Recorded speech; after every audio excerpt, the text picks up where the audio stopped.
At the beginning of the story, we are taken to a snowy mountain. We see an injured man resting in a cave. A man called this person a fool. He asked him if he believed that he will be able to escape the inescapable encirclement. The man asked the injured person to tell him where the ancient relic is hidden. The injured man smiled when he heard this. He called the man in front of him an idiot. He asked him if he would give up the location if he was in the same position as him. The injured man appears to have lost both of his arms. His arms were lying next to him and his sword was on the ground. The man's partner was annoyed to hear his response. He called him an arrogant bastard. He wanted to attack our protagonist. The man stopped him. He told him that they need to contact the main squad first. The man took out a magic stone and informed the squad that they have gotten the Northern Phantom. He asked them to confirm their coordinates. The main squad confirmed their coordinates. They told him that they will be there soon. The man told our boy that he is quite persistent. He never expected him to still be alive even after his arms got cut off. He asked the Northern Phantom to tell him the reason why he is after the same relic as the Emperor. His partner said that the Northern Phantom does not have any reason. He said that he is probably trying to annoy them. He told the man that they suffered for many days because of the Northern Phantom. He said that they need to have some fun with him before the main squad arrives. He wanted to pay our boy back for the hardship he made them go through. The man placed his hand on his sword. He asked the Northern Phantom to brace himself. He promised him that they won't stop until he desperately begs them for mercy. His partner said that they need to decide on who will start first. The men decided to flip a coin. The partner said that he is going first if it is heads. While they were looking at the coin, the Northern Phantom picked his arm up with his teeth. He moved it close to his elbow. His arm began to repair itself. He told himself that he will not let things end without him doing anything. The Northern Phantom is the first failed awakener of the Draker household. His real name is Zeke Draker. Because he was born into the Great Dragon Slayer household with a body that can't use aura, he failed to awaken. This should have been impossible for a knight. He was treated like trash and chased out of his household. This is why he did everything he could to become stronger. The moment his arm got healed, he stood up and charged at the men at the same time. The coin just landed in the partner's hand. When he opened his hand, he saw that it was on heads. He was happy to see this. While he was smiling, Zeke beheaded him. Someone once told our boy that if all he pursues is strength, he will have nothing in the end. Zeke believed that this was some bullshit only said by the strong. He knew that those who are weak will be trampled on by the strong and what belongs to them will be stolen. This was the truth of this world. The man was shocked to see that Zeke killed his partner. He quickly took out his sword. The Northern Phantom turned around and charged at him. He destroyed his sword with a single strike and cut him down. The moment he did this, he sensed someone's presence. He used his right hand to pick up his other arm. He moved it close to his elbow and began to heal it. When he saw the men from the main squad, he told himself that he won't be able to escape. The men were shocked to see how Zeke was attaching his arm back together. They realized that he was an irregular. They were grossed out by him. One of them said that Zeke will still die if they cut off his head. The moment he said this, they charged at him. They surrounded the Northern Phantom and attacked him from every angle. By the time the fight was over, Zeke had multiple swords sticking out of him. Fortunately, he managed to eliminate every single person from the main squad. Our boy spat out some blood. He realized that he was going to die soon. Even though he couldn't take his revenge, he still managed to steal something the Emperor was after. He believed that this was an achievement. He put his hand into his clothes and took out a small sculpture of a dragon. With a smile on his face, Zeke said sorry to someone known as Alicia. While he was smiling, blood from his head dropped on the sculpture's head. The moment this happened, the sculpture released a bright golden light. A huge golden dragon appeared behind Zeke. Someone was underneath this dragon. The person stood behind our boy. A status window appeared and said that the soul of the Elder Dragon has been engraved upon the will of the one who persists. It said that an urgent measure has been activated. It asked Zeke if he agrees. Our boy believed that he was hearing random noise now that he was about to die. The system asked him again if he agrees. Zeke asked the system to keep quiet. He asked it to do as it pleases. The system took this as Zeke agreeing to its measures. It said that an irreversible promised power is being activated. It said that a countdown will begin now. The system began to count down from 5. This was the last thing Zeke remembered before he woke up in the body of a little boy. He wondered if he went back in time. He took a look at a mirror. He could not believe that he had returned to his younger body. He could still vividly feel the sensation of the sword stuck on his body. Zeke fell on the bed. He noticed that the place looked familiar. He quickly realized that he was in the cradle. The cradle is the Draker Household Training Institution. The Draker family is the Dragon Slayer family. It is one of the top 3 great transcendent households. Tarakan Draker was the hero who saved the continent by killing the evil dragon Bahamut in the war 1,000 years ago. His descendants founded the current Draker household. Perhaps it was because they were descendants of the Dragon Slayer. But all the descendants of the Draker bloodline had the blessing of aura. They were able to easily awaken their high-level aura. They became knights. All of them were able to do this except Zeke. While he was resting, the administration system told him that it was restarting. Zeke quickly stood up. He wondered if he was hearing things. The system said that his soul has been confirmed. It said that his soul has been 100% aligned. It said that the soul of the Chosen Awakener has received the will of the Elder Dragon and has completely merged. Zeke was shocked to hear this. The system told him that he has the authority to a part of it. It welcomed our boy and activated the status window. It showed him several windows. Zeke was surprised to see the magic video-like things. He wondered if an artifact got activated. The system opened the status window and displayed Zeke's information to him. It showed him a low-rank administrator status window. It displayed his name. It showed his class, which was Healer. His class was rare. The title he had was the one who received the blessing of the Ancient Dragon. He had class skills, normal skills, and draconian skill. Our boy noticed that he could push his hand through the status window, and he could also navigate through it in the same manner. He wondered about what class skills were. The class skills he possessed were Healing, Composed Mind, Vigor Recovery, and Heightened Senses. While looking at his class skills, Zeke remembered something that his master told him. His master once said that people of the ancient world categorized themselves into classes depending on what they were good at. Each class would train in specialized techniques known as skills. He told Zeke that his skill will be known as Healing since his class is Healer. After he awakened, his master trained him to the point that he was on the verge of death.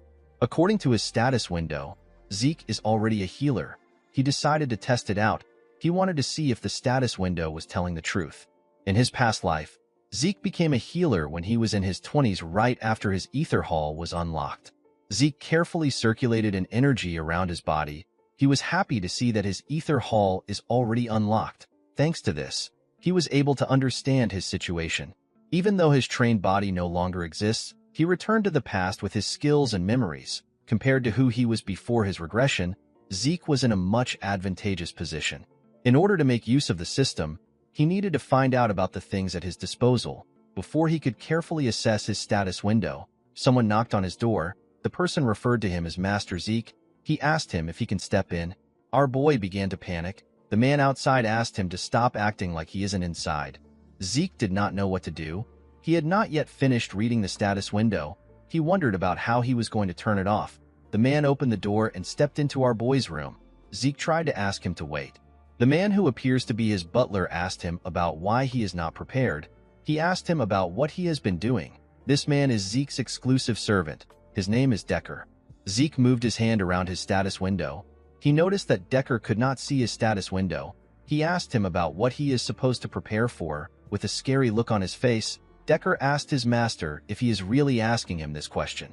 Zeke began to tremble when he saw the look on the man's face. He remembered that he was quite scared of Decker when he was young. Although he had the mind of a 32-year-old, he could still feel the fear that was engraved into his body. While he was trembling, the system activated a class skill known as Composed Mind. He quickly stopped shaking. He was surprised to see that his nervousness disappeared in an instant. Composed Mind allows the mental state of the user to not be shaken regardless of the situation. Zeke did not expect this to be a skill. He found it convenient that it activates automatically. Decker told his master that he has repeatedly said that the event is important. He noticed that Zeke wasn't looking at him. He asked him if he is listening. Our boy assured him that he is. He told him that he must be talking about the evaluation test. The test is known as Pancration. Our boy seemed to have a bad memory of this event. All Drakers go through a training system called the Cradle starting from when they are 7 years old. For 5 years, they go through strict basic training. The instructors evaluate the incoming students each year through competitions of swordsmanship as well as combat of Pancration without rules. The opponents are chosen by the instructor, but there are occasions where the students choose who they want to fight. Both combatants must consent to the fight. Because there are no rules, there are people who come out of the fight with injuries. In some cases, some don't make it out alive. Because this competition is what chooses the class the students are placed into within the academy, the children have no choice but to fight with all they have.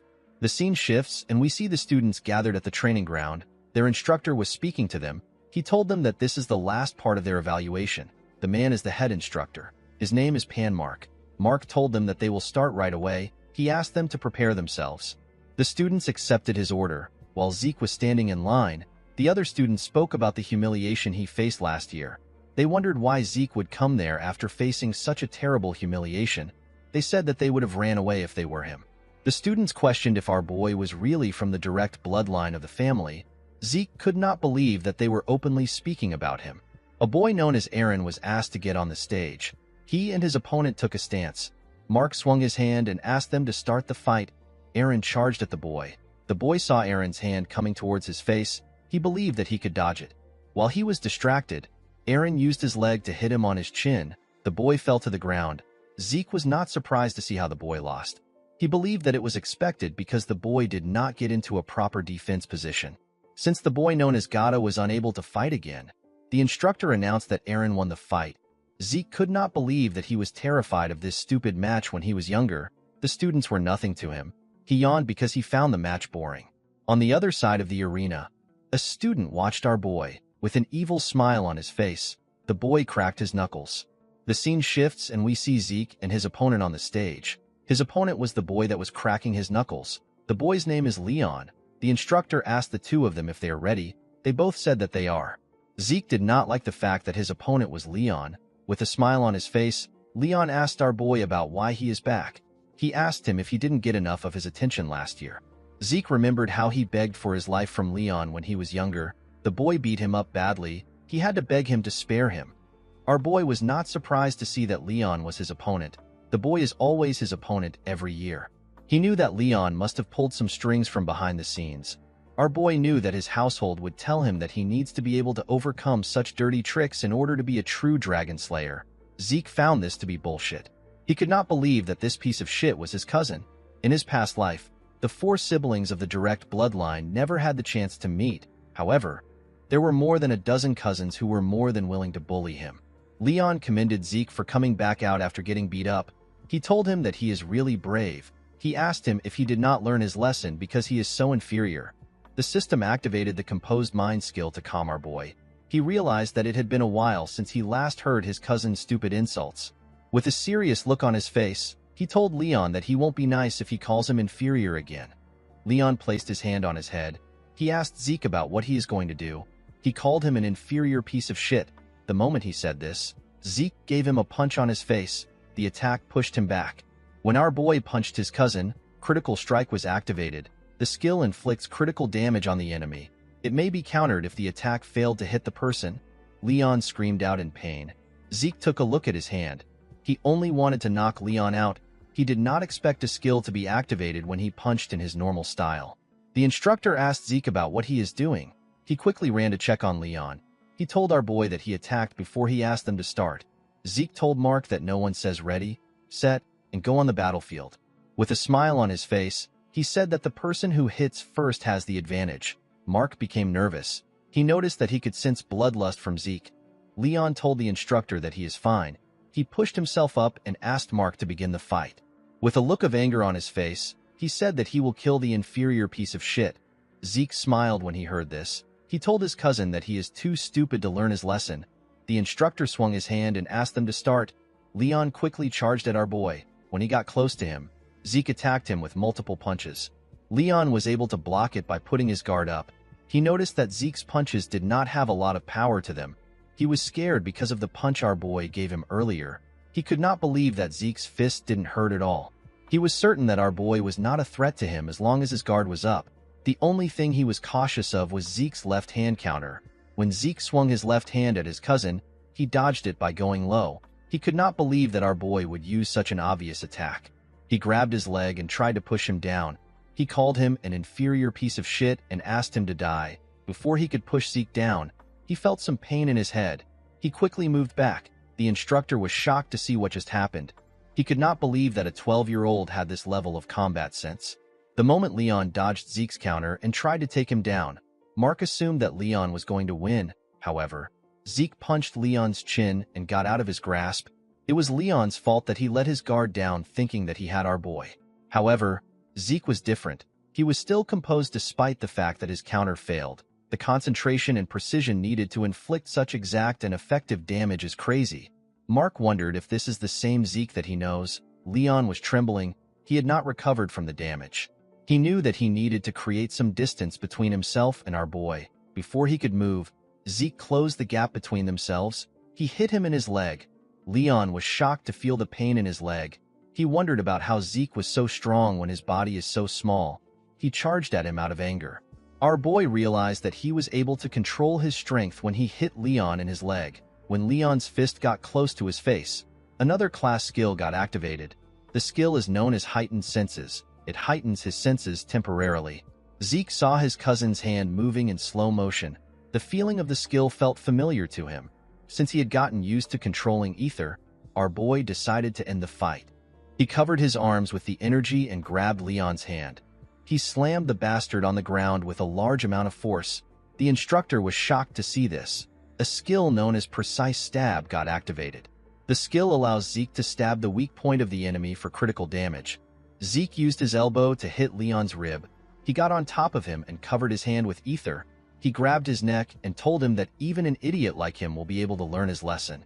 The moment he said this, he began to punch Leon on his face. The boy begged him to stop, but Zeke did not listen. He continued beating him up. The instructor and the other students were shocked to see this. After beating him to his satisfaction, he stood up. Leon's body was covered in his own blood. Zeke told the bastard that this is what happens when he messes with him. After beating the shit out of his cousin, Zeke felt that his head was clear now that he had let out some sweat. He turned to the students and told them that he can now recognize them. He asked them to stop eyeballing him. He asked them to come to the stage if they have something to say. A boy with red hair stood up and called out to Zeke. He told him that he will choose him as his Pancration opponent. He said that he has something to say. This boy is Jakin Vardek. He is also Zeke's cousin. Our boy told him that he accepts his challenge. He told him that the fight will be too boring if it is only him. He asked someone known as Liam Stone to join Jakin. Liam is Jakin's servant. The boy was annoyed to see that Zeke asked his servant to join him. With a smile on his face, our boy told Jakin that it is now a fair fight. Jakin asked him if he just insulted him. With a bright smile on his face, Zeke called him a dumbass and told him that he did. Jakin was enraged by our boy's words. He promised to beat him to death. He and Liam went to the stage. The instructor asked Zeke to not do anything until he asked them to start. Our boy asked him not to worry about it. Zeke smiled when he saw Liam. He found it interesting to see the mercenary king again. In his past life, Liam joined the cradle and the academy as Jakin's servant. But because he was a distant relative, he was left behind in education. He begged to join the higher education of the academy known as Valhalla. He eventually ended up joining the Knight Order of a small nation called Baranon. Once Baranon fell, Liam became a mercenary. In those chaotic times, people flocked to the strong. With his long tenure as a mercenary, he became a Red Knight and started his own stone mercenaries. He united the three largest mercenary groups and was soon called the Mercenary King. As the Empire hired the stone mercenaries, Liam entered the Continental Wars. Our boy and the Northerners faced Liam as a foe. Zeke smiled when he thought of this. He realized that their relationship can be different in this life.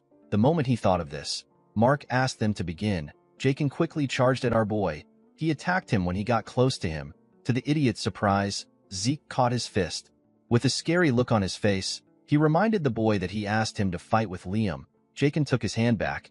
He told Zeke that he will not play along with his cheap tricks.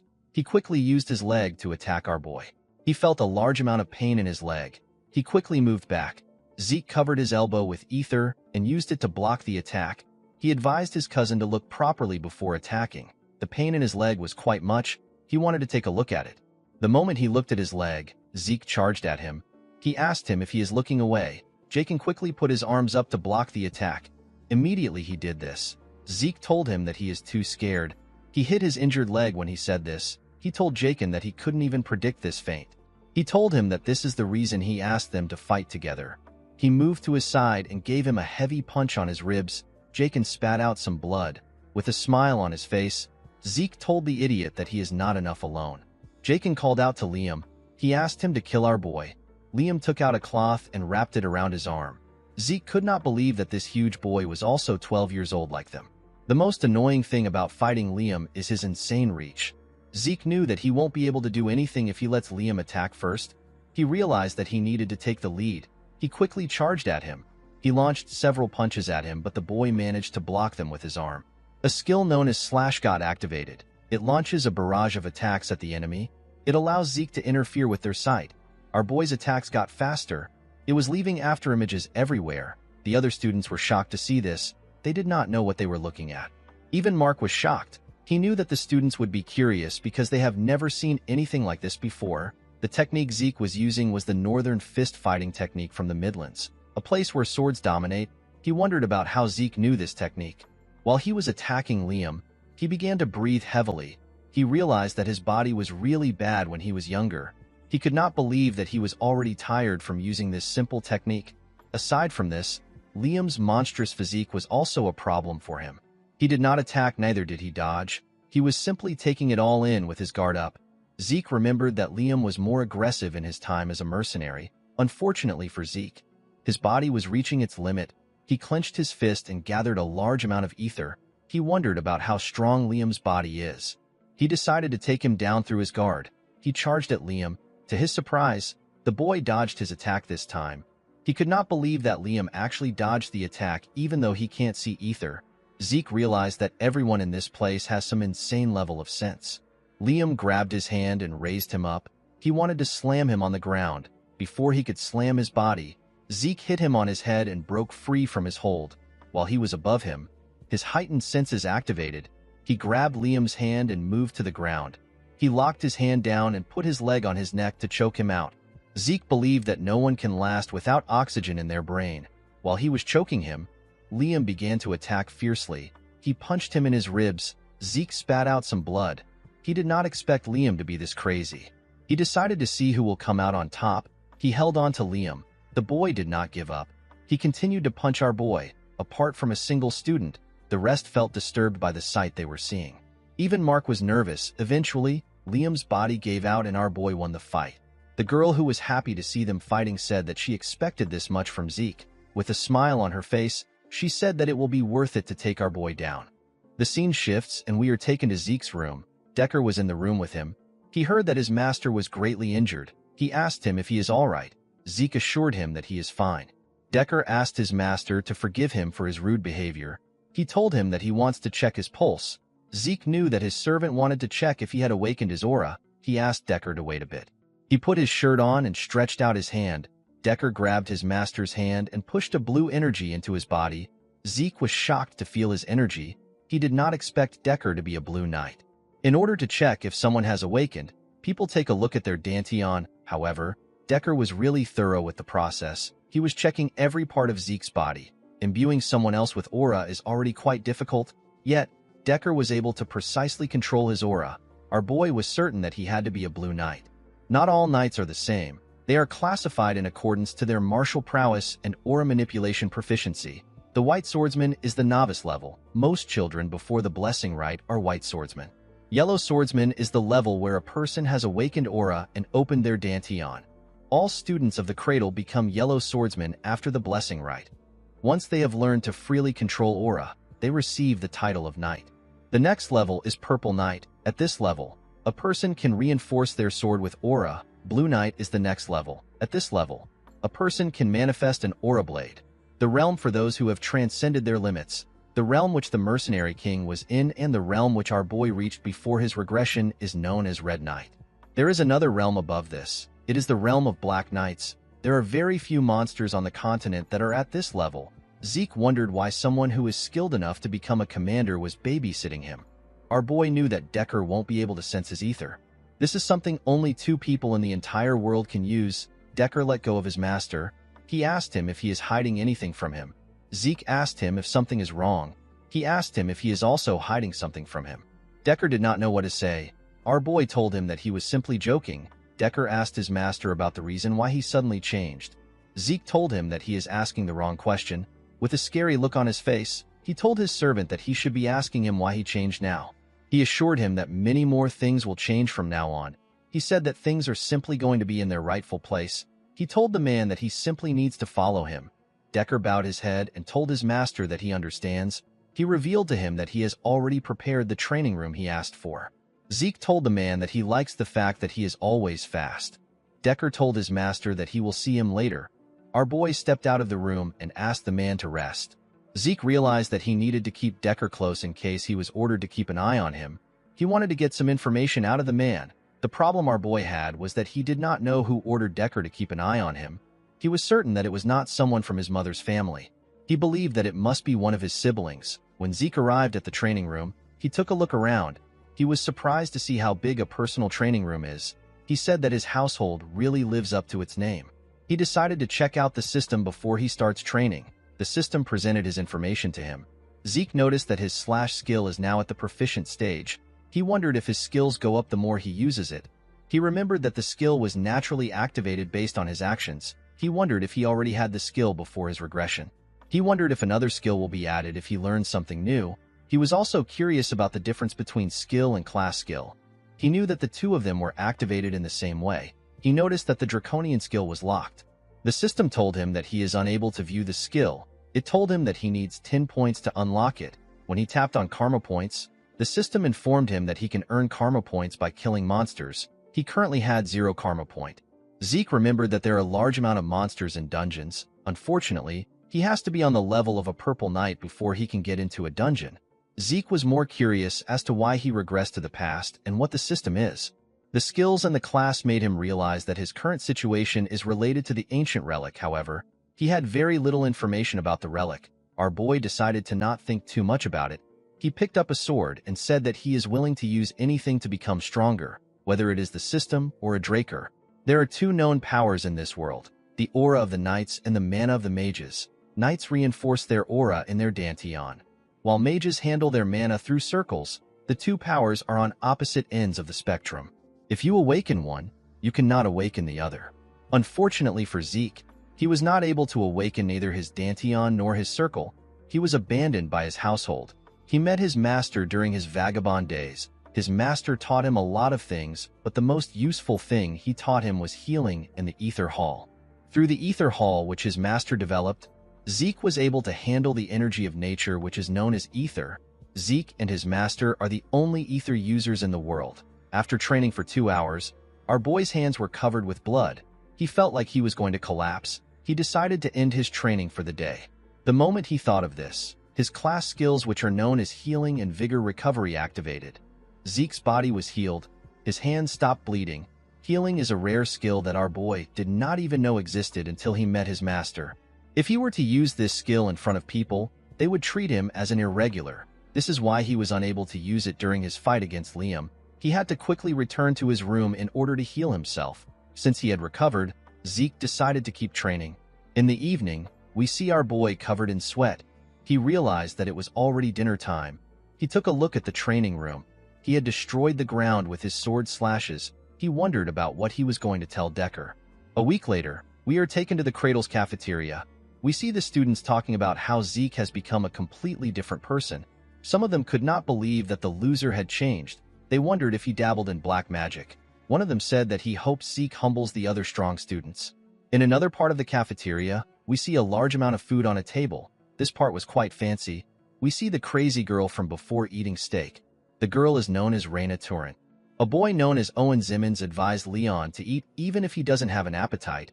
He told him that he needs his energy for the swordsmanship duel. Leon asked Owen if he is trying to piss him off. Owen told him that he was just trying to be nice. He told him that his inferiority complex is really bad. Leon slammed his hand on the table. He asked him to repeat what he said. When he hit the table, he made Raina drop her steak. The girl glared at him. The boy became nervous when he saw the look on her face. Jakin asked the group about what they're going to do. Although he didn't mention Zeke's name, they all knew that he was talking about our boy. Owen said that the Pancration was impressive even though it was savage. He told them that Zeke will be terrible at swordsmanship. With a smile on his face, he asked his friends about what Zeke will do when he can barely hold up a sword. Leon agreed with Owen. He remembered that Zeke was so weak that he had to get a customized sword because the basic ones were too heavy for him. He said that it doesn't make sense that he lost to an inferior piece of shit. Jakin and his other friends were already tired of the idiot's inferiority complex. Leon told his friends that Zeke won against him in Pancration by luck. With a serious look on her face, Reina asked him if he believed such nonsense. Leon became quiet. Reina stood up and told the boys that they do not have the right to be knights in the Draker household if they believe in trash like that. She walked away after saying this. A sword duel is different from a pancration. Real swords are used in the duel. It is the cause of most of the incidents within the cradle. It is also where the difference between the students' skills is most glaringly shown. A month after the final exam, the blessing rite will begin. The blessing rite is the event where the Drakers awaken their aura. The head instructor called out to Zeke and asked him to step up. Our boy went on the stage with a huge sword. The other students were shocked to see the ridiculously large sword. They wondered if Zeke believed that he would be stronger with a bigger sword. Someone called out to Zeke. When he opened his eyes, he saw Reina walking to the stage. With a serious look on her face, Reina told him that she chooses him as her opponent. Zeke pointed his sword at her and told her that he accepts her challenge. Reina noticed that our boy was easily moving a claymore. Now that she was standing in front of him, the girl could tell that this is not the Zeke who couldn't hold a sword properly that she knew. She wondered if his aura was more intimidating because he grew taller. Reina grit her teeth to get control of her thoughts. She told herself that she cannot be intimidated by Zeke before the duel begins. She decided to act confident. She took a stance and pointed her sword at Zeke.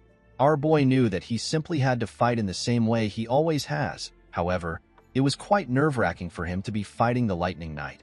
Reina Turin is also known as the Lightning Knight. She is one of the knights who made a name for herself during the Continental Wars. She was also noted to be one of the greatest of the next generation of Drakers. This is because she was the one who awakened her aura even before she went through the blessing rite. Zeke realized that Reina must have already awakened her aura at this point. However, she didn't use her aura in the cradle. She said that she wanted to improve her fundamentals. Mark swung his hand and asked the two of them to start. Reina quickly charged at our boy. Zeke managed to block her first attack. Reina got pushed to the side. She disappeared and reappeared behind our boy. She thrust her sword at him. Zeke managed to block the attack, but it pushed him back. He was surprised to see that Reina was much better than he expected. Reina charged at him again. She attacked him with a lot more strength. Leon cheered for her from the side. He asked her to kill Zeke in one strike. Jakin called Leon an idiot. He asked him if it looks as if Reina is toying with Zeke. Our boy was easily directing her attacks. Even though it was narrow, Reina could still sense the gaps in Zeke's defense. However, no matter how hard she tries to take advantage of the gaps, Zeke's sword always blocks her. It was as if Zeke was applauding her for her attempts. Immediately, he blocks her attack. Another gap opens up. It was almost as if Reina was in a training duel that was meant to teach her a lesson. Zeke blocked her attack again and pushed her back. The girl began to breathe heavily. Our boy looked like he was disappointed. He could not believe that this was how the Lightning Knight fought when she was in the cradle. Her swordsmanship was honest. Zeke expected this from someone who was obsessed with their fundamentals. It was this fundamentals that were holding her back. Zeke took a low stance. He decided to help the girl break out of her shell. Reina was surprised to see his extremely low stance. She believed that Zeke intends to close the gap in one go. She knew that her speed was nothing to scoff at. She decided to face Zeke head-on. Before she could take a stance, Zeke appeared in front of her. He made a huge swing. Reina managed to dodge the attack. His sword hit the ground and destroyed it, since there was some distance between them. Reina believed that it was possible for her to react to Zeke's moves. Our boy raised his sword and swung it at her. The attack missed her body. Reina's eyes followed the movement of his sword. The moment she looked at the sword, some rocks got thrown into her eyes. Zeke was able to raise the rocks when he lifted his sword from the ground. Reina quickly used her hand to clean her eyes. When she opened her eyes, she saw Zeke in front of her. Our boy swung his sword at her neck. The girl quickly realized that she was done for. Somehow, she managed to knock Zeke's sword out of his hand. The cadets were happy to see that Reina won. They said that the girl won even though she did not use aura. The head instructor knew that the cadets were wrong. As Zeke's attack closed in on Reina, she used the faintest amount of aura. It was an amount that was barely noticeable. Mark couldn't believe that the girl who promised to never use aura until she got into the academy was forced to use it. Zeke forced her hand. Reina was feeling bad for what she did. While she was thinking, Zeke appeared in front of her with his fist. He asked her about what she is doing. He told her that the fight isn't over. He gave Reina a heavy punch in her throat. The girl fell to her knees and spat out some blood. Leon was annoyed to see this. He said that they won't stand for such cheap tricks in a duel. The other cadets agreed with him. They said that Reina won the duel. They pointed their fingers at Zeke and told him that he doesn't have what it takes to become a knight. They asked him if he has no shame. Our boy did not care about what they were saying. While Reina was struggling to get up, Zeke asked her if she wants to continue. Reina realized that she hasn't lost yet. She understood that Zeke only struck her because she let her guard down. The girl realized that Zeke would have killed her if he was using a dagger when he attacked her. She told him that it is her loss. The other 3 boys were annoyed to hear what she said. The head instructor announced that Zeke won the fight. The cadets could not believe that someone who used to be called a human scum a few days ago achieved victory against one of the most talented children among the famed houses. In the next scene, we are taken to a ruined town. We see the town burning and the castle ruined. Some soldiers were dumping the corpses into a large hole. They had dumped several bodies into the hole. Inside the castle, we see a man wearing glasses talking to a red-haired man. He asked the red-haired man, whose name is Abel, about how he can drink tea in this situation. The man told Abel that the bastard known as Zeke defeated Reina. Abel placed his tea on the table and told the man that he is always serious. He stood up and asked the man about the amount of time they have before the blessing rite. The man told him that they have until the next full moon. Abel said that this is the right moment to pay the family a visit. The man was shocked to hear this. He asked Abel if he is really going there by himself. Abel placed his hand on his sword. He said that the situation has piqued his interest. With a smile on his face, Abel said that he is interested in knowing the kind of awakening their youngest is going to go through. Although Zeke's victory left the entire cradle in shock, he simply returned to the training room and resumed practice. A month later, we are taken to the day of the blessing rite. Zeke was in his training room. He used a cloth to clean his sweat. He wondered about how he became a red knight in his previous life with this terrible body. He opened his status window to see the state of his skills. Zeke noticed that once his mastery surpasses the expert level, the skill ranks up and resets. Our boy managed to raise the mastery of his swift steps. This was a skill he gained during the duel. While he was looking at his status window, Zeke asked Decker about what he wants. The man was at the entrance. He informed Zeke that they will be leaving in 2 hours. Our boy told him that he will join him soon. He asked him to get everything prepared. In the next scene, we see the students in carriages. They were all going to the same place. While he was inside the carriage, Zeke realized that it had been a while since he was at the main estate. The estate belongs to the Draker family, and it is situated in the Duchy of Troy. Although the family's main residence is located in the heart of the continent at the Four Seasons Fortress in the Midland, the blessing rite must be held at the main estate where the legend of the Dragon Slayer began. The main estate is known as the Dragon's Nest Lair. The cadets gathered inside the building. While looking around, Zeke realized something. All the onlookers were famous people that you hear about from the Continental newsletter. Our boy knew that his family must have also sent some informants to keep an eye on him. Zeke did not really care about what their intentions were. He knew that they would ignore him once they see him fail his awakening. The moment he thought of this, he saw something shocking. He was quite angry to see that a certain bastard came to the blessing rite. The person he was looking at greeted the other people around him. The person was asked about why he came to the blessing rite. He was asked if someone in the class caught his eye. The man said that he is there for other reasons. With a smile on his face, he said that his adorable youngest brother is in this class. This man is the second son of the Draker family. His name is Abel Draker. He is also known as the Lion Blade.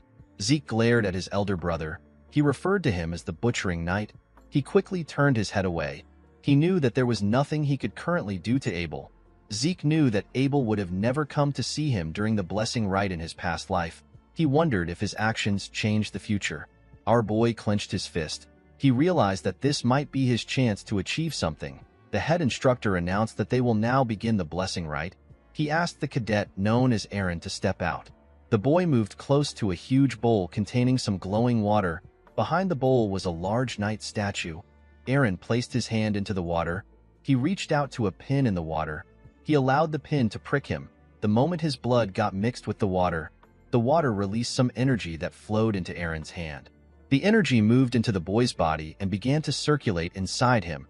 Through the blessing rite, every member of the Draker bloodline awakens their sealed aura when it is time for them to graduate from the cradle at 12 years old.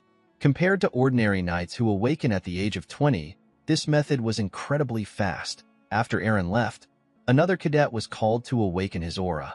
Among the cadets, There are a few rare cases where someone awakens something else along with their aura. They awaken a trait of the Dragon Slayer known as mana inhibition. They will become at least as strong as Yellow Knights. There are even some who rival Red and Black Knights. These cadets undergo a pure blood awakening. Everyone in the building wondered why the mana lamps went out. They noticed that the statue's sword was releasing a red bright light. It turns out that Reina had undergone a pure blood awakening. Mark asked someone to bring the gloves for him. Those with mana inhibition will require special gloves made by their family, or else they won't be able to live a normal life. When one is able to prove that they are of pure blood descent, they are conferred the Draker name. They are also provided with the unimaginable support of the family and countless benefits. After Reina's awakening, the nobles became excited when they saw who was next. They wondered about how the person would awaken. One of them said that it will be a pure blood awakening since the person beat Reina. The person they were talking about was Zeke. Our boy smiled when he saw the statue. He never expected that he would be standing in front of the statue again. The last time was horrible for him. Even though the blessing rite was the only thing that pushed him through the cradle, he failed to awaken and was subjected to mockery. However, things were different in this life. Not only can he heal, but he can also manipulate ether. On top of this, he didn't give up and surrender. He stood up for himself with his own will. Because of the things he had done in this life, Zeke hoped that the bronze statue would take care of him. When he put his hand into the water, the statue began to shake. Zeke became excited. Unfortunately for him, the statue stopped moving. Everyone was shocked to see this. It had never happened before. Abel also wondered about what was happening. Zeke became angry. He realized that he should have never expected things to change. He became too confident thanks to his brother. The onlookers could not believe that Zeke failed to awaken. They did not believe that such a thing was possible. They said that the blood of the family head was not enough to remove the cursed blood in Zeke. One of them said that our boy must have won against Reina with a trick. They called Zeke an embarrassment to the family. Zeke gave someone the cloth he used to clean his hand. He said that this people don't change. Our boy told himself that the awakening doesn't matter. There were plenty of ways to get stronger other than awakenings. The moment he thought of this, the system sent him an apology. It told him that a message got delayed due to an error during processing. Zeke did not understand what the system was talking about. The system explained to him that necessary information has been found missing from the identification terminal during class identification. It said that class information has been input using its authority. Our boy wondered about what the system meant when it said that information has been found missing. The system informed him that the class information input is complete. It told him that the terminal has identified his talent as a healer. It said that his class has been unlocked. Zeke obtained a rare class. He quickly turned around. He saw the statue release a red light. Everyone was surprised to see that Zeke had a pure blood awakening. The system appeared in front of Zeke again. It told him that the terminal has made a connection. It said that the ancient dragon's blessing within his soul has been activated. The sword of the statue released a bright golden light that shined upon Zeke. The system told our boy that the talent of kin has been activated. It said that the awakened talents are been combined. Due to the combination of rare talents, a new class was created for Zeke. Our boy was surprised to hear that a new class was created for him. It was a unique class. The class is known as Immortal. The nobles did not know what was happening. They had never seen a golden light before. They did not know if they were to call this a pure blood awakening. Zeke was not surprised to see that they had some doubts. He knew that this doubts will work against him if he says anything. One of them said that the mana lamp was fine. He asked if the statue was broken. While the nobles were talking among themselves, Abel clapped his hands. He asked them about why they are all acting so serious. He told them that they got 2 pure blood awakening in one batch. He said that this is something to celebrate. The nobles became nervous when they heard this. They all smiled and said that Abel is correct. They said that it is a blessing for them. Abel ordered someone to get some gloves for their newest member. When Zeke wore the gloves, he noticed that it was quite hefty. When he moved away from the statue, another person was asked to step out. Abel smiled as he watched his brother walk away. Although Zeke was already aware of his brother's intentions, he felt terrible receiving help from Abel. After all the cadets had awakened, Mark announced that the blessing rite has come to an end. He said that a celebration party will be held soon. He asked them to enjoy it. Zeke did not care about the party. He wondered if there was a training room somewhere in the building. On his way out, someone called out to him. Our boy was shocked to hear the person's voice. He did not expect the person to approach him. The person turned out to be Abel. The the Lion Blade asked his younger brother about where he is going to when the party is about to begin. He stretched out his hand and congratulated Zeke on his pure blood awakening. Our boy did not expect him to go for a handshake. He knew that his hostility for Abel will show if he refuses. He decided to play along. When he raised his hand, he remembered something that happened in his past life. Zeke stopped moving his hand. Abel was surprised to see this. Our boy put his hand down. With an odd smile on his face, Abel told his little brother that this is awkward, even if it was for saving face. Zeke was not willing to shake his scum brother. Abel told him that it is fine. He said that he will settle for seeing his face. He tapped Zeke on his shoulder and told him that he will see him again. With a look of anger on his face, Zeke said that he will see him too. At the party, the nobles rejoiced at the fact that they experienced 2 pure blood awakening. One of them said that Zeke's golden light was quite shocking. This is because this is the first time it was happening. They wondered about where Zeke was. The scene shifts and we are taken to our boy's room. He took off his gloves and jacket. He was relieved to be inside the room. He felt suffocated in the hall. Zeke took a look around. He wondered about why he was fine. All pure bloods have the ability of mana inhibition. It is the ability that proves that a person is in opposition of the dragon, which is the source of mana. However, because most machines use mana as their fuel, a pure blood requires the use of the house's gloves. Zeke knew that he should have been experiencing some problems the moment he took off the gloves. This means that he was not a pure blood. He opened his status window. It was much different from before. He got the ability of mana reflection and not mana inhibition. He sat down to check his skills. Mana reflection allows him to create a distortion field to nullify nearby mana. Because the mana lamps were fine, Zeke believed that the skill was not a passive one. Our boy also noticed that he was a rare healer before the rite. Now he is a unique immortal. All the graduates had regular awakenings with blue aura. Only Reyna had a red pure blood awakening. Zeke's awakening was red at first, then it later turned gold. Our boy wondered about what it meant.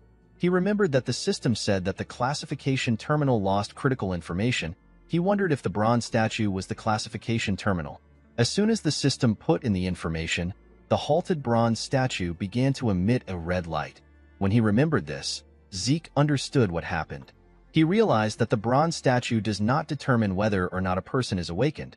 It determines the user's class. Red is for rare class and gold is for unique. Zeke remembered that the bronze statue is an ancient relic used even before the time of the founder of the family. The concept of class does not exist anymore, so the statue was only used to check if one has awakened or not. The family has mislabeled the red light shown as a sign of pure blood awakening instead of rare class. Zeke could not believe that no family had ever realized this. He noticed that he had also acquired some karma points. He got 100 karma points. He decided to use 10 points to view his draconian skills. The system told him that he can now browse through his list of skills. His draconian skills were all at level 1. He got a skill called Dragon Eyes. The skill allows him to view detailed information of an individual after careful observation. He needed 20 points to unlock this skill. He received a skill called Might of the Dragon. The skill allows him to make his enemies surrender with his aura. He needs 30 points to unlock this skill. The third skill he received was Devour. It allows him to eat and digest a lot. It will cost Zeke 50 points to unlock this skill. Zeke understood the abilities of Dragon Eyes and Might of the Dragon, but he did not understand why he would need a skill like Devour. He decided to get something that is obviously good. He did not want to take a chance. He unlocked the Dragon Eyes and the Might of the Dragon. He believed that the Might of the Dragon was too dangerous to use here. He decided to activate the Dragon Eyes. His eyes turned gold. They looked like that of a dragon. He looked around to see what would happen. He expected to get more details from his surroundings, but nothing happened. He stood up and opened the door that led to the balcony. When he stood on the balcony, he saw something amazing. The statue in the center of the garden looked like it was right in front of him. He realized that this skill will be very useful to him. When he closed the door of the balcony, the system asked him if he wants a detailed information of the object. Zeke was surprised to hear this. Multiple windows appeared in front of him. The system told him about where the items around him were made. His carpet was made from the Room Empire and his drawer was made from the Merc Empire. While he was looking around, Zeke became tired. He quickly sat down. While breathing heavily, he wondered if all draconian skills are like this. He couldn't use them for a long time. While he was breathing heavily, the system activated his healing factor and vigor recovery. Zeke was surprised to see this. He never intended on using the skills. When he opened his status window, He noticed that all his class skills have changed into passive skills and their levels have increased by 1. His healing factor allows his body to automatically repair itself. Zeke smiled when he saw this description. The skill was too broken. Healing may seem like an overpowered skill, but it is not something Zeke can constantly use and its effects are limited. However, healing factor is infinite. Our boy decided to test out the skill. He grabbed a table knife. He used it to cut himself. The moment he did this, his healing factor got activated. When he cleaned the blood on his arm, he saw that his hand looked normal. Zeke remembered that it takes 5 years to finish the academy. With a smile on his face, he said that he will finish within 2 years. Draker Academy is the greatest knight academy on the continent. It is a place that any aspiring knight would give an arm and a leg to enroll in. The academy is located in the Duchy of Troy. It teems with life each time a new semester rolls around. At the academy, we see several students looking at Zeke. Our boy remembered that higher-ranked students in this place are no different from adults. All of them have been trained to perfection. Zeke noticed that the students from the great families have already established their authority. He believed that his family was rotten to the core. Among the countless branch families supporting the transcendent Draker family, there are 3 families that have the largest amount of influence. These families are the great families. The Turin of Strength, which is Reyna's family, is the first one. Zimmons of Wisdom is the second family, and the Vardek of Gold is the third family. Zeke decided to ignore the great families. He believed that he had nothing to do with them. He went to his dormitory. Our boy was given a high-class dormitory in the Platinum Mansion. Zeke was given a dormitory in this place because he is a pure blood. The Platinum Mansion is a dormitory furnished with a training hall, a library, and various kinds of facilities. It is only open to the highest-ranked students. Even those from the cradle can't easily get inside. Pureblood awakeners like Zeke and Reyna are given the special privilege of a floor master. They are given an entire floor at the top of the building. These floors are known as the Platinum Floors. When Zeke went into the building, a maid welcomed him.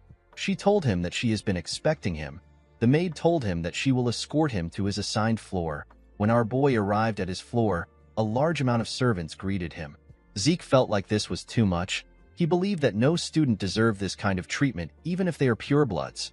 An older servant informed him that Decker is waiting for him in his room. When Zeke stepped into his room, Decker bowed his head and greeted him. Our boy asked the man to tell him what happened. Decker told his master that he has something to deliver to him. He presented Zeke with a box. When our boy opened the box, he found some gloves inside. They were new gloves given to him for his mana inhibition. Zeke said that the new gloves are quite different from the temporary gloves. Decker was happy to hear that his master liked the gloves. Zeke picked up his sword. He told his servant that he wants to get a new sword. He asked the man about what he thinks. Decker said that it is an excellent decision. He explained to his master that the Duchy of Troy is close to the Giant's Mountain. It is abundant with good quality iron and excellent craftsmen. People even say that the first weapon of an academy alumni is always a Trojan. Decker assured his master that he will find a decent craftsman. Zeke asked him not to worry about it. He said that he already has someone in mind. He wrote the person's name in a paper. With a smile on his face, he told Decker that he will meet the person himself. He asked the man to set up an appointment for him. He stretched out his hand and gave the man the paper. Decker quickly opened the paper. He saw the name of Galleon Halberd. He said that he has never heard of this name before. He assured Zeke that he will contact the person immediately. He reminded our boy that classes are starting tomorrow. He asked him to review the relevant documents beforehand. Zeke told him that he will do it. While he was reading the documents, Zeke realized that he has a lot of freedom to develop his draconian skills because the Platinum Floor is completely isolated. The moment he thought of this, someone knocked on his door. He asked the person to step in. A maid informed Zeke that Reyna has sent him a dinner invitation. Our boy found this odd. He asked the maid to take him there. When Zeke arrived at the top of the building, he saw something weird. He saw members of Reyna's gang standing behind her. The girl was sitting. Our boy wondered about why they were acting like the Southern Cartel. Reyna welcomed him to her floor. She apologized to Zeke for the crowd. She said that her family's people are rather peculiar. Our boy sat down. He asked her not to worry about it. Reyna said that they can discuss their business after their meal. Zeke noticed that the Lightning Knight was fully utilizing her lower abdomen to control her aura. He realized that she was getting close to becoming a Purple Knight. He wondered why her swordsmanship was stuck in a rut. He believed that this was a waste of her potential. After they were done eating, Zeke could only laugh in a nervous manner. He always knew that he was a big eater, but Reina was beyond his expectations. The girl basically devoured her food. Since they were done eating, Reina suggested that they get down to business. She asked Zeke to accept the Turin family's support. Our boy reminded the girl that they are both pure-blood awakeners. Reina believed that Zeke had a misunderstanding about pure-blood awakeners. She explained to him that although they receive a lot of privileges, they don't receive any help when it comes to their growth. The centuries of academic and practical know-how accumulated in the academy and a personal instructor to effectively raise your abilities are things necessary to grow. A person who doesn't have any of this will fall behind regardless of how well off they are. This is why support families are necessary. Even Abel, who is a pure-blood awakener like them, received support from his maternal family, which is the Zimmons. Thanks to their support, Abel became the youngest person to attain the title of White Knight. He is also a Black Knight. Reina told our boy that the patriarch of her family told her that he is not receiving any support from his maternal family. She said that the patriarch did not tell her the reason for this. She decided to give Zeke another chance. She asked him to accept her family's support. Zeke quickly declined her request. Reina was shocked to hear this. She asked our boy for his reason. She told him that it will be good for him to receive her family's support. Our boy stood up. He told her that he does not need any other things than the benefits he is receiving as a pure-blood awakener. He walked towards the exit. He placed his hand on a tree. He told Reina that he will give her a piece of advice to thank her for the meal. He told her that her sword has too much strength behind it. Reina did not understand what Zeke was saying. He told her that she is too conscious of the men who were behind her earlier. Zeke used his hand to shake the tree. It let out a lot of leaves. He explained to Reina that her greatest strength is the fluidity that arises from having a flexible body. He advised her to not receive attacks head-on and to not crush her opponents with her strength. He told her that fluidity will allow her to cast her opponent's attack aside and land a single delicate strike. Zeke gently controlled the leaves with his movements. He told her that she will be able to grow several times stronger if she follows his advice. Reina was surprised to hear this. After saying this, Zeke walked towards the exit. He thanked her for the meal. Reina slammed her hand on the table. She was annoyed to hear the advice Zeke gave her. The Turin family is the herald of strength. Reina believed that she was simply following her family's tradition. She told herself that she was not being conscious of others. The moment she said this, she realized that Zeke was right. Because she has always been obsessed with becoming a person fitting of the Turin name, she unintentionally projected her logic into her sword. She could not believe that Zeke saw right through her. Reina picked up a leaf that landed on her table. She remembered that everyone praised her as a genius when she was younger. Nobody advised her. Reina wondered about who our boy truly was. In the next scene, we see Zeke stretching his body. He realized that all his changed class skills have insane performances. He could not believe that he was fine even after training all night. Zeke was fine because of his class skill known as infinite stamina. Any fatigue will be offset quickly by an infinite amount of stamina. The skill is a passive skill. In his past life, Zeke saw the academy as hell itself, but now that he is a pure-blood awakener, this place is like heaven to him. Although money and power wasn't everything, they were still nice to have. While our boy was walking, someone called out to him. The person turned out to be Owen. The boy asked him if he is also part of the special class. Owen Zimmons is the third son of the Zimmons family. Plans and schemes are the specialty of this family. Owen used others to bully Zeke and cunningly maintained his own image. The boy told Zeke that he invited him for dinner last night, but he didn't reply. He asked our boy if he did not receive his invitation letter. Zeke wondered why Owen was trying to act friendly. With a smile on his face, our boy told him that he must be referring to the letter he saw on his desk. Owen asked him about why he did not reply. Zeke told the boy that he is funny. With a serious look on his face, he asked Owen to tell him why he needs to reply to every single letter. A huge boy stepped out. He told Zeke that he is being rude even though his master is showing him kindness. Zeke asked the boy for his identity. The huge idiot laughed. He could not believe that Zeke didn't know him. He said that those from the cradle aren't worth much.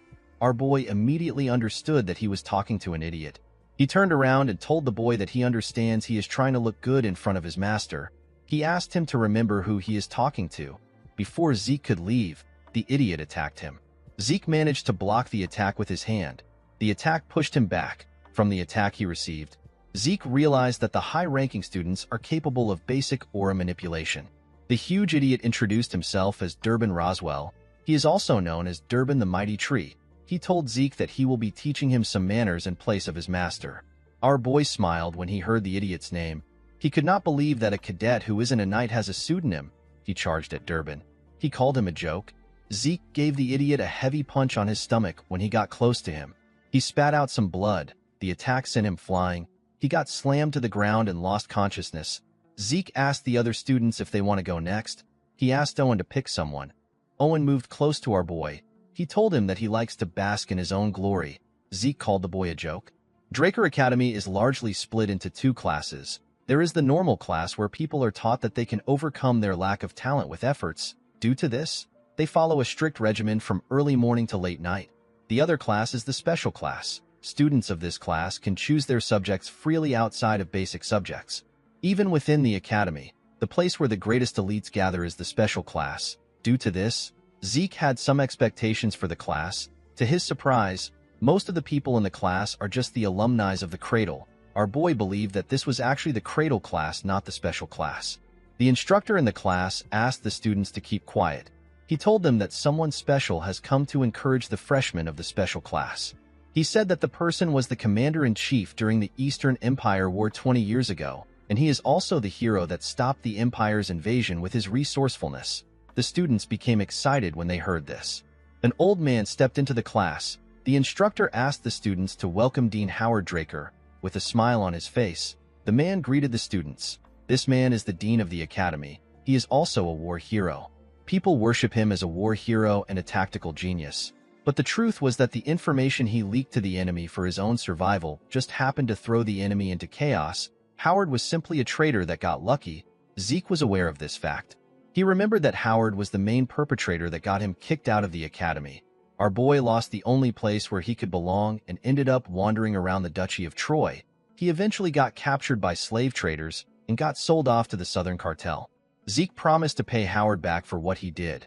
After the dean left, the instructor asked them to take his words to their hearts. He told them that they will begin basic classes immediately. He asked them to take their swords and head to the arena. At the special class indoor arena, we see the students on a line. Zeke couldn't believe that the special class still has to learn the basics of dragon slaying. Due to the fact that he couldn't use aura in his past life, he spent 2 years learning what would have taken the average person 3 months to learn. Zeke hoped that the class would be easy. A blond man welcomed the cadets. He introduced himself as Andre Draker. He told them that he will be teaching them the dragon slaying basics. The cadets were surprised to see that someone so young was their instructor. Andre is also known as the Rose Knight. Even though he was not a pure-blood awakener, he graduated early from the academy and he graduated from Valhalla as the valedictorian. He is a once-in-a-century genius that was awarded the Draker name. Zeke was surprised to see that even the special class instructors were on a different level. He remembered that Andre was famous for his inflexible personality. With a scary look on his face, Andre asked the students to keep quiet. He told them that he will start the class now. He asked everyone to draw their swords. The cadets immediately obeyed his order. When Zeke was about to take his sword out, Andre saw him. He asked him about what his sword is. Our boy took out his huge sword and freely swung it around. He told Andre that this is the sword he is using. Andre asked our boy to come to the stage. He asked Zeke if he is not aware of the fact that he must pick a sword that suits his body.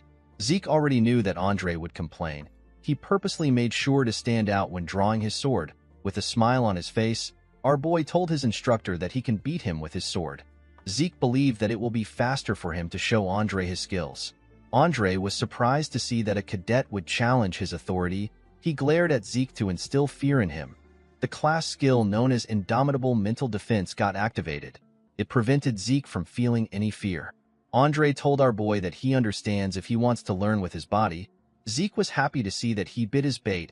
Andre took out his sword.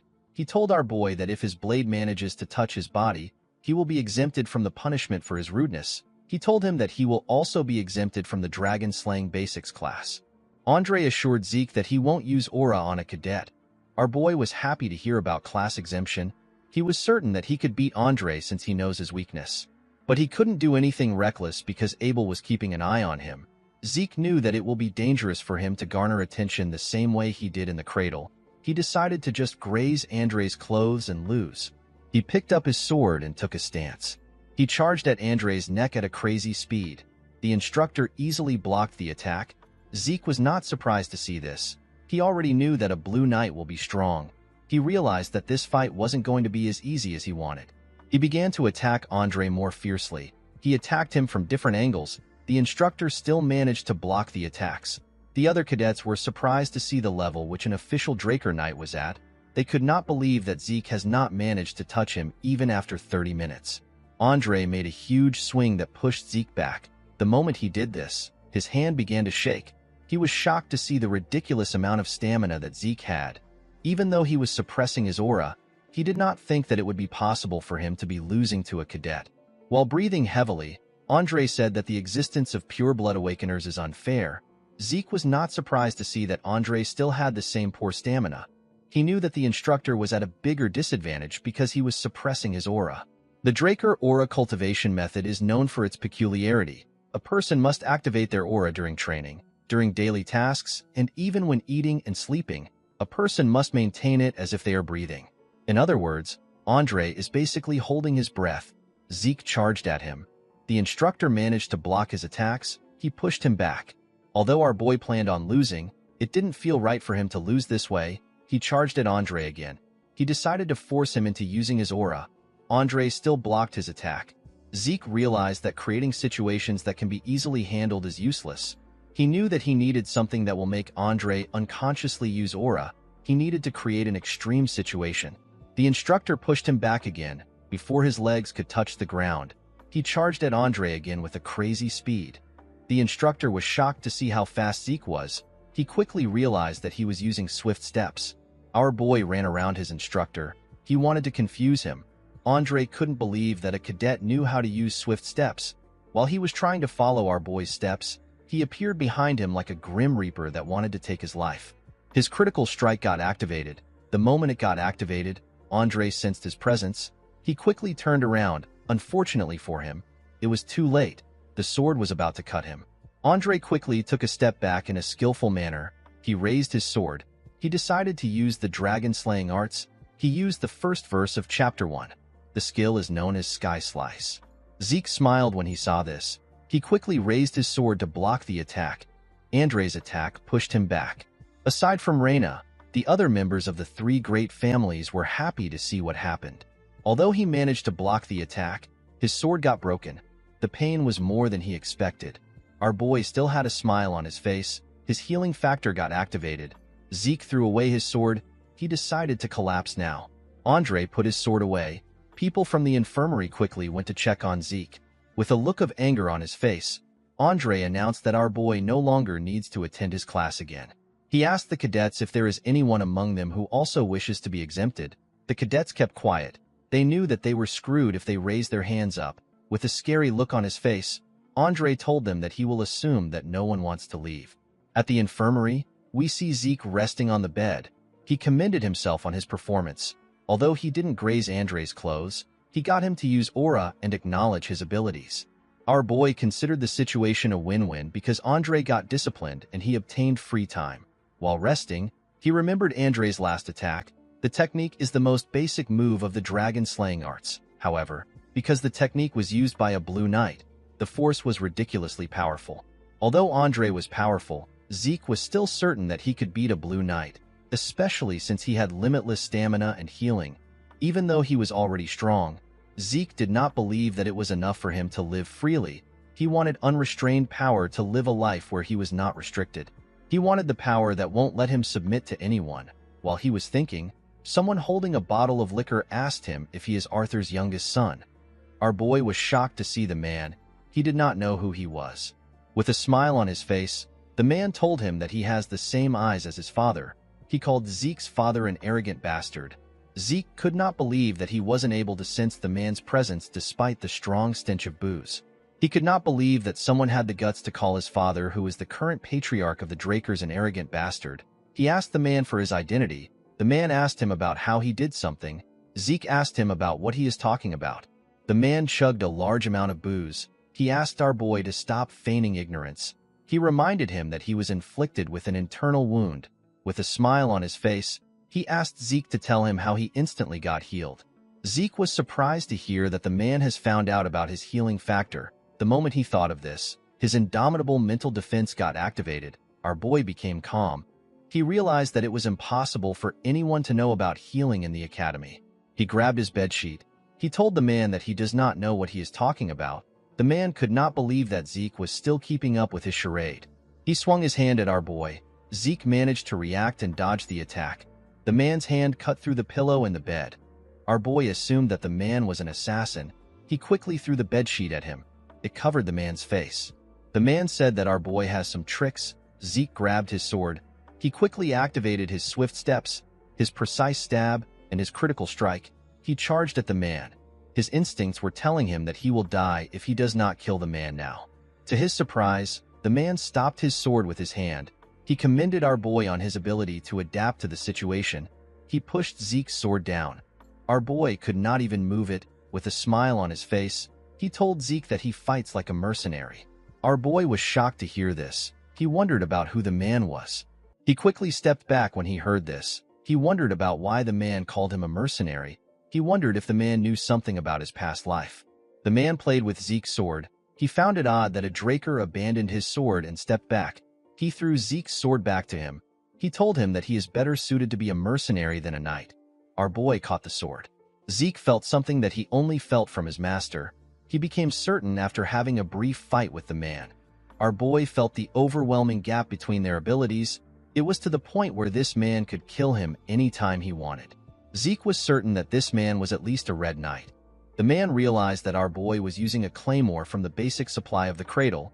He told Zeke that he is talented. He asked him about why he is using such a weapon. The moment the man asked his question, someone opened the door. The person seemed to have been searching for the man. The person turned out to be Andre. Zeke wondered why the instructor came there. Andre referred to the man as garden keeper Dexter. Our boy was surprised to hear that the man was a garden keeper. The man referred to Andre as a leech-like bastard. He asked him about how he knew he was there. Andre told him that he saw him at the training ground. The man was annoyed to hear this. He realized that Andre is quick-witted. Andre asked Zeke to leave since he is done getting his treatment. Our boy quickly went to the door. Before he left, the man asked him to visit the Academy Western Greenhouse if he has some time. He told him that he will teach him something useful. Zeke declined the offer and stepped out of the room. The man was annoyed to hear this. He told our boy that he has the same personality as his father. Our boy closed the door. He could not believe that the man was pretending to be a garden keeper, someone who has the rank to call the current patriarch by his name. Zeke remembered that this man is the one who only had one disciple throughout his life. Andre was his disciple. This man is Duke Draker. He is also known as the Gale Knight. He is one of the Black Knights who have the martial power to go against a whole kingdom alone. Duke was quite the talk of the town in the past. He suddenly disappeared one day. Zeke could not believe that Duke was living a secluded life at the academy. He realized that this must be the reason why Andre came to the academy. Our boy remembered hearing a rumor that Duke obtained Black Knight status simply because he likes the color black. Right now, Duke is showing some interest in Zeke, however. Our boy was not interested in receiving light teaching due to a simple interest. He wanted to learn Duke's secret move. He promised to change the man's interest into tenacity. In the next scene, we are taken to a classroom. We see an instructor explaining things to the cadets. This man is the Academy's magic theory professor. His name is Fannin. Fannin asked the cadets if they know the next step to what he is teaching them. None of them replied. They were all bored. Fannin decided to just explain it himself. Before he could say anything, Zeke told him that the person will take damage due to resistance. He told the man that he does not understand the mana transfer energy law he mentioned earlier. Fannin was extremely happy to see that a cadet was listening to him. Zeke wondered about why he was staring at him. He called out to his professor. Fannin apologized to him. He told him that this is the first time he is getting a question. He quickly began to explain. When the class was over, the cadets quickly stood up. They did not understand why they were learning magic theory at a night academy. Zeke noticed that the lecture was quite easy to understand. He realized that his professor was not an ordinary mage. Before he could leave the class, someone called out to him. Zeke turned around and asked Fannin if something is wrong. While breathing heavily, the man said that everything is fine. He explained to our boy that this is the first proper class he has had in a while thanks to him. He asked Zeke to come to his research lab if he is ever curious about anything. He revealed to our boy that he is a Delphoa Magic University Scholarship alumnus. He assured him that he knows a lot of things. Zeke was surprised to hear this. He knew that the man wasn't an ordinary mage, but he did not think that he will be an alumnus from Delphoa, the nation where magic originated from. He told the man that he understands. Fanon waved to our boy as they left the classroom. Zeke gently smiled at him. He believed that it would be good for him to get closer to a mage. Mages who are good at math are usually flexible thinkers. Our boy believed that this mages are better suited as colleagues than stuffy knights. He decided to test Fanon to see if he will be useful. The moment he stepped out of the building, he saw something odd. He saw Duke resting on a bench in front of the building. Our boy did not expect the man to be so impatient. It has only been a week since they saw each other. Duke asked Zeke if he is done with class. Our boy asked him about why he came. The man asked him to tell him why he did not come to the greenhouse. He believed that our boy must have understood what he meant when he told him that he will teach him some useful things. Zeke told Duke that he is not interested. Duke was shocked to hear this. He asked our boy to tell him why he is not interested. Zeke told the man that he is well aware that he is incredibly talented. He told him that he is busy with individual training. Duke told him that personal training is truly important. The moment he said this, he appeared behind our boy. He asked him if this is the answer he wanted to hear. Before Zeke could react, Duke used his hand to knock him out. In the next scene, we see Zeke wake up next to a tree. He could not believe that Duke knocked him out. He realized that 1 week was a lot of time to the man. When he looked around, he realized that he was at the western greenhouse. He saw Duke next to him. He was pouring some water on the plants in front of him. Zeke asked the man if he abducted him. Duke told him that he is correct. With a smile on his face, he told our boy that he is a bit interested in him. Zeke was surprised to see that the man was no longer hiding it. He realized that this man was very impatient. He quickly activated his swift steps and began to run. He believed that it was not yet time for him to learn anything from the man. Before he could get far, Duke appeared in front of him. Our boy was surprised to see this. He quickly changed his direction. Before he could get anywhere, Duke appeared in front of him again. Zeke had to stop moving. He understood that the man only saw him as a joke. He realized that he needed to light a fire within him. He asked him to tell him why he is interested in him. Duke reminded him that he asked him about how he was able to heal his injuries instantly. Zeke was surprised to hear this. He smiled when he heard the man's answer. He could not believe that this was what bothered him. He asked Duke to make him give him an answer if he is curious. Duke thought about our boy's answer. He disappeared in front of him. Zeke was shocked to see this. He took a look around. He wondered about where Duke was. While he was looking around, a sword flew towards him. When the sword got close to his head, our boy managed to dodge it. He caught the sword hilt. He asked Duke about what he is doing. The man reminded Zeke that he asked him to make him answer. He told our boy that this is too easy for him. He suggested a bet. He told him that he will grant him any wish if he grazes his clothes. Zeke was surprised to see that both the master and the disciple bet the same way. With a scary look on his face, Duke told our boy that he has to reveal everything that he is hiding if he gives up on the duel. After fighting Zeke for a while, Duke began to wonder if our boy is really a child. They had already fought for 3 hours, and yet Zeke did not seem tired. Duke noticed that Zeke's stamina and wounds are being healed endlessly. Our boy stood up from the ground. He tried to hold himself up. His healing factor and his infinite stamina got activated. He got a hold of himself. He realized that he won't be able to win the bet even if they fight all day. Our boy remembered the skill known as Might of the Dragon. He did not use the skill because it seemed dangerous. He believed that the skill would be perfect against a Black Knight. He took a stance and covered his body with ether. He was completely locked in. With a scary look on his face, he told Duke that they can continue. The Gale Knight was happy to see the look on Zeke's face. He told him that this is how things should be. Our boy gathered his ether in his legs. He activated his swift steps and charged at Duke at a ridiculous speed. He appeared in front of the Gale Knight with his sword close to his neck. Duke smiled when he saw this. He realized that our boy was repeating the same attack pattern. Duke believed that although Zeke was fast, he was not as talented as Andre and Reyna. The one thing he found unique about Zeke was his spite. Our boy's spite surpassed tenacity. He decided to use a bit of aura to make the fight interesting. Before he could use the aura, Zeke activated the Might of the Dragon. Duke felt the pressure of a dragon coming from Zeke. The pressure made him panic. He quickly destroyed Zeke's sword with his hand. He did not understand what was going on. Our boy quickly blocked his vision by hitting his sword on the ground to create dust.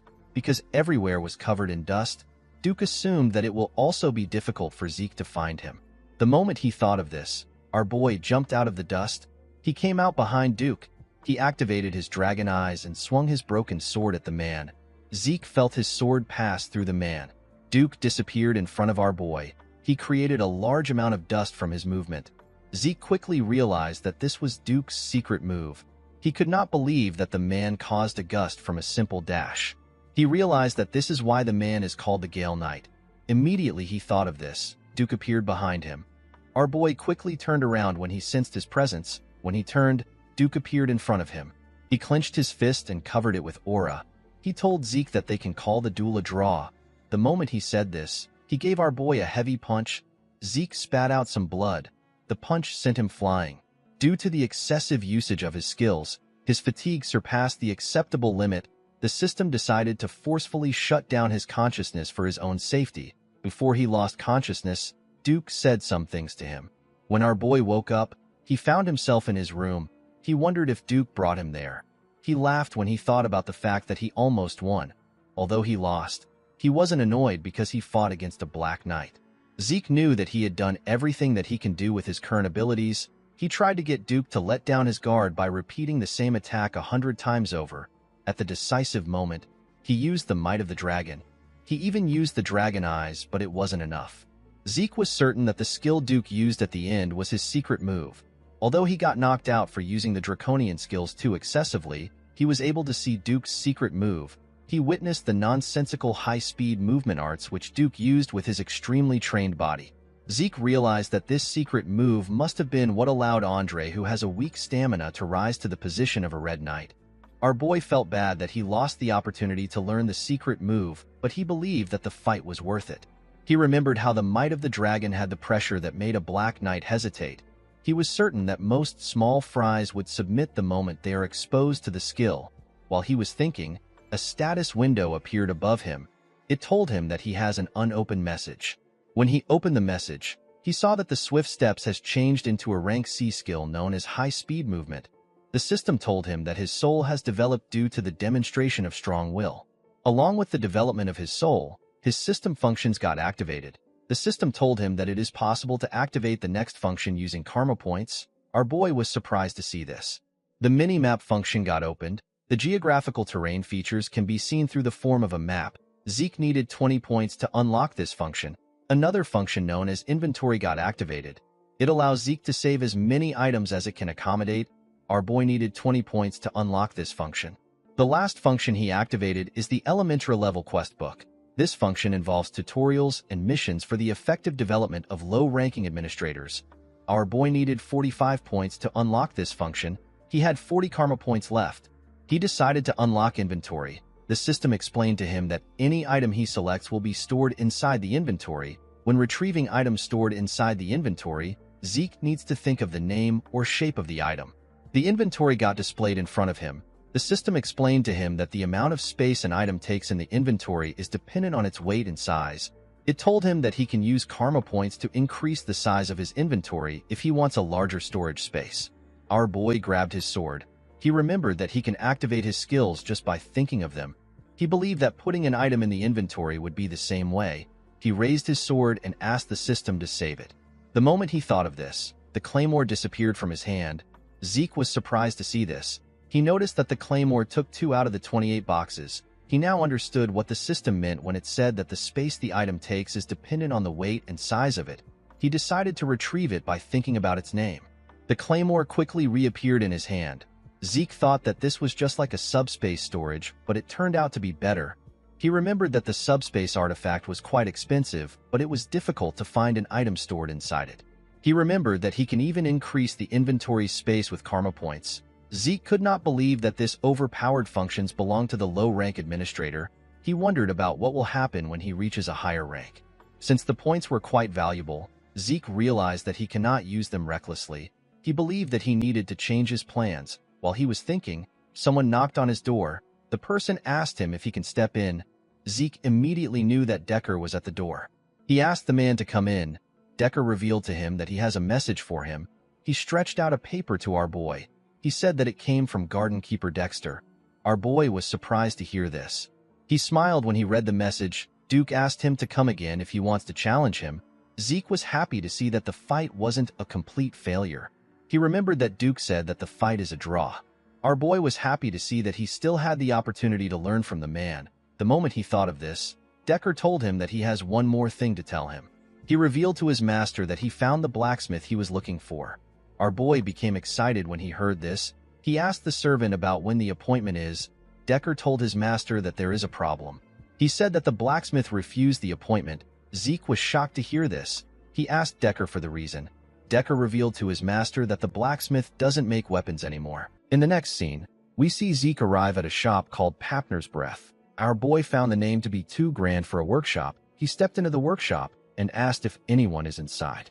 The Sword of Radiance, known as Graham, is the masterpiece that Galleon forged. He gave it to Zeke as payment for saving his life. He is a man who deserves to be called the blacksmith of the soul. It was said that he can read the souls of the users before making their weapons. He lived up to his name by creating a sword that possessed the ability that Zeke needed the most. The sword had the ability to replace ether with aura. Galleon was the greatest blacksmith in the continent. When Zeke stepped into the forge, he saw a man drinking a bottle of wine. He did not expect to see Galleon in this state.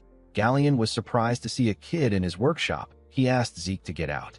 Although Galleon has always been someone who has a moody temperament, it has never been this extreme. Our boy wondered about what happened to Galleon before he met him. Zeke picked up a bucket of water and poured it on the man. He threw the bucket on the floor. With a smile on his face, Zeke asked him if he is awake now. He told him that he wants to know the reason why he rejected his commission. Galleon quickly noticed Zeke's gloves. He realized that he is a Draker. He quickly slammed his head on his table. He begged our boy to forgive him for his discourtesy. He told him that he is not taking any commission at the moment. He said that a bastard cannot create what someone wants when he can't even create what he wants for himself. Zeke never expected Galleon to have a stage in life where he also doubted himself. He remembered that Galleon was already the greatest blacksmith in the continent before he met him. Galleon never told him about the life he lived. He realized that the blacksmith never shared his embarrassing past with him. Our boy was not ready to wait 10 years for Galleon to come around. The blacksmith was already having a serious mental breakdown. Zeke called out to him. The man quickly put himself together. He apologized to him for his disgraceful behavior. Our boy asked him not to worry about it. He told him that he wants to see some of his failures. Galleon told him that it is at the back. Zeke decided to guide the man back to the right path. The scene shifts, and we see them at the back of the building. Galleon apologized to Zeke for making everywhere clustered. Our boy assured him that it is fine. He told him that it actually looks charming. He moved forward and picked up one of the swords. Galleon asked him to be careful. He told him that the swords are still very sharp, even if they are failures. Zeke picked the swords and threw them aside. He could tell that none of these swords were failures.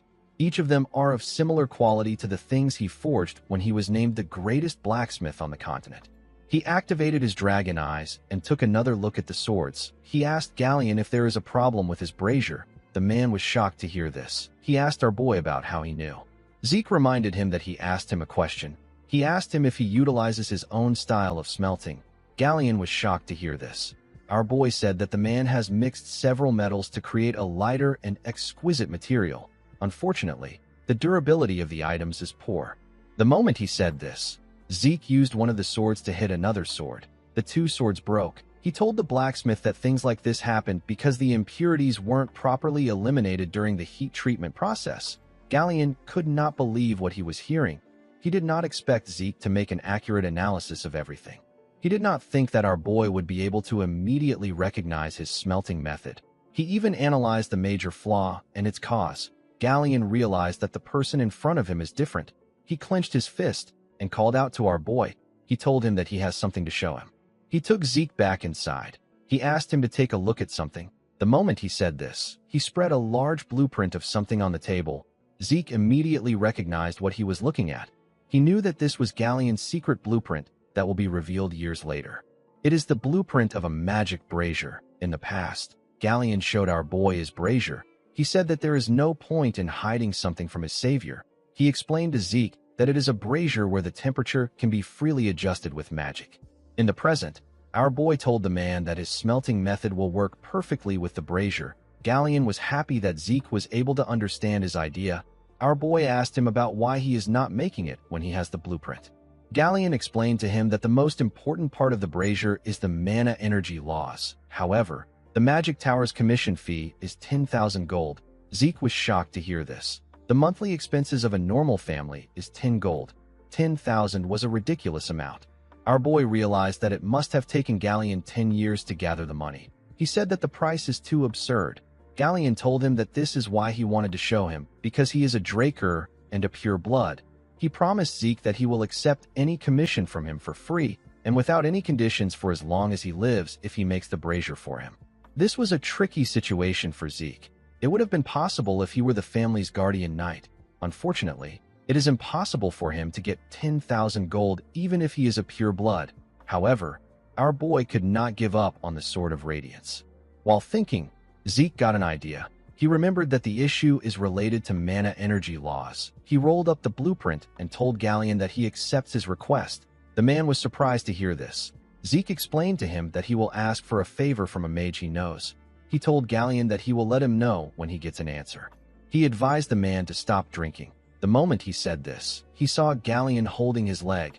With tears in his eyes, the blacksmith thanked our boy. He promised to serve him for the rest of his life as his savior. Zeke asked him to let go. He assured him that he will contact him once it is complete. The scene shifts, and we are taken to the professorial research buildings. We see Zeke walking somewhere. He wondered why the Magic Tower's commission fee were so high. The structure of the brazier itself was quite simple. Our boy was on his way to meet Fanon. He remembered that the instructor's major is the design of mana energy laws. While thinking, our boy hears a sound. He turned to the side. He noticed that the noise was coming from an alley. When he went to check it out, he saw a boy getting beat up in the alley. The boy was begging his bully to forgive him. The bully turned out to be Leon. Leon asked the boy to repeat what he said. He saw the boy as Zeke. The poor boy referred to him as Sir Leon Conrad. He apologized to him for putting his lowly hands on him. The bastard referred to the boy as Zeke and told him that he said it well. He slammed his head on the ground with his leg. He told him that he will give him the opportunity to clean up the land that he messed up. The poor boy had no choice but to thank him. Our boy felt sick when he saw this. He decided to leave. Leon continued to beat the boy up. He told him that his existence is an hindrance. He said that Zeke is also an hindrance. He could not accept the fact that Zeke got a golden light during his awakening. He did not like the fact that he had a pure blood awakening that was better than others. He kicked the boy repeatedly and asked him not to mess with him. The idiot believed that his loss against Zeke could not be helped because our boy attacked him before the fight started. He referred to Zeke as a stupid bastard and wondered about how he became a pure blood awakener. He said that it was all luck. While he was beating the boy up, someone called him Freckles. Leon quickly recognized the voice. He stopped hitting the boy. With a smile on his face, Zeke asked his cousin if he has found someone to replace him. With a horrifying look on his face, he told the boys that he will give them 3 seconds to plant their heads in the ground. Leon told our boy that his arrogance has gone through the roof ever since he went through his pure blood awakening. Zeke asked him to shut up. With a scary look on his face, he asked him to get down. The boy became nervous. He felt an unknown pressure. He remembered how Zeke used to crawl between his legs a few months ago. Now he is the one who is scared. This made Leon angry. He called our boy an inferior bastard. He could not believe that he was telling him what to do. He ordered his friends to attack Zeke. The boys were happy to hear this. They quickly charged at him. Zeke asked the boys not to blame him for what is about to happen. The moment he said this, one of them stretched out his hand to punch him. Our boy easily dodged the punch. The boy was annoyed to see this. Zeke gave him a heavy punch that slammed him to the ground and knocked him out. He quickly moved close to the next person and gave him a punch in his chin. One of them tried to attack him from above. Zeke grabbed the idiot and threw him on the person that was about to attack him from behind. He charged at the next person and used his knee to hit him in his face. He went low and punched the boy that he threw. The poor bastard spat out a lot of blood. While he was down, Zeke used his leg to hit the person close to him in his chin. Leon was shocked to see what happened. He could not believe that our boy managed to beat up everyone in his group. He wondered if this was the Zeke Draker that he knew. Our boy asked him not to be scared. He told him that it will only hurt for a moment. Leon quickly took out his sword. He was shaking like a little girl. He told Zeke that he will cut him if he comes closer. Our boy told him that it was not smart for him to draw out his sword. He asked him if he knows what this means. Leon became more scared. Zeke announced that he needs to draw out his sword in order to face the murderous intent of Leon Conrad, who has unsheathed his sword outside the holy training arena. He pulled out his sword. and said that he will retaliate in the name of honor. He released a terrifying energy when he said this. Zeke said that the battle will end once one of them is faced with death. Leon began to tremble when he heard this. Our boy reminded him that the opponent will take no responsibility for the outcome to follow. He asked the boy who Leon was beating up to be their witness. The boy turned out to be Liam Stone. After saying this, he told Leon that they can begin. The idiot quickly dropped his sword on the ground. He said that he is sorry. He actually peed himself. He referred to our boy as Sir Zeke Draker and begged him to let him leave. He begged him to let him go. When Zeke saw this, he remembered how he used to beg Leon to let him leave. He called Leon a foolish bastard. He attacked him with a quick slash. He put away his sword and told his cousin that he will be taking his ear as payment. The boy began to scream when Zeke said this. His hand was covered in his blood. Zeke grabbed his head. He told the boy that he will take something else if he sees his ear reattached when they meet again.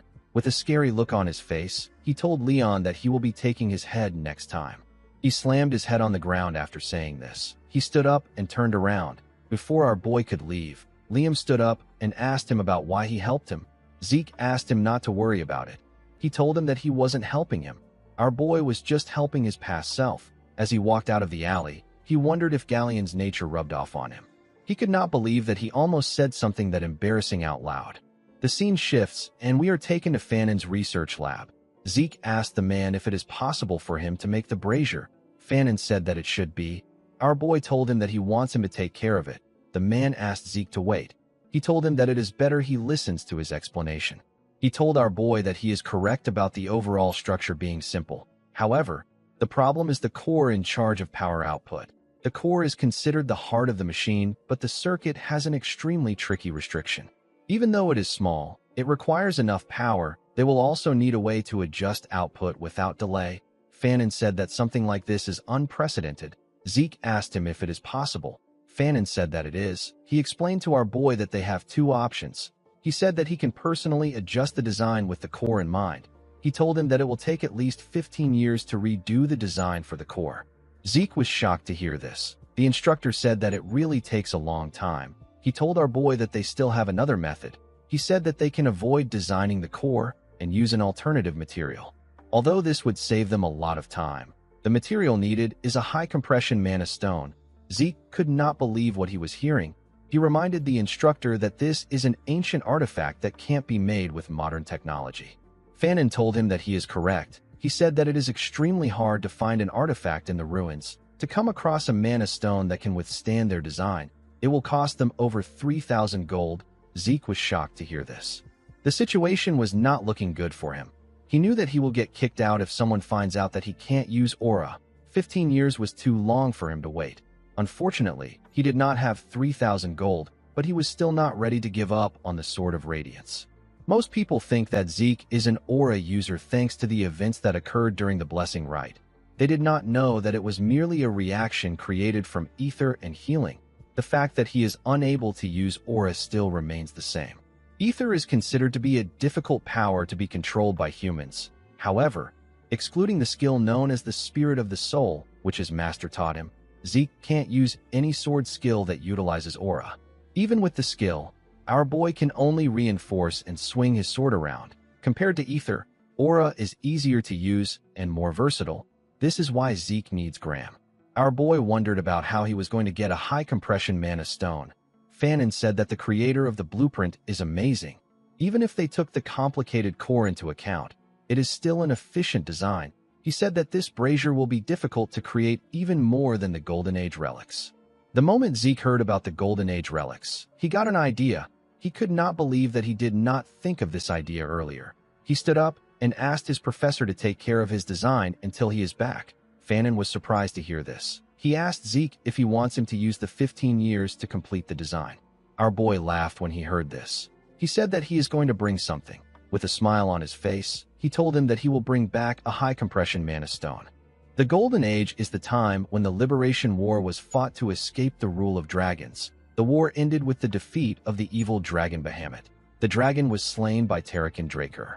This granted humanity a century of peace. During that time, ancient relics were uncovered within the dragon's lair. They were the remnants of the age of the Hero King. This was the prime age of magic.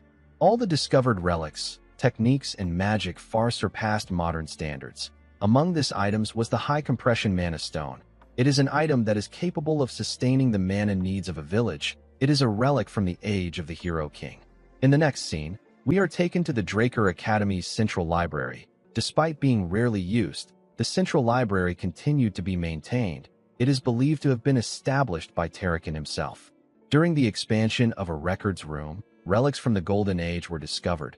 This led to the involvement of the Magic Tower and the Archmage of Nirvana, who is a member of the three great families. During those few months, countless relics from the Golden Age were discovered. News of it spread through the Continental newsletter. This event will take place 10 years later. For now, no one is even aware of the existence of the treasures. We see Zeke looking around the records room of the library. While looking around, our boy realized that he can search for it all day and still not find it. He activated his dragon eyes and began to search again. While looking around, he saw a tile that had a red glow. When he tapped the tile, he noticed that it sounded hollow. He activated the soul of the spirit and formed a blade made out of ether with his hand. The technique is known as cut. This was the only ether application for the soul of the spirit skill, which he learned from his master. Zeke used the skill to cut the tile in a clean way. Since ether materializes a user's will, it is possible to apply certain properties like cut and use it in different scenarios. However, the skill has its drawbacks. The user must expend a large amount of ether to perform any action. Zeke immediately got a headache after using the skill. It was too much for his body. He opened the tile and jumped inside. In the next scene, we see Zeke holding a torch underground. He did not remember the newsletter saying that the place was this deep. The moment he thought of this, he sensed the presence of something. He quickly put out the torch and hid himself. He remembered that it should take at least a decade for people to discover this ruin. He wondered if someone was already there. He activated his dragon eyes to see in the dark. He found two skeletons holding a shovel and a pickaxe. He was able to tell that the monsters were not made by a lich. This means that the fight should be easy. He took out his sword from his inventory and rushed to attack them. Critical Strike got activated when he attacked the skeleton with the pickaxe. He easily destroyed the skeleton with the shovel. After he defeated the skeletons, the system informed him that he has obtained 2 karma points for defeating the 2 skeletons. His current karma points was now 22. Zeke was happy to see that he can gather karma points by killing monsters. He remembered that the system once said he can do this. He forgot, because he was focused on the artifact. While looking like a madman, Zeke realized that this was a good time for him to farm points. He began to hunt the skeletons in the ruins. He killed 18 more skeletons. After doing this, he took a look at the system. He wanted to see if he could find something he could unlock with his points. The beginner quest book requires 45 points, and the minimap is going for 20 points. To unlock the draconian skill known as Devour, he needs 50 points, and to raise the draconian skill section to level 2, he also needs 50 points. Zeke decided to purchase the minimap. The feature was activated immediately. It showed him his position in the ruins. Our boy realized that it was similar to a magic map. He touched a section and asked about what it is. The minimap converted itself from a 2D structure to a 3D structure. Zeke was surprised to see this. He found it amazing. He noticed something odd. He asked the system why a particular section is in a different color. The system asked him if he wants the direction to the selected area, which is the grave of the Dragon Slayer and the storage room. Zeke was surprised to hear this. He remembered that it took the search party several days to get this location, and yet he found it with ease. He accepted the system's offer. The system said that it will provide him with the quickest route to his destination. It showed him a clear path to his destination. Zeke could not believe what he was seeing. He realized that it is impossible for him to get lost. In the next scene, we see our boy arrive at the entrance of the storage room. The system informed him that he has arrived at his destination. Zeke wondered about how he was going to get inside. He placed his hand on the door. He realized that he couldn't push it to get in. The moment he thought of this, the door released some magic. Zeke quickly moved his hand away. He realized that this was a security spell. He now understood why the Magic Tower and the Archmage of Nirvana were involved. He was certain that it was because of the door. He realized that he would have lost his hand if it weren't for his gloves. He had no means of getting past the spell. He asked the system if it can't open the door for him. The system informed him that it has received the administrator's request. It said that it will connect with the security spell. It said that the activation of the automatic devices has been unsuccessful. It decided to activate the manual device. Zeke was shocked to see what was happening. He asked the system if it is responding to what he said. The system said that it is. It referred to our boy as Administrator Zeke Draker and asked him if he has any more requests. Zeke could not comprehend what was happening. He asked the system to tell him why it forced him to regress. The system said that it cannot answer the question. Our boy decided to ask another question. He asked the system to tell him what the administrator system is. The system said that it cannot answer his question. He asked the system to tell him who made it. The system said that it cannot answer the question again. It asked him if he has any more questions. Zeke felt frustrated that the system was not answering his important questions. He asked the system to just open the door. The system confirmed the request. It informed him that the grave of the Dragon Slayer, which is the storage room, has been opened. The moment it said this, the door got opened. When Zeke stepped into the room, he was surprised to see how large it was. He saw several treasure chests in the room. A treasure chest is a chest filled with valuable relics and treasures. Finding even one of these relics would be considered a miracle. When Zeke opened a chest, he saw gold coins and several valuable items. He could not believe that he was surrounded by hundreds of these chests. He quickly began to open them. While checking the chest, he found the item he was looking for. He found the high compression mana stone. He actually found a box filled with 4 of them. He used 1 point to create 4 more slots in his inventory. Unfortunately for him, he didn't have enough space for everything in the storage room. He decided to return to this place regularly until he graduates. Since he had found what he wanted, he decided to return back to the surface. Before he could take a step forward, he felt something. He felt an ominous energy coming from somewhere. He moved close to the wall to check the place. The moment he touched the wall, it released some magic. Zeke was shocked to see this. Before he could do anything, a magic circle got activated. The magic circle teleported our boy somewhere else. Zeke found himself in another room. He quickly called out to the system and asked it about where he is. The system informed him that he is at the home of the Dragon Slayer. Zeke looked around. He was certain that he did not hear anything about a room filled with coffins in the newsletter. He opened the mini-map to check his location. He noticed that he was not far from where he previously was. The only odd thing was that there wasn't a path connected to this room. Our boy realized that this is a hidden area that was never found. He decided to explore the place. He opened one of the coffins. He saw a knight's armor inside. The system informed him that he has found unknown Dragon Slayer exclusive equipment. Our boy found the name to be weird. He raised the armor up. He believed that the armor must be different because it is from the Golden Age. While inspecting it, he noticed a hole in its neck. The moment he saw the hole, Zeke got an idea.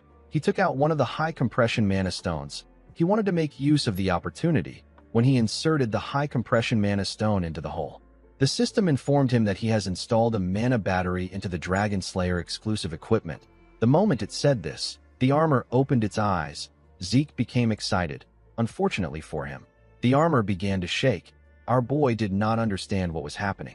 Before he could do anything, the armor blew up. The system explained to him that an overload caused by equipment failure has caused the activation to fail. It said that an explosion will occur in a few seconds. It advised Zeke to hide. Our boy was annoyed to hear this. He told the system that the explosion already occurred. The system apologized to him. Zeke could not believe that a high compression mana stone was the energy source for this ancient armors. He wondered about the kind of features that the armors had for them to use such a large energy source. He decided to continue looking around. After searching every room, he did not find anything. He decided to go into the last room. He found a glass cube in the room. It was the only thing in the large room. While he was looking around, the system sent a message to him. Zeke was shocked to see what the system said. He called Tarakan Draker a crazy man. The system informed him that the legacy of Tarakan Draker, which is the heart of the cursed light dragon known as Bahamut, has been found. The heart appeared in the cube. Our boy did not expect his ancestor to leave the heart of the dragon he defeated as a dying gift. He now understood the ominous feeling he got when he was in the storage room. However, what he was feeling now was different. Zeke slowly walked towards the cube. The system informed him that the heart of Bahamut is reacting to him. Our boy placed his hand on the glass. He told the heart that he can hear it. He said that he understands. He said that he will kill everyone. Our boy was slowly losing himself. Before he could completely lose himself, his indomitable mental defense got activated. He He grabbed his hair. He wondered about why he wanted to kill everyone. The moment he thought of this, he felt something weird. He took a look at his hand. He saw that a dark energy had covered it. One of his eyes had turned black. The energy surrounded him. Zeke became nervous. He did not understand what was happening. He began to panic. The system informed him that he is about to take Tarakan Draker's test. He was asked to defeat the strong curse from Bahamut's heart. He was told that he will receive Tarakan's dying gift as a reward for clearing the mission.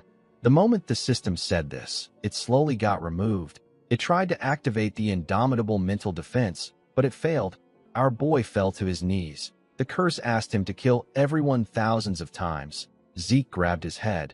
He tried to resist the thoughts. The curse asked him to accept it. It said that he will be free when he accepts it. Fortunately, our boy is strong-willed. He hit his head on the glass cube. He asked the curse to stop mumbling. He told it that it is so annoying. As blood gushed down from his head, Zeke smiled at his cursed self. He called it a dumbass and told it that freedom is something to be won. The glass shattered after he said this. The system informed him that he has won against the Light Dragon's curse. It told him that he will receive ownership over Tarakan's dying wish. Zeke was relieved that the quest was over. He knew that things could have gotten worse. He did not expect the skill activation to fail. While he was thinking, his healing factor and infinite stamina got activated. The system informed him that he has started to absorb the heart of Bahamut. When our boy raised his head up, he saw the heart glowing. It fired a large amount of energy at him. The energy pushed him back. Zeke could not comprehend what was happening. A pure and dense source of mana was flowing into him. Unfortunately, Zeke did not have any circles in his body to accept the mana into. Without a place to store this mana, his body was getting destroyed. He realized that he had to do something. He released his ether and activated the spirit of the soul. He put his hand together to form a hole. He used a technique known as seal. He decided to use ether to cover the mana and seal it in an ether hole. He grit his teeth and forcefully put his energy together. While he was struggling, an explosion occurred. The explosion was quite large. Our boy was pushed down. When the smoke cleared up, we see Zeke struggling to stand. He let out some smoke from his mouth. He did not expect to actually survive. We see a mark of the dragon on our boy's chest. Zeke moved close to the glass. He noticed that the heart was gone. He realized that the mana must have really come from Bahamut. While looking at the glass, our boy noticed something. He saw a reflection of his chest. He saw the dragon's mark on it. He wondered if this happened after he sealed Bahamut's mana.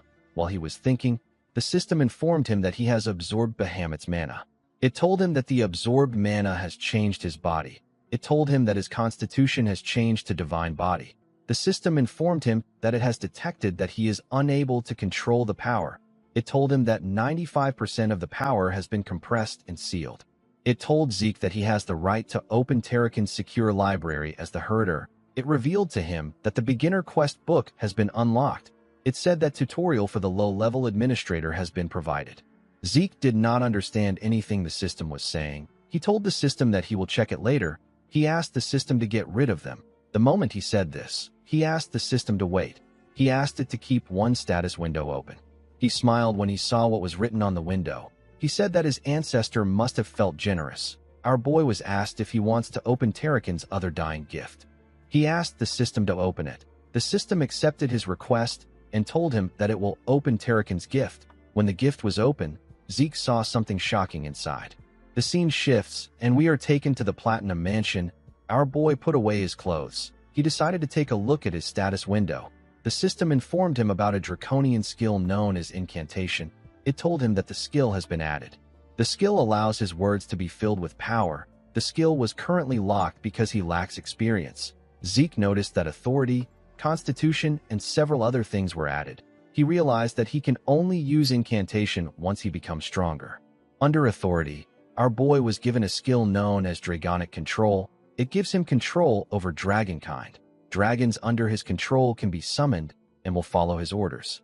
Under Constitution, Zeke was given the skill known as Divine Body. It allows his body to perform at the highest level. His rate of learning techniques and his transfer rate of ether in his body will increase. The descriptions were not really helpful to Zeke. He went into a training ground. He remembered that there was another status window related to Tarakan. He asked the system to open the status window related to Tarakan. The system informed him that an information update is needed in order to open Terrakin's secure library. It asked him to move to a location where an information update is possible. It asked him if he wants to see the location on his mini-map. Our boy did not expect that he would have to go somewhere.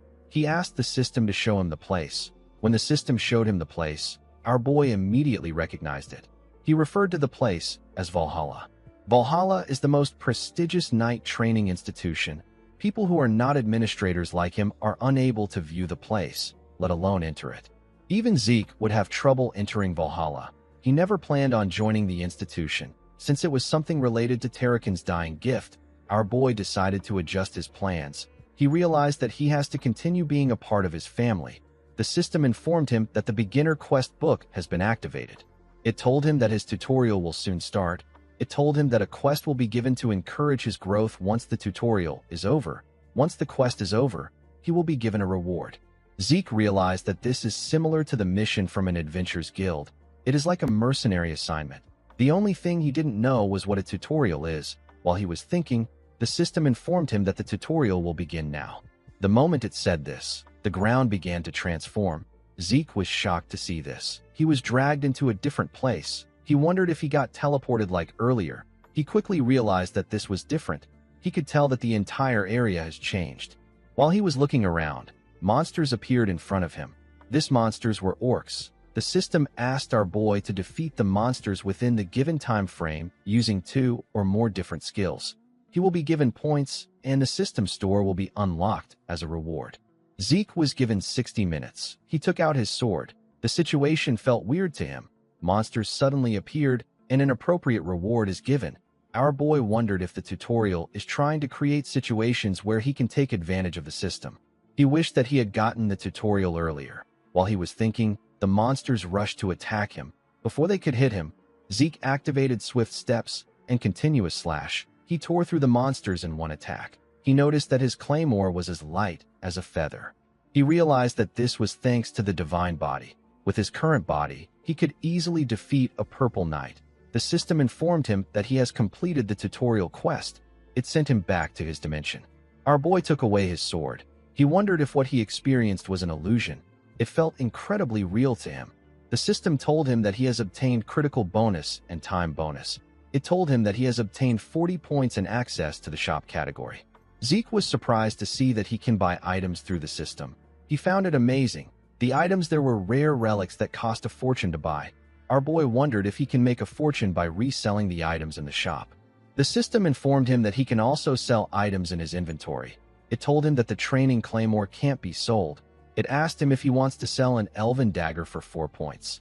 Zeke realized that he can only sell ancient relics. The elven dagger could be sold for 100 gold at an auction.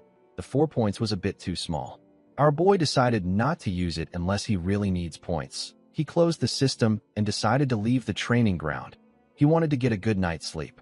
The next day, we are taken to Fanon's office. The man could not believe that Zeke actually found a high-compression mana stone within a day. He asked him about how he did it. Our boy said that it is too complicated for him to explain. He asked the man to tell him how long everything will take. Fanon said that it is already complete. Zeke was surprised to hear this. He told the man that he is incredible. Fanon told him that he finds it more amazing that he was able to get a high-compression mana stone.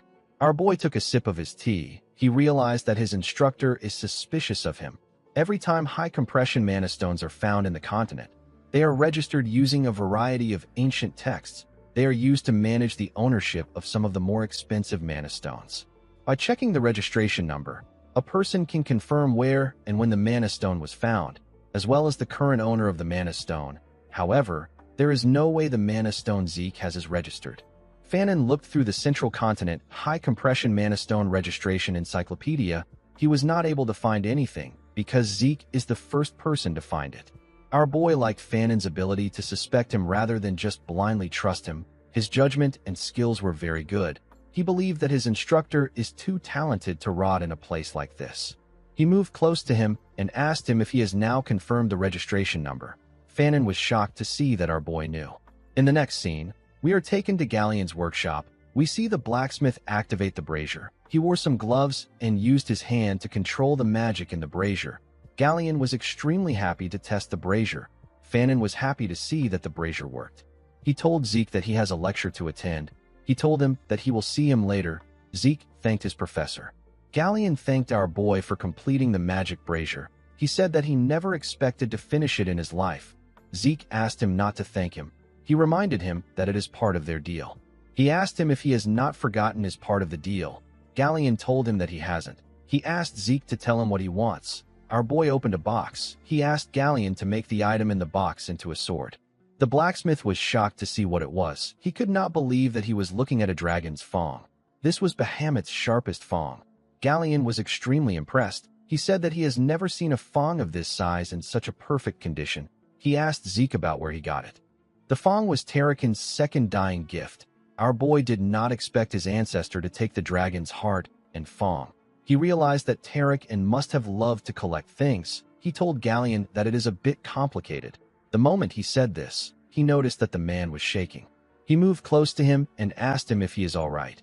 Galleon could not believe that Zeke gave him a magic brazier, and now he is giving him the chance to work with the dragon's fang. With a look of determination on his face, Galleon promised Zeke that he will exceed his expectations. He said that he will create his blade even if it costs him his life.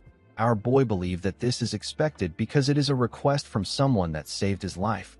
He remembered that Galleon also made the same promise in his past life. At that time, he begged the man not to do too much. He smiled when he realized that Galleon was still the same. He told him that he will leave the rest to him. As he walked out of the workshop, he wondered about the kind of sword that Galleon will make this time. He was looking forward to it. The scene shifts, and we see our boy arrive in his room. He was quite tired. He did not expect to go through so much stress just to make a sword. He remembered that it has been a week since he received a note from Duke. Duke asked him to come find him. He believed that something will happen sooner or later. While he was thinking, he sensed something.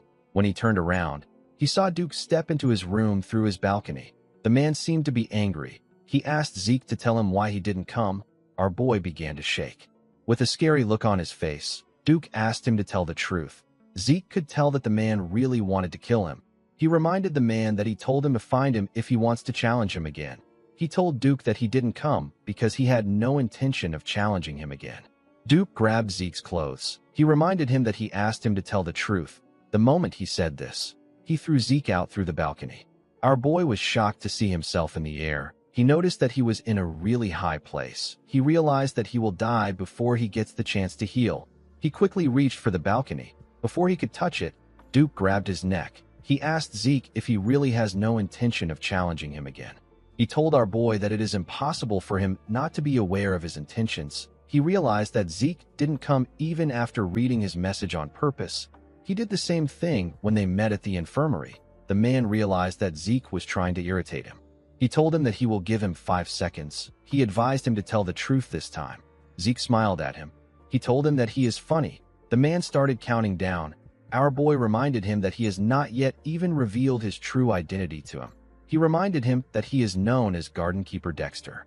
Duke smiled when he heard this. He threw Zeke back inside the room.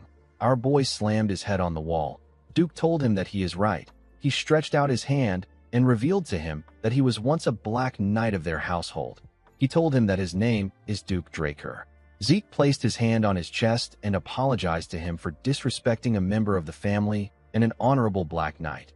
Duke was surprised to see how fast our boy accepted the truth. He asked him if he was planning this. Zeke said that he wasn't. He reminded Duke that he said he was once a Black Knight. The man said that it is not a big deal. He said that he is no longer a Black Knight. Our boy was surprised to hear this. He wondered if this is possible. He knew that it was normal for people to rise in ranks, but he has never heard of anyone who dropped in ranks. Duke asked Zeke to stop talking about it. Our boy noticed that the man's hand was shaking. He decided to drop the matter. He told the man that he will tell him the truth since he also did the same. He revealed to Duke that he was already aware of his identity. The man asked him if he bothered him so that he can become his official apprentice. Zeke told him that he is correct. Duke smiled when he heard this. He told our boy that he likes his boldness. He told him that he will accept him as his apprentice. Zeke was shocked to hear this. He did not expect it to be so easy. He decided to make it official before Duke changes his mind.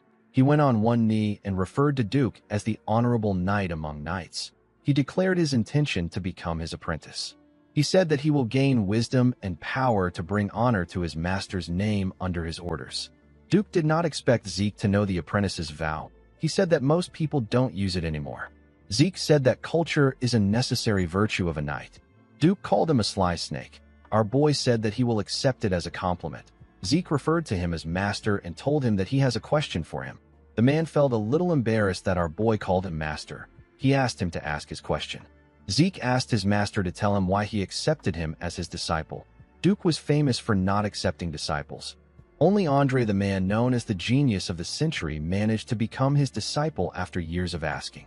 Our boy did not understand why Duke would accept him so readily. He assumed that his master saw that his potential surpasses Andre's own during the duel they had. Duke asked him to guess the reason. Zeke asked his master if it is because he is a genius of the family. The man laughed when he heard this. He told our boy that his confidence is something else. He told him that he would have chosen Reina if he was looking for a genius. He revealed to Zeke that he likes his tenacity. He explained to him that talent isn't the only thing needed to reach the level of a red or black knight. Individuals who never faced any issues usually fall in the face of adversity. Zeke knew that the man was right. Most of the praised geniuses who were projected to reach the level of red knights usually fail to reach this level. They stay at the level of blue knights. Duke stood up. He asked our boy to follow him. He said that it is time for his first lesson. Zeke followed his master to the Western Greenhouse Gymnasium. He was surprised to see how large it was. He did not know that there was a gymnasium underneath the greenhouse. He wondered about what his master was planning. He has been running around the gymnasium since they arrived. Duke realized that our boy has been running for 3 hours. He asked Zeke to stop. Our boy asked him if he no longer has to run. Duke told him that he has a question for him. Our boy asked him to tell him what he wants to know. The moment he said this, Duke appeared behind him. He grabbed our boy's hand. Zeke quickly pushed his hand away. He put some distance between himself and his master. Duke took a look at his hand. He asked our boy if he has a problem with him checking his pulse. Zeke became nervous. The man said that he knew something was off from the start. He noticed it when they fought in the infirmary. He noticed it again when they dueled in the greenhouse.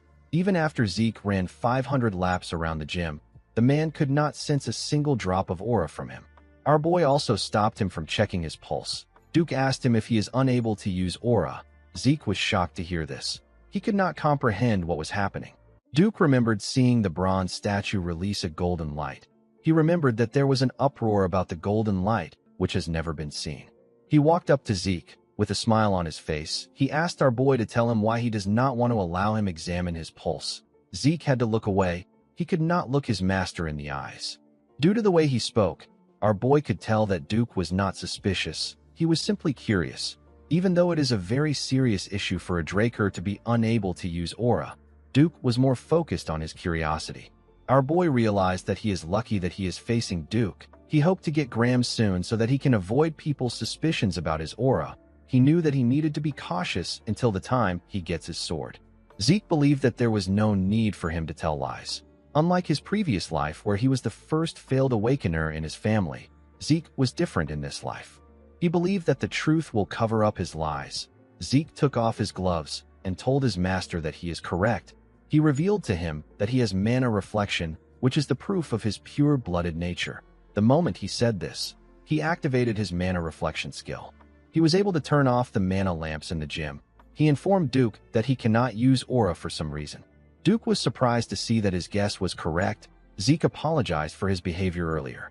With tears in his eyes, he told his master that he will be chased out if people find out that a Draker can't use aura. He told Duke that he is scared.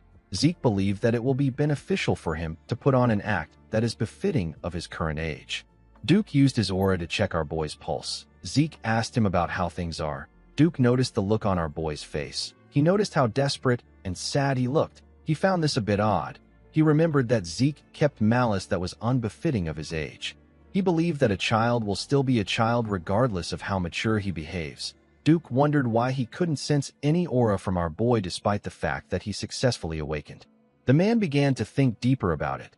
Zeke knew that his master will not be certain even after examining his pulse. This is the level at which the blessing right is absolute for a Draker. The Draker family places all their faith on the blessing right. Even though our boy told him the truth about his aura, he knew that Duke would find a way to deny it to himself. While he was thinking, His master placed his hand on his shoulder and told him that he is an irregular. Zeke was not surprised to see that Duke came to this conclusion. He believed that it was natural for the man to think like this since he isn't aware of the concept of class. Our boy pretended as if he didn't know what an irregular is. He asked Duke to tell him what an irregular is. Duke said that it is a term used to refer to people with anomalous abilities. An example of this is the ability to use aura and mana together. Another example is an irrational ability of peering into the future. Due to their abilities, irregulars are not treated well. Duke asked our boy not to tell anyone about his ability. As Zeke ran after his master, he asked him to tell him why he thinks he is an irregular. Duke told him that he has an insane amount of stamina and incredible recovery. No matter how light the damage is, treating internal wounds take time. Yet Zeke was able to recover almost instantly. He told our boy that it must have taken a ridiculous amount of energy for him to heal instantly. The man asked Zeke to tell him what he thinks energy is. Our boy told him that it is aura. Duke explained to him that his energy is being constantly consumed in exchange for stamina and regeneration. Thanks to this, there is barely any energy left for him to sense. He told Zeke that this is just his own theory. Our boy realized that his theory actually makes sense. It was quite plausible. He asked Duke if he will never be able to use aura. He told the man that he won't be able to meet his expectations. Duke laughed when he heard this. He walked up to the stage. He asked Zeke not to worry about it. He revealed to him that his Gale art is a special art that doesn't use aura. Zeke joined him on the stage. The man explained to him that a special art is a special skill personally developed by a knight who has reached great heights. Normally, the special arts is a specialization of dragon slaying, so it would be proper to use aura. However, the Gale arts uses only a trained body. Duke told Zeke that he will show him a demonstration. He asked him to pay attention. The moment he said this, the man moved at a crazy speed. Zeke had to quickly follow him with his eyes. All he was seeing were afterimages of his master. After displaying his technique, Duke returned back to his original spot. He asked Zeke if he was able to see it. Our boy stood up. He asked him if he can follow his footsteps. Duke asked him if he will be fine if he does not show him again. Zeke told him that this is enough. The man smiled when he heard this. He told our boy that his confidence is that of a black knight. He asked him to give it a try. Zeke crouched and took a stance. He looked around and began to move. He put his legs exactly in the same place Duke left his footsteps. Duke was shocked to see this. Now that he was directly mimicking the man's movement, our boy could see things that he couldn't before. He noticed that Duke moved as if he was sparring with someone. Each and every step has a purpose behind it. Some were for attacking, some were for dodging an attack, others were for closing the distance, and also to increase it. There were no wasted movements. After he was done copying it, Zeke went back to his original position. Duke could not believe what he was seeing. It wasn't as if Zeke wasn't gifted a week ago, but he wasn't this good. He wondered about what happened to our boy during that 1 week. The difference was like heaven and earth. Duke smiled like a crazy person. He said that Zeke is perfect. With an arrogant look on his face, Zeke asked him if he has done enough for him to get the confidence of a black rank. Duke realized that his disciple's only problem is his arrogance. He put him in a chokehold.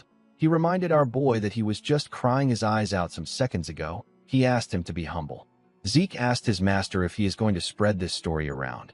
Duke referred to him as his arrogant disciple and told him that it depends on his attitude.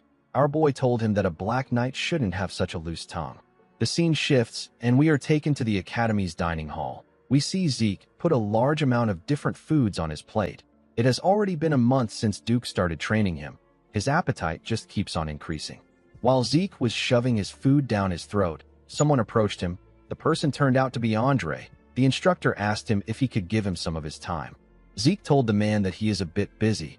He told him that they can talk now. Andre sat down and asked our boy to tell him how he managed to convince Sir Dexter.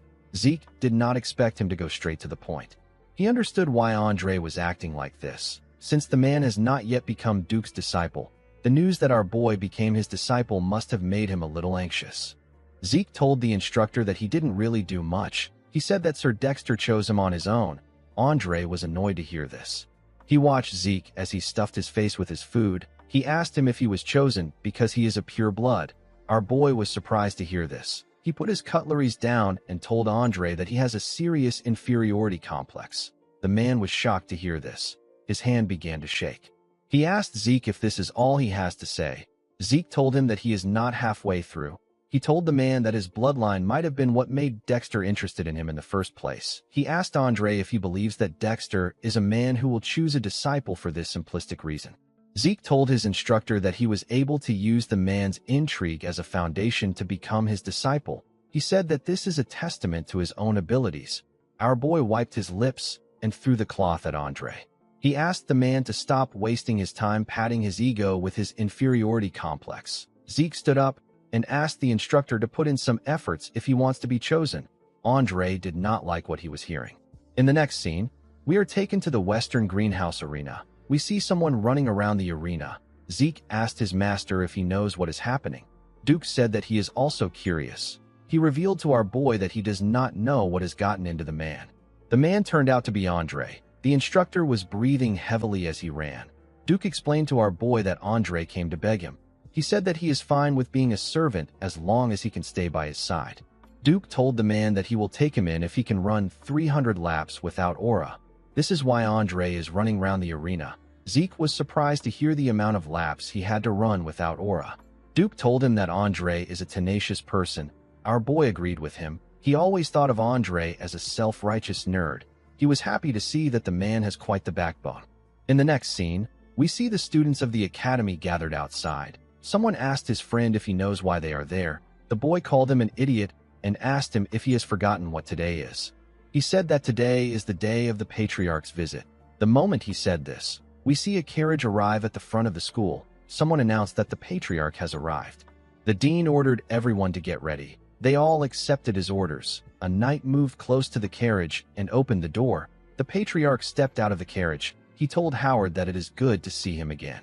The dean bowed his head and said that he greets the master of the Drakers. The knights that were in front bowed their heads and also greeted the patriarch. The knights behind them all held their swords and stood in an upright position. The patriarch walked up to Howard with his overwhelming energy. He reached out his hand to Howard. He gently tapped him on his shoulder and told him that he is always hardworking.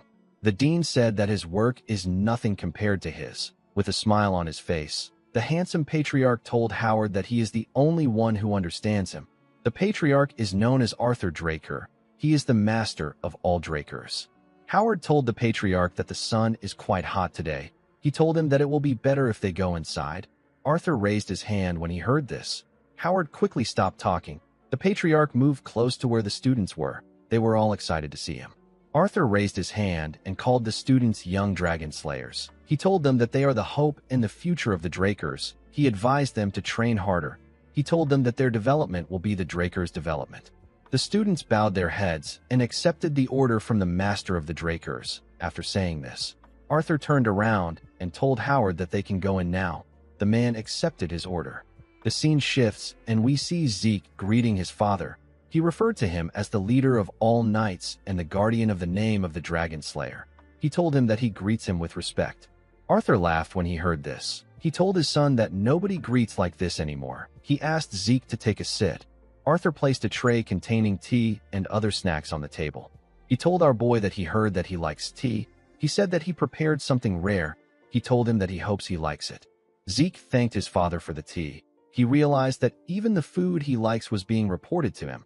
Zeke heard people say that they may be things that the Emperor doesn't know, but there will never be anything that a Draker doesn't know.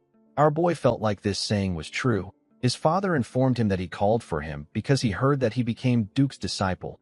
Zeke did not expect him to go straight to the point. He told his father that Duke did him a great favor. Arthur agreed with him. He told his son that he does not know what his goal is, but he will be able to accomplish it if he follows Duke's teachings. Zeke revealed to his father that he wants to be the strongest on the continent. Arthur glared at his son when he heard this. Zeke told him that he will become stronger than everyone so that he can live freely. With a smile on his face, our boy said that this is his goal. Arthur's expression changed when he heard this. He released his aura and asked his son if he plans to surpass even him. Zeke began to sweat. He felt like something was pushing him down. He recognized this power. It is known as Astral Sword. It is said to give a person power over all living things within its radius. It is the pinnacle of aura usage that only Black Knights can reach. Arthur began to smile. He noticed that his son was pushing back. Zeke told his father that he will surpass him. The patriarch seemed to be pleased. He took away his astral sword. He told his son that this is the most interesting thing he has heard in ages. Zeke did not expect the master of the Drakers to be this powerful. The man is a real Black Knight, the pinnacle of strength. Duke was already ridiculously strong, but the patriarch was on a whole other level. Zeke was scared. Arthur informed his son that he came to support him in the academy. He said that his support is no longer enough. He put his hand into his clothes and brought out something. He placed it on the table. He told his son that this is a gift for becoming Duke's disciple. Zeke was shocked to see what it was. It was a card that had the Draker emblem on it. Our boy called it a black card. Due to his son's reaction, Arthur was able to tell that he already knew what it is. The black card is a credit card only given to a select few. Our boy never thought that he would get to see one in person. Just having the card gives one incredible benefits. The card also doesn't have a limit. Arthur explained to his son that he will put the card under both their names so that he can use it freely. Zeke bowed his head and thanked his father. He said that he will use it only when necessary. Although his father was acting nice, Zeke was aware of his true intentions. Using a credit card leaves a record. Arthur wanted to keep track of what his son is doing. Due to the fact that his father was using this method instead of opting for the Black Martial Squad, Zeke was able to deduce that his father must not yet see him as a threat. Arthur told Zeke that he doesn't want to waste any more of his time. He said that he must be busy training to become the strongest on the continent. He told our boy that he is excused. Zeke bowed his head and left the room. The patriarch rested his head on his chair. The moment he did this, Duke told him that he is sickening. Arthur asked Duke to tell him why he is so angry. Duke told Arthur that he is suddenly playing father to his son after he neglected him for a long time. The patriarch told the man that he had no choice as the head of the household. He told him that what he just said counts as defamation of his character. Duke sat down on the chair and asked Arthur to take him away.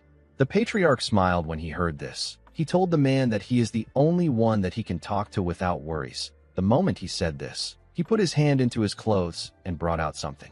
He showed Duke a bottle of liquor and told him that they can have a drink to go with their conversation. Duke became very excited. He referred to the drink as the dragon's breath. The patriarch poured his friend a drink. He asked him if he knows that the atmosphere in the continent has been very strange lately. Duke said he cannot know anything because he has been cooped up in the academy. He asked Arthur to tell him how he is supposed to know. The patriarch reminded his friend that he has eyes and ears all over the place. Duke called the patriarch a snake. He told him that he asked a question when he already knows his answer. Duke told his friend that he heard that the emperor has gone crazy over the idea of immortality and is looking all over the continent. Arthur asked his friend if he thinks that it is possible to be immortal. Duke told him that magic can make a person look younger, but it can't grant them immortality. The patriarch agreed with Duke. He asked the man if it will be different when the relic the emperor is looking for is related to the elder dragon. Duke was shocked to hear this. While the patriarch and Duke were talking, we see Zeke in another room. He activated his ether and used the spirit of the soul, which is also known as soul manifestation. He used a skill known as hearing. He was able to spread his senses around the floor. Zeke began to listen to what his father and Duke were talking about. Duke told the patriarch that it might be possible if it is related to the elder dragon. He asked Arthur if the emperor has already located the relic. The patriarch said that it is possible that he has. He revealed to him that the Order of Black Knights has already reported to him. He said that the relic is most likely within the northern continent. Duke asked Arthur if the Empire's people have gotten this information. The patriarch said that they haven't. He said that it is only a matter of time before they find out. Duke was reminded of the past. He reminded his friend about the time the crazy emperor first ascended to the throne. He started a war to unite the continent. Only after he took over half the central continent did the war stop. Duke told his friend that he assumed that the emperor would give up on his decrepit, absurd dream. Arthur said that if even one of these artifacts can grant immortality, then the continent will be engulfed in a sea of flames again. He revealed to his friend that he agreed to go to the north himself due to how important the issue is. Duke was shocked to hear this. He could not believe that the patriarch wanted to leave his seat empty. He told him that the bastard of an emperor would run amok if he does this. Arthur told his friend that this is why he wanted to see him. Duke told the patriarch that he is as sly as a fox. He clinked his glass with Arthur's own. Arthur told him that he is the best. Duke told him that he only ever picks him for annoying things. The moment he heard this, Zeke began to sweat. He was struggling to maintain his skill. He had to give up. He fell to his knees and began to breathe heavily. He had used the soul manifestation for too long. Even after our boy absorbed the heart of Bahamut, he couldn't do anything about the side effects. Zeke remembered that the statue he was holding before he regressed was an artifact of the Elder Dragon. The voice he heard just before he died and the system messages he saw after regressing were all functions of this artifact. Things began to make sense to our boy. He realized that he stole the artifact that the Emperor wanted to use to make his wish come true. The Emperor even mobilized a unit under his direct control to chase after Zeke. The unit is known as the Hunting Dogs. At the time, Zeke was so obsessed with revenge that he did not care about any of this. Now he has gotten a clue that the administrator system that sent him back to the past was a function of the Elder Dragon's artifact. This made our boy wonder about who created the artifact and why the person created the artifact. In the end, Zeke just ended up with more questions. While our boy was thinking, Duke stepped out of the room with the Patriarch. He told him that it was a good drink. He said that he will make his move immediately. Arthur told him that he will put his faith in him. As he walked towards the door of his room, Arthur stopped moving. He looked at another door in the hallway. Something was off about the room. Zeke was still thinking about his situation. He wondered about how the artifact of the Elder Dragon was related to immortality. While he was thinking, he sensed something. His father opened the door. Somehow, the room was empty. Arthur was relieved to see that there was no one there. Zeke had actually jumped out through the window. In the next scene, we see Zeke on the training ground. Someone knocks on the door. Our boy reminded Decker that he doesn't like to be disturbed when he is in the training hall. The man apologized to him. He told him that a fellow student has come looking for him. He asked Zeke if he should send the person away. Our boy was surprised to hear that someone came to look for him. He knew that he didn't have any friends in the academy. He asked Decker to let the person in. To his surprise, the person turned out to be Liam Stone. The boy went on his knees and bowed his head to Zeke. Liam begged our boy to take him in. Zeke remembered saving the boy from his cousin before. He realized that he should have just left him alone last time. He asked Liam to explain what he means. He asked him if he is trying to become his subordinate. Liam told him that he is correct. He pledged his allegiance to Zeke. Our boy asked him to tell him why he is not with Jakin. Liam scratched his hand on the hard concrete ground. He told Zeke that Jakin abandoned him. With a desperate look on his face, Liam said that he must go to Valhalla. He begged Zeke to take him in. Our boy remembered that Liam was like this too in his past life. He wondered why the boy was so obsessed with Valhalla. Zeke asked Liam if he is stupid. He asked him to go to the Turin or the Zimmons. He turned around and told Liam that he is not a support family. He told him that he won't be of any help to him in entering Valhalla. Zeke grabbed his sword and asked the boy to tell him how he is supposed to believe him. He told him that he could be a spy sent by Jakin. Liam was shocked to hear this. He took out a knife. He held his ear and cut it off with his own hand. He told Zeke that it is natural for him to doubt him. He promised to prove himself to him no matter what it takes. He said that he will cut off his tongue if he wants him to become mute. While shaking in pain, he told Zeke that he will cut off his foot if he wants him to become a cripple. He referred to our boy as his lord and told him that he will place his life in his hands. Zeke did not expect this. He remembered that he cut off one of Leon's ears before. He believed that Liam was trying to show him how serious he is. The boy begged Zeke to take him in. Our boy was reminded of the time he met his master. He told him that he wants to become stronger than anyone else. He begged his master to teach him. Liam continued begging Zeke. Our boy threw a sword at him. He told the boy that he will take him in if he manages to withstand even one strike from him. Liam was happy to hear this. He thanked our boy for the opportunity. Zeke asked the boy to get himself treated before he fights. After getting treated, Liam went back on the stage with some bandages tied to his head. The boy believed that one strike from Zeke would be easy because he is someone who can also use the Draker aura. However, now that he was standing in front of our boy, he realized that they were not in the same league. He could not believe that Zeke is actually the same age as him. He was scared. It became hard for him to breathe properly. Zeke charged at the boy. Liam raised his sword and managed to block the heavy attack. The attack sent waves around the training hall. Unfortunately for him, he could not withstand Zeke's attack. Our boy was able to push him back and knock his sword out of his hand. Zeke asked Liam if this is all he has. He told the boy that he is quite miserable. He told him that he can tell he is determined. He advised Liam to give up on going to Valhalla. The boy called out to Zeke. our boy realized that Jakin must have really cast Liam aside. He remembered that Liam is a descendant from a very distant family. If he didn't become Jakin's attendant, he wouldn't have been able to enter the cradle. The academy is a place where power is limited. Even a direct descendant like Zeke was expelled in the past. It won't be odd if Liam is also expelled now. Zeke believed that the boy had to accept his fate. The moment he thought of this, he felt something. When he turned around, he saw Liam holding his leg. Zeke wondered why the boy was clinging onto him so desperately. In his past life, Liam was expelled from the academy and the order. His life fell to ruins. However, he managed to make his way up to the level of Red Knight and became known as the Mercenary King. With tears in his eyes, Liam begged Zeke to give him one more chance. Our boy realized that Liam doesn't intend to give up. He told the boy that he will give him another chance. Liam was shocked to hear this. Zeke told him that he has a condition. He reminded Liam that he said that he will cut his tongue if he wanted him to be mute, and he will cut his leg if he wants him to be a cripple.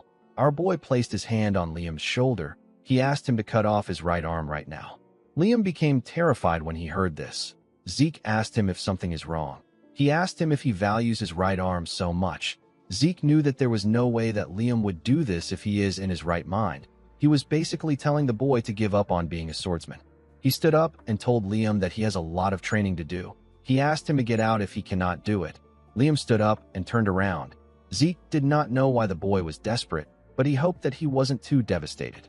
He knew that Liam would still become a Red Knight, even if he doesn't make it into Valhalla. To Zeke's surprise, Liam picked up his sword and stretched out his right arm.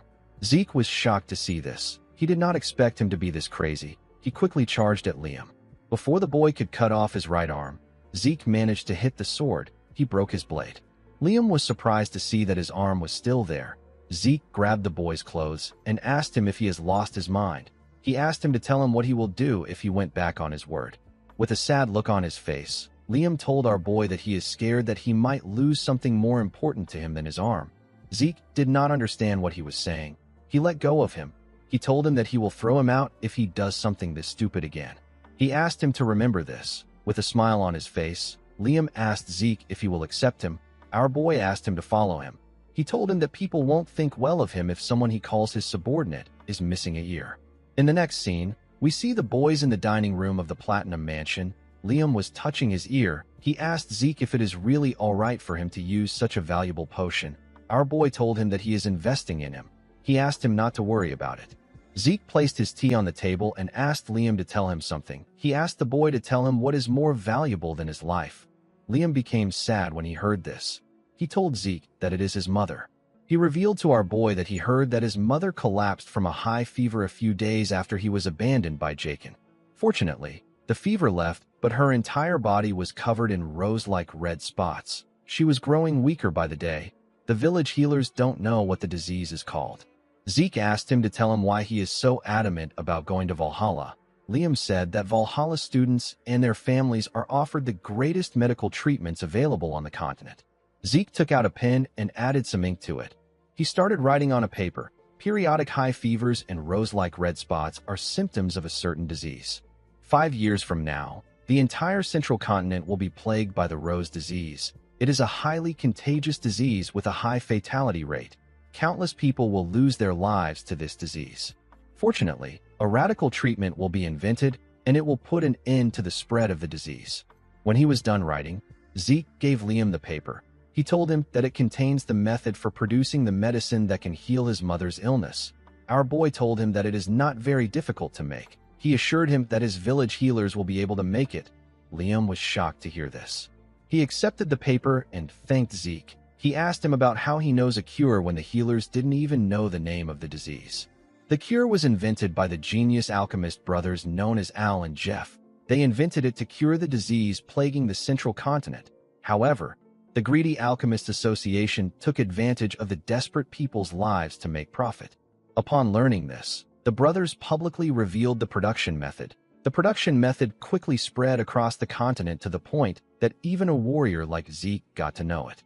With a smile on his face, our boy told Liam that he knows an alchemist. He told the boy that he no longer needs to go to Valhalla or become his subordinate now that he has the treatment in his hands. Liam said that this is not true. He told Zeke that his life belongs to him already. He went on his knees and bowed his head. He referred to Zeke as his lord and swore a lifelong loyalty to him. Our boy smiled when he heard his oath of loyalty. He found it reassuring that the mercenary king from his past life was now his subordinate. He told Liam that he will abandon him if he lags behind. He asked him to follow him well. Liam said that he will. In the next scene, we are taken to the dean's office. We see Owen greet the dean. He told the man that he has come to see him for a proposal. He asked Howard to tell him how he feels about raising the difficulty of the examinations this semester. Howard gently stroked his beard. He asked the boy to tell him the reason for his proposal. Owen said that the first years are quite skilled. He told him that all the children from the great families are there, and there are 2 pure-blood awakeners. He said that if the examination has the same difficulty it had last year, it will end up being a poor assessment. Howard told the boy that what he said makes sense. He told him that he is truly a child of Zimmons. He said that he will consider his proposal positively. Owen bowed his head and thanked the dean. He left his office.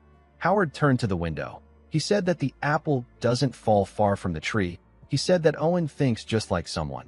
He realized that he needed to nip the issue in the bud in order to avoid future problems. In the next scene, we see the students gathered somewhere. They were there for the semester exam. They came for dungeon exploration. The Dungeon Exploration exam is a semester exam only done at the Draker Academy, in which groups of 2 people have to escape a dungeon within a given time. There is a multitude of difficulties when it comes to these dungeons. Each group is assigned one at random. Zeke asked Liam if he is nervous. The boy said that he is a little nervous. Our boy told him that this is natural. He said if a person is too nervous, they can make a mistake, and if they are too relaxed, they can become arrogant. He said that a suitable amount of tension will guard against both these outcomes. While he was talking, we see Raina trying to calm her nerves. Zeke and Liam were asked to step out. Someone stopped them from entering a dungeon. He pointed at another dungeon and asked the boys to enter it. Zeke glared at the man. He felt like something was off. The man referred to him as Cadet and asked him about why he is just standing. Our boy said that he will do as he ordered. He walked into the dungeon. He and Liam walked down the stairs of the dungeon. Although the difficulty varies from dungeon to dungeon, they are all still exam-used dungeons under the management of the Drakers. Due to this, there isn't a lot of danger. Since escaping within the time limit is the goal, each group is given a timer that activates upon entry. Each timer is given 96 hours. Because basic battle abilities are graded as well, a group can earn extra points by bringing the heads of the monsters they subjugated. The most important thing is to leave the dungeon before the time elapses. If they are not able to escape within the time limit, they will receive a failing grade. After eating, Zeke told Liam that it is better he get some sleep. The boy reminded our boy that he set up camp and prepared their meal all by himself. He asked him to rest first. Zeke told Liam that he will be fine even if he doesn't sleep for 4 days. Liam said that he feels shameless. He told our boy that he will sleep first. Zeke assured him that he will wake him up if something happens. After Liam slept, our boy watched the campfire. He looked at their timer. He noticed that it has been 16 hours since they entered the dungeon. Zeke had been training before the day of the exam. Due to this, he has been awake for 3 days. In other words, he has spent 90 hours awake. Infinite stamina only recovers physical fatigue. It does not recover mental fatigue. Within a dungeon where a person doesn't know what to expect, our boy believed that he needed to reduce as many risk factors as possible. As he slowly dozed off, our boy remembered that he will switch out with Liam once he wakes up. The scene shifts, and we see a bell ring in a place filled with snow. The bell was attached to a pillar. There was a flag in this place. On the ground, we see a blonde woman covered in blood. As Zeke heard the bells ring again, he woke up from his dream. He began to breathe heavily. He could not believe that he had this same dream again. He remembered that he heard a bell in his dream. The moment he thought of this, Zeke recalled that they set a string of bells at an entrance to alert them. Our boy quickly took a bottle of water and poured it on the fire. He woke Liam and told him that they have an enemy. He said that he will check out the situation first. He asked the boy not to light the fire. Liam told him that he understands. Zeke stood next to a wall close to the entrance. He knew that it will be dangerous for him to use dragon eyes in an exam that will last for 4 days. He decided to adjust his eyes to the darkness. While he was trying to look around, he caught a particular scent. Our boy immediately knew that this was the scent of sulfur. He knew that there is one monster that gives off the scent of sulfur and often hunts in packs. A monster with a danger level of rank 3. This monster is the dog from hell. It is known as a hellhound. Our boy remembered that Reyna hunted an orc in his past life, but he never expected hellhounds to be in the dungeon. He quickly took out his sword. While listening to the monster's sound, Zeke noticed something odd. The leader of a hellhound pack will weigh several hundred kilograms at most. Judging from the echoes, it sounded like it weighs several tons. Our boy wondered if it is a mutant. He used his sword to carefully mirror the entrance in front of their room. He saw something shocking. He did not expect to see this monster. The monster charged at the entrance. Our boy quickly jumped back. Liam grabbed his sword and took a stance. Zeke managed to stop himself when he got close to Liam. The boy asked Zeke if he is all right. Our boy remembered that the instructor who asked them to step into this dungeon had the emblem of the Zimmons on him. He called the Zimmons crazy bastards. He wondered about what they were planning. The head of the hellhound leader stepped into the room. It turns out that another monster was holding this head. The monster threw away the hellhound and screamed loudly. It was holding a giant club. Zeke realized that the Zimmons are out to kill him. Liam was surprised to see a troll. Trolls are rank 1 monsters. They are dangerous to the point where they can casually eat orcs and hellhounds. Liam moved in front of Zeke. He told him that he will act as a decoy. He asked him to use the opportunity to flee. Our boy smiled when he heard this. He asked Liam to not say something so depressing. He stood up and told him that he is not a lord who abandons his subordinate. Zeke asked Liam to not believe in him. He asked him to believe in his own efforts. He told him that he is not weak. He asked the boy to do whatever he likes. He assured Liam that he will support him. The boy smiled when he heard this. He thanked his lord. The two of them charged at the troll. They both landed several slashes on the monster. Our boy attacked the troll from the air while Liam attacked it from below. While he was in the air, Zeke took a look at Liam. He realized that the boy is very good. It was already impressive that he managed to wound a troll despite its tough skin. Liam actually landed his attacks precisely on the monster's joint. Zeke realized that Liam was studying monsters in his spare time. The troll fell to its knees. It swung its club at Liam from behind. Zeke managed to land behind the boy in time. He used his sword to parry the attack. He was able to cut the giant stick. Liam apologized to our boy. Zeke told him that it is fine. He told him that he is doing well for his first real battle. He told him that he made a good decision by aiming for the comparatively soft joints. However, he overlooked the troll's regenerative ability. The troll was annoyed to see that Zeke broke its club. Our boy explained to Liam that trolls are able to instantly heal small cuts. A person cannot keep up with their regeneration with proper attacks. While Zeke was explaining to the boy, the troll raised its hand. Zeke told Liam that this monster is too much for him. He took a stance and said that he will finish things up. Zeke easily killed the troll. The system informed him that he had subjugated the troll. He received 30 karma points for this. He asked Liam to dissect the troll. He told him that this should get them a lot of extra points. While Liam was cutting the troll, Zeke received another message. He was given a quest known as 2 birds, 1 stone. He was asked to hunt 100 monsters of 10 different species in the dungeon. The time limit for the quest is 72 hours. The karma points gotten during the mission will be doubled as a reward for completing the quest. Zeke was happy to see the reward.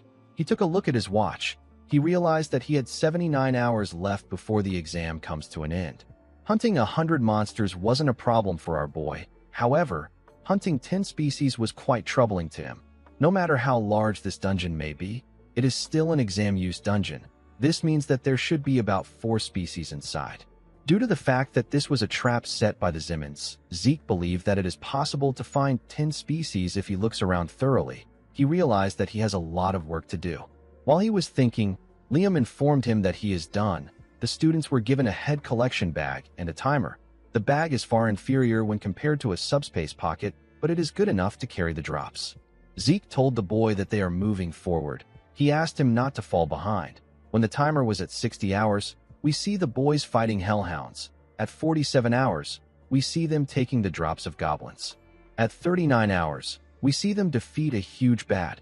As time went on, the boys decided to rest. Since they have hunted many monsters, Zeke asked Liam if he has gotten used to real combat. The boy said that he is not sure. Zeke told him that this is normal. He told him that it normally takes a while to get used to it. Our boy took a look at his system. He saw that he had 50 minutes left. He had hunted 9 species already. Zeke took a look at the dungeon's layout. He noticed that he had already looked everywhere. He said that the Zimmons are really useless. He believed that they should have prepared one more monster for him. While thinking, our boy sensed something. The cave they were in began to shake. The ground began to crack. Zeke drew out his sword and ran towards Liam. He ordered Liam to leave the bag. The boy was surprised to hear this. Zeke managed to get close to Liam in time. He quickly cut the rope that the boy tied to his clothes. The moment he did this, something came out of the ground and ate the bag. Blood splashed all over the place. Liam was shocked to see this. He noticed that Zeke's arm was covered in blood. He asked Zeke if he is all right. Our boy asked him not to worry about it. He told him that it is the blood of the monsters. He asked Liam not to interfere in the fight. He told him that he won't be able to pay attention to him. The monster that came out of the ground was a giant worm. Zeke did not expect to see a dungeon worm. A group of 8 purple knights who are well-trained are needed to subjugate a monster like this. The monster moved in front of Zeke and screamed at him. Our boy did not expect the Zimmons to be this prepared. The monster charged at Zeke. Liam quickly called out to his lord. He grit his teeth out of anger. He knew that he will be a burden to Zeke if he interferes now. He turned to his bag and went to check something inside. Our boy was able to protect himself from the worm's teeth with his sword. He was able to jump out of the monster's path. The dungeon worm passed by his side and went underground. Zeke became nervous. Even a blue knight wouldn't want to encounter this monster in a place like this. This is because it consumes the earth when it is moving. Zeke knew that he will be buried alive if he takes too long to subjugate this monster. The moment he thought of this, the worm attacked him from behind. Zeke was able to sense its presence and dodge its attack by bending his head. He took a stance and stabbed the monster from the side. He dragged his sword on its body and made the cut longer. He wanted to cut the worm in half. Before he could reach the tail, the worm raised it and turned around to face our boy. Zeke did not expect it to do this. The monster tied the rest of its tail around our boy. It squeezed him tightly. Our boy spat out some blood. While the worm was trying to choke Zeke, Liam stabbed it from behind. The worm screamed out in pain. As he healed his body with his skill, Zeke noticed that the pressure was a bit weaker. He was able to jump out of the monster's grip. Liam asked him if he is all right. Zeke asked the boy to tell him what he did. Liam revealed to him that he applied an anesthetic to his sword. Our boy remembered that the main ingredient in an anesthetic is belladonna. For a human, it simply weakens their senses. However, it is a deadly poison for a worm. In this urgent situation, Liam recalled that worms are incompatible with belladonna, and he quickly adapted by using anesthetic as a substitute. Zeke believed that Liam's judgment and adaptability reflect his title as Mercenary King. He realized that he made a smart choice when he took Liam in. He asked the boy to stab the worm with his sword again when he gives him a signal. Our boy ran to the top of the monster. He jumped and called out to Liam. The boy stabbed the worm when he heard his name. The monster screamed out in pain. While it was screaming, Zeke appeared in front of it. He activated his soul manifestation. He used a technique known as lacerate to cut down the worm from the top. The moment he landed on the ground, the dungeon worm split apart. The system informed Zeke that he has completed the sudden quest. It told him that the karma points he earned will be doubled as a reward. It also provided him with 2 random boxes as a reward. Our boy received 780 karma points. In the next scene, we see the cadets gathered at the entrance of the dungeon. They were asked to line up in front of their instructors to receive their grades. Those who were done were asked to leave. Reina was the next person being graded. She and her teammate received 30 points for escaping the dungeon. After calculating the amount of monsters they hunted, their total point was 180. The cadets were shocked to hear this. It was close to Abel's record of 200. They said that purebloods are on a different level. The instructor commended Reina for surpassing the passing grade of 130 points. The girl thanked him for his praise. After Reina, Owen and his teammate were graded. They received a total of 120 points. They surpassed the passing grade of 70 points. The instructor commended them on their efforts. Owen's teammate was very happy with his score. Owen hated it. He turned to Reina. He saw her talking to members of her clan. He was annoyed to see this. He said that the girl won't be able to act cocky forever. He believed that he could always take care of her just like he did with Zeke. The moment he thought of this, someone asked his teammate about how long it has been since they last saw the sun. Owen was shocked to hear this. He recognized this voice. When he turned around, he saw Zeke and Liam walking out of their dungeon. Liam was dragging the head of the dungeon worm. Owen did not understand what was happening. The other students were shocked to see the head of the worm. They believed that orcs were supposed to be the highest scoring monster. Liam dropped the worm in front of the instructor. Zeke moved close to Owen. He told the boy that he looks pretty surprised. He asked him if he is so happy to see him. Owen was annoyed to hear this. He frowned his face out of anger. He could not believe that Zeke was taunting him. Our boy asked him about why he is no longer maintaining his poker face. He told him that this look suits him more. Owen turned around and began to walk. Our boy asked him if he is leaving already. Owen was annoyed to see that the two purebloods surpassed him. He promised to make them pay for looking down on him. Zeke watched Owen as his squad members ran to him. He said that the boy is merciless. While he was looking at him, an instructor asked him if he is done fighting. Our boy quickly recognized the instructor. He told Andre that it has been a while since they met. Andre said that he will begin the grading. Zeke told the man that this is the only monster he has. He asked him if there is a need for him to be graded.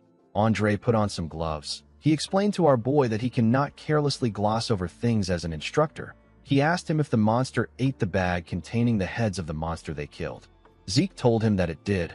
Andre put his hand into the monster's mouth. The cadets were shocked to see this.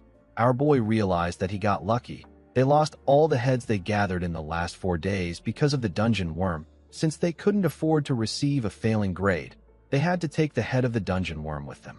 Zeke knew that no other instructor would inspect the flesh and skin stuck between the teeth except Andre. After he was done inspecting, Andre confirmed that they hunted gremlins, goblins, hellhound, hobgoblins, orcs, and a troll. The other cadets were shocked to hear this. They could not believe that Zeke and Liam fought a troll. Andre was able to tell that there were dozens of heads. He said that he can't count the dozens of heads because it would be unfair. He said that he will count each monster species as one head. Although the troll and dungeon worm are not included in the examination criteria, records state that a troll is as strong as 3 orcs and a dungeon worm is as strong as 6 orcs. Andre decided to give the boys 90 points for the troll and 180 points for the dungeon worm. After calculating everything, their total point was 368. The boys were told that they pass. An instructor moved close to another instructor. He asked him about the amount of points they got when they were cadets. The man told him that hellhounds were not even included in the exam criteria at that time. The other students could not believe what they were hearing. One student belonging to the Zimmons family said that this isn't fair. He told the instructor that Zeke's only proof is the head of the dungeon worm. The instructor reminded him that the dungeon worm alone is worth 180 points. The boy asked him about what this means. The instructor asked the other cadets to think about things carefully. He asked them if they would have been able to fight against a dungeon worm or a troll.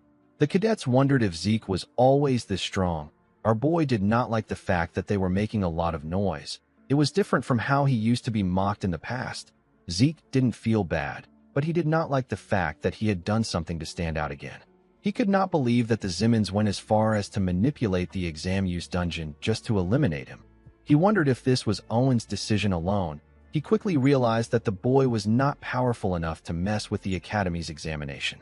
He understood that it was the Zimmons as a whole that made this decision. Our boy realized that he was being observed more than he thought. He decided to try to adapt and keep an eye on the situation. While he was thinking, someone called out to him. The person turned out to be Raina. The girl walked past him and told him that he wins this time. Zeke watched her as she walked forward. He did not understand what she was talking about. He did not know what he won. The scene shifts and we see Zeke on the training ground.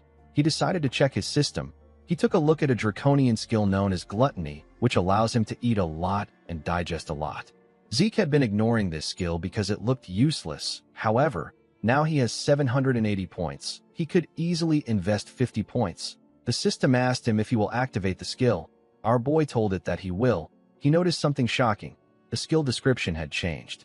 The system explained to him that when he is in a state of gluttony, he will be able to eat and digest anything and convert it into energy. If he consumes a monster with bloodline abilities, he will be able to absorb that monster's ability. Zeke smiled when he saw that he could absorb the ability of a monster. He realized that he should have activated this skill before he went for the exam. He decided to test the skill. He wanted to see what energy conversion is like. He brought out a piece of meat from his inventory. The moment he did this, the skill got activated. Something pulled the meat from his hand. Our boy was surprised to see this. When Zeke turned around, He saw a dark, shadowy entity arise from his shadow. The shadow was swallowing the meat. Our boy did not know what he was looking at. It was as if the jerky was being swallowed by a bog. While he was looking at the shadow, the system informed him that he has recovered energy from the energy he absorbed. A small golden light shined around him. Zeke noticed that his migraine was gone. It was as if he took a nap. Although it was small, he could feel that his mental fatigue has been reduced as well. He also felt like his whole body has been rejuvenated. His mental fatigue, physical fatigue, and even his ether has recovered a little. Zeke reactivated the skill. He began to pour more meat into the shadow. He realized that it was worth the 50 points. With this one skill, he will be able to reduce the risk of all his other skills. He can recover his mental fatigue with gluttony, and thanks to his infinite stamina, he can't feel physical fatigue. Our boy realized that he can train for 24 hours without the need for food or sleep. He decided to start right away. Before he could do anything, someone knocked on the door. He told Decker that they already spoke about this last time. He reminded him that he asked him not to disturb him when he is in the training hall. The man informed him that he has brought some important news. He revealed to Zeke that his sword has been completed. Our boy became excited. In the next scene, we are taken to Galleon's shop. Zeke told the man that he heard his sword is complete. Galleon asked him to give him a moment.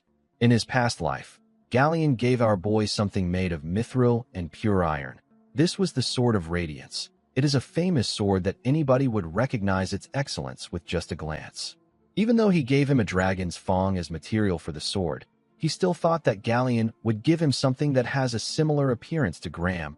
Unfortunately for him, the blacksmith gave him something else. This new sword was dark, and it did not look anything like Graham. It had a unique energy around it. Zeke picked it up to check it out.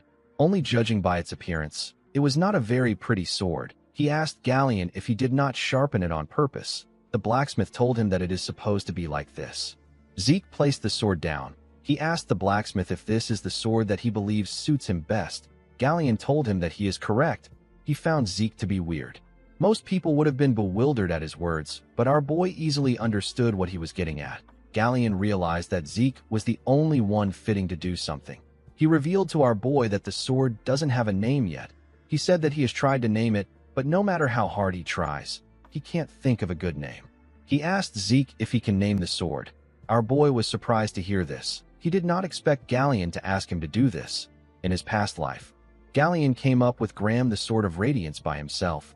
Our boy found it odd that Galleon can't think of a name. He believed that this sword was Graham in a different form because he provided Galleon with a dragon's fang. Our boy realized that he has to think of this sword as something entirely different from Graham. He put his hand into his pocket and took out something from his inventory. Galleon was shocked to see what Zeke took out. He was shocked to see our boy holding a dagger. Our boy used the dagger to cut his hand. Galleon asked him about what he is doing. The moment he cut his hand, his healing factor activated. His healing factor is a skill that is active at all times. Regardless of this, it is still Zeke's skill. Our boy believed that he should be able to control it. The system confirmed his request. It told him that the passive activation of his class skill has temporarily been delayed. Zeke's arm stopped healing. He placed it above the sword and let his blood drip on it. Galleon quickly realized that this is the sword naming ritual. The sword naming ritual is a traditional dwarven rite in which one grants a weapon a name. The owner will infuse his blood with his energy and aura or mana and have it drip onto their sword to initiate the ritual. Once the ritual has begun, the initiator will enter into the depths of their unconscious mind and spend time there endlessly until they pick a name. Galleon took a look at the sword. He could not believe that Zeke knew about this ancient dwarven ritual that has long been forgotten because of how dangerous it is. He did not know how this was possible. Zeke fell into his mind. Hundreds of characters appeared in front of him, of the countless names whirling around him. He must pick one name that will stay with him.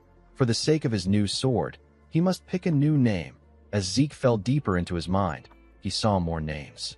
When he reached a point in his consciousness, our boy found the perfect name.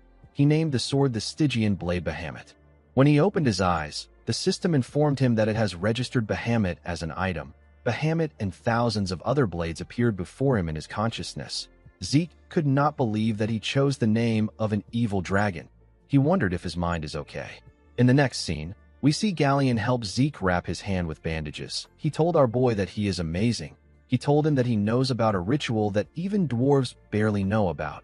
Zeke told him that he came across it while studying dwarven history. Galleon asked our boy if he can rest there for a moment. He told him that he has something he wants to give him. Zeke asked him not to worry about it. He told him that he can take his time. The man thanked him for his patience. Our boy took a look at his arm. He remembered the system telling him that he has temporarily stopped his healing factor skill. The fact that he could suppress the activation of a passive skill was a big deal to him. This means that he will be able to avoid other people having to find out about his abilities just like Duke did. Our boy believed that there was no need for him to show all his cards, although he felt bad for Galleon.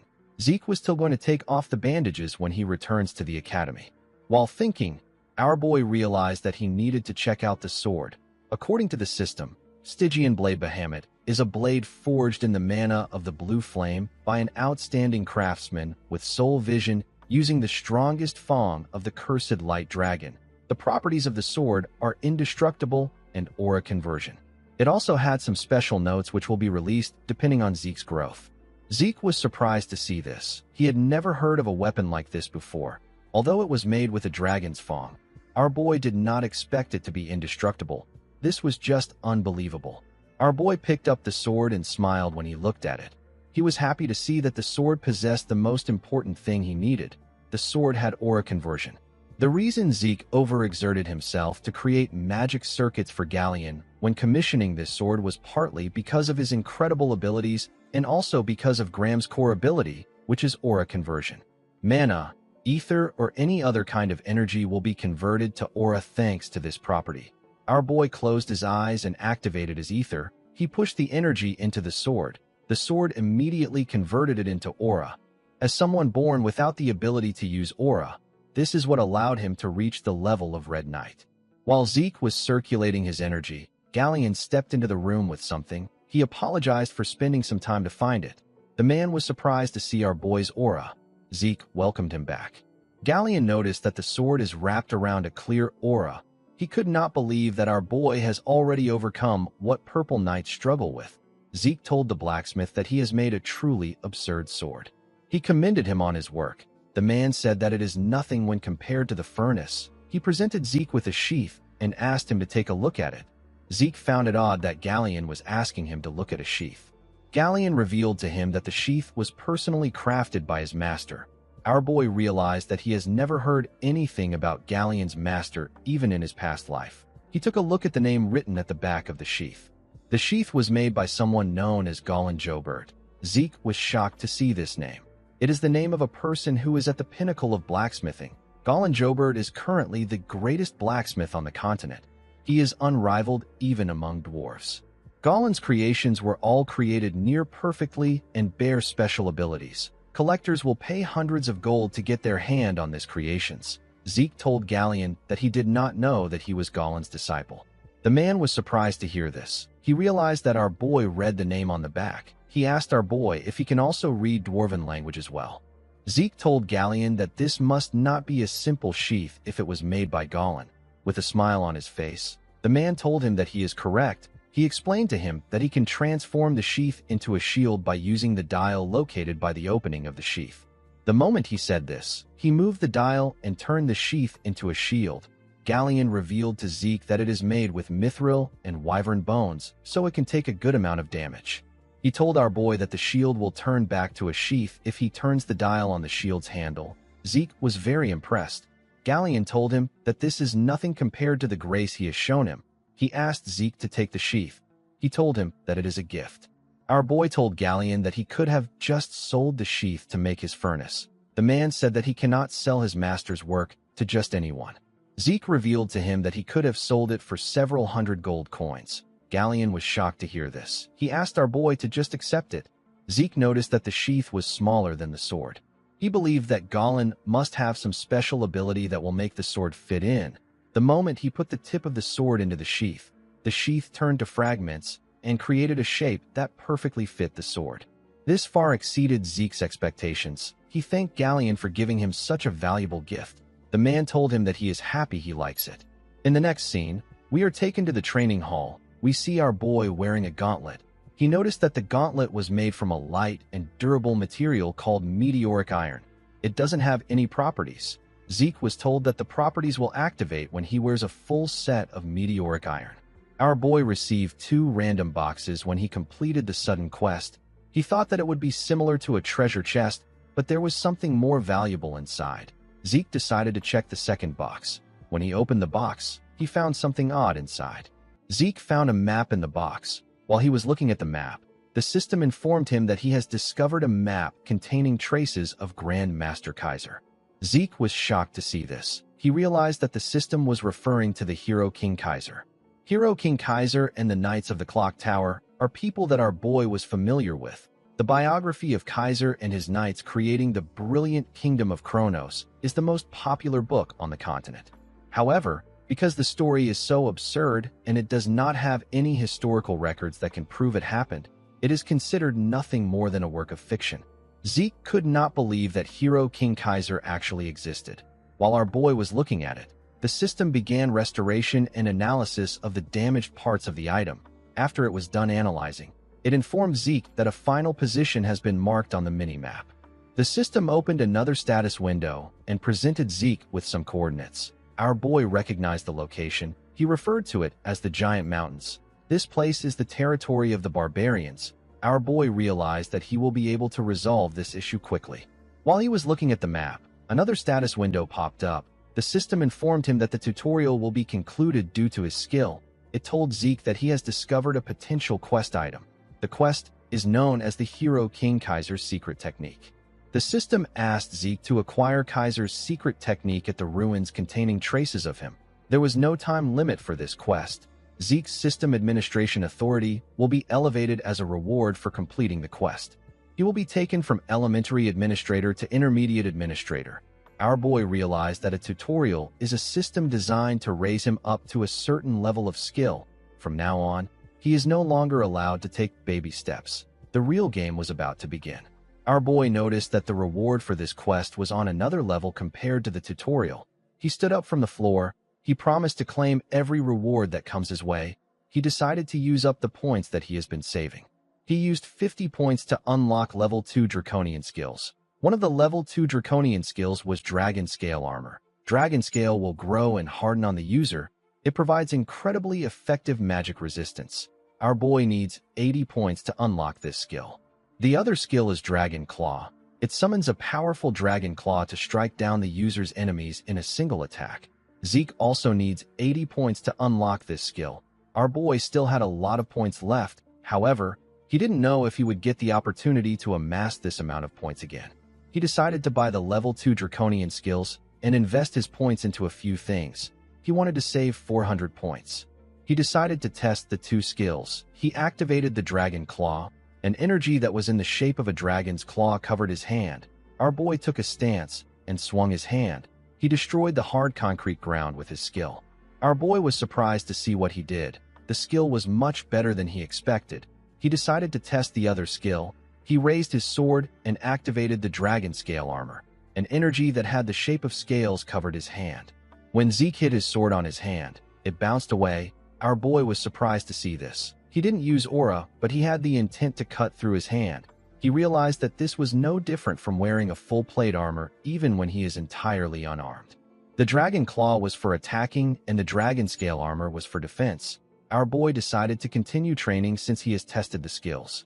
In the next scene, we are taken to the central training hall of the academy. We see the cadets gathered at the hall. An instructor informed them that a practical aura exam will take place before the semester exam. He decided to explain things to the cadets. He told them that the things behind him are basic training use dummies. The dummies were specifically made so that it will be difficult to even scratch it with plain physical force. However, if the cadets use aura, they will be able to destroy it. The instructor informed them that they will fail if they are not able to dent it. He said that all following exams will be considered null, and they will be forced to start over from the basics. The cadets were shocked to hear that they won't be able to advance if they fail. The instructor ordered them to keep quiet. He called out to a boy known as Aaron and asked him to come up. The boy ran to the stage. Owen believed that it was natural for the people called first to be flustered. However, it is different for him. This practical is similar to the aura training he familiarized himself with at home. The Academy's aura education is something that the Zimmons have already established. Owen believed that even the purebloods won't be able to match him in aura control. While he was thinking, he was called to the stage. He was asked to start. The boy drew out his sword with a smug look on his face. He took a stance and released his energy. It shined brightly. The students were shocked to see that Owen had achieved sword resonance. The instructor, who was jotting down information about the cadets, was quite impressed with Owen. He told his superior that Owen is using sword resonance at barely 13 years old. He said that he is incredible. The man said that this is expected from one of the great families. Owen charged at the dummies. He charged at them at a decent speed. He left his mark on each one of the dummies around him. The cadets were shocked to see this. The instructor, who was jotting, told Owen that he is incredible. He said that this is expected from a Zimmons. He tapped the boy on his shoulder and told him that he will soon surpass Abel. The boy was annoyed to hear this. He pushed the instructor's hand away. The man asked his senior if he did something wrong. The senior said that ill-mannered. The boy frowned his face as he walked down the stage. After Owen, other students took their turns, but they barely scratched the dummies. The junior instructor asked his senior about why everyone was having such a hard time. The man said that they were intimidated by Owen's performance. Even though he said this, there wasn't a single student who failed. Seeing how every single student has been able to pour aura into their swords without fail, the instructor became convinced that the special class was truly different. However, even in a place filled with geniuses, there were still those who were superior to their peers. Reina told the senior instructor that she has a request. The man asked her to tell him. The girl said that she wishes to be graded according to the dragon-slaying arts. The instructor informed her that this grading criteria is for higher-ranked cadets. The girl assured him that she is aware of this. Owen told himself that Reina's conceit knows no bound now that she is a pure-blood awakener. Pouring aura into your sword and being able to use the dragon-slaying arts are two entirely different things. Merely maintaining aura in the sword requires an incredible amount of concentration. However, in the case of dragon-slaying arts, a person needs to be able to make fine adjustments to the amount of aura required for each and every movement. Owen believed that Reina was going to make 1 or 2 swings before her aura dissipates. He believed that the girl would screw herself because of her competitiveness towards him. The instructor informed Reina that the condition for failure is harsher. He asked her if she is fine with this. The girl said that she is. The instructor decided to grant her request. The girl bowed her head and thanked him. She took a stance and raised her sword. All the cadets focused their attention on her. Reina put her aura into her sword and swung it at a dummy. She easily cut through the dummy.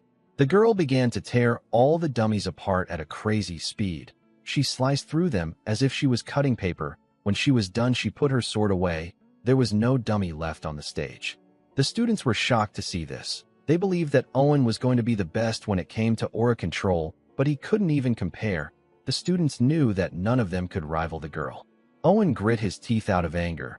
He could not stand this. While breathing heavily, Reina took out her sword and pointed it at someone among the cadets. Owen assumed that she was pointing at him. He believed that she wanted to mock him. The boy quickly realized that he was wrong. He turned around in fear. He realized that Reina never had any interest in him from the beginning. She was only focused on Zeke. Our boy did not expect her to point at him. He couldn't ignore her since she was glaring intensely at him. He decided to meet up with her expectations a bit. He told the instructor that he will also like to be graded according to the dragon-slaying arts criteria. The junior instructor was annoyed to hear this. He asked Zeke if he is taking the dragon-slaying arts lightly, because Reina did it so easily. He informed our boy that Reina is a pure-blood. The senior instructor cut him off and told Zeke that he will be given the same conditions as Reina. He asked our boy if he is fine with this. With a smile on his face, Zeke told him that it is good with him. The junior instructor asked his senior to tell him why he accepted Zeke's request. He said that all attendance has been processed, and he has never seen Zeke attend the class even once. The senior revealed to him that our boy won a bet against instructor Andre. He told him that he doesn't know about it because he was just assigned there recently. He revealed to his junior that Zeke is the Golden Light Pure Blood Awakener. He is also the unprecedented recruit who broke Abel's record in the dungeon escape exam. The senior told the man that he is looking at Zeke Draker. Our boy closed his eyes and circulated his ether. The system informed him that Bahamut has detected ether. It told him that the sword's aura conversion ability has been activated. Zeke covered his sword with aura. It was a bit difficult for him to control his strength. He was able to put in the right amount of aura. When our boy raised his sword, Reina was startled. She recognized the technique he was about to use. Zeke took a stance and raised his sword up. He decided to use the first verse of Chapter 1 of the dragon-slaying arts. The technique is known as Sky Slice Stance. Reina realized that our boy technique was comparable to hers. She quickly realized that she was wrong. It was actually on the same level as Andre's technique. Zeke easily tore through the dummies at a crazy speed. He moved very fast with his huge sword. Our boy practiced the dragon-slaying arts so thoroughly during the 2 years before he regressed that he can do this in his sleep. His sword and movements, his positioning and footwork, even the flow of his aura was trained to perfection. These things are ingrained into his body to the point that it doesn't even require conscious thought. Zeke was extremely bored with the dragon-slaying arts, but starting over from the basics made it more interesting to him. After he was done tearing through the dummies, he put his sword away. He believed that this would be enough to stir up Reina. The cadets could not believe that Zeke wrapped his sword in aura. They did not expect Zeke to be on the level of a purple knight. Our boy quickly realized that he messed up. He turned around to look at the dummies. He wondered if he got too absorbed in the test. His aura ended up leaking out unconsciously. He wanted to do something on the same level as Reina, but he ended up standing out again. The instructors could not believe their eyes. They could not believe that a first-year student is a purple knight. Owen began to shake. The boy became hopeless. He could not catch up to the 2 geniuses in his class. Reina actually became excited. She was happy to see her rival ahead of her. In the next scene, we see Zeke having tea with the dean in his office. Howard informed our boy that he heard about his participation in the semester exam. He told him that he got some very surprising results. Our boy told him that he was simply lucky. Howard laughed when he heard this. He said that luck does not make a person reach the level of a purple knight at age 13. The man took a sip of his tea and asked Zeke to tell him how he feels about taking the grade advancement exam. Zeke asked him if he will skip a grade with this exam. Howard explained to him that it can be more than 1 grade. He told him that it depends on his performance. He told him that it is a system designed for remarkable cadets like him. Zeke knew that Howard would come looking for him because he stood out more than he planned, but he did not expect the man to take his bait so fast. With a smile on his face, Zeke told the dean that he will take the exam. As he walked out of his building, Zeke realized that Howard has something planned. He decided to play along with the man. After Zeke left, Howard turned to the window and took out something from his clothes. He took out a stone. He used the stone to inform someone that Zeke and Reina have decided to take the exam. The person gave him some orders. Howard told the person that he understands. He said that he will take some measures. With a smile on his face, Howard said that things are getting interesting. The scene shifts, and we are taken to the upper-class training hall of the academy. We see Zeke and Reina inside the hall. The girl was staring at our boy, but he looked away. He wished she could pretend that she was not staring at him. While he was looking away, someone apologized to them for making them wait. He presented their examiner to them. He introduced the man as an upper-class knight from the main family. The knight had white hair and a scar on his face. He was introduced as Sir Al Draker. Zeke was shocked to see the man. He quickly realized that he was looking at Dieback Blade. The scene shifts, and we are taken to the past. We see an older owl carrying a dead young boy in a destroyed town. While Owl was digging a hole for the boy with his hands, someone walked up to him from behind. The person turned out to be the older Zeke. Our boy quickly recognized the Draker uniform on the man. He grabbed his sword and called Owl a damn dog of the Empire. He asked him about what he is doing there. Owl didn't say anything. He just continued digging a hole. Zeke saw the dead boy next to the man. When he turned to the side, he saw a large amount of graves that Owl had made with his hands. While the man was still digging, our boy pushed a shovel into the ground. Owl quickly covered his hand with aura when he heard the sound of the shovel. Zeke asked the man if he needs help. He pushed his shovel into the ground and began to dig. He told Owl that he will help him even if he says no. Owl did not expect this. Our boy introduced himself as Zeke Murray. He said that he is a member of the Northern Allied Forces. He asked Owl if he is a Draker. The man said that he is no longer a Draker. He said that he left. Zeke revealed to him that he also did the same. He asked the man to tell him what he wants him to call him. Owl asked him to call him Dieback Blade. In the present, Zeke was surprised to find out that his real name was Owl. He believed that it fit the Kurt Dieback Blade perfectly. Our boy and Reina bowed their heads to greet the man. Zeke did not expect them to bring an upper-class knight for a first-year grade advancement exam. The supporting pillars of the Drakers are the upper-class knights. One must possess power and experience equally in order to be granted this title. It is a high-ranking position. An instructor explained to Zeke and Reyna that the examination method is one that is familiar to the alumni of the Cradle. It is a swordsmanship battle. He told them that they can continue as long as they don't lose consciousness or give up. He advised them to do their best. Reyna placed her hand on her sword. She said that she will go first. Al declined her request. He told her that there is no need to fight separately. With a serious look on his face, he asked Zeke and Reyna to fight him together. Reyna was annoyed to hear this. She wanted to charge at him. Zeke placed his hand on her shoulder and asked her not to get too heated up. He told her that she should be aware of the difference in their skills. He revealed to Reyna that the test has already begun. He explained to her that she would have lost some points if she had failed to control her anger and charged at the man. When Reyna heard this, she turned around. She saw that the instructor was jotting down things that were happening. She took a deep breath and calmed herself. She asked Zeke about what they should do. Our boy was impressed that the genius was able to make a quick judgment. He revealed to her that there is a perfect strategy that they can use in this situation. He said that they have to get one strike in. The two of them surrounded the man. Al drew his sword. Zeke found his sword to be weird. It only had a single edge. It came from the Eastern Empire. It is known as the Wando. Our boy realized that Al has been using the sword since he was young. He noticed that Reyna was looking down a bit. He realized that her pride has been hurt. However, Zeke didn't care because pride and honor is worthless to the weak. He hoped that she wouldn't make things personal and she would just focus on the strategy. Zeke and Reyna charged at Al at the same time. Al was able to block our boy's attack first. Reyna tried to use the opportunity to attack him, but he blocked the attack too. She attacked him again from behind, but the man was able to block it again. The girl was impressed with the power of an upper-class knight. Zeke advised her to focus on attacking Al's blind spots. Reyna was not able to land any effective blows on him. She was not even able to scratch him. She decided to attack the man with the intent to kill. She covered her sword with aura and used verse 1 of chapter 3 of the dragon-slaying arts. The technique is known as half-moon slash. She swung her sword in a clean and swift manner. Al was able to dodge the attack by moving his body to the side. While Reyna was still in the air, the knight gave her a kick in her throat. The girl spat out some blood. She was sent flying. She crashed into the wall. Two attendants in the room moved to the wall to check on her. They asked her if she is all right. Reyna stood up from the rubble and told them that she is fine. She advised them to step back because it is dangerous. For a moment, the girl lost consciousness. She realized that she had no hope of creating an opening in Al's defense. Even Zeke was getting pushed back. Reyna wondered if it was really possible for our boy to create an opening. Earlier before, when Zeke was explaining his plan to Reyna, the girl said that she cannot participate in such a shameful strategy. She asked our boy if he intends to tarnish an honorable duel.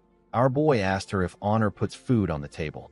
He tapped her on her shoulder and reminded her that this isn't a match between knights. He said that it is an exam. He told Reyna that they are testing their ability to kill. The girl told him that she understands.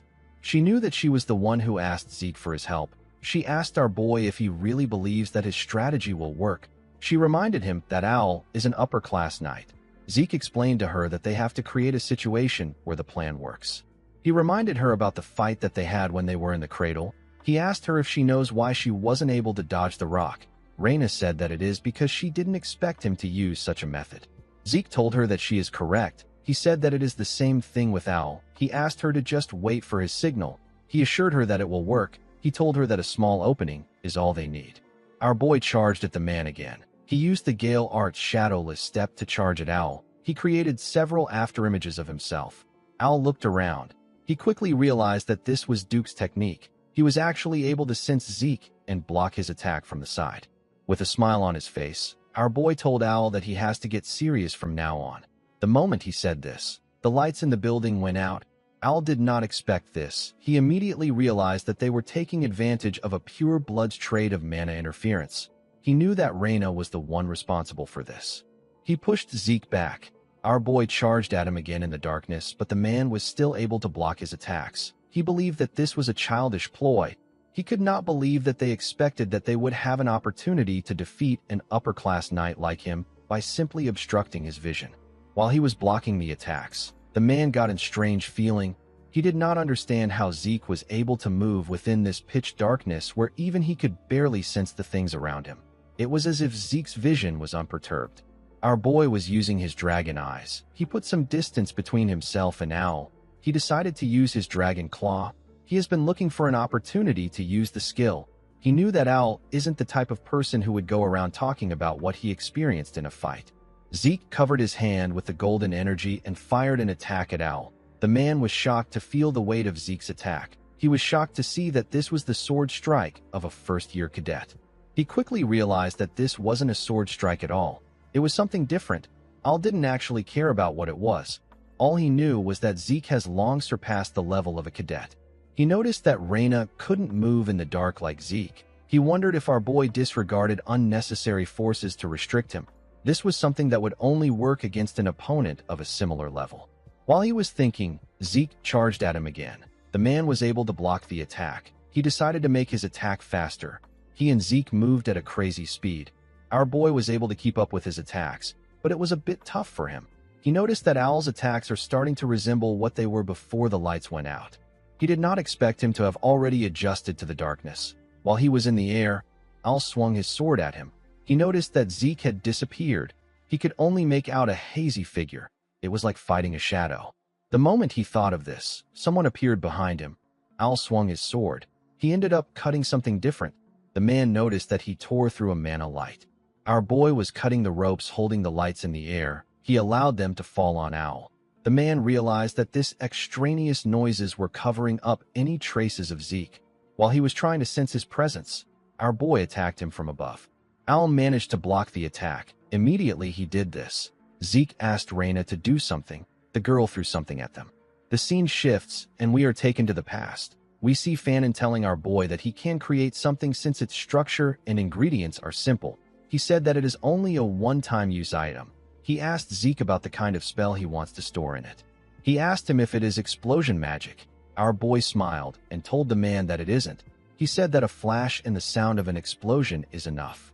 The scene shifts, and we are taken back to the present. We see our boy's magically engineered flashbang get released in the air. Zeke was able to hide behind his sword and cover his ears.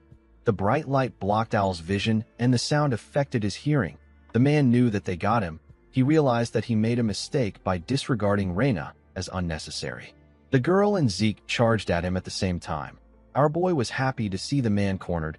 Owl decided to use verse 1 of Chapter 4 of the Dragon Slaying Arts. The technique is known as the Full Moon Slash. The attack covered the area around him. It caught Zeke and Reina off guard. It sent them flying. They both crashed into the ground. Owl was able to do this without his senses. In the next scene, we see the attendants carrying Zeke and Reina on a stretcher. The instructor commended Owl on the match. Before Owl could reply, someone yelled at him and told him that he did a number on his disciple. Owl quickly bowed his head to greet Duke. He referred to him as the Knight of Gale. The instructor also bowed his head and greeted the man. Duke waved at him. He told Owl that he is as stiff as ever. He placed his hand on his shoulder and asked him about how his disciple was. The moment he heard this question, Owl remembered that Zeke intentionally abandoned his sword and raised his guard. He knew that our boy could have launched a counterattack if he wanted. He did not understand why he did not do it. He wondered if Zeke did not do it because his goal was to advance and not to gain victory. The man realized that Zeke might have revealed his abilities to the extent that he deemed necessary. While looking at his hand, Owl told Duke that Zeke is far beyond his capacity to evaluate. The scene shifts, and we see the dean having a meeting with the instructors. This was the Academy Grade Advancement meeting. Howard asked the instructors if they are all in agreement regarding their decision. Owl nodded his head. Andre said that he has no objections. Other instructors also agreed with the decision.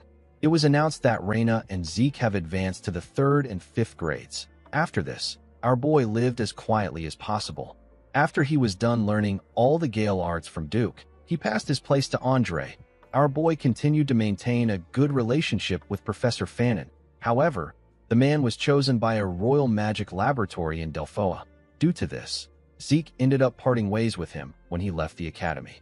Our boy no longer got involved with the heirs of the 3 great families. The only odd thing was that Owl would meet him every quarter to request for a duel. After this, Owl handed in a leave of absence and isolated himself inside a closed training hall. It was as if he gained a sudden realization. 2 years passed by like this, and Zeke graduated from the academy. Inside the Platinum Mansion, we see Decker congratulating our boy who was now 15 years old. He told him that he is the youngest person ever to gain an admission to Valhalla. He told him that the Patriarch would be proud of him. He said that he never expected the Dean to personally write him a letter of recommendation. Zeke said that he is grateful for it. Our boy did not actually like the situation. The title of youngest to be admitted rendered his 2 years of quiet living null and void. He told Decker that he has 3 months before the entrance ceremony takes place. He asked the man to head to Atlas first. Decker was surprised to hear this. Before he could say anything, Zeke told him that he intends to rest quietly by himself. He said that he doesn't want to be bothered by anyone. He asked the man if he understands. Decker assured him that he understands. Zeke planned on going to the giant mountains where Kaiser's remains lay. Our boy plans to use his vacation as an excuse to go there.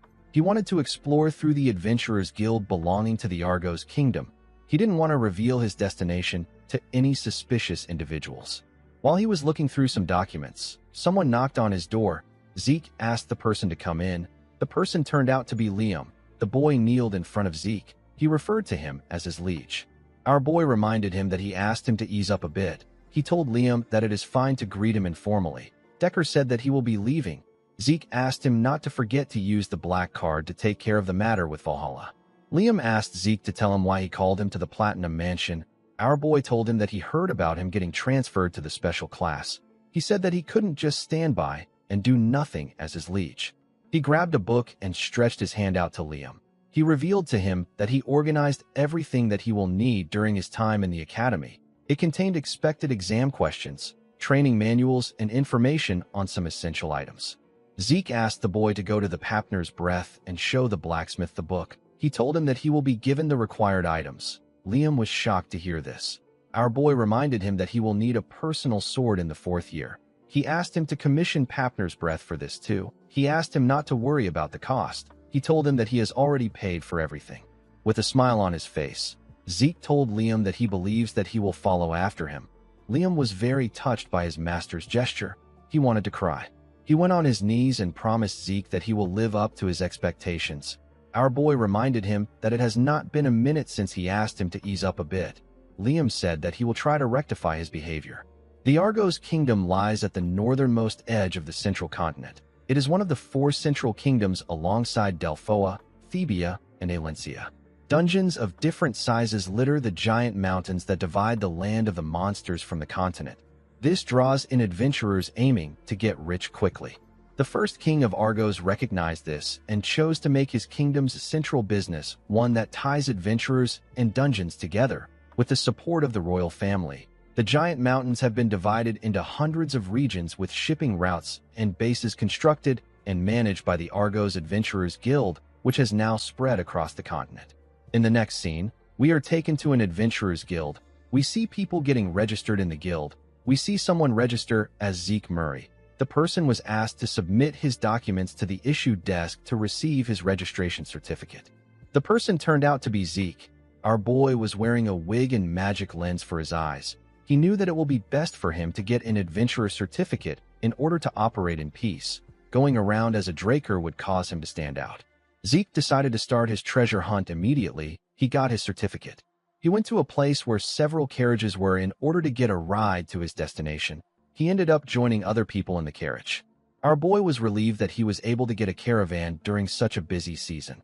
While he was resting, someone asked him if he is an adventurer too. With a smile on his face, the man told Zeke that he looks nervous. He asked him if this is his first time going into a dungeon. One of the man's teammate moved close to our boy. He asked him if he wants to join them. He said that they are actually veterans despite how they look. The man and the woman next to him smiled at Zeke. Their teammate said that dungeons have been dangerous recently. He told our boy that he will be monster food if he makes a mistake down there. Zeke realized that trash like this will always be everywhere he goes. With a smile on his face, the man asked Zeke if he knows that the first party to go into the dungeon takes half of the adventurer's livelihood. Our boy was already familiar with this tactic. People like this use new adventurers as monster bait. or sell them off to slave traders. While he was thinking, Zeke sensed something coming from the mountains. He stood up and asked the idiot next to him to shut up. The idiot was surprised to hear this. He asked our boy if he offended him in some way. Zeke moved close to the driver. He informed him that there are monsters 500 meters behind them to their left. He said that it is a group of orcs. He asked the driver if the place is infested with monsters. The man was surprised to hear this. He said that the route is safe. The idiot laughed at Zeke. He called him a little rookie and asked him not to be nervous. He explained to him that the routes of the main branch Adventurers Guild are managed directly by the kingdom. He said that even wild animals cannot get inside this safe zone. Our boy asked the idiot to explain what is behind him. The moment he said this, a orc appeared and screamed at them. A small amount of orcs destroyed the trees around them and attacked the carriage. They easily destroyed it. They killed the people inside the carriage with their giant clubs. Unfortunately for the poor idiot, the carriage fell on his legs. While he was struggling, an orc walked up to him. The man called for help, but no one answered. The orc squashed his head. Zeke hid behind a tree and watched as the orcs tore the carriage apart. He realized that the base was not operating properly for there to be orcs roaming around in a safe zone. When our boy arrived at the base, he saw dead bodies everywhere. He did not expect the Argos soldiers to lose. With this much manpower, most monsters wouldn't even stand a chance. While looking at the bodies, Zeke noticed something odd. He saw the cuts on the bodies. He quickly realized that the soldiers didn't lose to the monsters. They were actually killed by humans. The humans intentionally left massive damages on the bodies to make it look like a monster attack. However, if this was truly done by a monster, the cut wouldn't have been so clean. On top of this, there is almost no trace of resistance. The men were killed in a clean manner with a single attack. Our boy realized that the people who did this must be on the level of a purple knight. He knew that he will create some misunderstandings if he stays there any longer. He decided to leave. Finding traces of Kaiser was his top priority. As he walked deeper into the forest, Zeke saw a basket filled with human skulls. He knew that this is a symbol that marks the barbarian territory. The mini-map informed him that he is almost at Kaiser's ruins.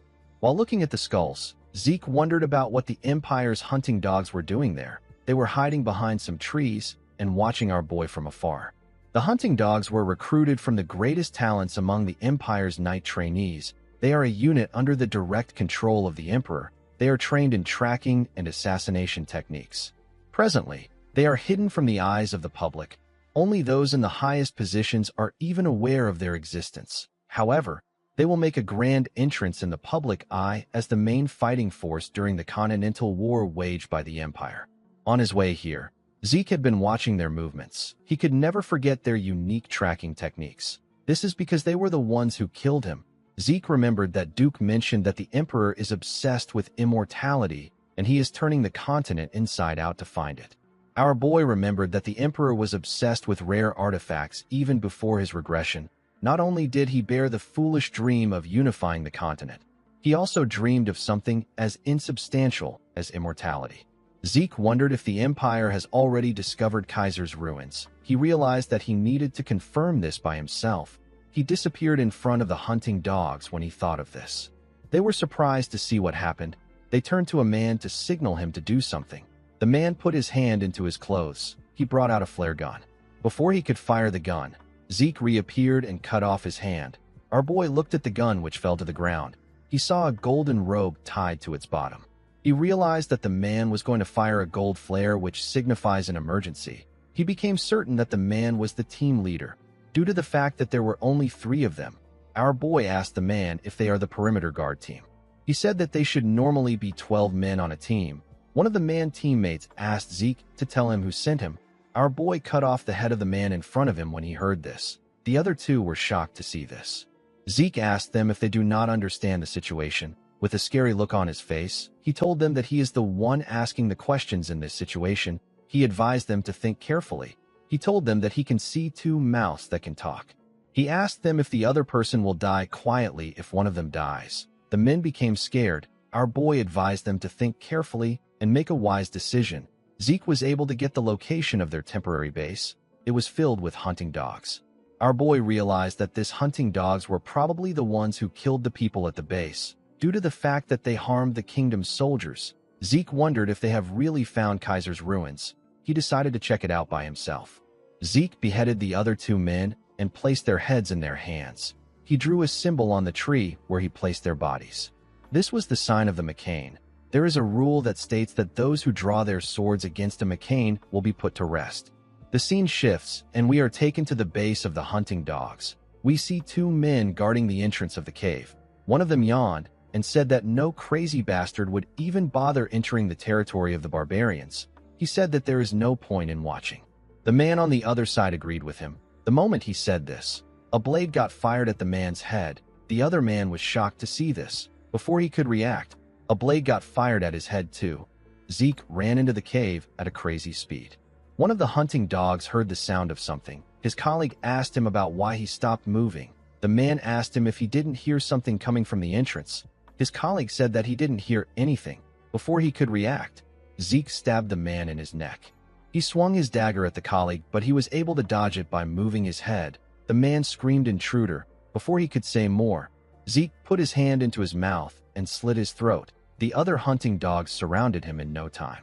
As he looked around, Zeke was reminded of the old times. He remembered the time when he was ordered by his boss, who was tired of a 5-year-long power struggle. His boss ordered him to raid the Pabella cartel. This was how our boy felt in that moment. The boss of the hunting dog said that this is the knifemanship of a southern hitman.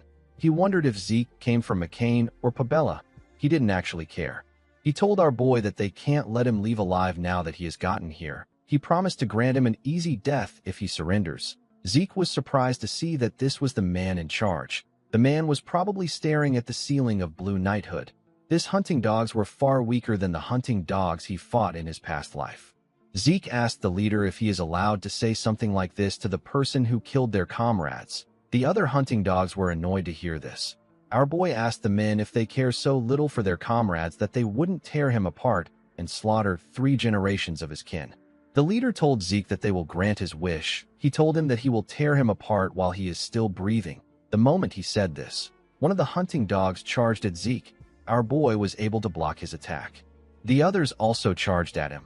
Our boy was easily blocking their attacks. Something felt odd to him.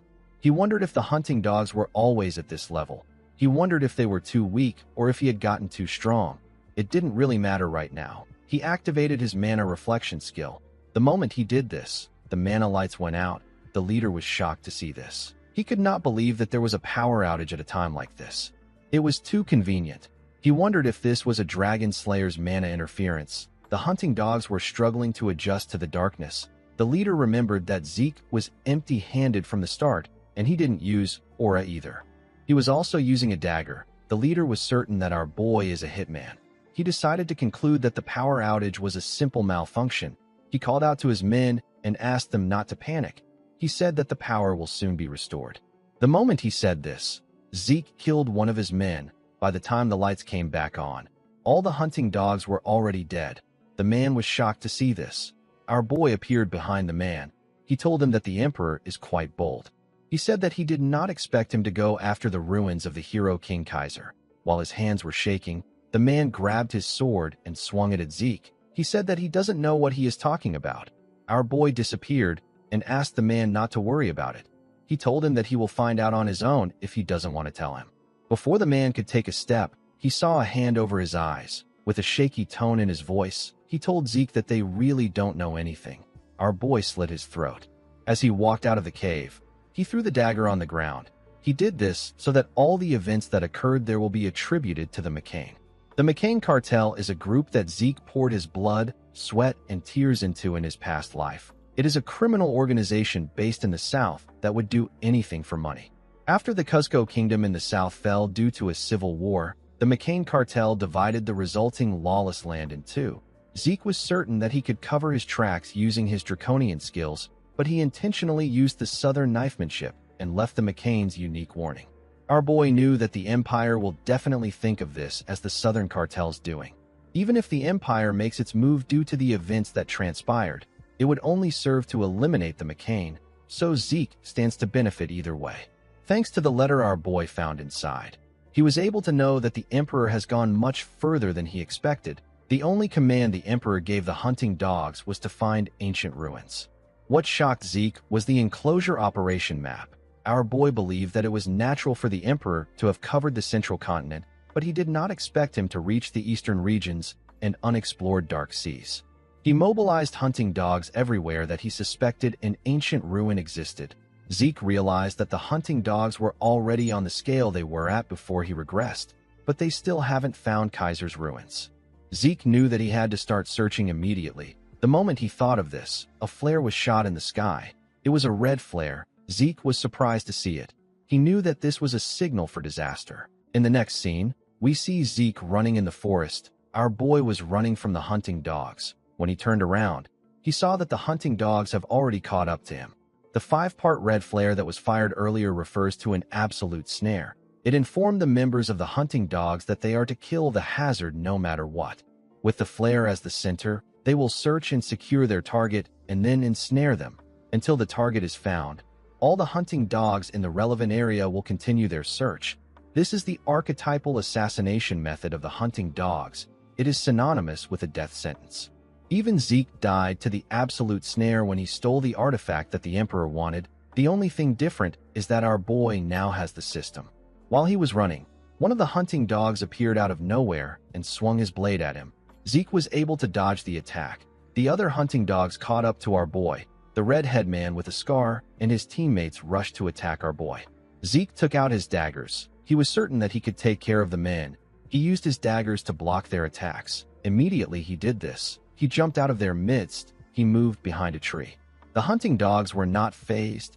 Zeke became certain that these men were on a different level compared to the ones he met in the cave.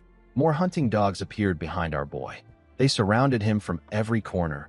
Zeke gently scratched his head and said that this has become a hassle. He took a look at his mini-map to see his position. Based on the abilities they displayed, our boy was certain that he will be able to escape from them. However, if he uses his plan, he will be tearing down the attempts he made to pin this all on the McCain. Unfortunately, Zeke didn't have a lot of choices. He didn't want to use one of his trump cards here. He took out a small horn that he wore as a necklace. He blew the horn. The sound echoed throughout the forest. The hunting dogs were surprised to see this. They looked around. Their leader quickly turned to Zeke. He saw our boy holding some smoke bombs. He quickly called out to his men. He said that the sound was a distraction. He ordered them to attack Zeke. Before the men could reach him, Zeke dropped the smoke bombs on the ground. He smiled at them and disappeared. Their leader asked them not to panic.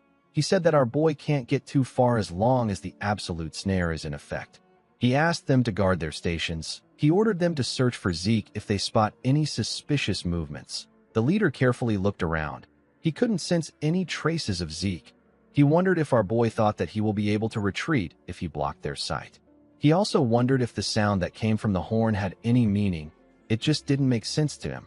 The moment he thought of this, he saw the body of one of his men in the air. He was shocked to see this.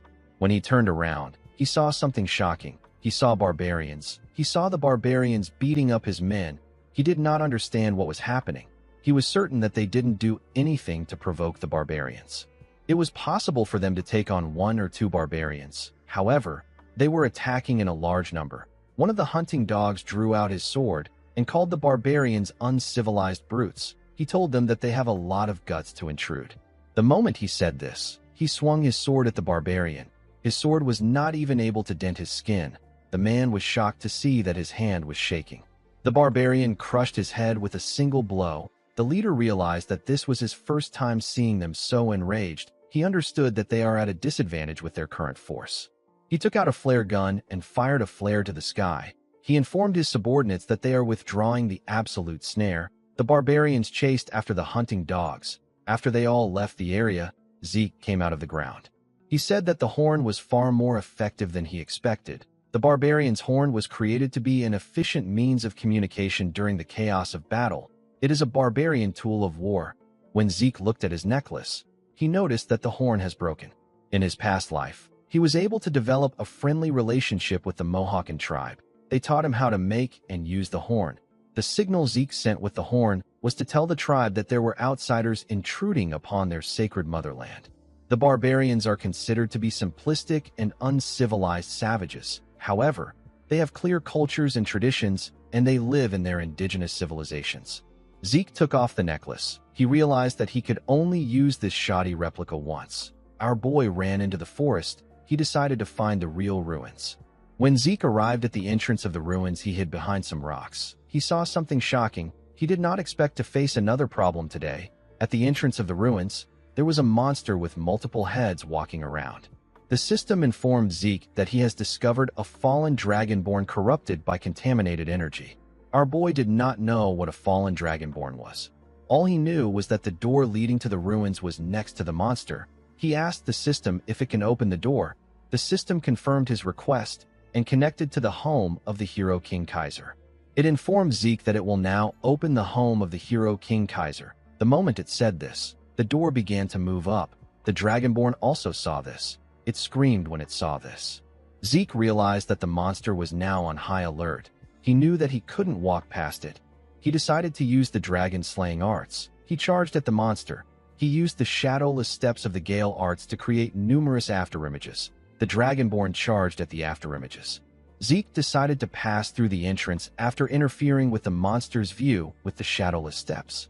Before our boy could reach the door, one of the monster's heads appeared next to him with its mouth open. It pushed our boy back.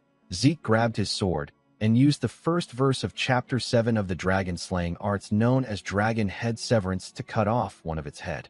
The monster's blood splashed on him. He noticed that the blood was acidic. His healing factor quickly activated. Zeke realized that he knew this monster that has acidic blood and 9 heads. It is a monster that even his master barely subjugated in his past life. This monster is Hydra, the 9-headed dragon. Zeke decided to face the Hydra. In the next scene, we see the Hydra trying to bite our boy. Zeke stood his ground with his sword. The monster pushed him away with its huge body. Our boy got slammed to the ground. He used his sword to hold himself up. He could not believe that he was struggling this bad. In this age where dragons are extinct, dragonborn monsters are said to be the closest to dragons.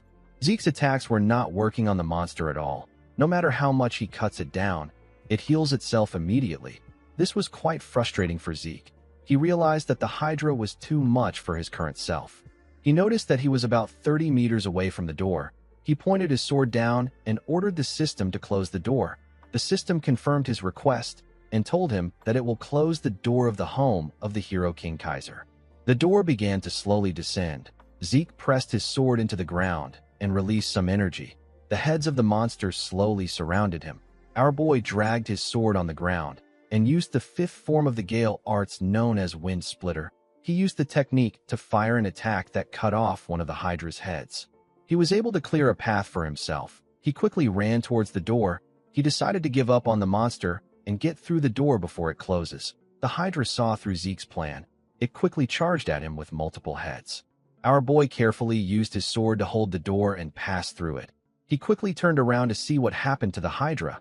Immediately he did this. One of the monster's heads passed through the door and grabbed his hand with its teeth. Zeke grit his teeth to withstand the pain. He did not expect this. The Hydra used part of its neck to hold the door. 2 of its heads were able to enter the ruins. Zeke did not think that the Hydra would follow him here. Since the head was holding on to his hand, our boy added his ether to his sword and used it to cut it off. While he was in the air, his arm began to regenerate. One of the heads fired a poisonous gas at him. The system informed him that he has been poisoned by the Hydra. Zeke added ether to his sword and activated his soul manifestation. He used Lacerate to cut off the head that poisoned him. He easily cut through it. Unfortunately for him, there was still one head left. Our boy was breathing heavily. He was quite exhausted. The head charged at him while he was breathing heavily. Since he was tired, Zeke decided to use one of his draconian skills. He activated the dragon's dignity.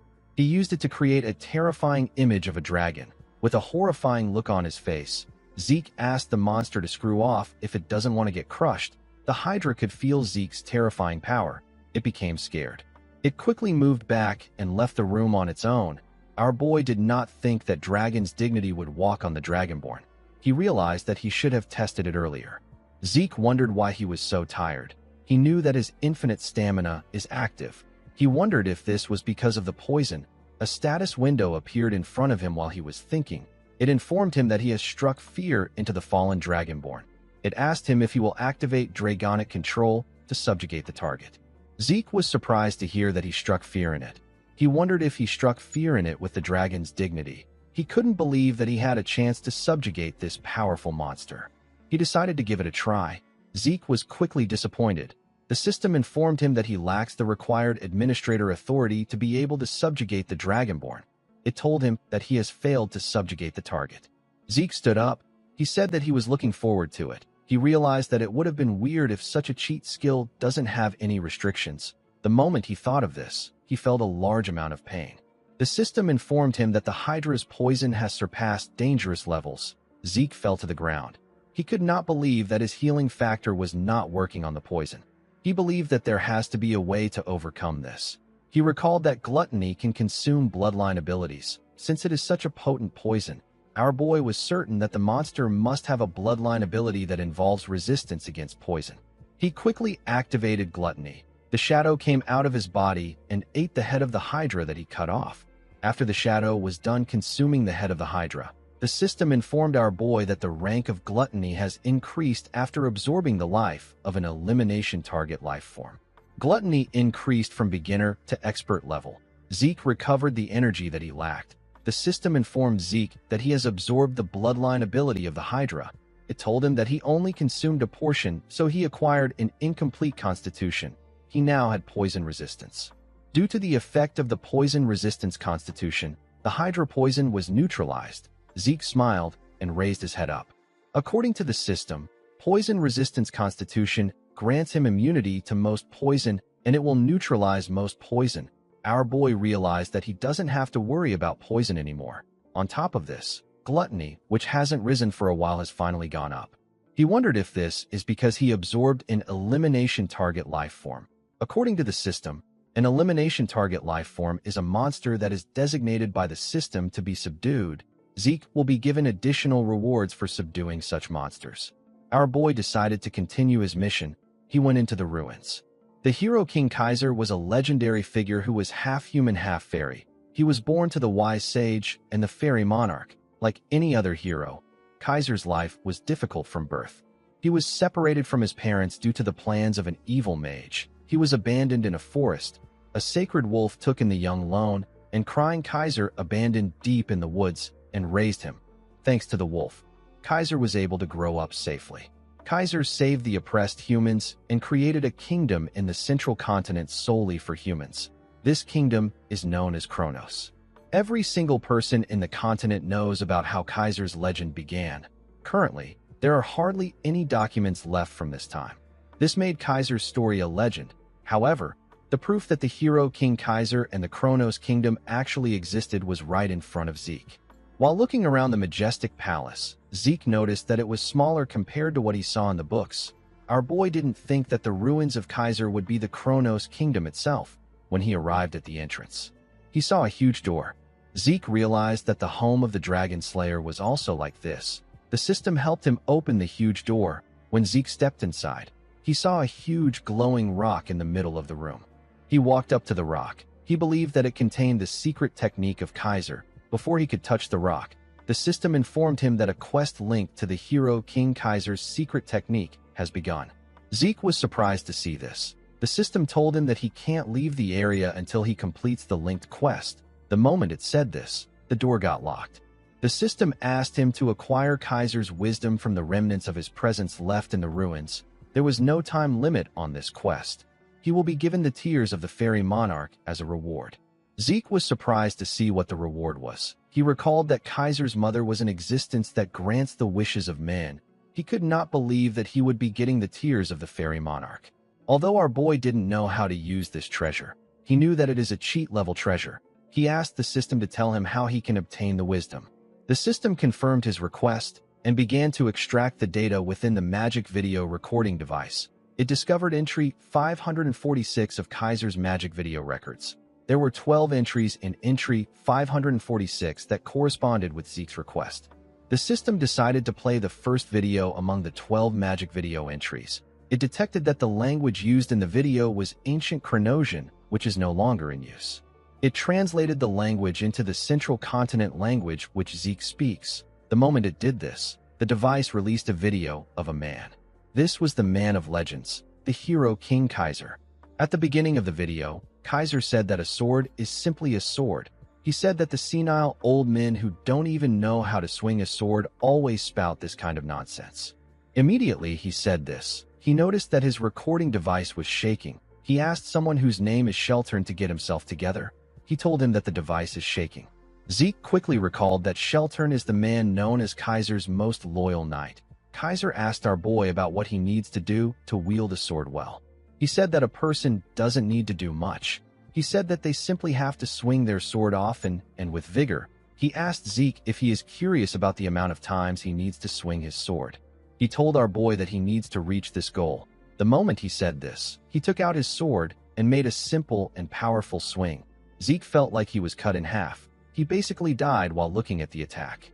Our boy fell to the ground. He began to sweat and breathe heavily. He could not believe that this overwhelming spirit was able to affect him even though it was just a recording. He could not believe that this was the wisdom of the Hero King. Zeke smiled nervously. He said that he likes it. He stood up and asked the system to replay the video from the beginning. The system accepted his command. In the next scene, we see Zeke swing his sword. It has been about 4 days since he locked himself in here to train. He discovered 3 other doors across the entrance. The first room is a food storage that contains enough food to last for months. The second room is a rest area meant to allow one to manage their body's condition. The final room contains a variety of books and weapons of war. This room is a training room meant for Kaiser's successor. Thanks to this, Zeke was able to focus purely on training and swinging his sword. Our boy was already able to mimic the form he saw in the video, but it still didn't feel right to him. While he was looking at his sword, the system informed him that he has acquired Kaiser's wisdom. It told him that he has gotten the basic form of the elemental sword. Zeke was surprised to see this. He didn't know what it meant. The system informed him that he has surpassed the basic level and entered the applied level. Our boy did not know what this meant. The system told him that it is going to summon Kaiser's soul. The recording device began to gather a large amount of energy. It brought together something. The device stopped gathering energy when the person had been formed. The person turned out to be the king of the ancient Kronos kingdom, the Hero King Kaiser. Zeke could not believe his eyes. The Hero King Kaiser was standing in front of him. While he was staring in wonder, Kaiser took out his sword and attacked him. Zeke was able to block the attack. He did not know why Kaiser suddenly attacked him. Kaiser added more strength to his attack and sent our boy flying. Zeke crashed into a wall. The Hero King asked our boy to stand up immediately. Zeke could not believe that he sent him flying. He only felt this kind of strength once in his life. He felt it when he was facing his master in his past life. Kaiser asked our boy if he is going to learn his swordsmanship with such pathetic skills. With a look of anger on his face, he said that the knights of the old would pound the ground and lament at this sight. Zeke did not understand why Kaiser was attacking him. He wondered if the Hero King was trying to test his abilities. Before he could even get up, Kaiser appeared in front of him. He swung his sword at our boy. Zeke was able to dodge the attack by moving to the side. Kaiser's sword destroyed the wall. Our boy became convinced that Kaiser was trying to kill him. He did not know if he will be able to go against the Hero King. Zeke knew that a ridiculously powerful monster was in front of him. He took a deep breath and told himself that there is no need to think about it too much. He threw his training sword on the ground and told himself that he simply has to do what he always does and give it his best. He took out his sword and covered it with aura. He told the Hero King that he is ready. Kaiser did not expect to see Zeke wield aura. He asked him if he is Sheltern's disciple. He had forgotten about the name of the power our boy was using. He wondered if it was called Aurora. While he was thinking, Zeke charged at him. Kaiser blocked his attack and pushed him back with a simple swing. The Hero King was still thinking about the name of Sheltern's power. Our boy's arms were shaking from receiving Kaiser's attack. He could not believe that the Hero King was this strong even though he was not paying attention. The moment he thought of this, he saw Kaiser in front of him. The Hero King said that the name doesn't matter. He said that all that matters is how fun it is. He attacked Zeke again. Our boy was able to block the attack. Kaiser began to make his attacks faster. Zeke was struggling, but he was able to keep up with him and parry his attacks. His body was shaking after he received the Hero King's attacks. Zeke already knew that he couldn't win against this man. However, he didn't think that there would be this much difference in their powers. He was like an ant that Kaiser was playing with. He wondered if Kaiser was trying to show him why he is the Hero King. Even though he was losing, Zeke was still confident in his perseverance. His critical strike got activated, his continuous slash and high-speed movement got activated, his dragon claw also got activated. Our boy charged at the Hero King with his skills. He used his dragon claw to attack him. The attack caused a huge explosion. When the dust cleared up, we see that Kaiser didn't even move. He simply stood there and took the attack head-on.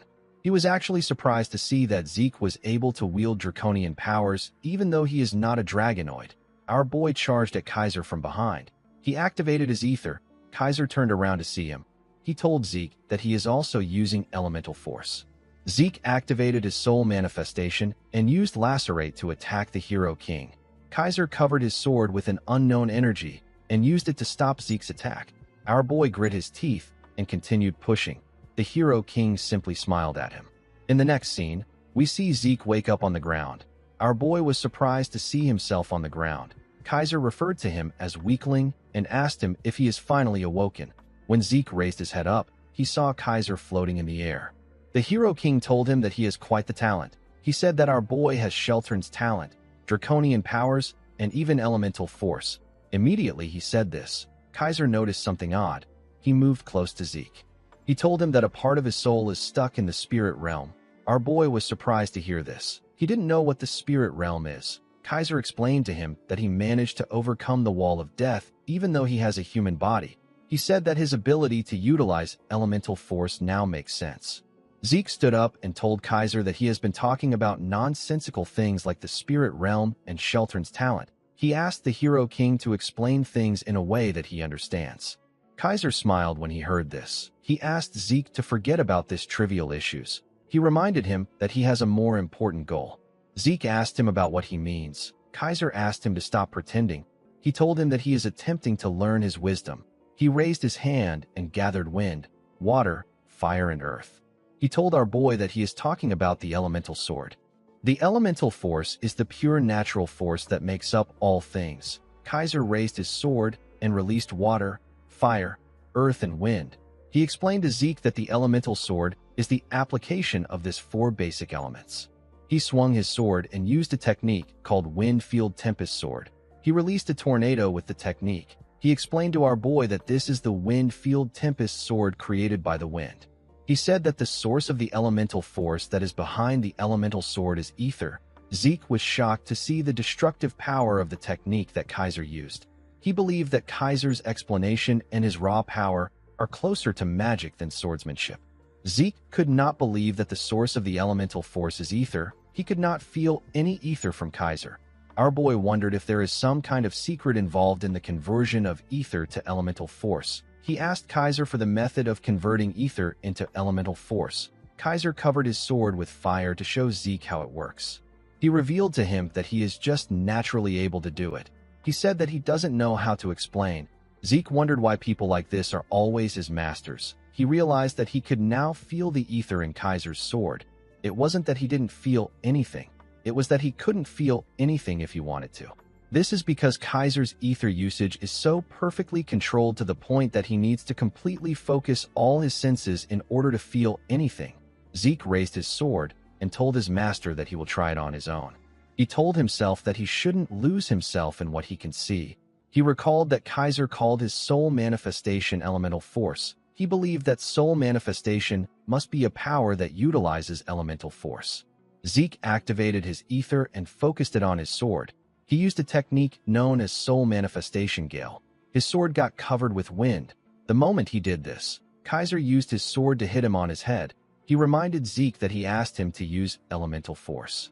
He told him that he is doing a knockoff imitation with his incantation. Our boy was surprised to hear about an incantation.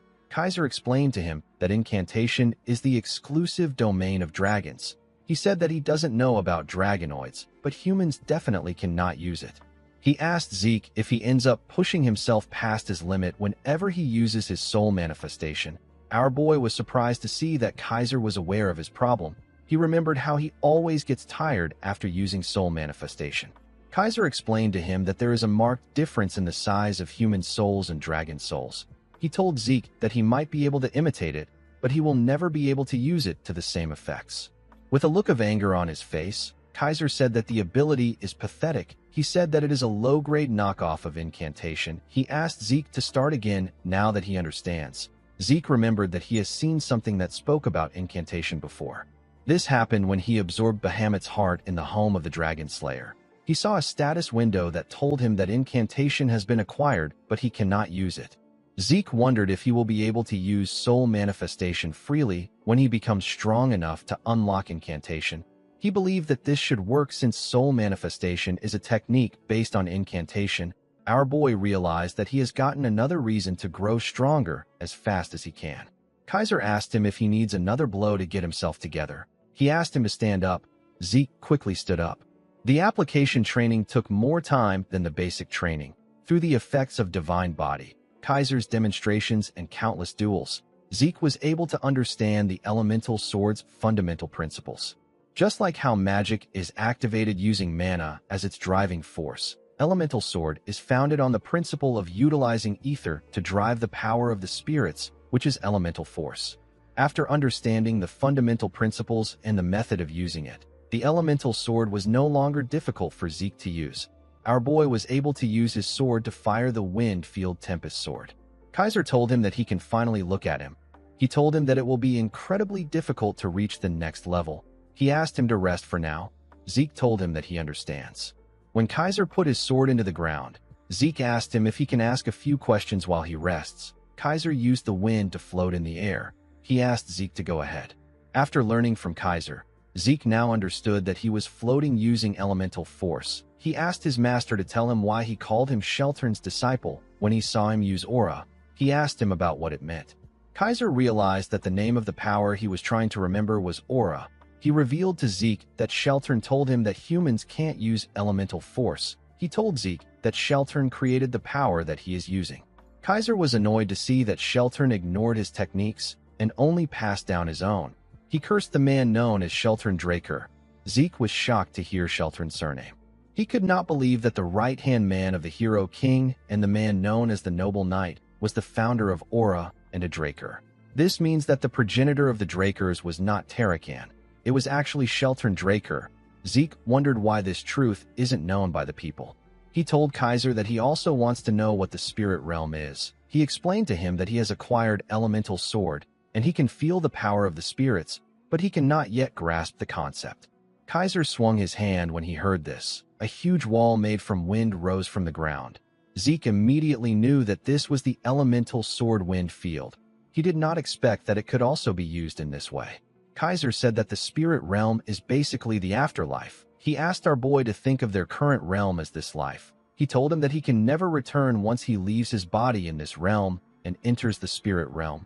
It is as if a person has been blocked off by a wall that he cannot cross. Zeke reminded his master that he said that part of his soul is in the spirit realm. He told Kaiser that he also exists as a soul in front of him. Kaiser snapped his finger and created a hole in his wall. He told Zeke that this is his first time seeing a case like his. He said that there are actually a couple ways to cross between realms. Zeke passed through the hole. Kaiser revealed to him that a dragon actually helped him cross over to this realm. Our boy simply accepted this. He quickly thought about his master's response again and asked him if he is sure. Kaiser told him that he is. He asked our boy if there is a problem. Zeke said that it should be impossible for a dragon to help a human. Kaiser asked him about what he is talking about. He said that dragons are beings that cherish humans. Zeke was shocked to hear this. He did not understand what his master was talking about. He did not know what to say. He wondered about the monsters that were led by the evil dragon Bahamut to destroy the world. Zeke was having a mental breakdown. He realized that the relationship between dragons and the ancient humans must have been different. Our boy didn't know what was true anymore. Kaiser stopped floating. He told Zeke that he is a living testament of dragon's love. He appeared in front of him and touched his chest. The moment he did this, the symbol of Bahamut came out of his chest. There were some signs next to it. Zeke was shocked to see this. Kaiser asked him if his heart and the fang he used to create his sword are not things that Bahamut gave him. He said that Bahamut's character may be questionable, but he has a cute side to him that cannot refuse a sincere request. Zeke realized that Kaiser and Bahamut were on friendly terms. He believed that it was best that he hides the fact that Bahamut was subjugated. With a pretentious smile on his face, Zeke told his master that he is right. He said that Bahamut gave these things to his clan which worships him because they were admirable. He said that he simply made a mistake. Kaiser laughed when he heard this. He said that Bahamut always takes great care of those under his wings. He tapped Zeke on his shoulder and asked him if he had a hard time dealing with Bahamut because of his temper. He said that Bahamut fought many times with Kronos because of his fiery temper. Zeke wondered if Kronos was the name of another dragon. He asked his master if he is referring to the kingdom's dragon. He said that he heard a lot of things about Kronos from Bahamut. He asked Kaiser if the kingdom's name was gotten from Kronos. Kaiser told him that he is right. He revealed to Zeke that he is Kronos' contractor. He said that while someone was racking his brain over the name of the kingdom, Kronos was leisurely drinking tea. When he saw this, Kaiser decided to name the kingdom after him. Zeke was shocked to hear about a dragon drinking tea. He wondered if this was done through the polymorph skill. Kaiser said that Kronos didn't react much. It was as if he expected it. The Hero King said that he wanted the name of the dragon to be known by future generations. Zeke started to piece things together. Thousands of years ago, during the era Kaiser lived in, humans and dragons lived in harmony. However, in the case that an incredibly powerful dragon helped a human without a contract, the balance of the world would collapse. This would endanger the entire realm. In order to prevent this, the dragons suppressed their own strength and polymorphed into human form to help humanity through their contracts. The dragons called their contracted humans contractors. Zeke deduced that the reason the ancient figures were so powerful was because they were receiving help from dragons. Our boy wondered about what caused the rift between the humans and the dragons. Kaiser told Zeke that he can no longer wait for him. Our boy decided to hear his master's entire chronicle when he gets the chance. He told Kaiser that he waited over 2,000 years for a successor. He told him that he can afford to wait a little longer. Kaiser said that he picked up an arrogant disciple. He told Zeke that he wants to see if he will be able to keep up this attitude. He picked up his sword and took a stance. He revealed to Zeke that his final lesson is a duel against him. Our boy noticed that the atmosphere around his master has changed. Kaiser said that an ordinary duel will not be different from what they have been doing. He said that he is going to add a rule. He raised his hand and created walls that blocked the 3 doors in the room. He told Zeke that eating and sleeping will be forbidden from now on, and the duel will continue until he says that they can stop. He also told Zeke that he can only use an elemental sword of the same element as him. Zeke asked his master about what will happen if the rules are broken. Kaiser activated a technique known as Flame Field Dance of Flames. This technique covered his sword with fire. He charged at our boy. Zeke managed to block his attack. With a serious look on his face, Kaiser told Zeke that he is free to break the rules if he has more than one life. The elemental sword is split into 4 fields that each corresponds to an element. The first field was founded on the element of fire. This field is known as the flame field. It spreads a great amount of heat and flames and boasts an overwhelming destructive power. Kaiser used the flame field to set our boy on fire. Zeke was able to push the fire away and heal his body. The next field that Kaiser used is founded on the element of earth. It is the steel field. Kaiser pressed Zeke down with the steel field. He charged at him with his sword. Our boy was able to block the attack, but his master pushed him deeper into the ground. The steel field specializes in subduing and defending. It uses the power to freely control solidity and mass. As Kaiser pressed him into the ground, Zeke grit his teeth and gathered his strength. He pushed Kaiser back with a large amount of energy. Immediately he did this, something cut him on his face. Kaiser activated the wind field, which is founded on the element of wind. He used the wind field to fire multiple attacks at Zeke while he was in the air. Our boy was able to block the attacks. Compared to the flame field, the wind field lacks power. However, it is useful for its attack speed, high speed movements, and sword aura. Upon seeing that Zeke was blocking his attacks, Kaiser decided to fire a larger attack at him. Our boy dodged the attack and appeared behind him in an instant. He covered his sword with wind. He wanted to attack his master from behind. Unfortunately for him, Kaiser activated the last field, which is founded on water. It is known as the water field. Kaiser used the water to block Zeke's attack. The water field is used for attack and defense, as well as suppression and support. Kaiser used the water field to push our boy back. The water field is as variable as water itself. It possesses a versatile and well-balanced strength. Kaiser used the water to land a huge cut on Zeke's body. Our boy did not understand what was happening. He believed that his power and range should be greater, He could not comprehend why there was such a huge gap between him and his master. Our boy recalled when he was training to use the water field. He made a large amount of water pour on the ground. Zeke was happy to see what he did. Kaiser quickly hit him in the head with his sword. Zeke asked his master to tell him why he hit him. While floating in the air, Kaiser explained to him that the power he used was the power of a waterfall. It was not the power of water. Zeke asked his master if this isn't all right. He told him that the important thing is that he can use the right element. Kaiser moved to the ground. He told his disciple that when it comes to the other fields, he only needs to manifest the right attribute and wield it with all his force for the power to come to life. However, it is different for the water field. He told Zeke that the water field is all about fluidity. He told him that fluidity will trump strength. He asked Zeke if he understands. He asked him to do it again. Our boy stood up out of anger. He believed that his master was spouting nonsense. It did not make sense to him that fluidity would win against strength. He remembered that he submitted in his past life because he lacked the strength to fight back. He lost what was precious to him because he lacked the strength to protect it. In order to survive, in order to adhere to his convictions, in order to protect that which is precious to him, Zeke sought nothing but strength throughout his life. He could not believe that his master was now telling him that fluidity will win over strength. Our boy could not comprehend this concept. He put himself together and covered his sword with water. He used it to block Kaiser's attack. He could not believe that he was thinking of something else during the duel. Kaiser sent Zeke flying with his attack. Our boy used his sword to hold himself down. His body trembled as he slowly pushed himself up. He realized that he stopped keeping track of time after the 15th day. He believed that this insane duel must have been going on for a month. He had been fighting endlessly without food or rest. Thanks to the duel, Zeke realized that infinite stamina isn't all-powerful. It didn't mean anything in front of a monster that overwhelms it. Kaiser charged at him again. Our boy quickly used his sword to block the attack. He noticed that he couldn't put any strength into his arms right now. The floor was also slippery. While struggling to stand his ground, Zeke slipped and caused a huge splash in the water.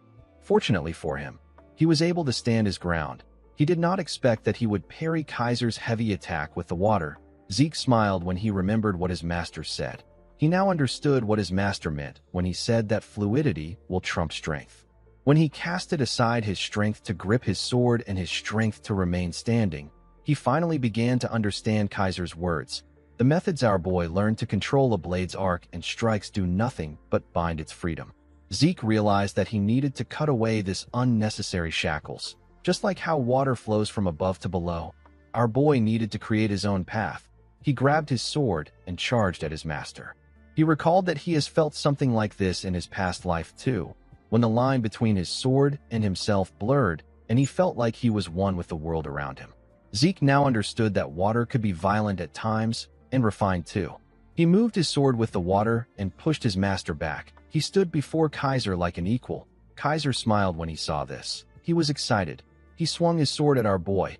Zeke quickly moved back to dodge the attack. He went down and gathered a large amount of water around his sword. Kaiser also did the same.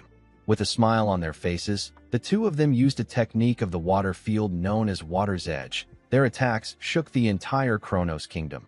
It even left a large hole in the roof of the palace. Zeke fell to his knees. He lost consciousness. Kaiser told him that he is magnificent. He accepted Zeke as the sole successor of his teachings. In the next scene, we see Zeke wake up. He was surprised to see that he passed out. This was his second time losing consciousness. The first time it happened was during his duel with Duke.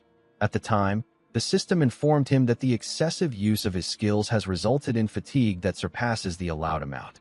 The system forcefully shut down his consciousness for his own sake. However, it was different this time. This was the first time Zeke passed out because he reached his body's physical limit. He pushed himself up and called out to Kaiser.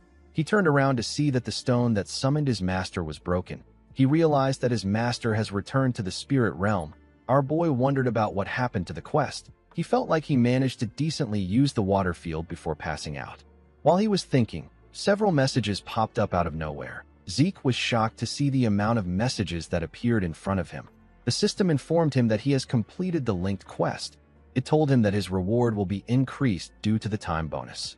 Zeke was happy to see this. He believed that he deserved the reward since he worked himself to the bone to complete the quest. he received the Fairy Monarch's Tears, 500 karma points, and 3 random skill cards. The system informed him that he has completed the achievement quest. It told him that his reward will increase due to the time bonus. It elevated Zeke's administrator rights and gave him 500 karma points, as well as 3 random boxes.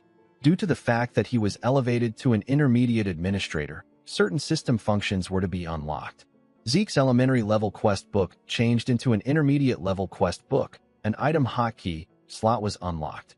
The mini-map portal transportation function was also unlocked. The system informed Zeke that his soul has seen some growth. Due to the growth in his soul, the seal on Bahamut's heart was partially unlocked. 90% of Bahamut's power was still sealed off. The messages were quite much. Zeke believed that reading through them will be a lot of work. Our boy decided to first check the seal percentage. He recalled that the seal was at 95% when he first absorbed Bahamut's heart. At that time, Zeke tried to unlock the seal immediately, but the system blocked him. Since he had directly faced the power, he knew that it was something that he couldn't handle. He realized that he can only handle 10% of the power now. Zeke understood that incantation, which he couldn't unlock with points alone, and dragonic control, must be related to the seal percentage. He decided to keep an eye on it. He opened the system and unlocked the random boxes he got as a reward. He got some boots created from meteoric iron and a lower body armor that was also created from meteoric iron. The system told him that the property of the items will be activated once he equips a full set of meteoric iron. The third item he got were some earrings that were delicately made from crystals. The earrings grant the user 15% improvement in their mana recovery speed. They also look nice when paired with a red dress. Zeke knew that he could sell the earrings to a mage for a good price. He could not believe that he managed to get the boots and the lower body armor to match with the gauntlet he got from before. Our boy knew that it won't be long before he gets the full set. He decided to check his random skill cards next. When he opened the cards, he saw that he got a C-rank skill known as Static Discharge. The skill allows him to generate electricity to give a target an electric shock through touch. He got another C-rank skill called Flashbang. The skill allows him to shoot condensed energy, which then explodes and generates a bright light that disables a person's vision. The third skill Zeke received was a C-rank skill called Dissonance. It allows him to create an unpleasant sound to interfere with the target's hearing. Zeke did not expect all the skills to be C-rank. He realized that there would be no point to all his hard work if the system just gave him high-ranked skills. Our boy took out a dagger and applied his static discharge to it. It caused a huge spark. Zeke could not believe that this was a C-rank skill. The power was very good. He realized that he could use it in different ways. He believed that he will be able to produce something that surpasses the effect of the artifact he used during the Great Advancement exam if he uses Flashbang and Dissonance together. Zeke opened his messages. He recalled that he unlocked more system functions by raising his administrator level. He clicked on the item hotkey slot. This function allows him to use items in the slot like a skill. Our boy believed that the function would be useful in an emergency. He wondered about what he should keep in the slots. Since he had healing factor and infinite stamina, he didn't need any healing potions. While looking through the system, Zeke realized something important. The skills that he thought would be all-powerful each had their own disadvantages. However unlikely it may be, there is no guarantee that he will never encounter another skilled opponent like Kaiser that can't be managed with infinite stamina. He realized that he hasn't been able to confirm the limits of his healing factor yet. He did not want to take any chances. He bought a top-grade healing potion known as Salvation. He bought it for 350 karma points. He registered the potion in the item hotkey slot. Salvation is the masterpiece of Javor Hassan. It is a top-grade healing potion that will instantly recover any mortal wound and stamina. Because of its incredible performance, anyone who has taken it before will not be affected by it again. It also possesses an unknown effect. Although it was an unexpected expense, Zeke was not mad about it. He knew that he had to get a potion that would work as a replacement for infinite stamina or healing factor. Zeke decided to check the most important reward. He took out the Fairy Monarch's tears. It was in a glass bottle. The tears were said to be spilled after falling to the grief of losing the hero King Kaiser to an evil mage's conspiracy. It can be used as a medium to summon the Fairy Monarch from the spirit world. It can only be used once. Zeke was shocked to see the description of the item. He recalled that the Fairy Monarch appears in legends as an existence that grants human wishes. Zeke wondered if summoning the fairy monarch would lead to a wish being granted. He realized that it can only be used once. He decided not to test it now. He kept the bottle in his inventory. He stood up and told himself that a time will come when he will be able to use the item. After saying this, he walked out of the building. In the next scene, we are taken to an outpost. We see Zeke appear in the outpost out of nowhere. When he looked around, he realized that he was at an adventurer's outpost. He could not believe that he was actually transported there. He was able to do this with the new system portal function. He jumped out of the outpost. The system asked him if he will like to use the portal transportation function. It asked him to pick a destination to be transported to. He was currently at the Argos Kingdom's 8th adventurer outpost. As long as Zeke picks a destination from the minimap, he will be able to move there immediately. Other than the fact that the required points increase with distance, there are no restrictions. As long as Zeke has the points, he can travel freely within the continent. This makes traveling easy, and it also helps him to conceal his whereabouts. This ability was very useful to our boy's plans. While he was looking at his map, Zeke noticed that there was a lot of flowers around him. He wondered why flowers would be there in winter. Zeke quickly realized that he messed up. The scene shifts, and we are taken to the Central Continent's top night nurturing facility. The place is known as Valhalla. We see different students wearing white clothes. At the facility, we are taken to the dean's office. We see him trimming his plant. Zeke was in the office with him. He told our boy that he has never seen a case like his in his 10 years as a dean. He had never heard of a freshman that comes to school a month after the entrance ceremony. Zeke did not expect that he would be locked in Kaiser's home for a whole month. In the entrance guide he was given, alongside a letter of recommendation, there was a clause stating that the dean has authority over the entrance into the school if a student fails to participate in the entrance ceremony. Entering next year was too late for Zeke. He needed to get into Terrakin's secret library. He decided to use any excuse to convince the dean. Zeke explained to the dean that he completely lost himself in a state of unity while training in order to make up for what he lacks. He told him that he lost consciousness for a long period of time. The dean, whose name is Flaubert Borges, stopped trimming his plant when he heard this. With a serious look on his face, he asked Zeke if this is all he could come up with in order to make up for missing the entrance ceremony. Flaubert Borges is a knight renowned across the entire continent, hailing from the kingdom of Thebia as a member of the royal guard. The story of how Arthur Draker went to meet Flaubert 3 times to ask him to become the dean is so famous that it is still spoken of 10 years after it happened.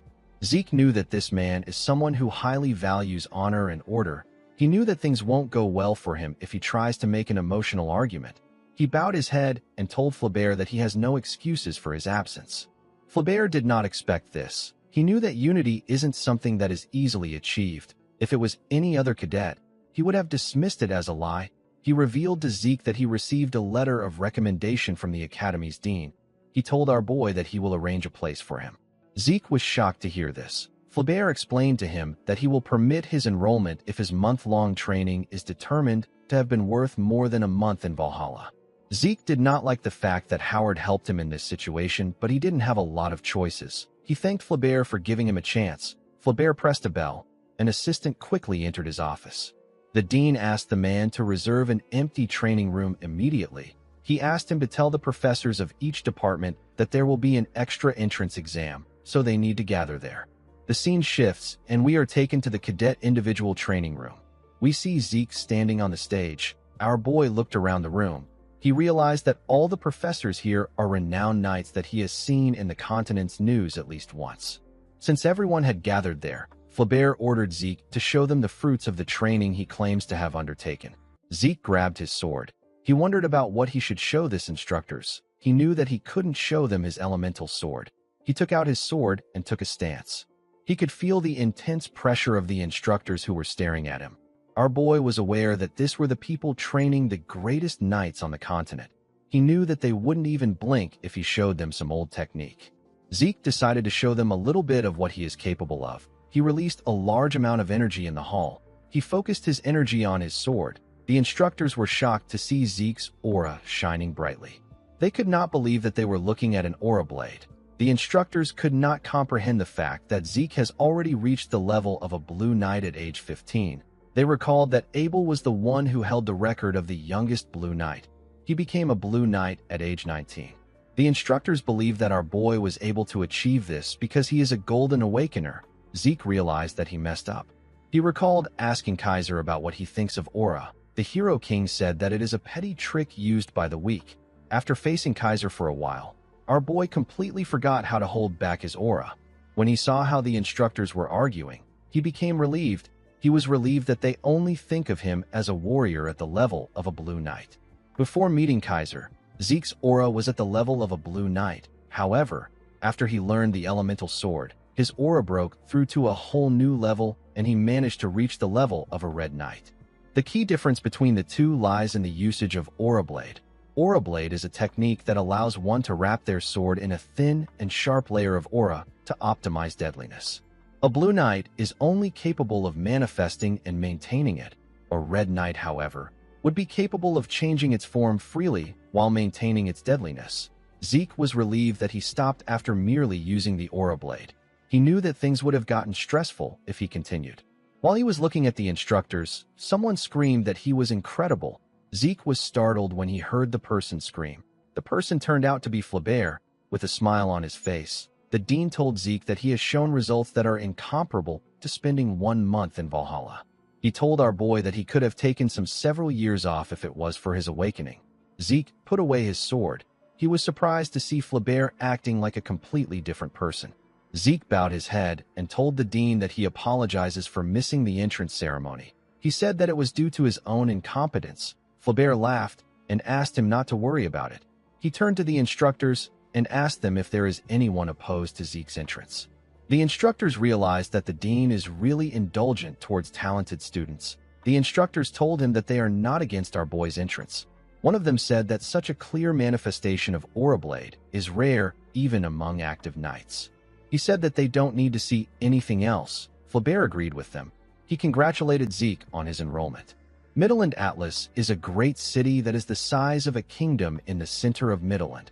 It is where the training facility of the greatest knights on the continent is located at. Valhalla and the Drakers' Four Seasons Fortress are located here. Since the Four Seasons Fortress is a place where the patriarch of the Drakers and several key figures reside, it is known as the true castle of the Drakers.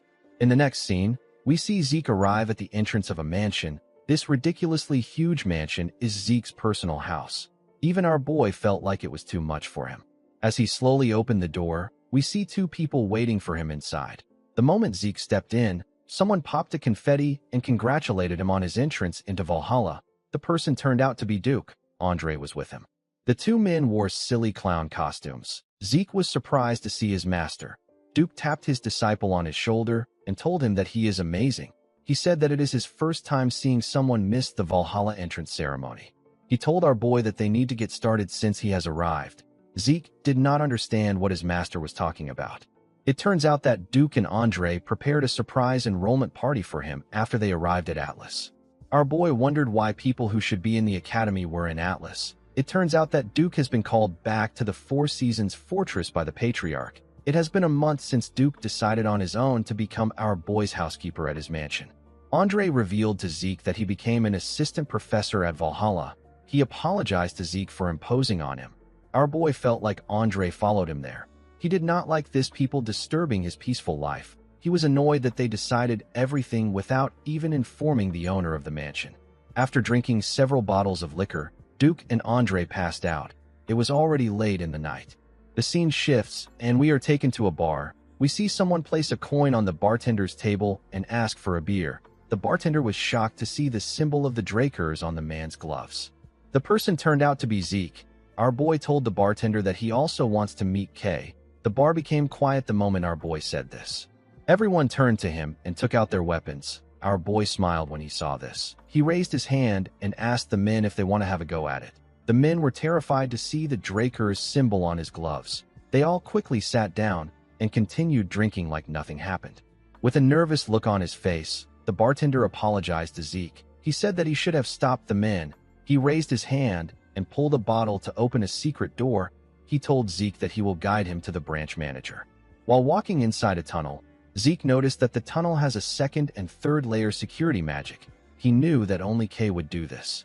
Before Zeke's regression, there were 2 groups that could have been called the greatest intelligence organization on the continent. the Draker's Order of the Black Knights, and the Rome Empire's Intelligence Bureau. However, there is another organization that is not well known among people. This is the Syndicate. At first, it was simply a gathering of smugglers, but after Kay joined the organization, she used their smuggling network as the foundation to form an intelligence network. Around this time in Zeke's past life, he would have been chased out of the academy and would have ended up with the McCain. Our boy did everything he could to survive and clawed his way up as one of their hitmen. Kay, who was the branch leader at that time, went to look for our boy with a commission to clean up an important transportation route. At the time, she wanted to expand the transportation routes they had already secured in order to grow the Syndicate into an intelligence organization that won't fall behind the Black Order or the Information Bureau. Through her talent and tenacity, she managed to turn the Syndicate into her own. After Zeke lost everything to the Empire, Kay went to visit him and presented him with information on the artifact that the Emperor is after. She told Zeke that it won't be easy. She advised him to be careful. Kay actively cooperated with Zeke for his revenge. She said that it was simply her way of paying him back for helping her grow the Syndicate into what it was. Zeke knew that he would have never gotten the artifact if it wasn't for her. He would have never gotten the chance to be there. Our boy knew that information is a weapon. Since he didn't know how the future could change, he believed that it would be better that he stays informed. The bartender knocked a door and opened it for our boy. Zeke believed that it will be beneficial for him to maintain a relationship with Kay through this deal. The moment our boy stepped inside, he saw someone sitting in the dark room. The person lit a matchstick and used it to add fire to their cigarette. Zeke realized that Kay was still the same. A mana lamp got turned on in the room. Kay asked our boy to tell her why he wants to meet with her. Kay turned out to be a beautiful red-haired woman with big boobs. She asked Zeke not to beat around the bush. She asked him to give her only the key points. Our boy revealed to her that he wants to open up a trade with the Syndicate. Kay asked Zeke to tell her the reason why a prodigy who has reached the level of Blue Knight at age 15 and is a noble, pure-blooded awakened of the Draker family wants to make a deal with a criminal organization. Zeke was impressed that she was already aware of what happened at Valhalla. He put his hand into his coat. He realized that she was playing games with him because she is not open to the idea. He took out something from the coat and placed it on the table. He asked Kay to make a decision after seeing what he has. Kay saw some earrings on the table. Zeke revealed to her that it is actually an artifact. He asked her to try it on. He told her that she will be surprised. Kay asked him if the earrings enhance mana recovery. She decided to try them on. She told our boy that mana recovery artifacts are common. The moment she said this, her cigarette fell out of her mouth.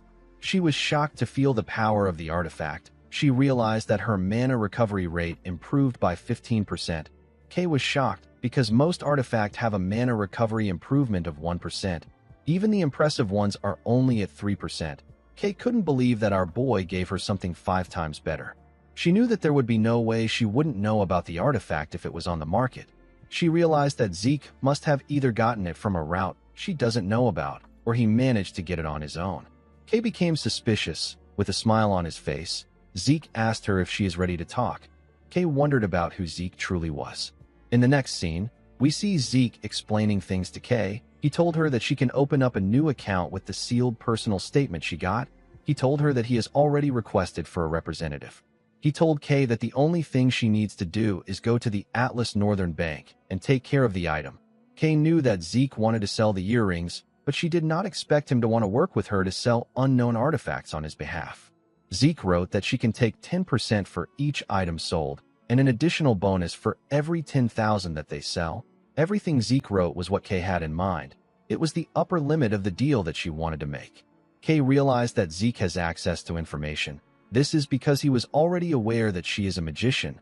Kay stood up and picked up the contract. She told Zeke that she accepts his terms. She told him that she hopes they both get good luck. Before she could leave, our boy stopped her and told her that he has one question that he wants to ask. With a smile on his face, Zeke asked Kay if her ghost ship is okay. The woman glared at him. Several men appeared behind our boy. They were all holding daggers. With a scary tone in her voice, Kay asked Zeke to tell her where he heard about this from. Zeke laughed and said that he was just asking a question. He asked her to tell him why she is so on the edge. He told Kay that she can actually threaten him. He released his dragon fear and asked her if she can handle the aftermath of her actions. Zeke's energy covered Kay. The woman felt like she was looking a monster in the eye. She began to tremble. The men in the room were also shaking. Kay realized that she doesn't have enough information. She wondered if the entire syndicate will stand a chance if they attack Zeke all at once. She wasn't sure about what to do. Our boy called out to his new partner and told her that they should change locations. The scene shifts, and we are taken to the office of the branch manager of the Atlas branch of the syndicate. We see Kay sitting on her chair. Our boy was standing in front of her. He looked at something called a contract of oath. He recalled that it was a common item for a magician to use. A contract of oath is a way of sealing deals that is commonly used by magicians to ensure the integrity of the deal. To sign the contract, a person uses their own blood as ink. Although it is a simple method, its effects are undeniable. Once the contract is signed, each side of the contract will have a seal appear on their arms. If someone were to harm the other party, they would lose their life. Of course, the seal would disappear if methods such as assassinations and betrayal were used. However, it will cause an unending restriction. This will make things difficult. Kay asked our boy to sign it since he knows about it. She told him that it is natural for her to want some insurance in case something happens. She told Zeke that there is no way of knowing when he will change his mind and simply kill her. Our boy smiled and told her that she is right. He used the pen to cut himself and used his blood to sign. The moment he did this, a magic circle appeared above him. He told Kay that he is willing to sign as many contracts as she wants if he can earn her trust. Immediately he said this, their signatures got engraved on their arms. Zeke sat down on the chair and told her that they can continue their conversation now that they are partners. He asked her if the person using her ghost ship is using it to distribute Soma to the Marken. Kay let out a sigh. She did not know how Zeke got this information. She told him that he is right. She said that she is using it to distribute Soma to the Marken. Soma is a drug of sorts that is currently banned. With the fall of the kingdom after the Civil War, the southern part of the continent was turned into a breeding ground for Soma. Zeke realized that it must be because of the message from the Transcendent household. Kay told him that he is right. She told him that her customers would like to avoid conflict with the Transcendent household. The only land route that connects the central and the southern regions of the continent is the desert. The desert region is controlled by the Transcendent household known as Ishtar. However, just a few years ago, Ishtar denied all outsiders from entering. Thanks to this, trade with the south has been completely restricted. Since the land routes were closed and most of the sea routes were under the control of the Pabella, our boy was able to deduce that Kay decided to take advantage of the syndicate's sea routes. The woman said that she is fortunate that they have a client that is willing to pay. Marken and Pabella are two criminal organizations that control the lawless southern regions. They use the central forest as a delineation. The northern part is controlled by Marken while the southern part is controlled by Pabella. Marken took advantage of the land routes to distribute Soma. Since they had no access to land routes, the Pabella had no choice but to develop sea routes. However, with Ishtar closing their doors, Marken had no choice but to look for new sea routes. Unfortunately for them, the Pabella already had full control of the seas. Kay told Zeke that the story is not important. She asked him to tell her how he found out about her ghost ship. The syndicate decided to cast an invisibility spell on an entire ship to avoid unwanted eyes. Since they are able to hide from both pirates and the Navy, the ghost ship has become a key part of the syndicate's money. It is a resource they try to keep secret to this day. Zeke couldn't tell Kay that he learned about it in his past life. He asked her if an information broker like herself is asking for information. He asked her if she shouldn't be focused on the Pabella's offer. Kay was shocked to hear this. She realized that there was no point in hiding it from Zeke. She told him that he is right. She said that the Pabella offered double of what the Marken is offering them. They promised to give them double for cutting off trade relations with the Marken. Kay told our boy that they are still looking into things. Zeke advised her to reject the offer. He explained to her that the syndicate can use this to slow down the Pabella and Marken. He asked her to think about the offer carefully. He told her that once she cuts ties with the Marken, she will lose an important client for Soma. Zeke revealed to Kay that the Pabella are pirates defeated by the Knight of White Silver. The woman was shocked to hear this. She stood up and told our boy that this is impossible. She said that the Pabella is known for keeping true to their principles. She told Zeke that they are different from the stupid pirates. Zeke told her that it is all for show. With a serious look on his face, he revealed to Kay that the Pabella is trying to find her hidden treasure, which is the syndicate's hidden sea route. Unlike the Marken who want to keep the goose that lays golden eggs alive, The Pabella will attack the syndicate once they learn about their ghost ship. Kay told Zeke that he is wrong. She said that the Southern Pirates and the Pabella are two different entities. Zeke hit the table and told Kay that she needs to pay for the information she got. He told her that he simply wants to meet Don Juan, the boss of Markin. He told Kay that he will make her the boss of the syndicate if she can do this. Kay was shocked to hear this. After saying this to her, Zeke stepped out of the building. Although Kay's network of information is impressive, it is still not enough. In the past, the fastest way of gaining access to the syndicate's information was to even the playing field and absorb any organization along the way. Zeke hoped that the small fire he started today will grow in intensity and eventually consume Don Juan. The scene shifts, and we are taken to Valhalla. We see Zeke looking around. He could tell that this place was completely different from the Cradle and the Academy. It has a very free vibe. While looking around, Zeke wondered about when the guide the dean assigned to him will arrive. The moment he thought of this, someone called out to him. The person asked him if he is the guy the dean mentioned. The boy with a face tattoo smiled at Zeke and raised his hand to give him a fist bump. Our boy didn't do anything. He didn't know why the boy was acting friendly. The boy tapped him on his shoulder and told him that he has a long way to go for the Academy blood to get out of his system. Zeke pushed his hand away and asked him if he is the guide that the dean sent. The boy imitated Zeke and showed him how he asked the question. He smiled and asked Zeke to tell him why he is using such a serious tone. The boy gave Zeke a rock and roll sign and asked him not to be so stuck up. He advised him to relax.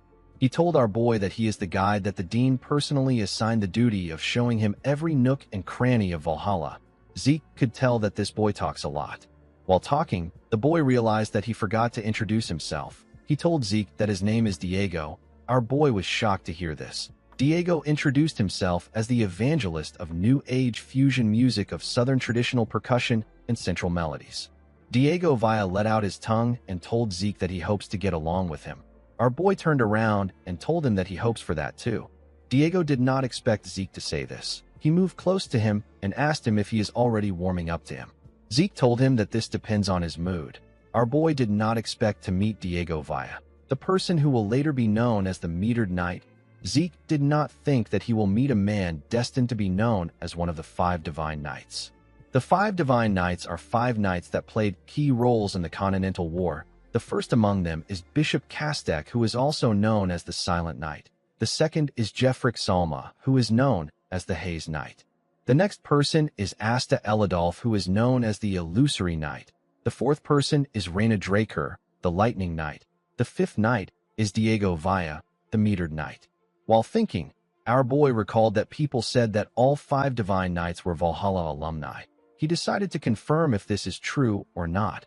If things go according to his plan, he will be able to strengthen his influence quickly. Diego told Zeke that he is a little hungry because they walked around. He asked our boy if he would like to try some Southern cuisine. Zeke told him that he doesn't have any good memories of Southern food. Diego told him that he hasn't had proper Southern food. In the next scene, we see Zeke take a bite out of a taco. He told Diego that it is pretty good. The boy smiled and told him that it must be. He explained to him that this Valhalla shark dragon food is something that even a Southern native like him acknowledges. Our boy said that it is better than what anyone will find in the South. Diego asked him if he has been to the South. Zeke told him that he has heard about it. After finishing their food, the boys got some tea. Zeke asked Diego about how a Southern native like him ended up coming to Valhalla. Diego told him that it is a really long story. He revealed to Zeke that his father and mother are rulers of a small kingdom in the South. Our boy did not expect him to be royalty. The southern continent is a coalition of smaller kingdoms with the Cuzco Kingdom at the center. The majority of the residents immigrated to the central continent when the Cuzco Kingdom collapsed after a civil war. Diego raised his cup and told Zeke that he is a prince. He said that he is an important person. Our boy could not believe that he was really a prince. He couldn't believe that royalty this undignified exists. Diego explained to Zeke that there are some really stuck-up old people that insist the royal family's traditional twin swordsmanship must be carried on. Since Diego was such a genius with the twin swords, he ended up getting sent to Valhalla. With a bright smile on his face, Diego told our boy that he doesn't care about swordsmanship. He said that he is going to pursue his music. Zeke wondered about what he will do about the people expecting great things from him. Diego asked our boy if he wants to join the Southern Fusion New Age Music Research Club. Zeke quickly declined his offer. In the next scene, We are taken to a lecture hall. Zeke asked Diego if it is okay to enter the upperclassmen lectures like this. Diego advised our boy to stop acting like he is in the academy. He explained to him that Valhalla is all about freedom. Anything and everything is allowed if it is for the sake of learning. He told Zeke that he can go to listen to any lecture he wants if he wants to. He revealed to him that today's special lecture isn't common. He said that he heard rumors that the school has prepared something huge. Zeke wondered if the boy ever gets tired of moving his lips around. While he was thinking, he heard some people talking about him. They referred to him as the youngest person to ever enroll in Valhalla. The students talked about how our boy is a direct descendant and how he is a prodigy that beat up an instructor. Diego was surprised to hear this. He asked Zeke if he is a Draker. Our boy could not believe what he was hearing. He raised his glove to show the boy and asked him about what he thought the gloves are. Diego asked our boy to tell him what the glove is. Zeke called him an idiot and revealed to him that he is wearing pure-blood gloves. He told him that they are a mark of a pure-blood Draker Awakener.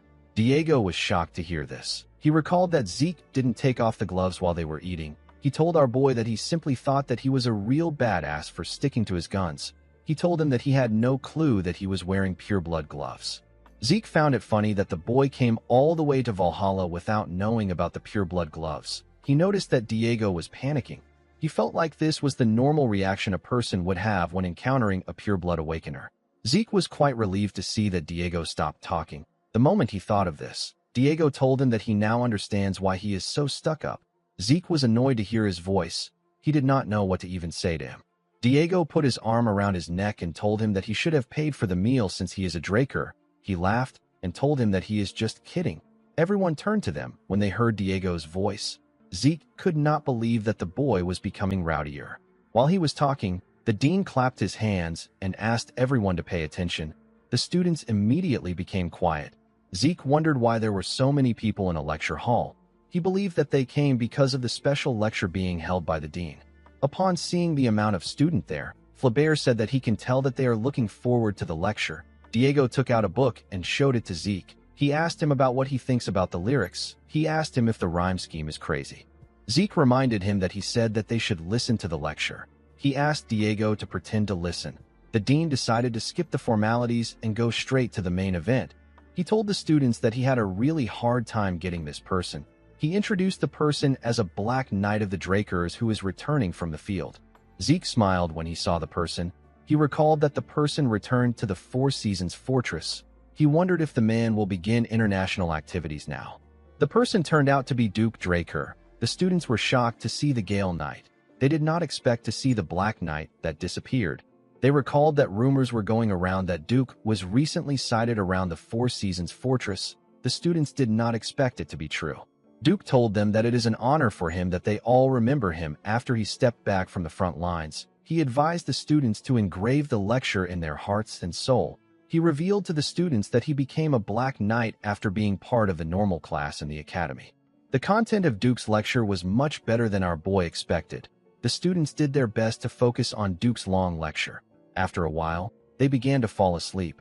Diego didn't even listen to him. He was focused on his lyrics. Zeke could not believe that Duke has been bragging for 2 hours straight. He wondered if his master was ever going to stop. Immediately he thought of this. The dean grabbed the mic and said that he feels bad for students who were listening intently.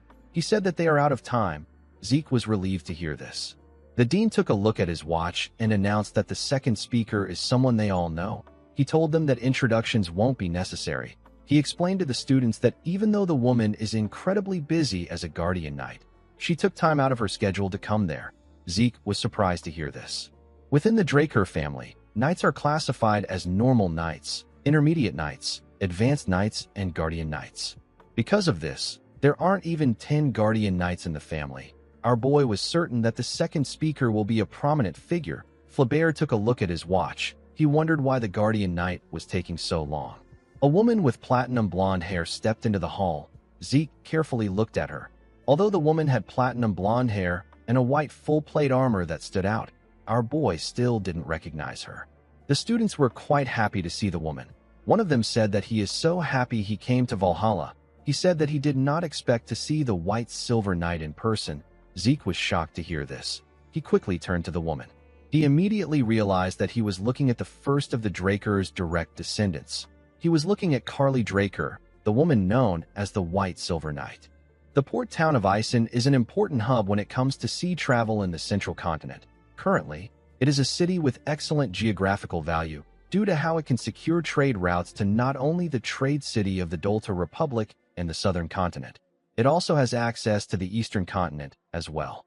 However, the situation in Isen was completely different just a few decades ago. At that time, southern pirates had occupied the town, and it was a lawless land where all kinds of felonies were being committed.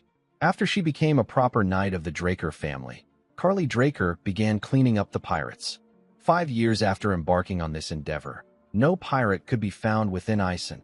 After this, Isen became the greatest port city under the Draker's protection. The surviving pirates hid themselves in the deathly water to the south of the Dolta Republic.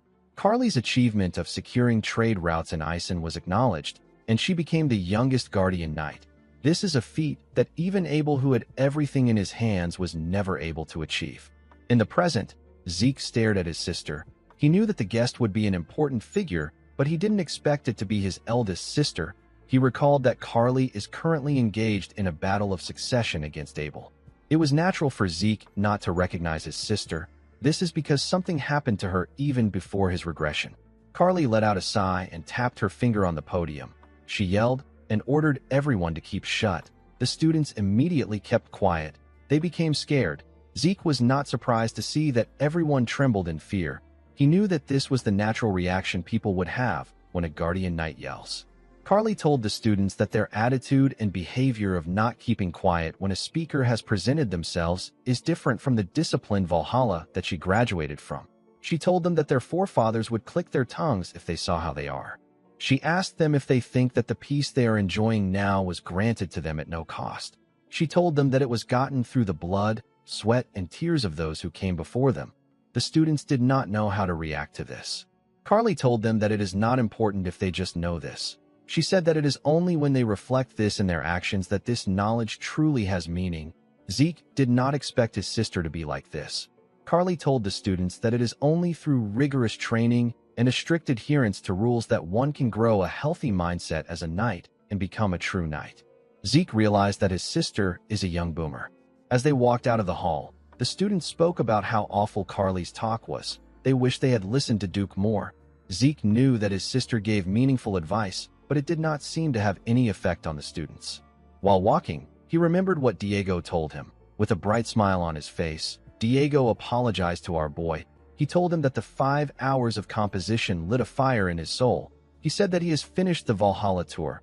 He told Zeke that he will be leaving now.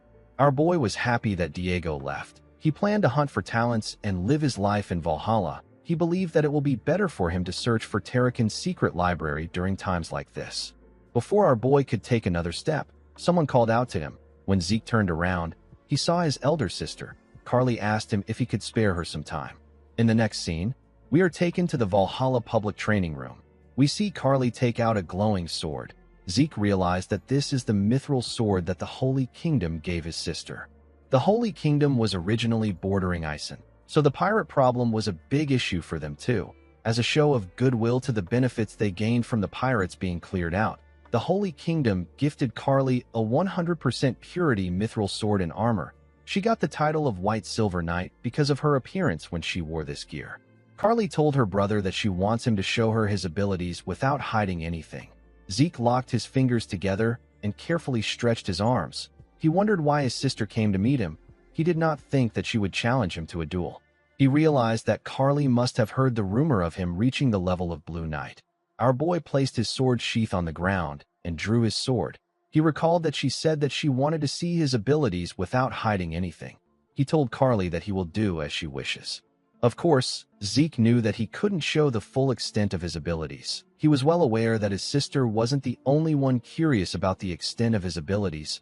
He could not see a reason why he would put himself at a disadvantage like that. The founding principle of the Draker family is the law of the jungle. Reaching the level of a Blue Knight is already an unprecedented display of growth. If word gets out that Zeke is at the level of a Red Knight, the Zimmons family, who is in the middle of the battle for succession, will end up using any method they can to kill Zeke. The Patriarch will do whatever he can to place Zeke under his control. Our boy believed that showing all his cards is something he should do after he surpasses his father. He knew that what he needed now was the background of being from a transcendent family. Zeke does not plan on following his family's will. Immediately he thought of this. He and his sister charged at each other. When their swords clashed, some sparks flew between them. Carly used her sword to push our boy's sword down. She quickly swung her sword at his head. Zeke was able to dodge the attack, but Carly landed a cut on his face. He quickly ordered his system to temporarily pause his healing factor. Since his opponent is a guardian knight, our boy knew that she might notice his healing factor. He didn't want to make the same mistake he made with Duke. Carly made her attacks faster and used her sword to push her brother back. She moved close to Zeke and gave him an attack that sent him flying. She landed a cut on his shoulder with her attack. Zeke wondered if he had to go to the red level. Limiting himself to the blue level doesn't let him put up a fight. Carly jumped and charged at Zeke from above. She raised her sword and swung it at him. When she got close to him, Zeke was able to block the attack with his sword. The impact of the attack caused a huge explosion. When the dust cleared up, we see Carly pressing her brother down with her sword. She told Zeke that most swords would have split into two by now. She told him that he is using an excellent sword. While struggling to hold on, our boy smiled. He pushed Carly back and put some distance between himself and her. He carefully cleaned his face. He realized that a full-on battle against a red-level knight, while limiting himself to the level of blue knight, is suicidal. Carly asked her brother if he is letting his guard down just because he created this much distance between them. Zeke did not know why his sister said this. He quickly turned to the side. He realized that he messed up. Before acquiring the title of White Silver Knight, Carly Draker had another famous title. Because the aura blade she swung around resembled that of a giant's sword, Carly was called the Giant's Blade. When Zeke turned to the side, he saw his sister's aura blade about to tear him apart. He grit his teeth to withstand the attack, but he was still sent flying. Our boy crashed into a wall. His sword was stuck to the ground. Carly's attack destroyed everything it touched. The woman became worried. She wondered if she did not hold back enough. The moment she thought of this, she noticed something. She saw her brother walking out of the rubble. Zeke placed his hand on a wall and smiled. He was certain that he managed to put on a convincing act. He hoped that his sister liked it. Carly put her sword away and told her brother that he's amazing. She could not believe that he blocked her strike. She told him that he exceeded her expectations. She let out a sigh and told Zeke that she has something to discuss with him. The moment she said this, Zeke fell to the ground.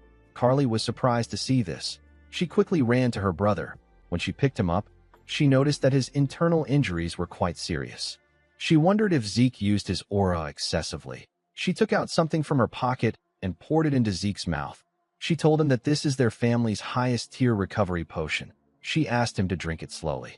Immediately, our boy swallowed the potion. His body began to glow. Zeke asked his system to temporarily activate his healing factor. Our boy believed that it won't be suspicious if he uses something like this now. Everything Zeke is doing is an act. He was attempting to hide his strength by disguising himself as someone who has reached the level of Blue Knight. When the Giant's Blade got close to him, he received it with a bare minimum defense to allow himself get hit by it. Right before the attack touched Zeke, he noticed that the smallest of openings appeared. He did not know why this happened. Our boy received Carly's aura with his body. Because his constitution does not allow the use of aura, Zeke naturally ended up resisting it. Since Carly believed that he was capable of using aura, she ended up believing that his internal injuries were a result of Zeke pushing himself past his limits. Zeke raised his head up and touched it as if he had a headache. Carly asked him if he is feeling better. Zeke smiled and referred to her as Dame Carly. He thanked her for what she did. Carly stood up and asked him to call her sister. Our boy didn't expect this. The scene shifts, and we are taken to the outskirts of Atlas. We see a carriage moving around. Inside the carriage, we see Carly offer Zeke some tea. She told him that she prepared it for him because she heard that he enjoys it. She revealed to him that it was shipped by air from the eastern continent. Zeke thanked her for the tea. He recalled that his father said something similar the last time they met. He wondered about how far the tale that he likes tea has spread. Our boy was surprised to see that they were sitting inside a carriage. He told his sister that he would have never imagined that the inside would look like this when he saw it from the outside. Carly revealed to him that she used camouflage magic on the carriage. She said that a guardian knight's carriage stands out too much. Zeke found it odd that his sister dragged him from a training room to the city outskirts by carriage. He asked Carly if the subject is something that would cause other people trouble if they should hear about it. Carly told him that it is about the butchering night. She revealed to her brother that she needs more power in order to stop Abel. Zeke asked her about what she means. He asked her if she is talking about the second son of the household. Carly told him that she will explain from the beginning. She revealed to our boy that one of their family's tenets is the oath of neutrality. She said that Abel has broken the creed to not get involved in national disputes. He is currently siding with the Rome Empire against Alencia in their dispute. Zeke realized that Abel has been making his moves from an early point in time. He asked his sister if the Four Seasons Fortress is unaware of this. Carly revealed to him that the fortress is overlooking the issue. She explained to Zeke that the Four Seasons Fortress is currently divided. This is because supporters of the Empire have appeared in the Elders' Assembly that Abel is receiving support from. Zeke asked her if all the Elders are on the Empire side. Carly revealed to him that some of them are maintaining neutrality. Our boy could not believe that the stuck-up Assembly of Elders was merely maintaining neutrality instead of showing dissent. He told his sister that it is only a matter of time before all the Elders join the Empire's side. Carly told him that it will be appropriate to view the situation like this. She explained to her brother that she is trying to find a method she can use to stop Abel. She said that she can't just wait for him to get caught. She told him that if they leave Abel alone, this will devolve into a great war. Zeke knew that Carly's predictions were correct. It has already been 3 years since our boy regressed. 7 years from now, the Drakers and the Rome Empire under Abel's command will launch a continental war. Countless people will die or get ruined. The skies will go dark and the land will be drenched in blood. Carly revealed to her brother that she has resolved herself to acquire enough power to stop Abel. She explained to him that Abel is currently controlling the higher-ups of the family. He believes that those lower down will naturally follow him. However, Carly believes that true knights do not bow to power. They follow justice and a greater cause. While being true to her beliefs, Carly plans to rally the normal knights in the vicinity of the Four Seasons Fortress. She told Zeke that she does not plan to force him to support her. She told him that he is still young and his future is guaranteed as a pure-blood awakener. Zeke took a sip of his tea and stared at his sister. He now understood the kind of person she was. Although she possesses an iron will, she is prepared to act as flexible as needed if it is for the sake of justice. She is a righteous and pure person.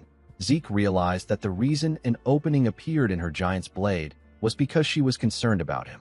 Although she appears as steadfast and as strong as a Draker, she is also a gentle soul. Carly told her brother that he could be branded as a traitor if things go wrong. She asked him to think about it carefully. Zeke thanked her for her concern.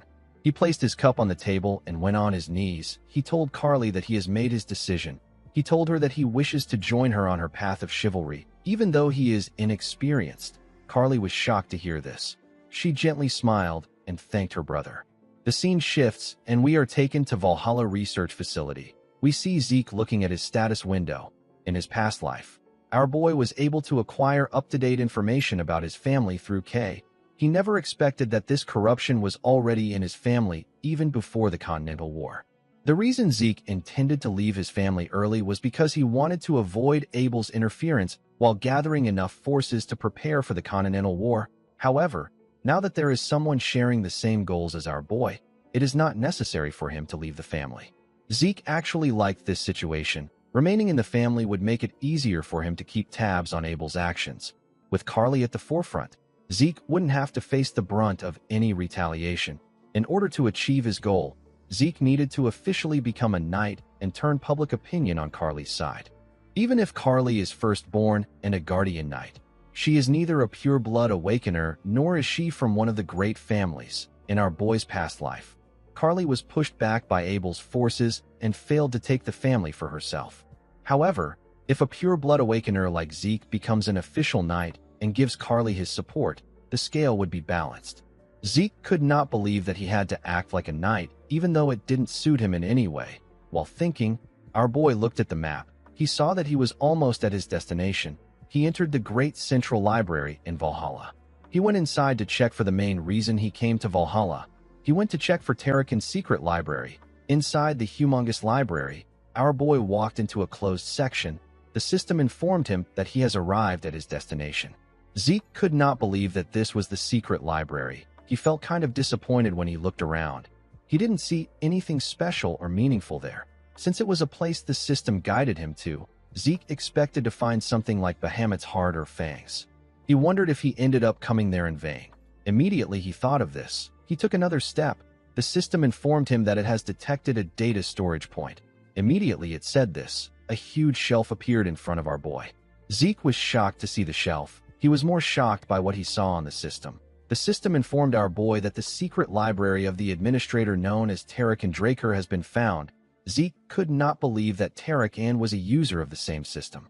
Since this was a bookshelf that only appears in reaction to the system, our boy understood why no one has ever discovered it. The system informed him that the information within Administrator Tarekin's library has been linked and updated in his own system. It explained to Zeke that he will now always have access to Tarekin's secret library. The system provided categories in order to allow Zeke access the information easily. It created 4 categories. The first was the Organization Management Manual. The second was the Dragon Slaying Manual version 5.21. The third was the Reference Materials, and the last was the Collections of Proverbs to improve growth. Zeke decided to check the categories later. He asked the system to find him something that will help his growth the most right now. The system confirmed his request and informed him that a book matching his request has been found. Zeke noticed that the book was glowing on the shelf. The book appeared in his hand. Its title is The Secret Technique of the True Dragon's Swordplay. Zeke was certain that he had never heard about this technique. He checked the back to see who the author is. He was shocked to see the name of the author. It was the close advisor to the hero King Kaiser, the man known as Sheltern Draker. In the next scene, we see Sheltern Draker writing in his study. Sheltern wrote that he wants to elaborate on why he felt the need to create the true dragon's swordplay. According to him, the relationship between dragons and humans began with the great hero King.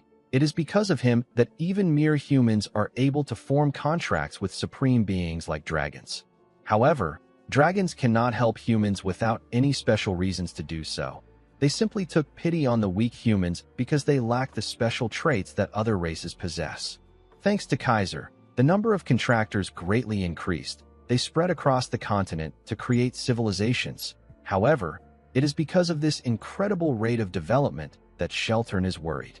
Sheltern fears the dragons. If such transcendent beings help humans because they were driven by feelings as shallow as pity, then they could also easily turn against humans. Sheltern believed that if his concern ever comes true, humanity will not be able to resist in the slightest. They will find themselves completely annihilated over the course of a day. Due to his fears, Sheltern decided to find a way to fight dragons. The first thing that came to his mind was magic. However, magic was the very first gift that dragons granted humans. It is because dragons inscribed circles into the hearts of humans that they are able to cast spells. Their own hearts were incapable of generating mana on its own. Attempting to combat dragons with magic would be a fool's errand. Sheltern's next thought was the elemental sword wielded by the hero King. This was a power that even the dragons feared. Unfortunately, this is a power granted only to Kaiser, who has inherited the blood of the fairy monarch. Since he didn't have a lot of options left, Sheltern immersed himself in research in order to discover a new power which only humans could wield. He tested the primitive swordsmanship of the North and the mysterious powers of the East. There was nothing that Sheltern did not try in order to transcend the limits of his own humanity. When he was at a dead end in his research, Sheltern received help from someone he never thought would help him. It was the contracted dragon of Kaiser. The dragon's name is Kronos. Kronos claimed to help Sheltern because he found his research intriguing. However, the man could feel a strange determination from the dragon. His determination was too strong for Sheltern to simply accept his given answer as the truth. Sheltern could not refuse the dragon's help. He continued his research. He and Kronos happened to stumble upon aura. It was neither elemental force nor mana. It was a power that only humans were able to wield. Having finally discovered a clue after Kaiser left for the spirit realm, Sheltern continued his research on aura. Not long after this time, Sheltern's research bore fruit. The man walked out the theory and application of aura, as well as a style of swordsmanship for utilizing it. Sheltern wrote and distributed the true dragon's swordplay. However, things did not go as he wanted. In a world where people could quickly and easily grow powerful through the use of dragon-made artifacts, the true dragon's swordplay, which required one to put in efforts in order to grow stronger, was cast aside and neglected. As he wrote his book, Sheltern said that he is relieved to see that his concerns have been unfounded and dragons have not betrayed humanity. Sheltern wrote that he still believes that a day will come when this swordsmanship will be necessary. He hoped that the person who finds the book understands his will and works hard to learn the techniques. While Zeke was looking at the book, he received a message. The quest is titled Successor of Sheltern. Zeke was asked to learn the secret techniques of Sheltern Draker. He was given 3 months to learn the technique. The quest reward would be the coordinates to the Kronos Kingdom's treasury. Our boy put the book back in the shelf. He was happy to see the reward. He was certain that the treasury would be filled to the brim with incomparably powerful artifacts. The problem Zeke had was that the time limit was 3 months. He wondered if this technique was much harder to learn than the elemental sword. He decided to focus on learning the true dragon's swordplay for now. Zeke found it funny that Sheltern was right in the end. Just as he predicted, the dragons later betrayed mankind, and the Liberation War took place because of this. Zeke asked his system if there is no more useful information in the secret library. He asked it if it has something like Terrakin's journal.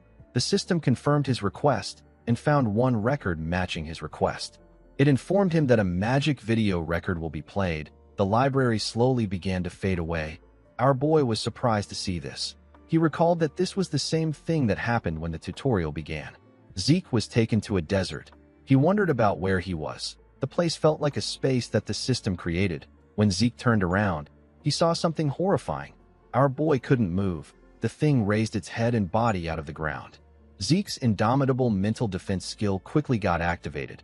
Even though the skill was activated, our boy was still shaking. The monster in front of him felt too real. Zeke could not believe that he was looking at the being once known as the king of all creations. He was standing in front of a dragon. While he was shaking in fear, someone called out to the dragon known as Bahamut. Our boy could not believe that he was looking at the evil dragon. He quickly turned to the person behind him. Zeke could not believe that he wasn't able to sense the presence of the man behind him until he opened his mouth. He could tell that this man was ridiculously powerful. He was basically a monster. The man with the blurry image passed through Zeke. Our boy was surprised to see this. He quickly understood that he was literally inside the recording. Zeke wondered if this scenario recorded in Terrakin's journal is the decisive battle between Bahamut and Terrakin Draker from the legend of the Dragon Slayer. When Bahamut raised his enormous hand, Zeke smiled. He was quite excited to witness the battle that was passed down only through legends. To our boy's surprise, Bahamut used his claw to hit the ground. Terrakin did not seem fazed by what the dragon did. Bahamut asked Terrakin to tell him why he is hesitating. Terrakin did not say anything. Bahamut referred to him as his contractor and told him that he disappoints him. Zeke was shocked to hear this. He could not believe that Terrakin was Bahamut's contractor, just like Kaiser and Kronos. Zeke could not comprehend what was happening. He did not understand how the legend of the Dragon Slayer came to be and how Terrakin subjugated Bahamut. While thinking, Zeke noticed something odd. The world of the recording began to glitch. Our boy did not understand what was happening. While he was looking around, he noticed that Terrakin told Bahamut something. Unfortunately, he couldn't hear what they were saying. Zeke called out to his system and asked it if it can do anything about the glitch. The system could not accept his request. Zeke did not like this. While thinking, he turned around to see Terrakin. Zeke remembered asking Kaiser if a contracted dragon could kill its contractor. Kaiser laughed and told our boy that he spouts a lot of nonsense. The Hero King said that a dragon can never betray a human. It is more likely for the betrayal to come from the human. The moment our boy remembered this, he saw Terrakin take out his sword from Bahamut's head. Our boy saw Bahamut's corpse slowly getting reduced to ashes and disappearing. He could not believe his eyes. After Bahamut's corpse completely faded away, Zeke saw something in front of Terrakin. He saw the heart and fang of Bahamut that he received at the home of the Dragon Slayer. Zeke wondered if a dragon always leaves behind a part of itself and turn into dust. He recalled that the pure-blood gloves in his hands are made from dragon leather. He believed that Bahamut might be a special case. While he was thinking, he saw a huge glitch appear in the cloud. Zeke got dragged back to reality. He wondered if the video ended there. He sat on the ground to put himself together. He could not understand what was happening. He decided to head back home.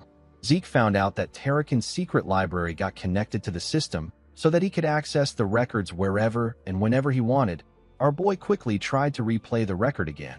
However, there was still so much noise in the part where Bahamut and Tarakan spoke. Zeke couldn't hear their final conversation. Fortunately, our boy was able to gain something from it. Thanks to him consistently looking through the secret library, he was able to discover something new.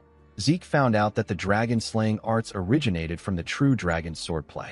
Tarakan simplified the complex true dragon swordplay and refined it to create the dragon-slaying arts. Because the techniques got simplified, the power behind it also went down. Unlike its name, it became a technique that was unable to deal a fatal blow to even a dragonborn. However, by applying one's innate traits to the technique, it will be possible to land an effective blow. While the technique dropped in raw power, Tarakan succeeded in improving its practicality. The one thing that bothered Zeke the most was the big difference between the legend of the Dragon Slayer, known across the world, and the contents of Tarakan's journal. The current legend of the Dragon Slayer says that Tarak enslaved Bahamut and ushered in a golden era of prosperity. It is not much different from any other story of a hero that is told across ages. Although the big picture doesn't differ much from Tarakan's journal, the fact that the two were contracted is not mentioned anywhere. This wasn't the kind of information that could have been easily omitted. The scene shifts and we see Zeke outside. He took a letter from a messenger pigeon. It was a letter from Kay. The magician told Zeke that she investigated every variation of the legend of the Dragon Slayer across the continent, just like he asked. She did not understand why Zeke suddenly gained interest in folktales. She revealed to Zeke that she even checked versions that weren't translated into the common tongue. Kay wrote that she didn't find any information about contracts between humans and dragons, or the dragons that Tarakan and Kaiser were contracted with. After digging for a while, Kay noticed something strange. She found it weird that all the sources she found were using the exact same words to describe the event. It was almost as if there was some kind of conspiracy at play. As she dug a little deeper, Kay received a warning message directly from the Great Draker family. Due to this, the syndicate decided to back out of the investigation. They did not plan to have any friction with the Drakers. Zeke became worried when he saw what Kay wrote. He quickly burnt the letter and turned around. Zeke became certain that his family is censoring information regarding Tarakan. He didn't understand why they would do this. The Draker family, which is currently one of the 3 transcendent families, made its name off Tarakan, the man who is praised far and wide for being the first Dragon Slayer. It did not make sense to Zeke that the very same Draker family was restricting information regarding Tarakan and Bahamut. Regardless of their reason, Zeke was certain that there was more at play. He believed that he might have missed something. He decided to go through the secret library again. When Zeke opened the front door, he called out to the system. Before he could issue a command, our boy sensed something. He carefully closed the door and looked around his house. He recalled that all employees, including Decker, are off today. Duke and Andre will both be late because they have business to attend to. As Zeke walked up his stairs, he wondered about the identity of the man watching him from the dark. Our boy quickly asked his system to turn on the mini-map in his head. The system confirmed his order. It showed him the location of his intruders. Our boy confirmed that there are 2 presents in this place. One person is inside and the other is outside. Zeke wondered if the hunting dogs from the giant mountains tracked him here. He quickly removed this idea from his head. He didn't use the dragon-slaying arts, or even a long sword. Even if the hunting dogs are good, it is impossible for them to draw any connection to him and what happened there. Zeke realized that he needs to find out who ordered the men to target him. He already had a suspect in mind. The man inside his house watched him as he went into his room. While the man was looking at the door, Zeke appeared in a window behind the man like Spider-Man and asked him if he was sent by Abel. The man was surprised to hear our boy's voice. He quickly turned around. Zeke believed that Abel sent an assassin to kill him because he found out about the alliance he and Carly made. He was certain that this was the only plausible explanation of what is happening. Zeke moved to the ground and took out a blade from his inventory. He told the man that he doesn't have to answer the question if he doesn't want to. Immediately he said this, he appeared in front of the man and swung his dagger at him. The man was able to quickly block the attack before the dagger reached his neck. Zeke told the man that he has a lot of ways to get the truth out of him. As Zeke and the man clashed, their swords released sparks. Zeke did not have any trouble pushing the man back. He swung his dagger at the man multiple times, but the man was able to block it with his dagger. Our boy tried to push the man down by swinging his dagger with a lot of pressure. The man was able to block the attack. He quickly pushed Zeke back. Our boy used his leg to hit the ceiling and push himself back. He was able to safely land on the ground. After crossing blades with him, Zeke was able to gain a rough idea of his identity. Even if a person masks their appearance, it is still difficult to hide their swordsmanship style in battle. This style of swordsmanship is from the Gorkha Kingdom, which is in the northern regions of the continent. The Gorkha Kingdom's rangers are known to be the strongest of rangers. They are known as the Northern Continent's guardians. They wield a kukri. This is a dagger which bears a distinct shape. Thanks to their outstanding skill, they are highly valued in the Central Continent and are used as special forces who are assigned important missions. Since it was a Gorkha ranger, Zeke realized that this wasn't Abel's doing. He swung his sword and wondered why the ranger was doing this. The Gorkha rangers don't take on requests like assassination because it creates grudges. Zeke pointed his sword at the ranger. He quickly raised his sword and took a stance. Our boy noticed that the man was far too defensive for a ranger. Despite the fact that he purposely showed some openings in their fight, the ranger didn't show any intentions of exploiting them. Even though the man is definitely skilled enough to be able to react to the openings, he didn't intend on pressuring Zeke at all. Our boy was able to deduce that the goal of the rangers was to secure him and not to eliminate him. Immediately he thought of this. Zeke turned to the side. He saw a ball enter the hallway through his window.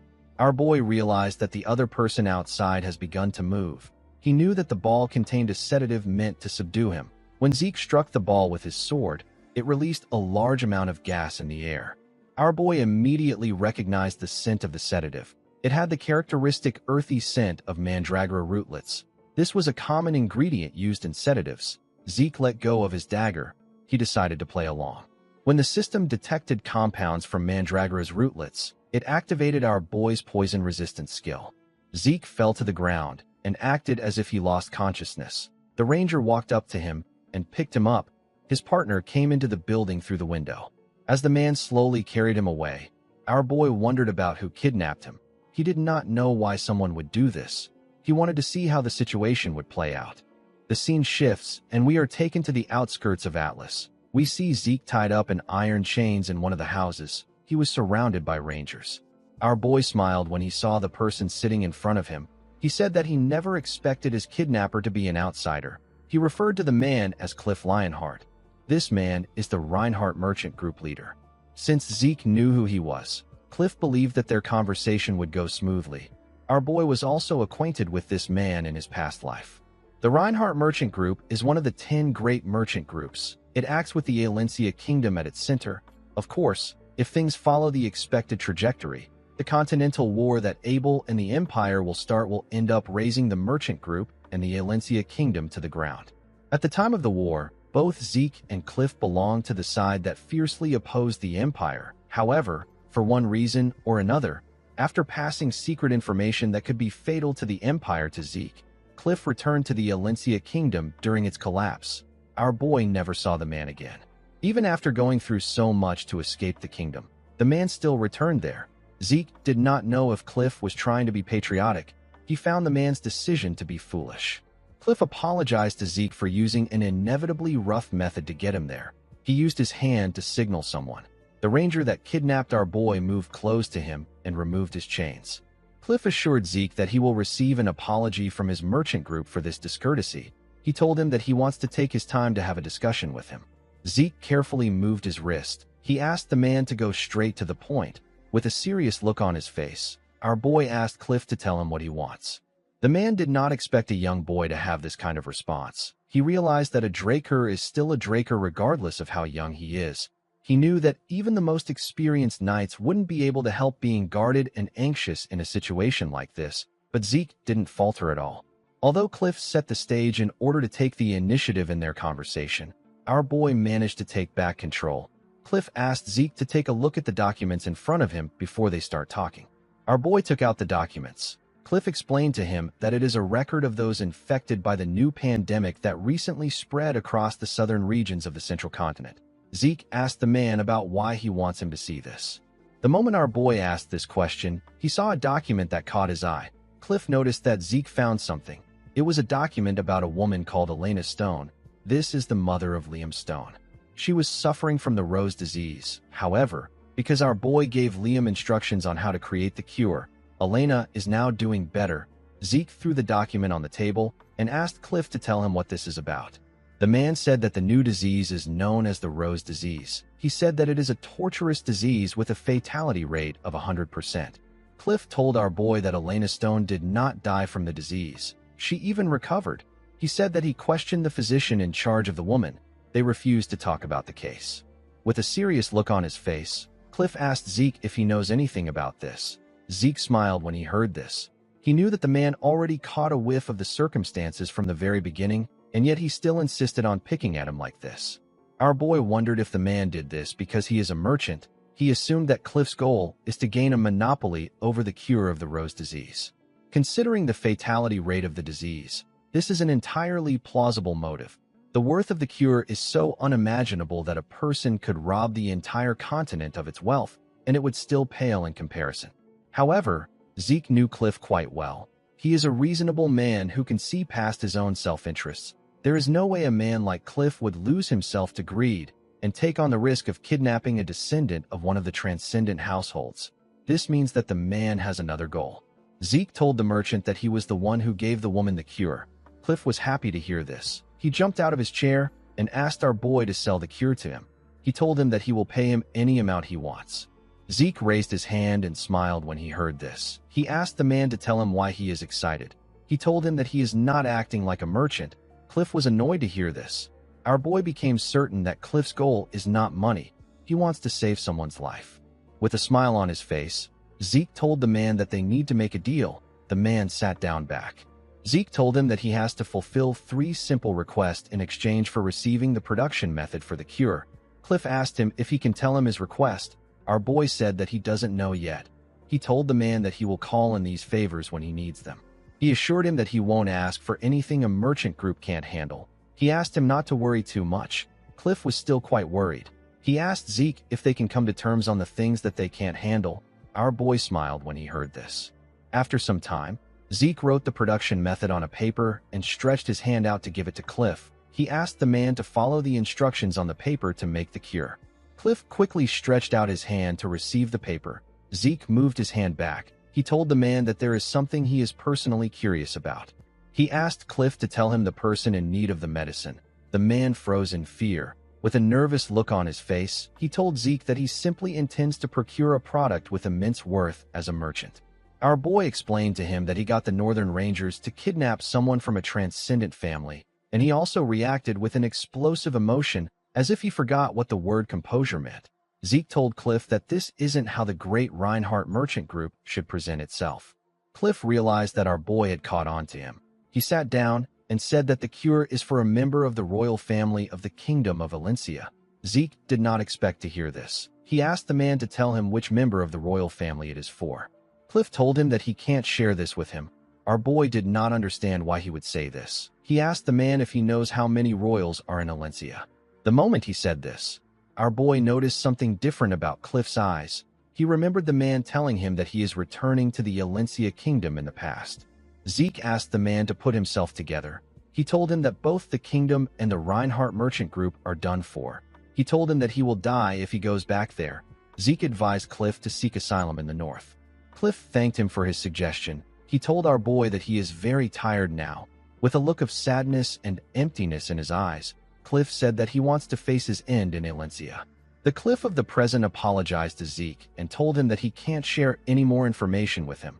Our boy realized that the look in his eyes is completely different from the look he had in his past life. He wondered if this sick person was someone precious to him.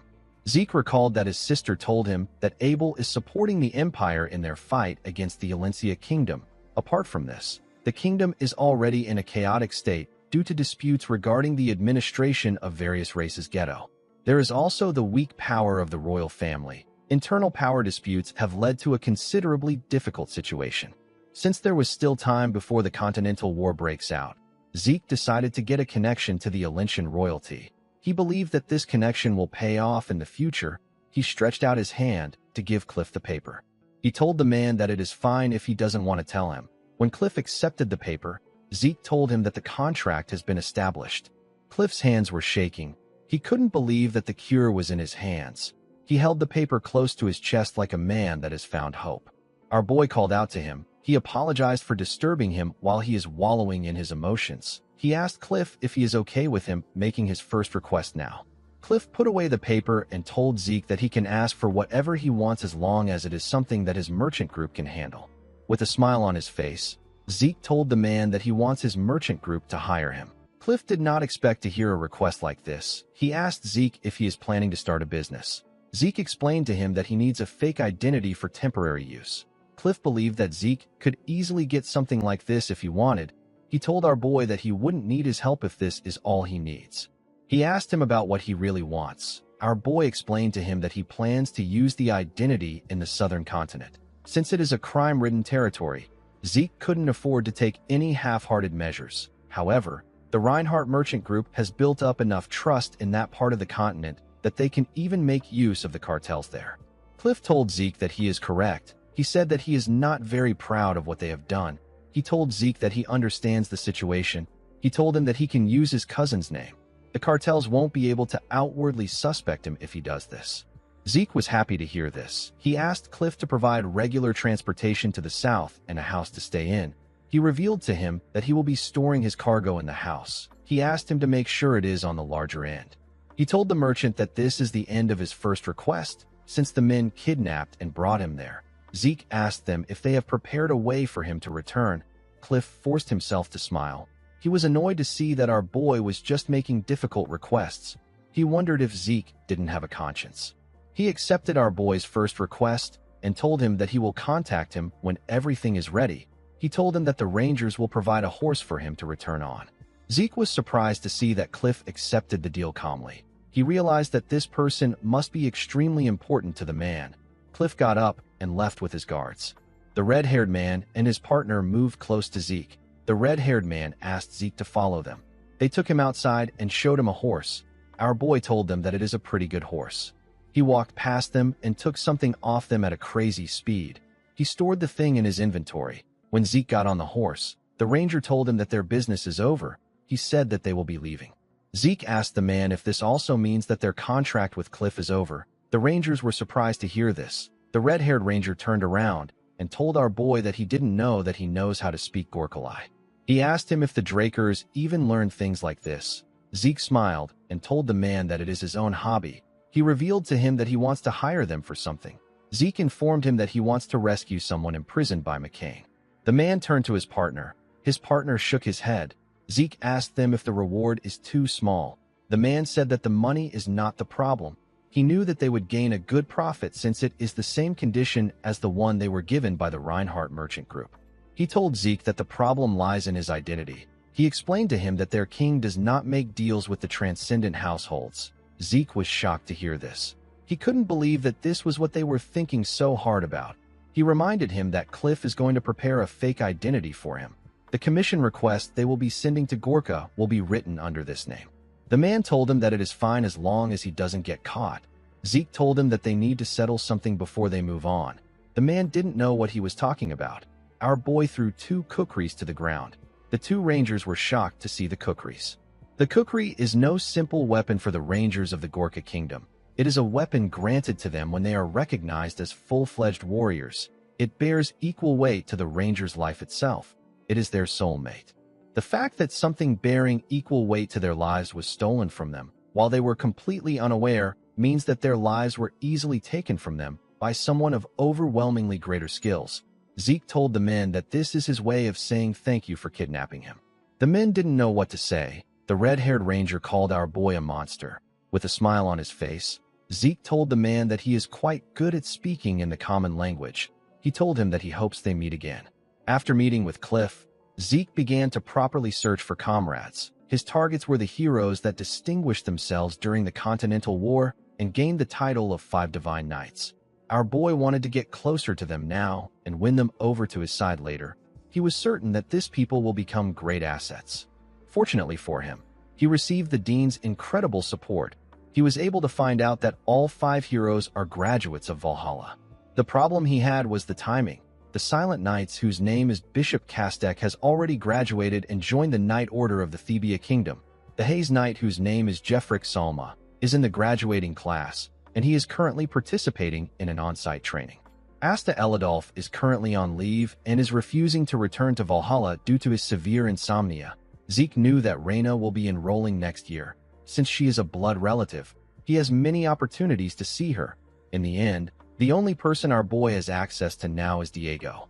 In the next scene, we see Zeke playing the drum for Diego and his band. Zeke didn't know how he got there. He remembered going to Diego's club in order to win him over. Diego put his hand around his neck and told him that he came at the perfect time. He told him that they are in need of a drummer. Zeke didn't understand what he was talking about. Diego told him that he understands that he wants to jam. He made him sit on the drummer's chair and congratulated him for joining the Southern Fusion New Age Music Research Club. Our boy didn't know what to say. He began to hit the drum and follow the band's rhythm. He decided to just have fun with them.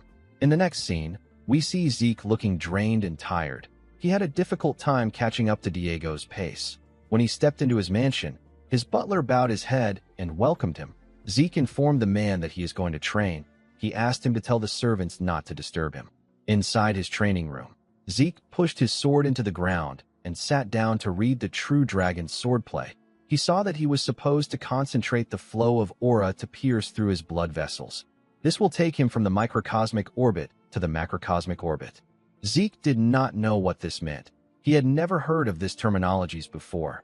After seeing the book for himself, our boy understood why Tarakan reformed it into the dragon-slaying arts. This is because all the techniques in the True Dragon's swordplay require an incredible amount of compression and decompression of aura. This swordsmanship is not meant to be used against men. It was created to solely fight against dragons. Because of this, its lethality can be compared to that of an elemental sword. Zeke stood up and took out his sword. He took a stance and released some energy. He tried to focus on creating a sword art that was much more powerful than the dragon-slaying arts that he is familiar with. He needed to compress his aura until it is so dense that it cannot possibly be compressed further. This was done so that he could slice through a great dragon with a single slash. Zeke followed the instructions and swung his sword. Decker stepped into the training ground. He watched his master swing his sword at a crazy speed from above. Zeke smiled as he swung his sword. He found his divine body to be amazing. His divine body allows him to naturally perform at the highest level, and the rate at which he learns combat and transfer ether within his body is incredibly fast. The divine body showed Zeke images of the steps he should take. It was as if a map was being spread out in front of him, and it was showing him the optimal and completed form of the technique in order for him to know where to go. Zeke followed the path placed in front of him. The more he repeated the movements, the faster he was able to learn them. Our boy raised his sword and made a clean and swift strike. It was basically a perfect strike. The moment he did this, he felt something. Zeke just recently surpassed his former wall and became a red knight. However, he was already reaching the next wall. He was getting closer to becoming a black knight. Normally, our boy wouldn't pursue a hasty growth because he believes that it will hinder him later. However, the heart of Bahamut residing in his ether hall is resonating with the True Dragon's swordplay and crying out. This made Zeke continue swinging his sword. He wanted to hold on to this sensation. He wanted to get a hold of what he was feeling. While he was swinging his sword, a symbol and some letters appeared in front of his chest. Zeke was surprised to see this. Before he could do anything, a mysterious energy took over his body. His eyes became black. Zeke could not comprehend what was happening. The system informed him that Bahamut's heart has reacted to Sheltern Draker's True Dragon's swordplay. It told him that it will now show him the memories engraved within Bahamut's heart. Zeke was surprised to hear that he will be seeing Bahamut's memories. His consciousness got transported somewhere. The place was quite dark. Our boy couldn't see anything. Suddenly, he heard someone coming. When he looked down, he saw a dragon. He saw someone call out to the dragon known as the Lord of Dusk. This dragon is Bahamut. The man told Bahamut that he has a request to make. Bahamut opened his eyes when he heard this. The mysterious man took out a book and told Bahamut that he would like him to hold on to the True Dragon's swordplay that he created. This man is Sheltern Draker. Bahamut stood up and told Sheltern that he always knew that he was detestable, but he didn't know that he was mad. Our boy realized that the man in front of him was Sheltern. Bahamut asked the man if he truly plans to entrust a dragon-killing technique to a dragon. Sheltern revealed to him that Kronos has already agreed to it. Bahamut slammed his hand on the ground when he heard this. He gathered his energy inside the cave and created some huge weapons in the air with his energy. He said that Kronos has been led astray by humans, and he has lost his sense as a mediator. Upon seeing that Bahamut wasn't ready to listen to him, Sheltern placed his hand on his sword. Bahamut created more spears in the air. While screaming at the top of his voice, he told the man that he doesn't believe in Kronos' rambling prophecies. The moment he said this, he fired his spears at Sheltern. Sheltern quickly drew his sword. He used it to block the huge spear that came close to him. He easily pushed it away. Unfortunately for him, there were still many more spears. Sheltern wasn't fazed by them. He stood his ground and blocked the ones that came close to him. Each one of the spears had enough power to destroy the cave. Bahamut continued attacking the man with his spears. Sheltern used his sword to skillfully brush them aside. Zeke watched in awe. This was his first time seeing the pinnacle of all creation. It was his first time witnessing dragonic magic. The sheer force of the spears was ridiculous. Our boy knew that he was only capable of knocking down 1 or 2 spears. He couldn't believe that Sheltern took all the attacks head-on. Zeke realized that his ancestor is a different kind of monster. Bahamut asked Sheltern to get out of his lair. He told him that his next attack will be directed at the Kronos Kingdom if he doesn't leave. Sheltern asked him if he is really fine with doing this. He explained to him that he will also be subjected to the karmic sanction if he does this. The moment he said this, the spears began to slowly fade away. Bahamut told him that the karmic sanction is a joke. He gathered the energy he used in creating the spears. He raised his hand and sucked the energy in the cave. He asked Sheltern to tell him what a human like him knows to talk about karmic sanction. He said that such sanctions will never apply to him, no matter how many maggots he crushes under his feet. Sheltern pushed his sword into the ground. He said that things played out exactly as Kronos predicted. He took out a luxurious pocket watch. Bahamut seemed surprised to see the watch. He spread his wings and turned the huge energy ball into a ridiculously huge sword. He asked Sheltern if he believes that he can do something to him just because he wields Kronos' power. He fired the sword at Sheltern. Sheltern raised the pocket watch and pressed it. Immediately he did this. A huge magic circle in the shape of a clock appeared beneath him. This magic circle stopped Bahamut's attack in the air. Zeke could not believe his eyes. He couldn't believe that the magic circle actually stopped Bahamut's attack. He quickly noticed something else. He saw that the magic circle was also underneath and above Bahamut. It was restraining him. The magic circle held him in place. Zeke realized that this unbelievable magic was the power of the watch. He recalled that Bahamut asked Sheltern if he thinks that he can defeat him because he wields Kronos' power. He realized that the watch is an artifact containing Kronos' power. While our boy was staring at the watch, Bahamut raised his head and screamed. Zeke had to cover his ears to block out the thunderous voice. He wondered if the dragon broke the spell. Bahamut slammed his hand on the ground and used his head to destroy the magic circle beneath him. While drooling, he asked Sheltern about the vision he just showed him. Sheltern informed him that it is Kronos' prophecy. He asked him if he now understands why he is entrusting the true dragon's swordplay to him. Bahamut said that the very concept of dragons forming contracts with humans was wrong to begin with. Sheltern agreed with him. He said that humans should rise up with their own power. Bahamut opened his scary mouth and revealed his fangs to let out a sigh. He asked Sheltern to hand the book over to him. He asked him to give him the technique to kill dragons. Bahamut used his magic to scroll through the pages at a crazy speed. When he was done, he closed the book. He commended Sheltern on what he wrote. The man said that he did it in order to protect the world. Bahamut found this funny. He glared at Sheltern and told him that his desire is to protect mankind, not the world. Sheltern couldn't argue with the dragon. Bahamut touched the book with his claw and made it disappear. He told the man that he will be taking care of the book. He explained to him that the book will never see the light of day if the prophecy doesn't come true. Sheltern turned around when he heard this. He said that it doesn't matter because humans will eventually learn how to use aura. Bahamut told him that he will personally exterminate all humans if this happens. He believed that insignificant beings like humans cannot control this power. Sheltern smiled when he heard this.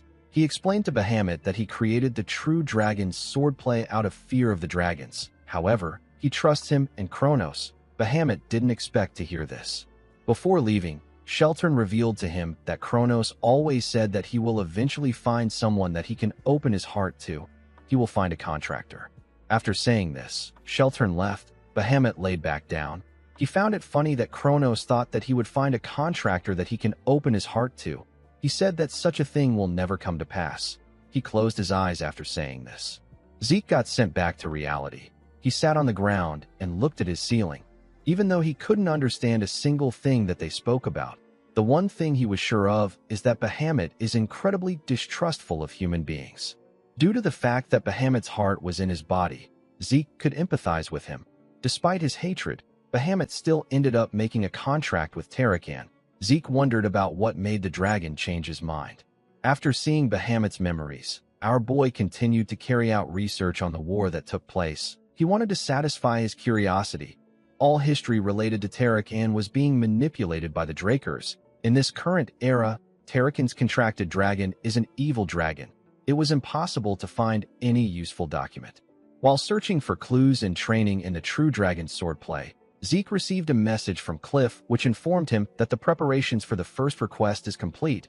Our boy requested for an identity that would allow him to completely avoid suspicion. He didn't think that he would end up being the deputy manager of the Reinhardt Merchant Group's southern branch. Zeke believed that this was a bit too grandiose. While he was reading his letter, Zeke noticed something. He saw a bird pecking on his window. Our boy smiled when he saw the messenger pigeon. He realized that Kay has resolved herself. In the next scene, we are taken to the Syndicate Atlas branch jurisdiction. The place is known as the Secret Garden Hotel. Inside the hotel, we are taken to the top floor. We see Zeke enter a room. Kay was waiting for him in the room. Our boy was wearing his disguise. Kay referred to him as partner and welcomed him into the VIP lounge. Zeke smiled and sat down. He found it funny that she was now calling him partner. Before he could say anything, he turned to the transparent glass to look outside. Kay did not understand why he was looking outside. Although our boy has been in Atlas for a while, he had never gotten a view like this before. The city looked quite beautiful. Our boy was captivated by its beauty because the view he was used to seeing were ruins caused by the Continental War. He put himself together and turned to Kay. He told her that he didn't know that there was a place like this in Atlas. The woman was surprised to see that our boy actually got absorbed by the scenery. She revealed to him that the hotel is one of the Syndicate side businesses. They wanted a place where those working underground could speak in secret. Kay poured a drink for herself and Zeke. Our boy pushed the drink forward. He told the woman that he doesn't drink liquor. Kay found this funny. She asked him if he is refusing to drink because he is underage. She told Zeke that he has a cute side to him. Zeke did not know why she was making a stupid assumption. He explained to her that he doesn't drink because he can't feel anything from it. Zeke took a drink when he got caught up in the atmosphere of his entrance celebration party. He learned that his poison resistance skill considers alcohol a poison and detoxifies it on its own. Before his regression, Zeke would occasionally drink because he wanted to get drunk, but now he can't do that anymore. Due to this, Zeke prefers to drink tea, which is something he actually enjoys. Kay told our boy that she understands that he doesn't like alcohol. She said that they can leave the small talk aside. She told him that she has something to show him. Our boy realized that Kay doesn't really care if he drinks or not. The magician took out a report and some pictures. She told Zeke that the Pabella are truly involved in piracy.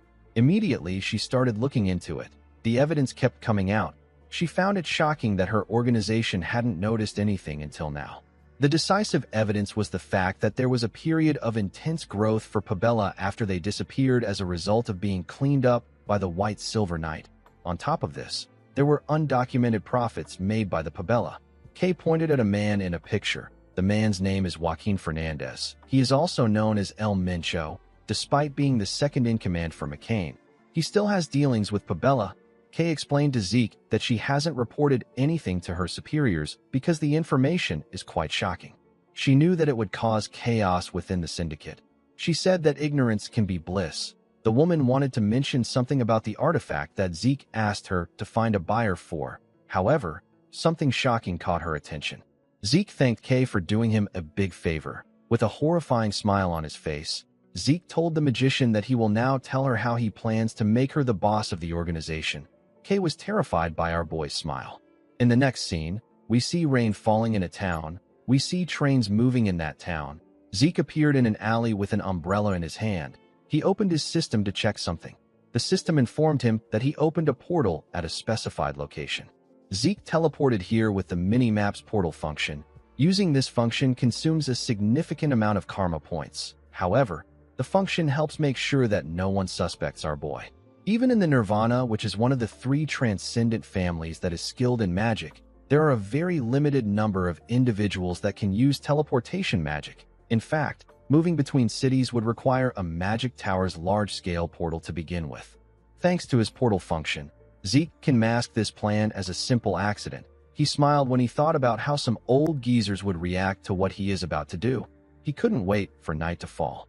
Later in the night, we see a building on fire. The people were shocked to see the building burning. Someone said that they need to call the firefighting mages. Another person asked if someone has contacted the owner of the building. While everyone was panicking, Zeke mixed with the crowd and carefully walked away from the scene. In the next scene, we see Kay smoking on her balcony. While smoking, she thought about Zeke. She always believed that our boy was bold because he is a Draker. She now understood that he was more than that. She realized that Zeke is completely insane. She recalled the conversation that she had with him earlier. Zeke informed her that he was going to set fire to all the Soma warehouses belonging to the McCain within the central continent. Kay quickly stood up when she heard this. Our boy explained to her that he wants her to give him the location of the warehouses. Kay revealed to him that this kind of information is something that only the McCain and the executives of the syndicate have access to. She warned him that he will be caught if he does something like this. Zeke told her that this is fine. He said that he has no intention of keeping things under the wraps.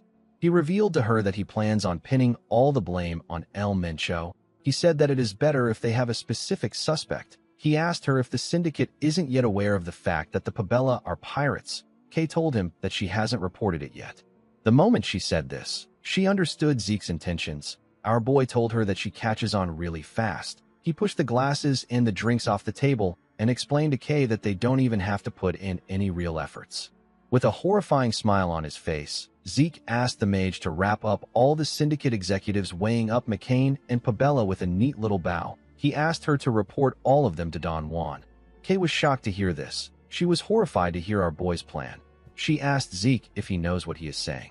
Our boy assured her that he does. Kay told him that his plan is preposterous. While trembling in fear, Kay asked Zeke if he knows what will happen to the traitors of the organization. Zeke picked up a bottle of wine and slammed it on the table. Kay was startled by the sound. While screaming at the top of his voice, Zeke asked Kay to tell him why any of this is important when all the executives will be wiped out clean. He asked her if she plans to live as a low-ranked dog of the organization forever. He reminded her that she agreed to his plan to become the boss of the organization. With a serious look on his face, Zeke told the mage that she is no longer allowed to fold. He told her that she can only call or raise. He asked Kay to choose her future. Kay was shocked to hear this. She knew that Zeke was right. She reminded herself that she didn't join the organization to do other people's dirty work. The person in front of her is a phenomenal genius that managed to figure out the Pabella's true identity when no one else had. In addition to this, Zeke managed to find still undiscovered ancient ruins, and he was able to perfectly recover countless high-quality artifacts. What Kay felt after witnessing this unbelievable abilities was a determination to ride or die with him. She realized that she can't get scared and back out after hearing his plans. She dragged the wine from Zeke and chugged it down her throat. Our boy was surprised to see this. Kay told him that she has to bet everything because she will be dead if she fails. She cleaned her mouth and said that she is all in. Zeke was happy to see that she was fired up. He assured her that he will make sure that she doesn't regret making this bet. The moment she remembered this, Kay's hand began to shake. She quickly used her other hand to hold herself. She said that she will believe in Zeke and place everything on the line. Inside her office, we see a newspaper lying on her table. The newspaper spoke about how there is a serial fire in the central continent. People wondered if it is a coincidence or if it is planned. The fires occurred at the same time across the central continent. The investigation agencies from the affected nations have said that it will be difficult to consider it a planned arson. The fires were concluded to be a result of negligence. The scene shifts, and we are taken to a mansion. We see a man in his office. The man had the same newspaper as Kay on his table. The man held a drink in his hand and promised to make the person who burnt down the warehouses suffer a painful death.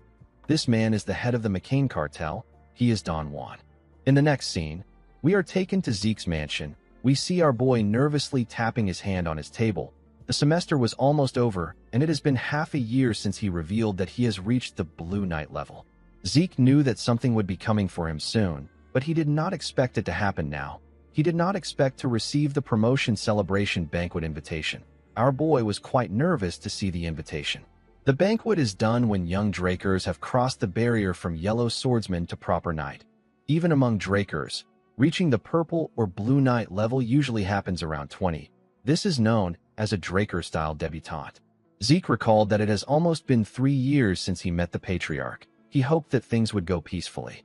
The scene shifts, and we are taken to the central banquet hall of the Four Seasons Fortress. We see the Patriarch dressed in white clothes. He was chatting with some guest. While he was talking to the guest, someone walked up to him and greeted him. The Patriarch welcomed Abel. The boy smiled and asked the Patriarch if he has been well. Abel told his father that this is his first time seeing so many important figures at a promotion celebration banquet. His father agreed with him. He said that everyone must be focused on Zeke because he is now the youngest in the continent to reach the level of Blue Knight. Abel knew that the Patriarch purposely said this because he knew that he was the youngest to reach the Blue Knight level before Zeke. Arthur told his son that he has to prepare for the rite because Zeke will be arriving soon. He apologized to him for not being able to talk longer after meeting him again for the first time in a long time. Abel bowed his head and asked his father not to worry about it. With a smile on his face, the Patriarch asked the boy to enjoy himself. Abel watched his father walk away. He glared at him with eyes filled with hatred. Outside the banquet hall, we see Zeke walking with Duke. He was wearing his official Draker attire, and his master was wearing a suit. Zeke told his master that he barely sees him at home. Duke asked our boy not to even bring it up. He revealed to him that the Patriarch is working a retired man to the bone. He said that he doesn't even have time to come home. Duke was annoyed to see that the Patriarch made him play the role of Zeke's escort, even though he is already quite busy thanks to him. He told our boy that his father said some shit about how it is important for a master to escort his disciple. Zeke had been wondering why his master looked grumpy. He realized that it was because he was working overtime. He asked Duke if he is headed to the Spring Garden. The man said that he is. He reminded Zeke that it is the only place where outsiders are allowed in the Four Seasons Fortress. Our boy recalled that the Four Seasons Fortress is split into 4 main facilities. The only place where outsiders are allowed, and the place where most ceremonies take place, is the Spring Garden. The Summer Lock is the office where most businesses involving the Drakers are handled. The Autumn Fell is the hall in which internal ceremonies and rites take place. Ceremonies like the knighting ceremony for those affiliated with the household takes place there. The last facility is the Winter Keep, where all sorts of rare artifacts spanning over 1,000 years are stored. Zeke had only ever heard of these facilities. This was his first time coming to the Four Seasons Fortress. In his past life, he had already been chased out of the academy at this point. When they arrived at the entrance of the hall, Duke told his disciple that he will have to go on by himself. He said that only the main character is allowed to go through this door. He placed his hand on Zeke's shoulder and explained to him that he won't be able to attend the event because he has some business to take care of. He advised his disciple to stand strong and do his best. Zeke smiled when he heard this. He felt happy to see that someone was worried about him like this. He laughed and told his master that he worries too much. Duke also laughed and told his disciple that he will be happy if he doesn't cause a scene. Before our boy stepped into the hall, a group began to play trumpets for him. Someone announced that the star of the banquet is entering. Everyone turned their eyes to the entrance. The group put away their trumpets and lined up next to the entrance to welcome Zeke. Our boy stepped into the hall and walked down the stairs. The guests could not believe their eyes. They could not believe that someone reached the level of a Blue Knight at age 15. They all believed that this was the ability of the Golden Light Pureblood Awakener. Someone said that they never expected him to actually break Abel's record of being the youngest Blue Knight. A man next to the person informed him that Zeke has also surpassed all of Abel's academy achievements. Zeke knelt in front of his father. Arthur announced that our boy has taken his first step as a knight. He tapped his sword on his son's shoulders. He asked his son to go forth as an honorable knight and bring glory to their name. He said that there is more. Zeke was surprised to hear this. Arthur announced that Zeke is now a formal knight of the Drakers. Our boy was shocked to hear this. Arthur said that our boy will be given the rank of knight. Everyone in the hall couldn't believe what they were hearing. They had never heard of someone becoming a formal knight at age 15. They felt like this was too much for Zeke. The only way to attain the formal rank of knight is through real achievements. The Drakers are blessed by aura, so they awaken quickly. Due to this, it is almost expected that they reach the level of purple or blue knight. Instead of focusing on a person's level of proficiency in aura, they focus on real achievements. Even Abel, who was the youngest blue knight before Zeke, had to gather achievements for 3 months before he gained the rank of formal knight. This shows how important real achievements are in the Draker household. Arthur's declaration at this moment is a clear violation of the way things have been done until now. However, no one can protest against it because only the patriarch has the authority to confer ranks. Zeke couldn't comprehend his father's actions. He didn't know why he would do something like this. Arthur said that he is very happy that he has been given the opportunity to introduce his son to everyone.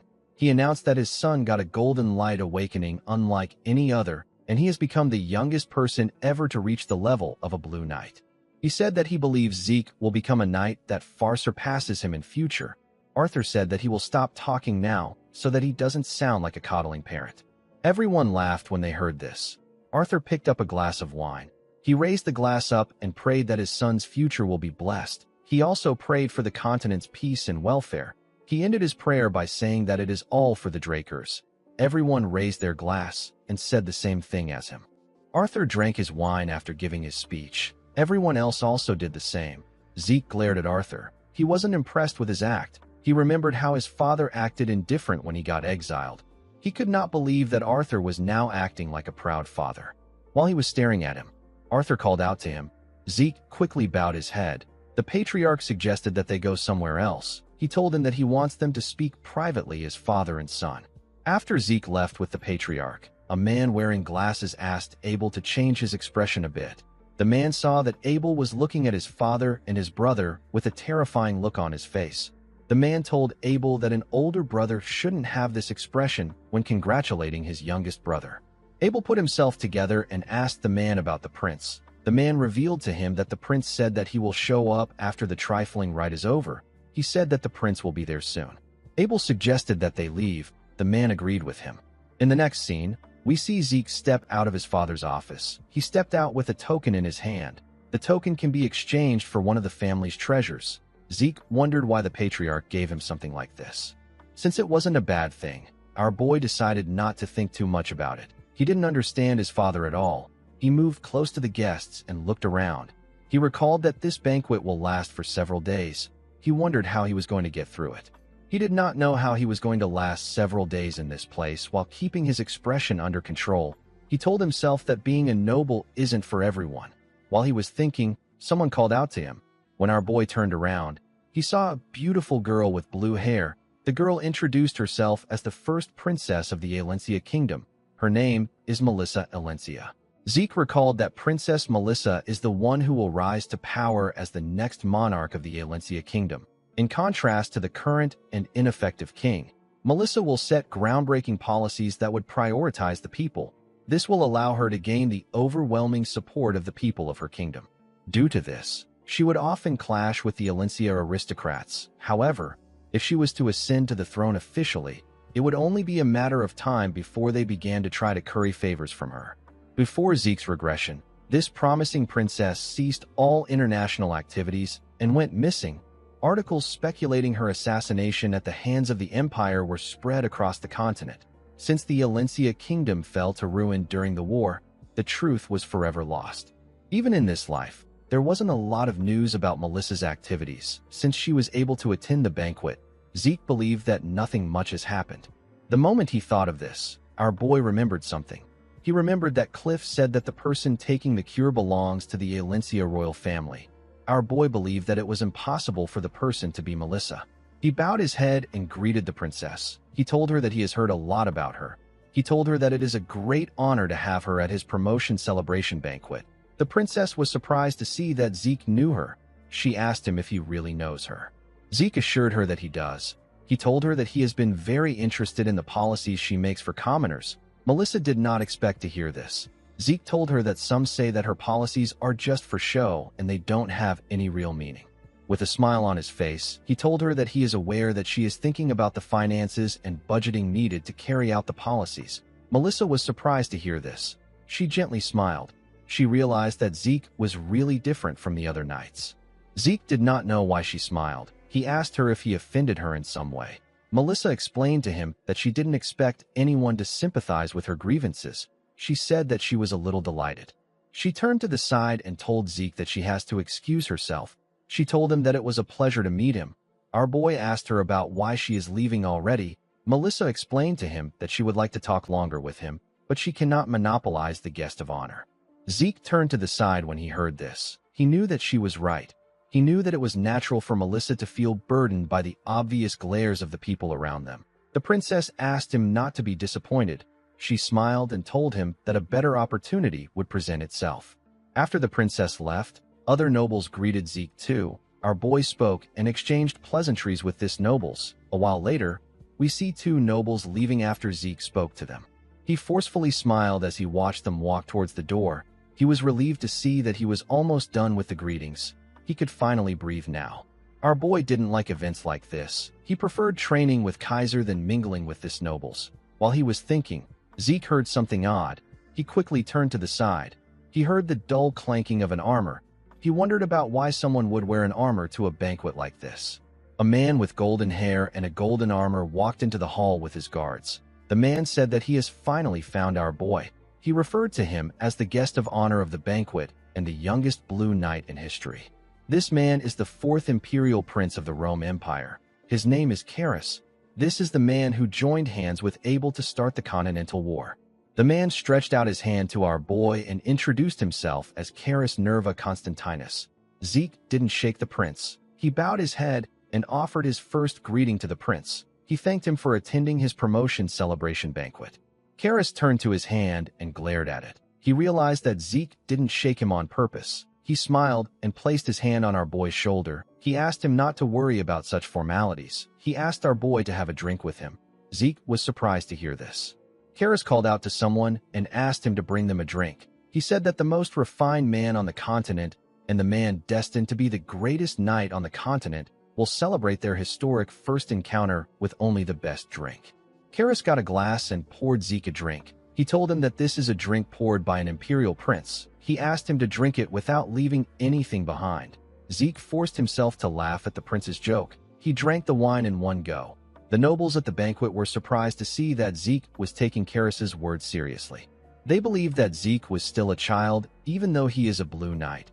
Some of them said that the prince is behaving poorly. They expected him to refrain from acting like this, since he was well aware of how influential the Drakers are.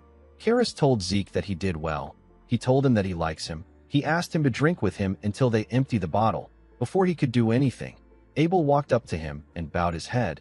He referred to him as the new rising sun of the empire. Carus asked Abel if he will be joining them. Abel thanked him for his offer and told him that he has something important to discuss with him. Carus placed his hand on his shoulder and asked him to tell him what it is. Abel told him that there are too many listening ears around them.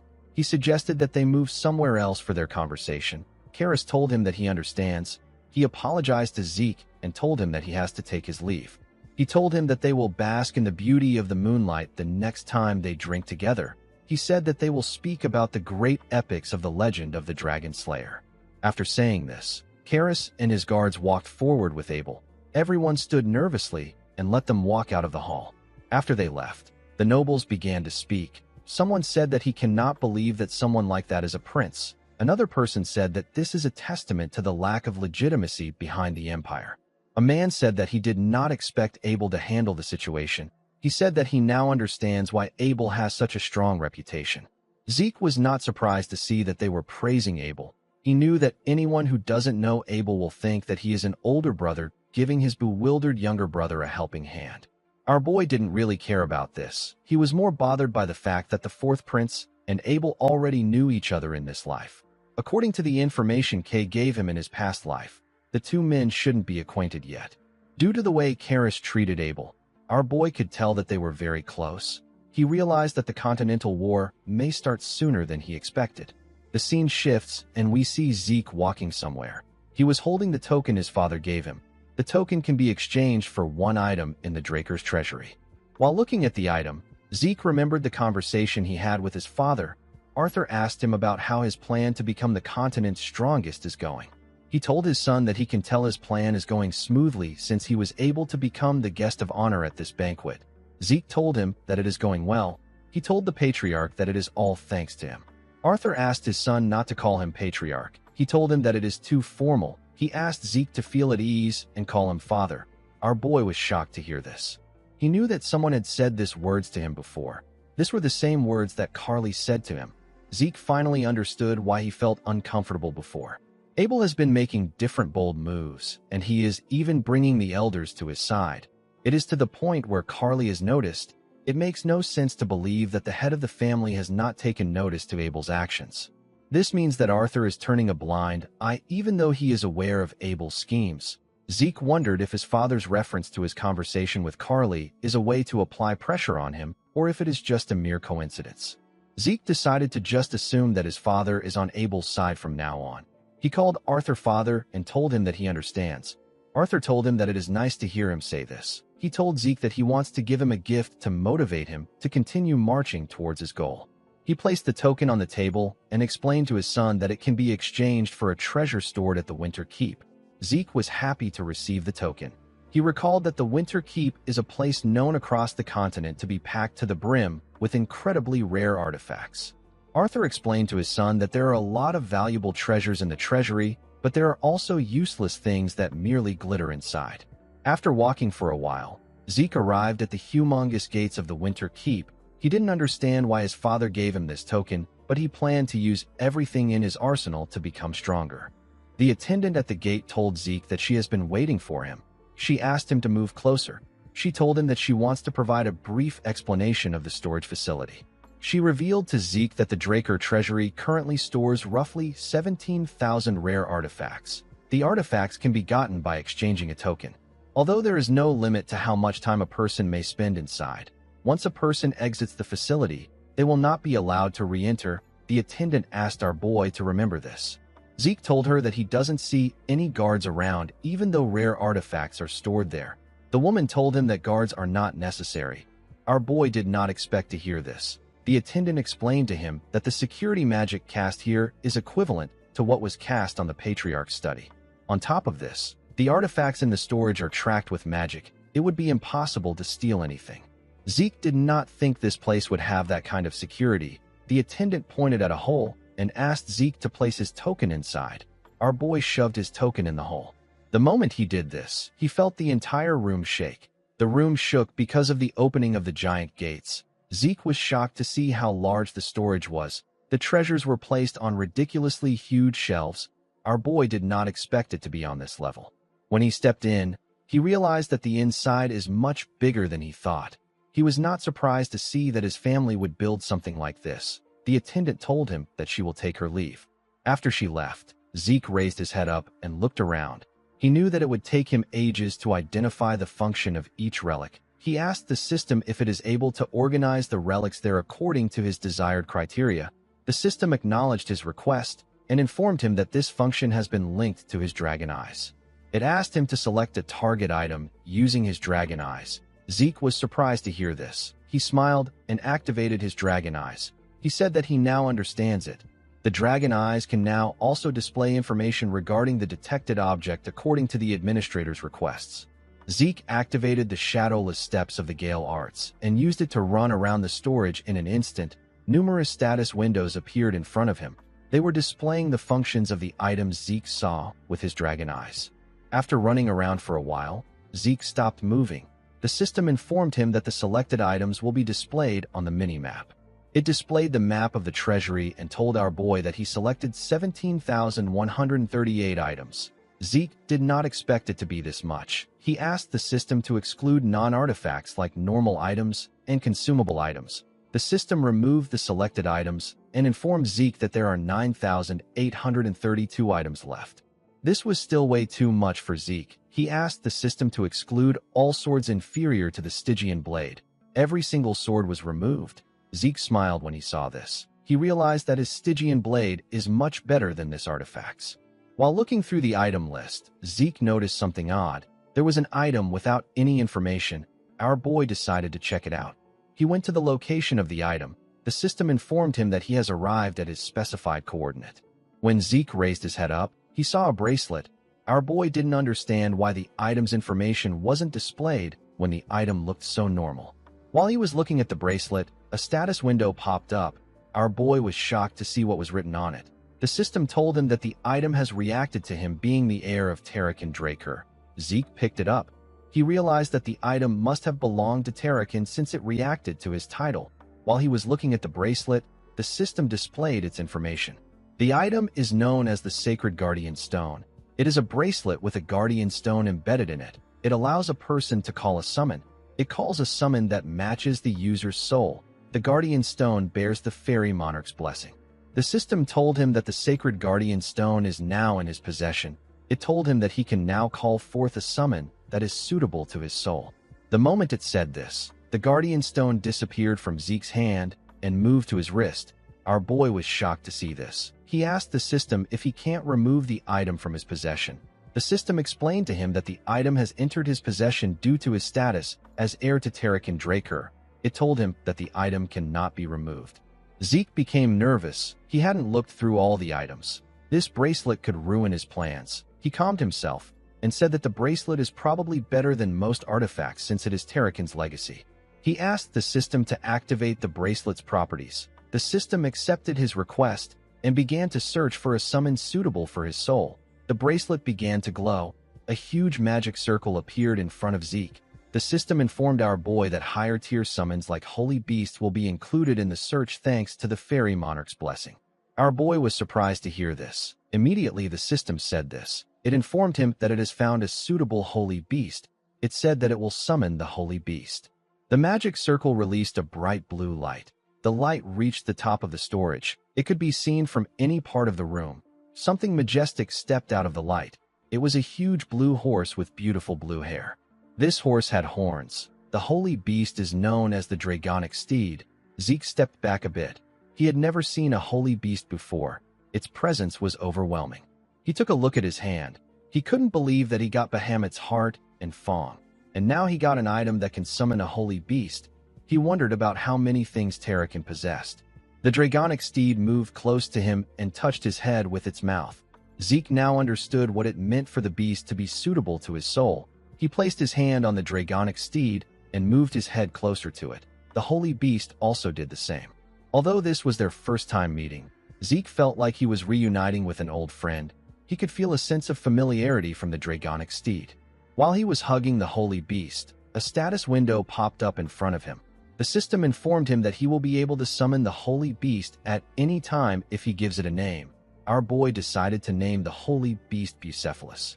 The Holy Beast proudly raised its head up when it heard its name. Zeke was happy to see that it liked the name. The system informed him that Bucephalus is a Dragonic Steed with holy presence. Its two horns can call forth the power of thunder. Bucephalus is also the king of the Dragonic Steeds. Even though the monster was the king of the Dragonic Steeds, Zeke didn't know what it meant. It was his first time seeing a Dragonic Steed. Bucephalus moved close to him and grabbed him with his mouth. Our boy was shocked to see this. He asked his steed to tell him what is wrong.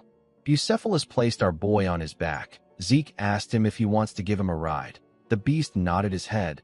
Zeke gently touched the beast's mane. He could not believe that Bucephalus understood his desire to confirm his abilities and placed him on his back. He asked his steed to run like the wind. Bucephalus raised his head and gathered some energy when it heard this command. It ran forward in an instant. Only a blue light was seen in the storage. Zeke held on tightly to the beast. He realized that he couldn't hear its hooves hitting the ground even though it was running this fast. He wondered if he has gotten his hands on something crazy. When he looked down, he saw something shocking. There were magic circles beneath the beast's hooves. Magic circles appeared in the places the beast placed his hooves.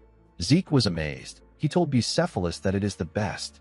The scene shifts, and we see our boy in a carriage. Before he left the Winter Keep, the attendant asked him if he will really choose the bracelet. Our boy was not surprised to see her reaction. He believed that it was natural. While thinking, he remembered his father's warning. He realized that this item would be one of the useless items his father was referring to. He understood why anyone would think it was trash. The item responded to his title. Even the system was unable to show any information on it. It makes sense that no one has ever discovered the true value of the bracelet. Zeke always believed that he would only be able to discover Tarakan's legacy through dungeons that the system led him to. He didn't think that he would stumble into it like this. He was happy to see that he managed to get his hands on something incredible today. He decided to head back home to relax. When Zeke arrived at his mansion, he let out a sigh because he saw someone he didn't expect to see. The person referred to him as Sir Zeke and congratulated him on becoming a proper knight. Our boy asked the man about why he is being so formal. He told him that he is creeping him out. The man turned out to be Cliff. He told Zeke that he needs to speak in a reserved way in the presence of a formal knight of the Draker. Our boy sat down and told him that he will appreciate it if he doesn't come looking for him out of nowhere. He explained to him that his future plans could be jeopardized if his relationship with him is discovered. Cliff apologized to Zeke. He pointed at someone on the chair and said that the person demanded to meet him. He said that his hands were forced. The person took off her hood and told Zeke that she will like to extend her greetings again. She introduced herself as the owner of the Reinhardt Merchant Group. The person turned out to be Princess Melissa. Zeke was not surprised by her shocking reveal. He told her that he did not expect her to be the true owner of the Reinhardt Merchant Group. Melissa smiled when she heard this. She could tell that Zeke already knew. Princess Melissa recently decreased her public appearances, and yet she appeared at Zeke's promotion celebration banquet. At this point in time, the rose disease patient who Cliff got the cure for would have been completely cured. Only an idiot wouldn't have figured out that Melissa is the patient. The princess raised her hand to signal Cliff and said that she will go straight to the point. Cliff placed some documents and thumbtacks on the table. He also placed a map on the table. Melissa told our boy that she wanted to see him to get his assistance. Zeke asked her about the type of assistance she is referring to. Melissa asked him to take a look at the documents before they start discussing. Our boy picked up the documents. The princess revealed to him that the rose disease has recently been spotted in the borders of her kingdom. She said that the documents contain the results of the rose disease analysis done by the Nirvana Transcendent family. Zeke carefully looked through the documents. He was shocked to see what was inside. He asked Melissa if what is written there is true. He asked her if the rose disease is really a pathogen created with magic. Melissa explained to him that the analysis was done by the Nirvana family. It is the Transcendent family that is most proficient in magic. The princess assured him that the analysis is true. Zeke could not believe that the rose disease was man-made. He realized that the disease is spreading faster than it did before in his past life. He wondered if his regression changed something. Melissa told Zeke that this is not all. She took out some thumbtacks and placed them at different points in the map. She explained to Zeke that the disease was first spotted in a village on the border of the Rome Empire and the Alencia Kingdom. However, the disease isn't spreading towards the Rome Empire. It is actually only heading for the Alencia Kingdom. Zeke was shocked to see this. He understood what the princess was saying. Melissa told him that the Rome Empire created the disease and they are spreading it to Alencia on purpose. This made perfect sense to Zeke. In his past life, the reason why the Alencia Kingdom was so easily defeated by the Rome Empire was because of this disease. Our boy now understood why the princess needs his help. He asked her if she wants the rights to mass produce and distribute the treatment for the rose disease. Melissa told him that he is correct. She explained to him that Cliff only acquired the right to produce it in the previous contract. She said that an additional contract needs to be created for the kingdom to distribute it. She told Zeke that he wrote an interesting condition in the contract. Our boy told her that he doesn't plan to annul the contract even if she says this. Melissa told him that she would also not annul it if she was in his position. As a businesswoman, the princess was aware that those who reveal their motives are the ones with the shortest straw. She told Zeke that she revealed her motives in order to strike a deal with him. She said that she doesn't want to leave without getting something. Zeke smiled when he heard this. He was impressed that the princess understood the situation. He became certain that the Reinhardt Merchant Group did not join the top 10 merchant groups category out of luck. Melissa placed a document on the table. She explained to Zeke that she is planning to distribute the cure as relief supplies to the citizens. She asked him not to worry about the production and distribution of the cure. She revealed to him that she will compensate him by giving him 20% of their merchant group's shares. Zeke was shocked to hear this. The Reinhardt Group is currently part of the top 10 merchant groups. The merchant group will still continue to grow if they don't fall along with Alencia in the Continental War.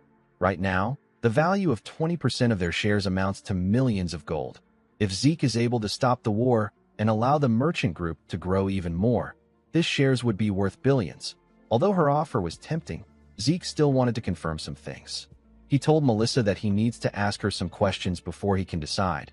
He asked her about why she is openly sharing this information and why she is offering him 20% of her merchant group shares when she doesn't know if he is with the Empire.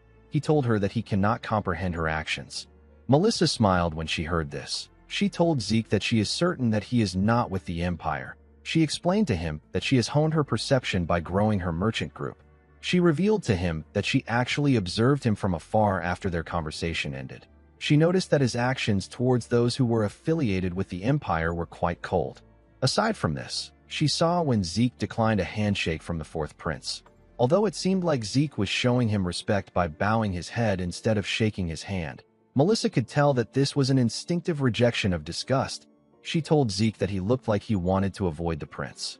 She said that this is how she knows he is not on the Empire's side.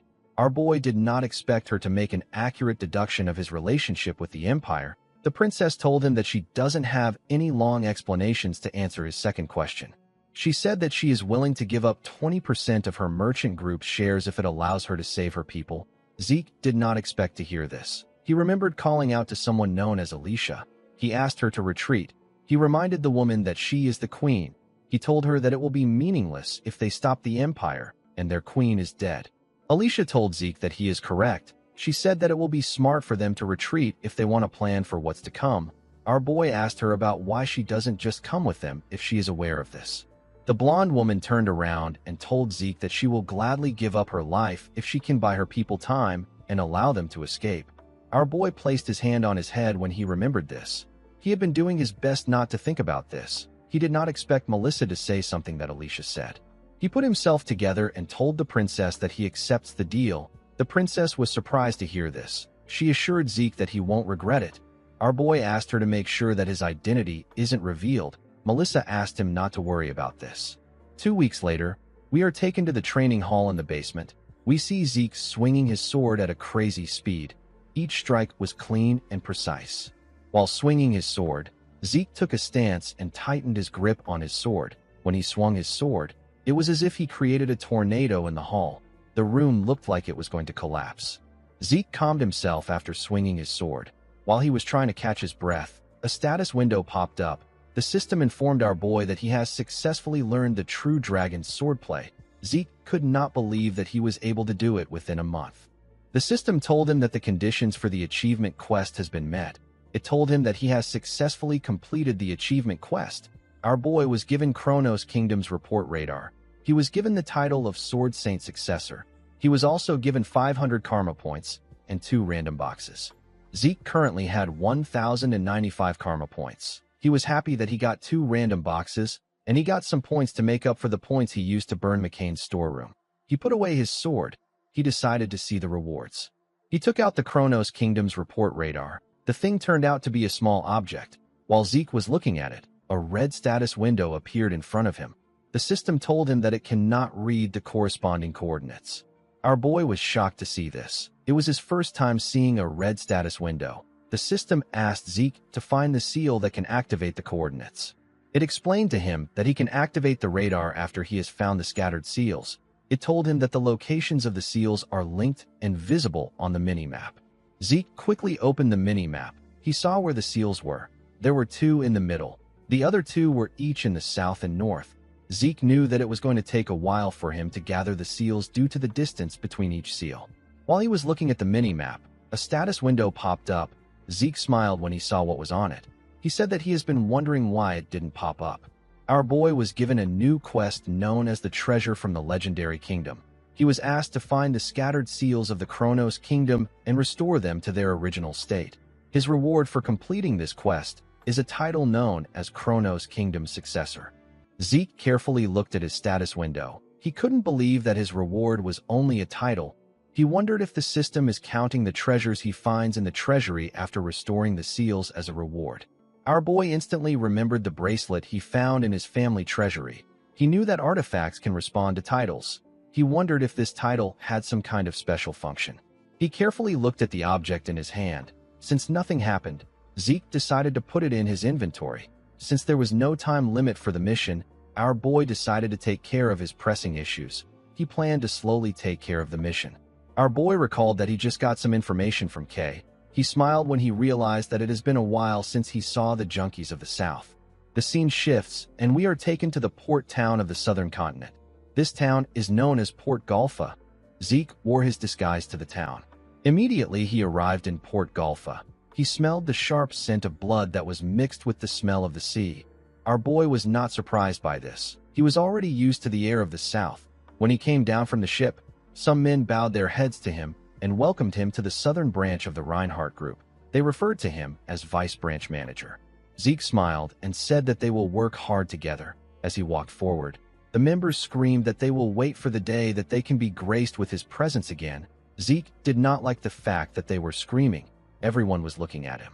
Our boy walked forward. He noticed that the town was still the same way it looked in his past life. He understood that it wasn't just the smell of the air that stayed constant. He knew that he had to keep his mind sharp. The moment he thought of this, someone waved and called out to him. Zeke was relieved to see that the person and his partner arrived right on time. The people turned out to be the Northern Rangers. The men were wearing average clothes. Zeke told the men that merchant clothes suit them well. The red-haired man thanked him for the compliment. Our boy asked him if they have committed the plan contained in the request to their memories. The man told him that they have. He said that they will take advantage of the chaos that will occur on the day of the operation. He said that they will rescue the girl imprisoned by McCain on that day. Zeke tapped him on his chest and commended him for studying the plan properly. He reminded him that the girl's protection and escort are both part of his request. He advised him to keep his guard up until the end of the mission. The man told him that he understands. He told our boy that there is something that he is curious about. Our boy asked him to tell him. The ranger explained to Zeke that they are not aware of the kind of incident that will cause the chaos which will unfold on the day of the mission. He asked our boy if some kind of festivity will soon take place in the South. Zeke smiled when he heard this. He told the man that he wouldn't call it a festivity because it will be far more chaotic than that. He said that it will be a day to remember because McCain will disappear. The ranger was shocked to hear this. Before he could say anything, someone called out to our boy. When Zeke turned to the side, he saw a man walk up to him. The man asked him if he is still talking. He told him that he will come back when he is done. Zeke realized that this man was the guide that the merchant group provided. He told him that he is already done talking. He asked the man to show him the way. The guide said that he understands. He asked our boy to follow him to the carriage that he prepared. Before Zeke could leave, the ranger asked him if he is planning on going to war with McCain. Zeke waved to him and said that he was just joking. He asked him not to think too hard about it. The man told his comrade that he cannot take Zeke's words as a joke. His comrade told him that he understands. In the next scene, we see a carriage going somewhere. Zeke and Kay were inside the carriage. Our boy asked Kay if she has checked the safe house provided by the merchant group. Kay said that she has. She revealed to him that the place has a lot of storage space, even though it looks worn out on the outside. She told our boy that her organization has maintained the interior on the same level as their hotels. She said that they need to confirm their plan with a briefing because today is Don Juan's birthday. Zeke said that this is also a day where all the executives will gather to discuss business. Due to this, Kay and our boy will attend the meeting. Zeke will be there as a supporter for the woman. Our boy asked the woman if he is correct. Kay told him that he is. He asked her about how many times they will have a briefing. He said that this is already the 5th one. He told her that even a Soma addict would have memorized it at this point. Kay told him that it is necessary. She told him that she doesn't have nerves of steel like him. She said that it is natural for her to be nervous. She asked him to do the briefing for her since he was the one that pulled her into it. Zeke already noticed that she had been acting different from normal. He did not think that she would be nervous. While shaking, Kay asked him to tell her what they will do if Don Juan finds out that they were the ones behind the Soma warehouse burning. She said that the McCain paralyzes traitors and carries their bodies to a shock dragon swamp. The woman became more terrified. She wondered if they will be caught after covering up everything. Zeke felt like teasing her when he saw her panicking. He told the woman that the McCain usually handles a mage differently. Kay asked him about what he means. With a bright smile on his face, he told the woman that there is a widespread belief that keeping a mage's cadaver helps block curses. He told her that the McCain will never allow her to be a shock dragon's food. Instead, they will chop her body up and sell her parts across the South. Kay became terrified. She asked him if this means that the finger-shaped necklaces that the McCain wear are real fingers. She wondered about how much they will sell her fingers for. She asked Zeke to gather her body parts and bury her in a nice place. Immediately she said this, she realized something odd. She asked him about how he found out about the chopping of body parts. Zeke believed that it was natural for him to know this. He believed that no one could know the South more than him. In his past life, he raised the McCain into prosperity and dragged it down as a hitman. Our boy had a toxic relationship with the McCain before his regression. This relationship began when he was chased out of the academy and captured by a slave trader. He got sold to a Soma plantation owned by the McCain. The plantation was a place where all Zeke had to do was to follow orders and harvest Soma. He was eventually dispatched to the battlefield as a human shield. However, he managed to be the sole survivor each time. Zeke didn't question anything at that time. He was simply relieved by the fact that he survived. He now realized that he might have activated his healing ability at this time. The ability must have activated due to his survival instinct. After returning alive 6 times as a human shield, Don Juan decided to turn Zeke into a hitman. The Don might have had an eye for people because our boy was perfectly suited to be a hitman. He could easily take down a purple knight by making them drop their guard. He then used poison on them. However, it was a completely different story with blue knights. Despite sneaking up on them with his presence hidden, the blue knights would still always spot him. Even if they were to be stabbed with a poison-laden blade, the warriors would manipulate their internal aura and use it to burn or expel the poison. Although they were skilled, a blue knight is still a human. Zeke mastered the art of taking advantage of the smallest openings that humans inevitably show. Thanks to this, he was able to kill a blue knight. After our boy killed over a dozen blue knights, he was able to solidify his position as a hitman in the McCain cartel. After this, Zeke managed to achieve great things against the Pabella cartel and even brought it to its ruin. His position increased in the cartel. He eventually became Don Juan's foster son and even secured a position as the Don's rightful heir. Unfortunately for the Don, Zeke had his own intentions. On the day that the cartel's top executives gathered to see the successor of the Don, our boy killed every single person in the room. He left the McCain after he did this. Zeke smiled when he remembered this. He found it funny that it was all in the past now. While he was thinking, Kay called out to him. She told him that he has been avoiding her question for a while. She asked him if he is a McCain spy. She accused him of trying to use her to swallow the syndicate. Zeke didn't say anything. He simply turned to the window. This just made Kay more anxious. She asked him to answer her question. Zeke found it funny that the current Kay was a bit dumb, unlike her previous self. The scene shifts, and we are taken to Don Juan's mansion. Inside the mansion, there was a party taking place. Different people were being served by women with animal ears and tails. In a different room, we see Kay introduce herself to Don Juan as an official of the syndicate. Zeke was by her side. Our boy carefully looked around. He said that money is amazing. He noticed that the guards were not just McCain hitmen. There were also some infamous outlaws and rangers among them. It was a diverse roster. The Don and the executives sat together on a huge table. This meeting was taking place in a secret meeting room that was behind the mansion's banquet hall. Don Juan smoked his cigar and greeted Kay. He told her that he heard she was a mage. He did not expect her to be a woman. He said that a beautiful mage is rarer than a jewel. With a smile on his face, the man told Kay that he has been anticipating the wise words that she wants to share with him. He asked her to begin. Kay took a deep breath and asked the man if he remembers the Soma warehouse fires that took place several months ago. The executives were shocked to see that Kay brought up the topic. Don Juan put his cigar in an ashtray and told the woman that he cannot forget what happened. With a cold gaze in his eyes, the man asked Kay to tell him why she brought up the topic. The mage became nervous when she saw the look in his eyes. She put herself together and informed the Don that there is a traitor among his executives who conspired with the Pabella cartel in order to set the warehouses on fire. The executives stood up and called the woman crazy. One of them said that someone needs to drag her out. Don Juan slammed his hand on the table when he heard this. The executives quickly closed their mouths. With a scary look on his face, the man asked Kay if she can hold herself accountable for what she just said. The woman nervously nodded her head. He asked her to tell him who dares to betray the McCain. The executives nervously turned to the mage. They didn't know who she would pick out. Before Kay could say anything, Zeke grabbed one of the executives and put his dagger next to his throat. He greeted Don Juan and introduced himself as Zeke Murray. He told the Don that he will clarify the issue that he just spoke about. Don Juan greeted Zeke. He picked up a cigar and told our boy that he brought a blade to his party instead of a gift. Zeke held the executive's hair tightly and told the Don that his gift is in front of him. The Don used a lighter to add fire to his cigar and asked Zeke if he is suggesting that his beloved brother, whose name is Joaquin, is the traitor.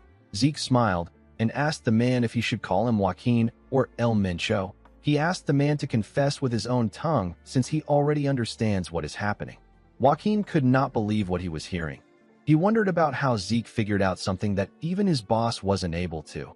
He turned to his guards and asked them to tell him why he is paying them. He asked them to stop staring and do something. He called them ungrateful wretches and asked them to do what they are paid for. The guards took out their weapons. One of them told Joaquin that there is nothing they can actually do. He said that Zeke is a professional. Our boy didn't give them any openings for them to approach him. The guards knew that Zeke would use Joaquin as a human shield if they try to attack him from a distance. One of them said that our boy might be a spy sent by the Pabella cartel. Zeke told Joaquin that he has really gathered a lot of trust as the second-in-command of the cartel. He found it amazing that they were suspecting him as a spy even though the man was the actual spy. Joaquin smiled and asked him if he is spouting nonsense because his identity has been revealed. Zeke told him that he is bold. He asked the man if he believes that he would do something like this without any proof. Joaquin was shocked to hear this. Our boy called out to Kay.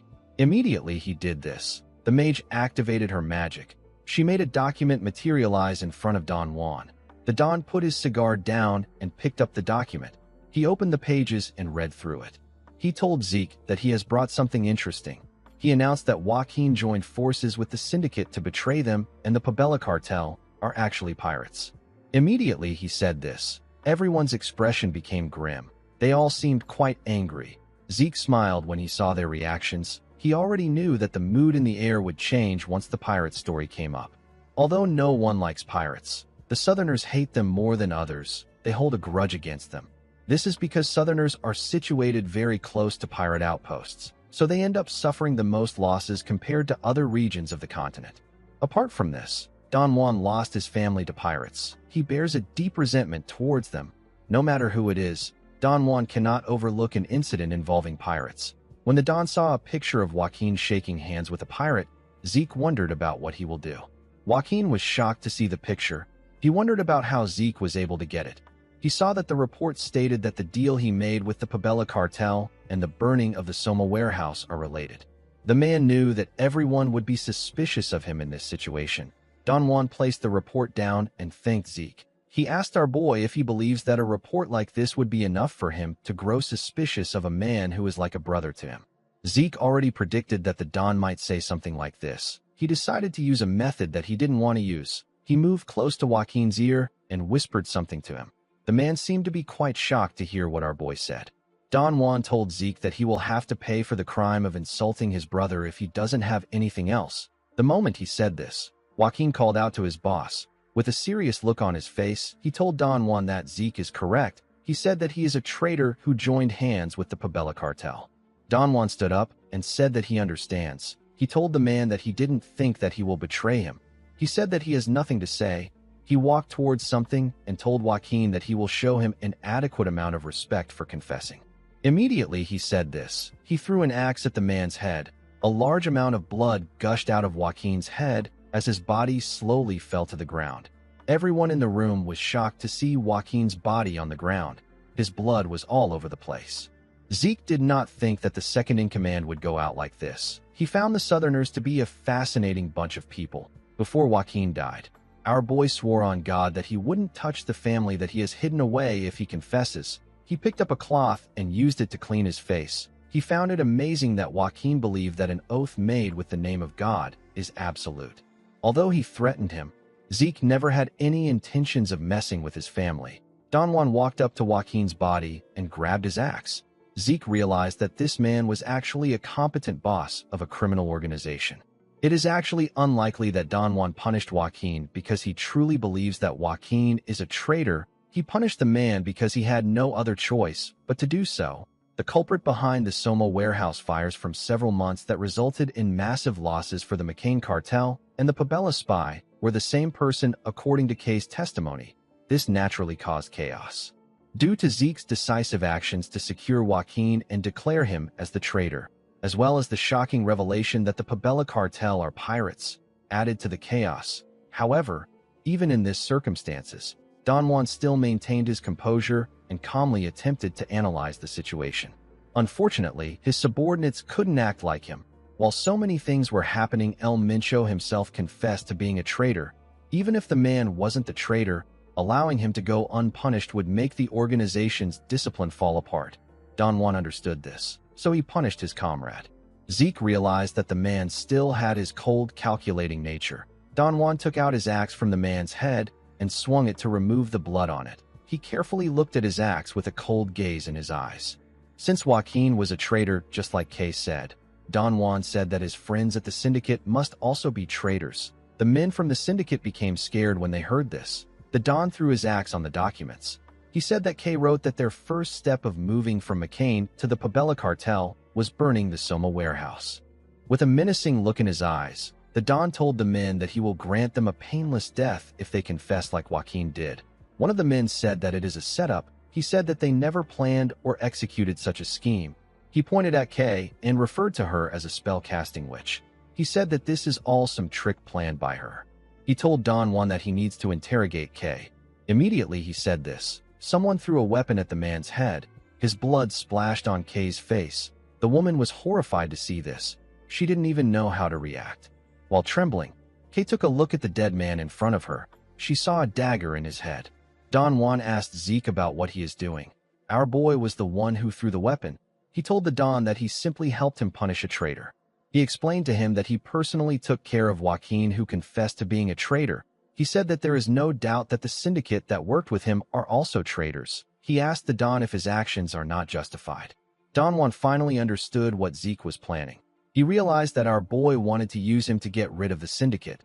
Don Juan told Zeke that his justification is fine. With a scary look on his face, the Don asked our boy if he is a messenger of God sent to aid him or an agent of the devil that has come to drag him to ruin. Zeke smiled when he heard this. He said that he is not a messenger of God or an agent of the devil. He told the man that he is simply a business partner that has come to propose a new deal. Don Juan asked Zeke about what he means. Zeke told him that he shares the same views as him. He told him that he understands that he wants to exterminate the traitorous syndicate and re-establish order. He told the Don that the only distribution channel for Soma that is available to the McCain is the syndicate. This is because the Pabella has dominance over the sea routes. Because the Don was aware of this, he hesitated to punish the organization that was colluding with a traitor. Don Juan felt like our boy was speaking as if he knows him. Zeke asked the Don not to be afraid. He revealed to him that all the distribution of Soma in the syndicate has been handled by Kay. The trembling mage forcefully smiled at Don Juan. Zeke placed his hand on his chest and told the Don that he and Kay will be in charge of taking care of the McCain Soma from now on. The Don sat down and told our boy that his offer is quite tempting. He said that it will be very alluring if it is true. He told him that deals must be built on a foundation of trust. He said that he has very little trust. He told Zeke that it is impossible for him to trust him since this is their first meeting. Our boy said that this is fair. He picked up the Don's axe and threw it away. He pushed away some papers from the document. He grabbed his dagger and pushed it into a paper. He asked the Don to tell him what he thinks about Paulo Santos. He said that he will remove the lands under the man's authority. Paulo Santos is also known as Cowardly Paulo. He is called cowardly because he always takes actions to reduce risk as much as possible. Due to this, he isn't very well recognized in the organization despite being an executive. Don Juan couldn't believe that Zeke was already aware of his existence and his nickname. He decided not to think too much about it. As long as Zeke was useful to him, the Don did not care about how he got the information. He stood up and told our boy that he will be able to win his trust if he can accomplish something like that. He told him that he respects his gallant courage, but it is far too dangerous for him to attack a place like that alone. He told him that he will assign his cartel's elite assassination troops to assist him. Our boy knew that the man wanted his men to observe him. With a smile on his face, Don Juan said that the McCain will guard Kay while he is busy proving his bravery. Kay was horrified to hear this. She didn't want to be left with this man. Zeke already understood that Don Juan was trying to take the mage as a hostage. He told the Don that he understands. He said that he will leave Kay in his care. The scene shifts and we are shown a factory. This factory is Paulo Santos's assigned territory. It is a Soma production factory. It is under the Pabella cartel's control. There was a forest facing the factory. Inside the forest, we see Zeke raise his hand and ask the assassins to stop. He and the assassins wore black clothes in order to blend in with the darkness. The commander of the squad wondered about how he also started following Zeke's orders and waiting for his commands. This man is Commander Manhwa of the assassination squad. Manhwa realized that only a complete fool wouldn't follow Zeke's orders after seeing his skills. His stamina was far beyond what they were capable of, and his movements were quick and precise. It was as if our boy had completely memorized the layout of the vast southern lands. Aside from this, Zeke was more skilled in combat than Beastmen. He was at the level where he could easily take down werewolves, who were one of the toughest opponents to go against. Manhwa had never seen such a powerful monster. Zeke asked the assassins to wait in the forest. The commander was surprised to hear this. He wanted to stand up to Zeke. Our boy reminded the man that he had no intentions of helping because he came there to just observe him. He turned to him and told him that this is the only place where he can see the entire factory at once. He advised him not to say anything he doesn't mean and just focus on observing him properly. Immediately he said this, Zeke jumped down. The commander wanted to stop him, but our boy didn't give him the chance. One of his subordinates asked him about what they should do. The man said that they should just observe Zeke like he said. He reminded him that they originally came there to observe our boy. He said that there is no need for them to put themselves in harm's way. He ordered his subordinates to set up an outpost. He asked them to focus on camouflaging it so that they don't get caught by their enemies. Immediately he said this, an explosion took place in the factory. Manhwa was shocked to see this. He couldn't believe that Zeke was already leaping into action. The factory was already on fire. There were several bodies on the ground. In the middle of the factory, there was a tornado of fire burning everything. One of the warriors said that there is a mage among the intruders. Someone said that the fire is too much for them. They said that they need to call the magic weapons squad for reinforcement. Zeke wasn't surprised to see that they thought he was a mage. He believed that it was natural for them to react like this after seeing the elemental sword for the first time. Someone announced that he has found the intruder. Our boy realized that this is the organization that caused a rift between the McCain and the Southerners. He was impressed by their quick response to the situation. The warriors of the cartel charged at him at the same time. Zeke raised his dagger and covered it with fire. He activated the flame field of the elemental sword and used a technique known as hellfire to cut through the men. Each person he touched with his blade got lit on fire. The flames burnt their heads and different parts of their bodies. Zeke took a look at the burning bodies on the ground. He felt like this attack was not good enough for a warm-up. The moment he thought of this, he sensed something. He quickly raised his head. He called cowardly Paolo a crazy man. Our boy saw tanks coming towards him. He couldn't believe that the man even has magic tanks. Zeke believed that the man was wasting his money. He knew that it would have been much cheaper for the man to hire a mage to fight for him. The magic tank fired a huge bullet at Zeke with a large amount of explosive force. Our boy easily cut through the bullet with his dagger. It fell to the ground and caused a small explosion. Zeke realized that the cartel wouldn't have bothered to hire mages because they were only looking for criminals.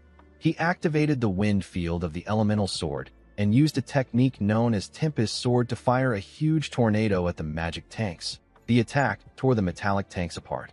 Zeke smiled when he saw this. He realized that he would have ran away with his tails tucked between his legs if he saw a magic tank in his past life. However, things are now different. A while later, we are taken to an underground bunker. We see several dead bodies lying on the ground. We see Zeke kill a man by throwing his dagger at him.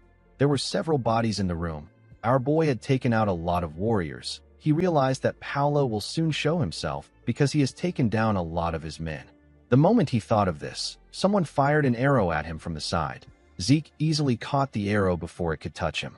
The moment he did this, the arrow released a purple and green gas on him. The system informed him that it detects the black mamba poison. It told him that his poison resistance has neutralized most of the poison. Zeke threw the arrow to the ground. The system confirmed his request. It said that it will temporarily pause the activation of his healing factor. Our boy turned to the side to see his target. He saw Paolo Santos standing in the shadows. The man wondered about what his men were doing above ground for an intruder to get this far inside. Paolo stepped out of the shadows and explained to Zeke that he was just exposed to a poison gas. It is an extremely potent poison that can take down aura users. The man showed Zeke a vial containing some liquid and told him that he will give him the antidote if he can provide information on his companions. He told our boy that his comrades must have already been captured due to how quiet things are on the surface. He advised him to take the deal before it is too late. Zeke couldn't believe that Paolo was trying to strike a deal with something that doesn't exist. He realized that the man saw him as a fool.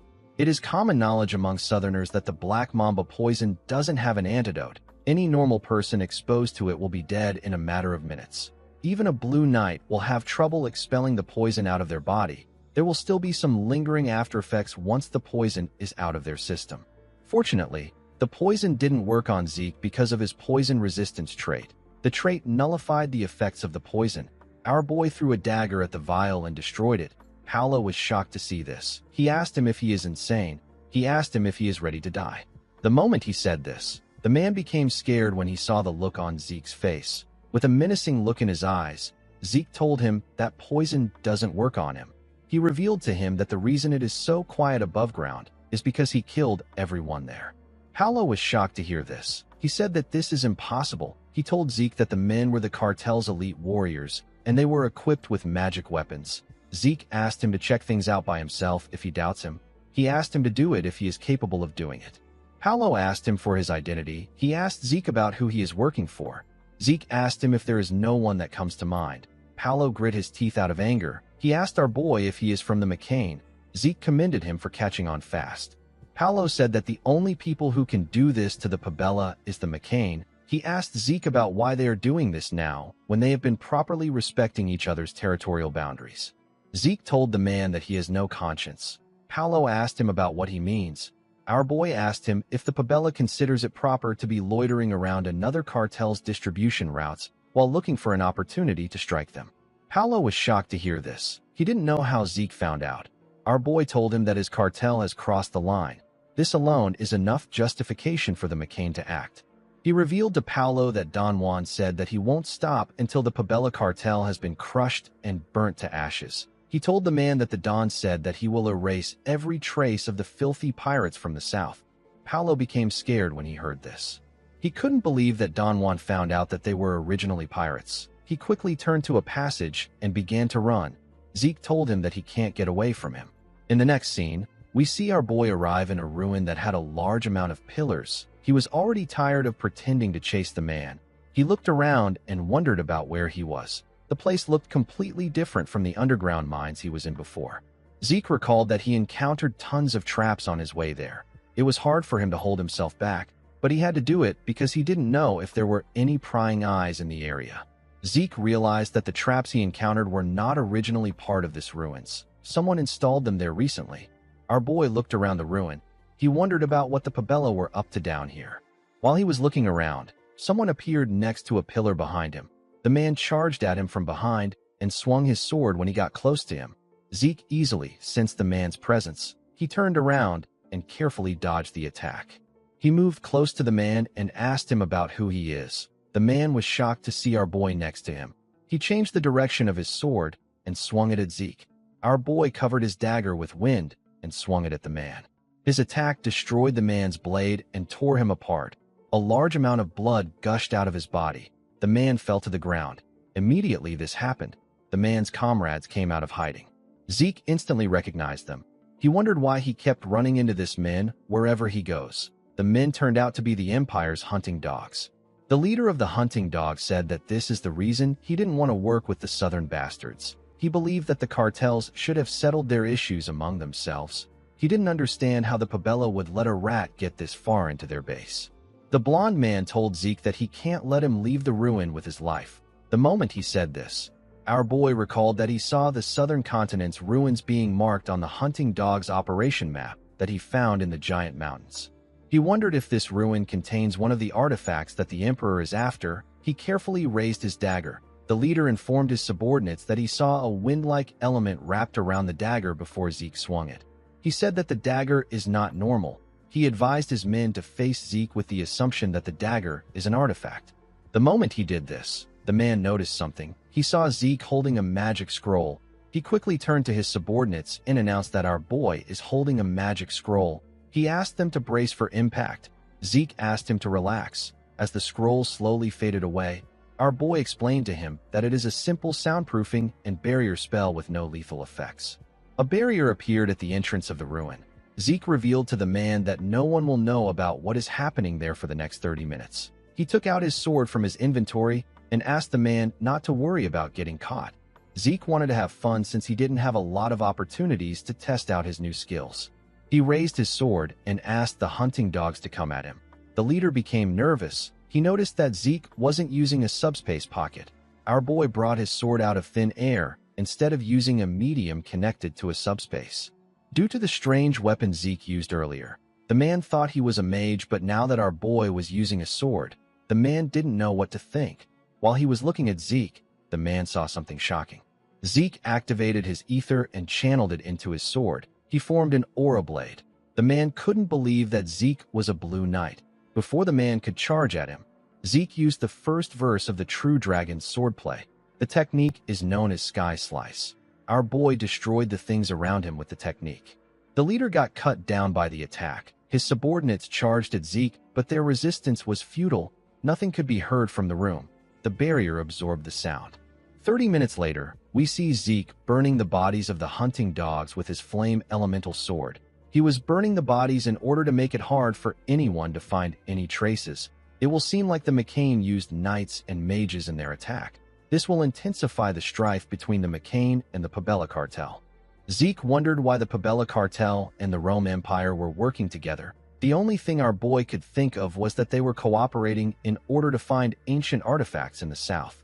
He recalled that he never found any traces of the Empire and the Pabella working together when he searched this place in his past life. He remembered that he came there 3 years later. He realized that the Empire might have found the artifact they wanted and left the place. Zeke decided not to think too much about it. He felt relieved that he was able to foil the Emperor's plan even though it was a coincidence. He decided to head back since he was done burning the bodies. The moment he took a step forward, Zeke sensed something. He quickly turned around. A red-haired man wearing a red armor said that the situation is quite troubling. He said that he came there because he sensed a strong and chaotic energy. The energy vanished in a manner similar to magic. The knight said that he did not expect a guest he never invited to find his way there. Zeke instantly recognized the armor. He knew that it was a magic armor known as Herzion. This armors are only given to red knights of the Empire. The Herzion is inscribed with countless auxiliary enchantments like lightning magic and automatic restoration magic. It is the supreme artifact of artifacts. However, the Herzion this man was wearing is a bit different from the one issued by the Empire. Zeke asked the man for his identity. He asked him if he is a red knight of the Empire. The moment he said this, our boy saw a blade in front of him. He quickly took out his sword and covered it with his aura. He used it to block the man's attack. The knight added more force to his sword and used it to push our boy back. He sent Zeke flying. Our boy's body went through 2 huge pillars. His back got slammed on the third one. Zeke quickly used his sword to blow the dust around him away. When he raised his head up, he saw the man coming towards him. The knight swung his sword at Zeke. When he got close to him, the impact of his attack heavily destroyed the ground. Fortunately, Zeke was able to block the knight's attack. He realized that this wasn't the strength of a human. He wondered if the man's Herzion was also enchanted with a strength-enhancing spell. Zeke got pushed down by the man's sword. He quickly bent his blade and let the man's sword slide off his blade. The knight swung his blade at him with a large amount of force. His attack destroyed the ground and covered the place with dust. When the dust cleared up, the man did not see Zeke in front of him. He turned to the side and looked around. Before he could do anything, a huge stone came out of the ground. Zeke activated the earth field of the elemental sword and made several stones come out of the ground. The stones covered the knight and trapped him. Unfortunately, they weren't enough to stop the knight. He used his sword to effortlessly tear the stones apart. The moment he did this, he saw a bright light. Zeke activated his flashbang skill and released a bright, blinding light on the knight. The man had to use his hand to cover his eyes.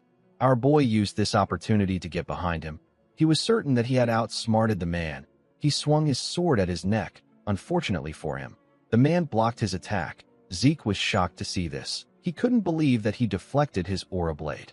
He quickly moved back. The man's armor immediately fixed the place that Zeke attacked. The man instantly fired a slash at our boy. Zeke quickly activated his dragon scale armor. He put his hands together and used the armor to block the attack. Even though he blocked the attack, he still got pushed back. The knight told Zeke that he possesses a lot of strange abilities. He reminded him that he asked him about who he is earlier. He told him that he will tell him his name because he is skilled enough to fight him. He revealed to Zeke that his name is Cain Zimmons Constantinus. Our boy couldn't believe that the man bears the Zimmons and the Constantinus name. Constantinus is a surname that is inherited only by the imperial bloodline of the Rome Empire. The middle names of the imperial blood are reserved solely for the elector prince families. These are noble houses with the right to elect the emperor. Zeke realized that the Zimmons house, which is a powerful family under the Drakers, is one of the elector prince families of the Rome Empire. The moment he thought of this, our boy sensed something dangerous. The system informed him that it detects miasma. It told him that he will get bonus points if he slays a target bearing miasma. Zeke didn't know what miasma was. All he knew was that it was dangerous. Immediately he thought of this. Cain released a large amount of energy. He added his miasma to his aura blade. He said that he never expected to meet someone who can rival him in this remote place. He told Zeke that he will show him proper respect by fighting him with all his might and granting him an honorable death. The moment he said this, his aura blade changed into a huge blue sword. Zeke knew that ordinary techniques won't stand a chance against this attack. Even his elemental sword skill is not good enough to counter it. He pushed his leg forward and changed his stance. He gathered his energy and activated the second verse of the 8th chapter of the True Dragon Swordplay. The technique is known as Dragon Scale Thrust. Zeke realized that this attack won't be enough to stop Cain's attack. Cain's physical enhancement, his ability to deflect aura blades, his remarkable defense and regeneration were things that our boy had to consider. As long as the knight has his Herzai on, there is no way Zeke will be able to land a fatal blow. Our boy knew that he needed to drag Cain down to the same level as him. He activated his mana reflection skill. Immediately he did this, Cain noticed something odd. He noticed that his Herzai's functions have suddenly stopped. He asked Zeke to tell him what he did. Our boy told him that he doesn't know what he is talking about. Cain laughed and said that this is amusing. He changed his stance and pointed his sword at Zeke. His huge blade also got pointed at him. He told Zeke that it is fine if he doesn't want to answer. He said that figuring out an enemy's trick is part of the joy of battle. Our boy gathered his energy and made it stronger. He and Cain charged at each other at the same time. They both thrust their blades at each other. Zeke's energy took the shape of a dragon, and Cain's energy took the shape of a demon. The two swordsmen pushed each other back with their attacks. The ruin got heavily damaged when their energies clashed. A huge explosion took place when their swords touched each other. The ruin got destroyed. The roof and the pillars could barely stay in place. When the dust cleared up, we see Zeke sitting in a pool of blood. The system informed him that his miasma corrosion rate has exceeded the permissible limits. It told him that the effectiveness of his healing factor has been reduced. Zeke was heavily injured in his chest, and his body was heavily damaged. He could barely move. His sword was on the ground. This position was not favorable to him. Cain moved close to him. The knight was barely injured. His armor was already healing itself. He told Zeke that those of the Drakers' bloodline are truly impressive. He told him that his skill was amazing. Our boy was surprised to hear this. He gathered his strength and asked the man about how he knows. Cain explained to him that the only force that can temporarily halt the Herzai's functions is the Drakers' mana severance. He told Zeke that the sword technique he used in their final exchange resembled the dragon-slaying arts. Zeke was shocked to hear this. The dragon-slaying arts comes from the True Dragon Swordplay, so it makes sense for them to resemble each other. However, the dragon scale thrust that Zeke just used appears in the latter half of the dragon-slaying arts. This half is a portion that is strictly forbidden to be revealed outside the family. For someone like Cain, who is a knight of the Empire, to recognize this technique means that the Zimmons family has already handed the dragon-slaying arts over to the Empire. The moment Zeke thought of this, he spat out a large amount of blood. Cain said that the corrosion must have advanced. He asked our boy if it is painful. He said that it will not be honorable for him to leave an opponent who stood against him bravely in this state. Immediately he said this, he stabbed Zeke in the chest. Our boy was shocked to see a blade in his chest. Cain asked him to rest in peace. Zeke gently closed his eyes. Cain took out his sword after he confirmed that he had taken out Zeke. He turned around and said that Zeke was a worthy opponent even though he was his enemy. He He said that he hasn't met an opponent like him in a long time. Immediately he said this, a dagger flew towards his neck. Kane bent his head to dodge the dagger, but it still left a cut on his neck. The man quickly turned to Zeke. He saw that our boy was no longer lying on the ground. He didn't understand what was happening. Zeke appeared behind him with his huge sword in his hand. His system informed him that he used his top-grade healing potion known as Salvation. The potion instantly recovered his stamina and wounds. Zeke used his opportunity to cut off Kane's head with a single slash. The moment he did this, he fell to his knees and coughed out loud. He realized that he would have died if he hadn't placed the healing potion in the shortcut slot. Salvation is the masterpiece of Javor Hassan. It is a top-grade healing potion that can instantly recover mortal wounds and stamina. Due to its special ability, anyone who has taken it before will not be able to use it again. The item also possesses an unknown effect. Zeke used his sword to hold himself up. He noticed that the potion couldn't recover the aura-inflicted internal injuries. His system informed him that he has used his skills excessively. Due to this excessive use, his fatigue has surpassed its critical point. The system informed him that it is shutting down his consciousness for his safety. Zeke let go of his sword when he heard this. His body didn't have enough stamina. He knew that he shouldn't be collapsing in his enemy's territory. He wanted to recover immediately. As he slowly fell to the ground, he took a look at the bottle of salvation that was next to Kane's body. He also looked at the man's body. He thought about recovering through any means. Before his head touched the ground, Zeke activated a draconian skill known as gluttony. His body released an odd and unusual energy. The energy began to devour Kane's body. The system informed Zeke that he has consumed a miasma-corrupted demonic human.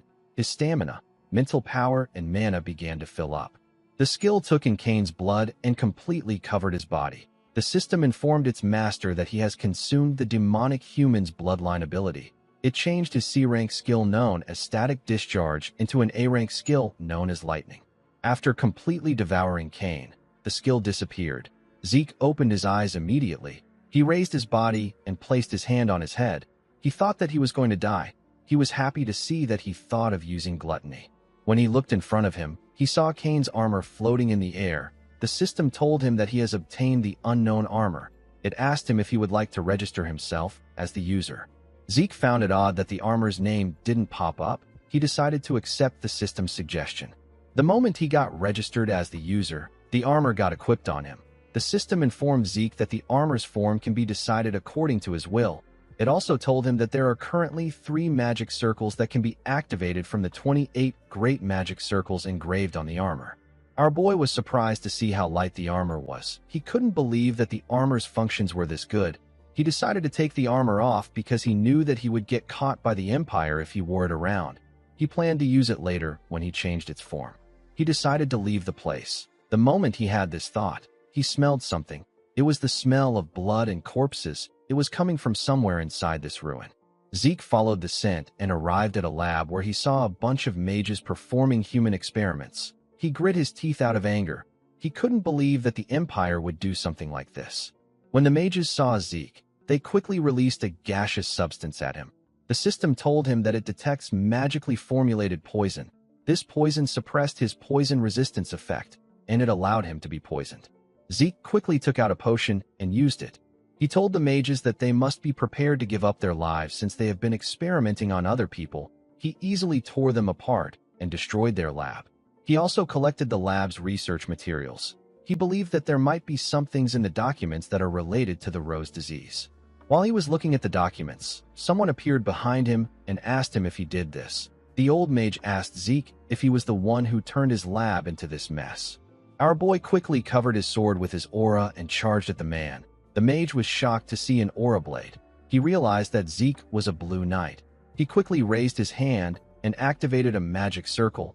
Zeke tore his body apart before he could do anything. Oddly enough, the man's body turned into sand. It reappeared in front of Zeke. Due to his crest and magic, Zeke was able to tell that the mage belongs to the Desert's Scorpion clan. They are practitioners of forbidden magic. Our boy noticed that the man was an executive level 6 circle mage. He knew that the man was going to be annoying to deal with. He didn't expect the Empire to collaborate with bastards like this. He activated his mana reflection skill to remove the mana in the room. The mage was shocked to see that he could not create a magic circle. He asked Zeke if he is a pure-blooded Draker. He quickly took out a scroll and tore it. Sand gathered behind him. A huge monster with a unique body was created with the sand.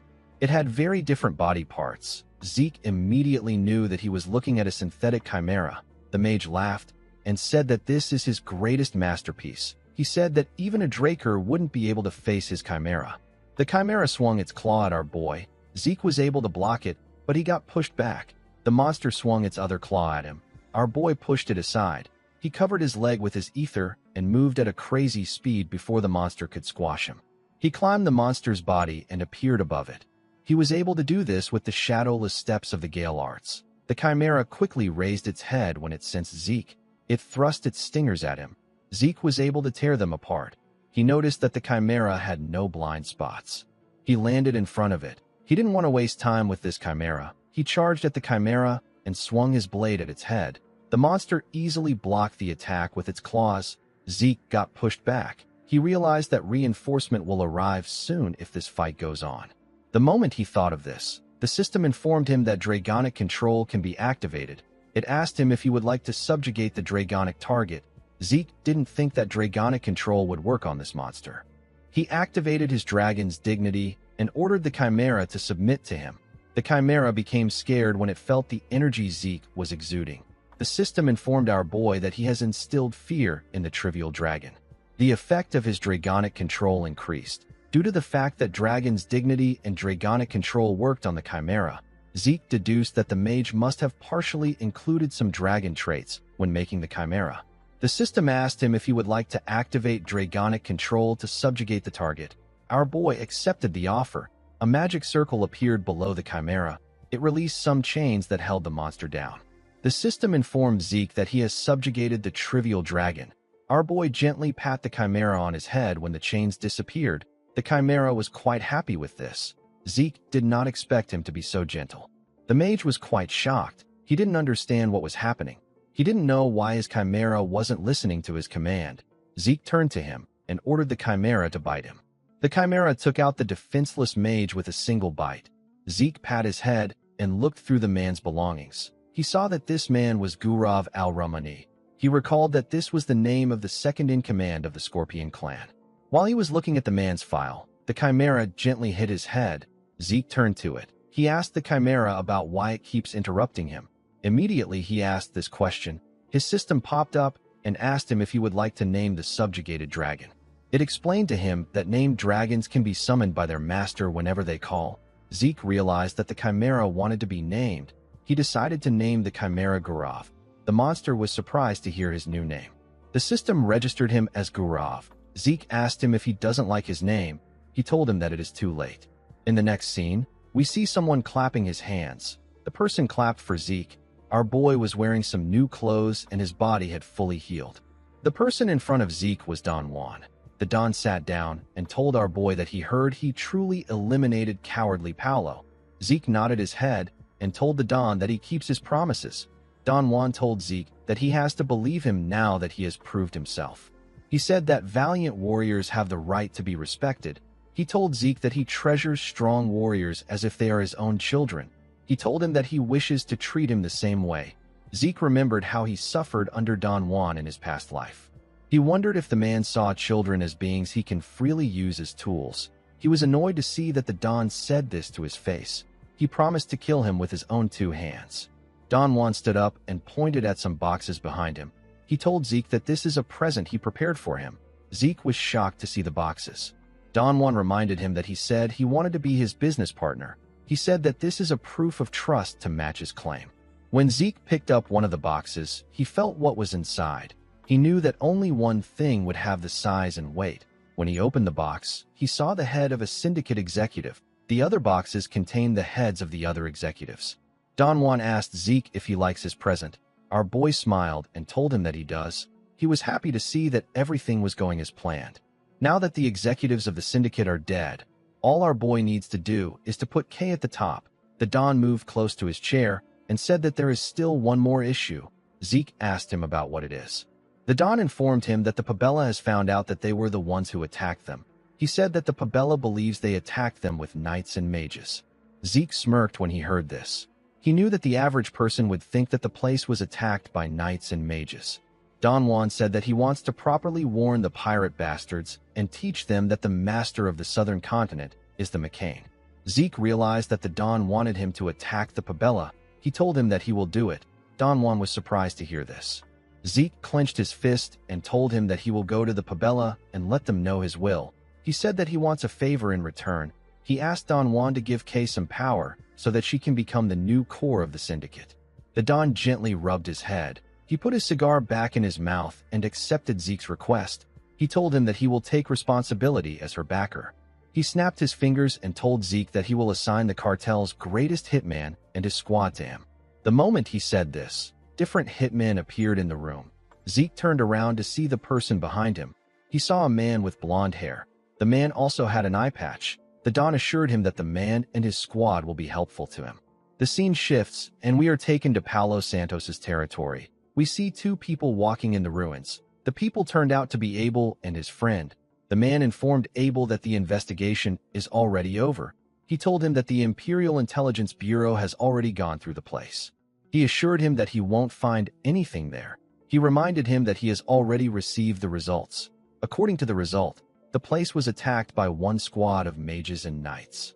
Abel ignored the man and bent down to look at the ground. He used his finger to pull out some energy from the ground. He told the man that this place was attacked by only one person. The man was shocked to hear this. He asked Abel about what he means. He told him that there are traces of magic and swords. Abel told him that the attacker was at least a red knight. He said that the attacker dealt with everyone there. The man didn't understand how Abel came to this conclusion.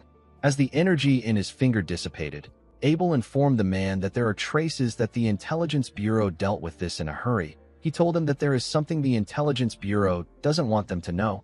He walked forward and said that he needs to know what the Empire is hiding. The man called out to him and asked him if he is going to look into the Intelligence Bureau. He asked him about what he will do if a problem arises later. Abel turned to the man known as William and told him that there is something here that he can't miss. He said that his instincts are telling him to look around. With a creepy smile on his face, Abel asked William if he doesn't know that he wants to make the Drakers and the Empire his own. In the next scene, we are taken to the Pabella cartel port. Someone at the port saw a boat coming towards their port. He asked the people inside the boat about who they are with. Zeke drew his dagger and got up. He jumped out of the boat and moved up. He tore the man apart at a crazy speed. He threw the guard's body down. Before the man's body could reach the water and make a huge splash, the eye patch man took out his sword and threw it at the guard. The sword hit the guard in his chest and pinned his body to the wall. Zeke realized that the man dealt with the body in order to stop it from making noise when it drops into the water. He called out to the man known as Simon and asked him to come up. The hitman nodded his head at him. Simon Zapatero is the man who taught Zeke the Southern-style martial arts and assassination techniques. Even within the McCain cartel, where everything was terrible, Simon was the only person Zeke could trust. Even after our boy regressed, him and Simon still possess an incredible battle synergy. Zeke wanted to bring Simon to his side. After Simon and his subordinates got to the top, they went into the city. Simon informed Zeke that the Pabella has forces in all parts of the city. He asked him if there is a way to infiltrate the central area. Zeke told him that there is. He reminded him that this land originally belonged to the Holy Empire. Due to this, underground paths must exist there. Simon found it weird that Zeke wanted to go underground. He told him that it doesn't make any sense. He asked him about how he plans to find his way through the maze-like underground paths. Zeke asked him to simply watch. He assured him that there is a way. In the next scene, we see Zeke running through the underground paths. He used his mini-map guide function to search for a way to reach Mateo's room from the underground path. Thanks to his mini-map, Zeke is able to easily find his way in this maze. While running, Zeke noticed that there were some forces in front of them. He decided to follow another path. He was trying to be careful. He recalled that red knights and knights above them do not get marked on the mini-map. This is why he ran into Cain in the ruins. He told the assassins that they are almost there. He told them that they need to split up from there. He ordered them to set up bombs in many places as possible. He said that he is going after Mateo. The men accepted his order and split up. Zeke went to the waterways of the city. He saw 3 paths meant to carry water. The paths were covered with iron bars. He moved to the entrance with no water and removed the bars. Zeke knew that the Pabella boss will be furious if he kills Mateo. This will lead to a war between the McCain and the Pabella. As he went into the waterway, he wondered if Don Juan really sent him there to start a war. Someone who is so cautious that he would even kill his subordinate to prevent unrest in his organization. There is no way someone like Don Juan would do something like this. He probably hopes that everyone he sent here ends up dead. This ambush probably serves as a warning to the Pabella. Don Juan will be able to show that he doesn't care about a sacrifice on this scale. Zeke smiled when he thought of the Don's plan. He didn't have any intentions of letting things go as the Don wished.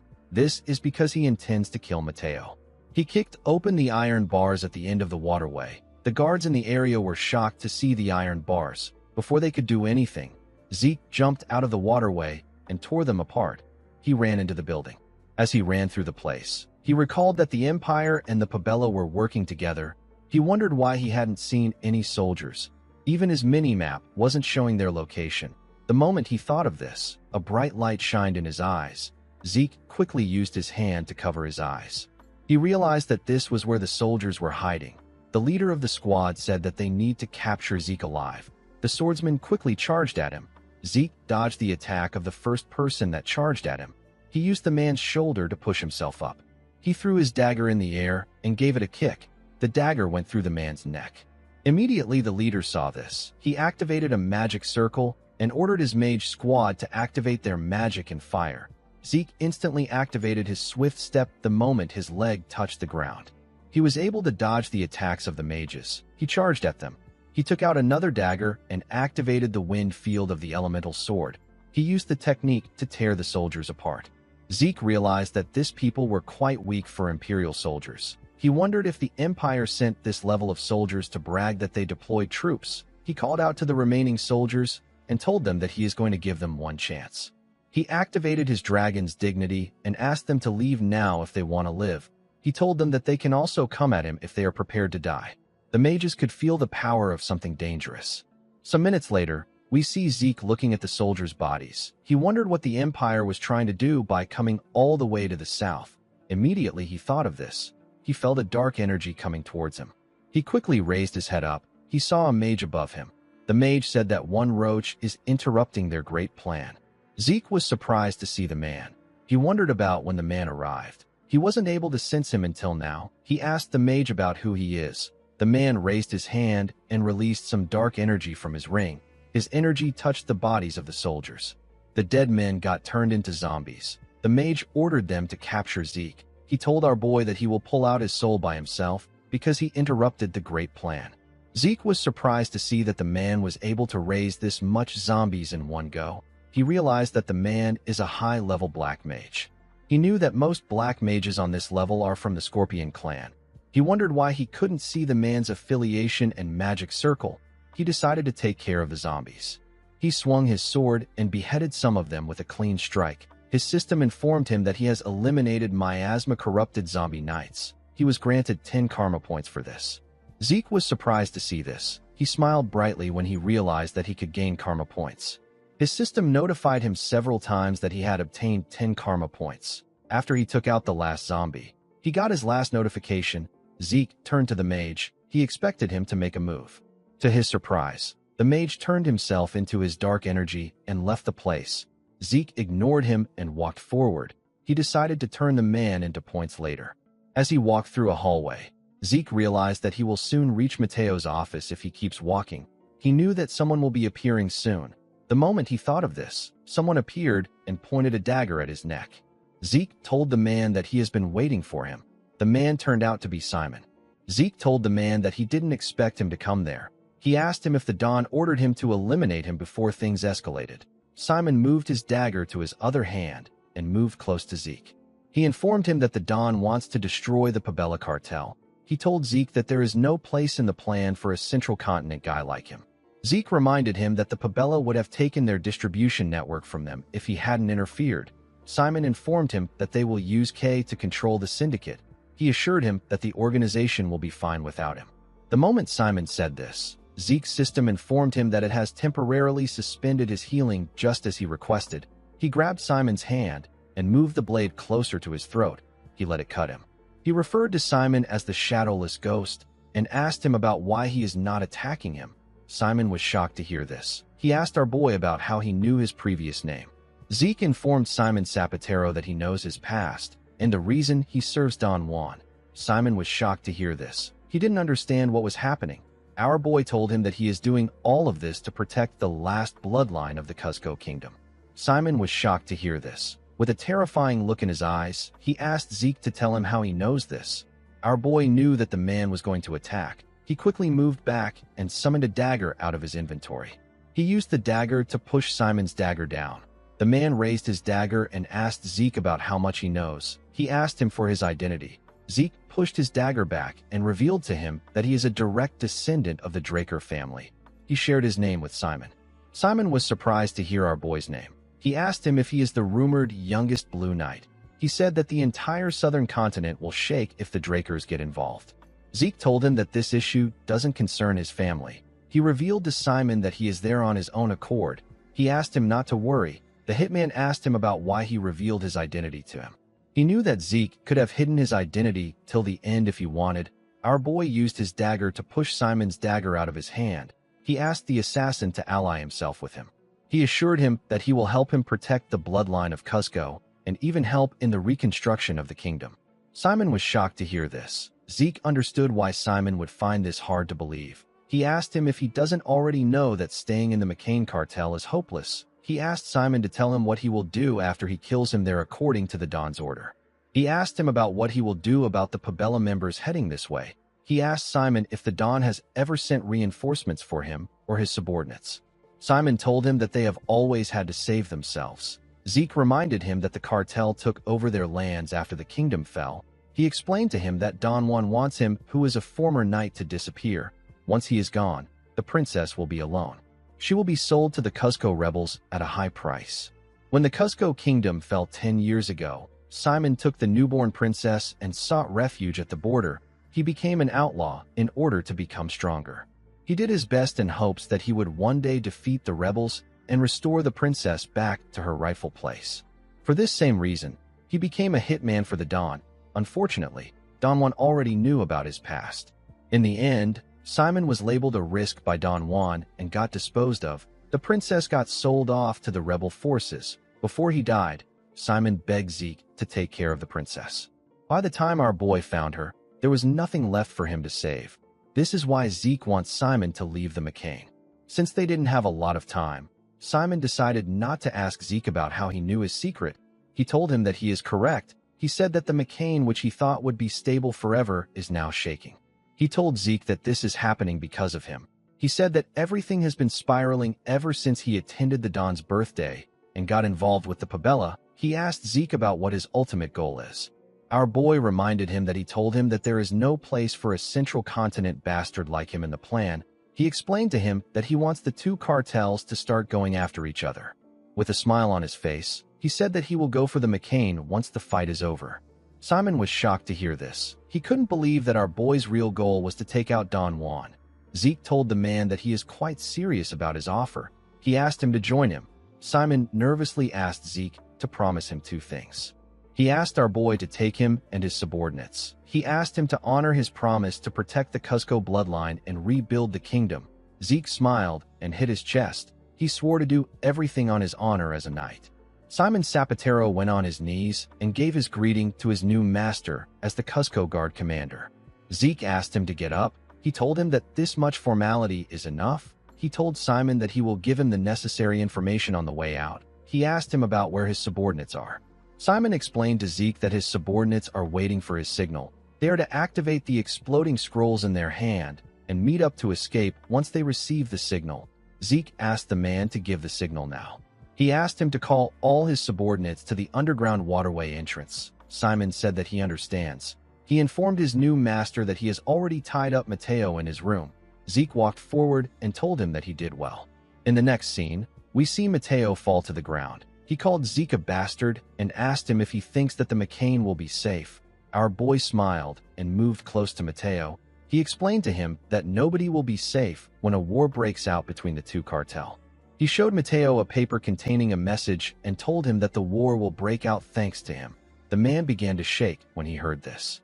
Zeke pushed the letter into Mateo's mouth. The The letter states that those who wield their swords against the McCain will rest for eternity. After giving Mateo the letter, Zeke took him out.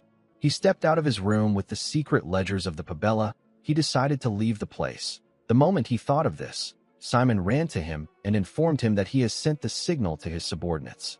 Zeke quickly summoned his sword and pushed Simon behind him. He used his sword sheath to block several arrows. The cartel members were the ones who fired at them. One of them announced that they have intruders. Zeke drew his sword and activated the flame field of the elemental sword. The scene shifts and we see Simon and Zeke join the others in the underground path.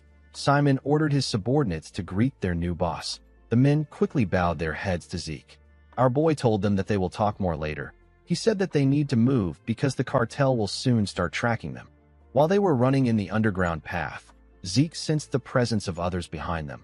He realized that the cartel will soon catch up to them. He ordered the group to stop. He told them that they will need to split up. He said that he will lure the cartel members away. He ordered Simon to take his subordinates and run. He asked him to join Kay once he gets out. He assured him that Kay will understand once he mentions his name to her. Simon informed his master that the princess is still in the McCain cartel. Zeke asked him if he believes that he didn't prepare for something so obvious. Our boy remembered that he gave the Northern Rangers a mission. The mission was to save a girl imprisoned by the McCain in the time of chaos. Zeke smiled and informed Simon that he has already saved the princess. The scene shifts, and we are taken to Don Juan's mansion. We see the Don slam his hand on the table. He told his subordinates that it has already been a month since they attacked the Pabella cartel. He asked his scared subordinates if they know how many times they have been attacked by the Pabella in that 1 month. He reminded them that half of the executives are dead. The Don sat on his chair and thought about what he did. He told himself that Zeke and Simon were far too dangerous. This was why he tried to get rid of them by forcing a reckless mission on them. Contrary to his expectations, Zeke and Simon managed to pull off the attack and ended up provoking the Pabella too much. One of the executives called out to the Don while he was thinking. Don Juan asked him about what he needs. The man advised the Don to try distancing himself from the McCain for a while. Don Juan asked him if he is telling him to run away like a coward. The man explained to him that the crazy pirates are blinded by revenge right now. He told the Don that they will soon be charging straight into the McCain without knowing their place. He said that they will use this opportunity to go against them. Don Juan asked him if he is saying that he wants to lure them there and try to wipe them out in one go. The man told the Don that he is correct. He explained to him that he can continue giving his orders from his villa in Tawani. The Don agreed with him. He turned to his other subordinates and told them that crisis has always made them stronger. He assured them that this time will be no different. The men stood up and told him that they understand. After the meeting was over, everyone stood up and left the place. The man who made the suggestion was the last to get up. The moment he got up, Zeke entered the mansion. He pointed his dagger at the man's neck and told him that he talks really well. The man became scared. He told our boy that he did as he was told. He reminded Zeke that he asked him to lure Don Juan to Dawani. He begged our boy to let him live. Zeke slit his throat and told him that he did well. As blood gushed out of the man's neck, Zeke told him that he will finally be able to enjoy the main dish. The scene shifts and we see Don Juan arrive at his villa in Tawani. Don Juan carefully looked around when he got off the carriage. He couldn't believe that the Pabella cartel was able to push him to this villa. He promised himself that he would wipe out the pirates. Later in the night, we see the Don sitting in his room. He noticed that someone opened the door of his room. Without turning around, Don Juan said that he did not summon any servants. He asked the person to leave. To his surprise, the person moved closer to him. Don Juan turned around and asked the person to leave. He was surprised to see a masked person behind him. Zeke took off his hood and asked Don Juan if he is enjoying his nice and relaxing vacation even though the situation has gotten ugly. The Don was surprised to see Zeke. He quickly calmed himself and picked up his bottle of wine. He asked our boy if he believes that he reached this position without ever facing threats like this. He poured himself some wine and told Zeke that this is a pathetic stunt. Our boy hit the glass cup with his dagger and broke it. He told the Don that he was worried he would beg for his life in tears. He told him that this would be boring to someone who is trying to take revenge. Don Juan was annoyed to hear this. He got up and called Zeke an arrogant brat. He called out to his guards and asked them to make Zeke kneel in front of him immediately. Zeke informed the Don that no one is coming. Don Juan was shocked to hear this. Our boy revealed to him that he has already killed everyone. He told Don Juan that he always regretted the fact that he didn't have enough time to make him suffer in his previous life. He hid his dagger on the table and told Don Juan that he has recently been having dreams of the days he crawled like a dog under him. He said that he remembers the countless people he had to kill because of his orders. Don Juan couldn't comprehend what Zeke was saying. He asked him about why he is spouting nonsense. He said that he never gave such orders. Zeke slammed his body on the glass behind him and asked him if he knows what the victims say to him in his dreams. With a terrifying look on his face, Zeke told the Don that the victims always beg him to spare them. He said that they were begging the bastard who enjoyed wealth and glory while standing on their blood. He raised his dagger and told Don Juan that they cried out desperately. The Don told Zeke that he is wrong. He said that he is a savior chosen by God. Zeke cut off his ear when he heard this. He began to torture the man. A while later, we see blood all over Zeke's clothes. He asked Don Juan to die slowly while feeling the pain of his victims. At daybreak, Zeke walked downstairs and took off the coat he wore. Kay and Simon were waiting for him downstairs. Kay asked him if he is done. Zeke said that he is. He asked Kay about how things went with the syndicate. Kay revealed to him that it went exactly as he said. She said that she reported that the executives were killed by Don Juan while trying to defect to the Pabella. She told Zeke that there is no punishment for her since she was the one who was already handling the field operations. Zeke gave Simon his coat and gave Kay a document. He told her that the syndicate will need to handle the document from now on. Kay quickly went through it. She saw that it was a contract with the Reinhardt mercenary group. Zeke took off his disguise and explained to Kay that the merchant group is starting a pharmaceutical company. He told her that they will produce high-quality soma and supply it to the company. He explained to her that soma can be used for all sorts of medicine when processed well. He told the mage that the syndicate will handle the transportation of the product. Kay noticed that Zeke was walking towards the door. She quickly asked him about where the production will take place and the person who will control it. She told him that they can't transport soma openly with the syndicate's name. Zeke explained to her that they will get their cultivation permits after they help the Cuzco Kingdom. He assured her that he has a plan for everything. He said that he can't explain things right now. He told Kay that he will see her later. The woman called out to him when she heard this. Zeke moved into the woods with his uniform. He decided to take care of his urgent business. He took out a letter from his pocket. The letter was a personal invitation from Karis. Decker informed Zeke that the prince didn't return to the Empire after the banquet. He continued staying in Atlas. Our boy knew that it would take him several days to reach the central continent from the south. He knew that the prince or someone by his side would grow suspicious if he arrived to the meeting late. They will conveniently start guessing the reason for his tardiness. They might even wonder if Zeke was involved in the destruction of the McCain. Our boy believes that the prince summoned him because he already suspects him. He believed that he needed to be careful. He decided to create an alibi for himself. He opened his system and activated its portal function. A magic circle instantly appeared beneath him. The system asked him to choose the location he would like to move to. Zeke chose the Atlas Ruins area. The system informed him that he needed 600 points to get transported there.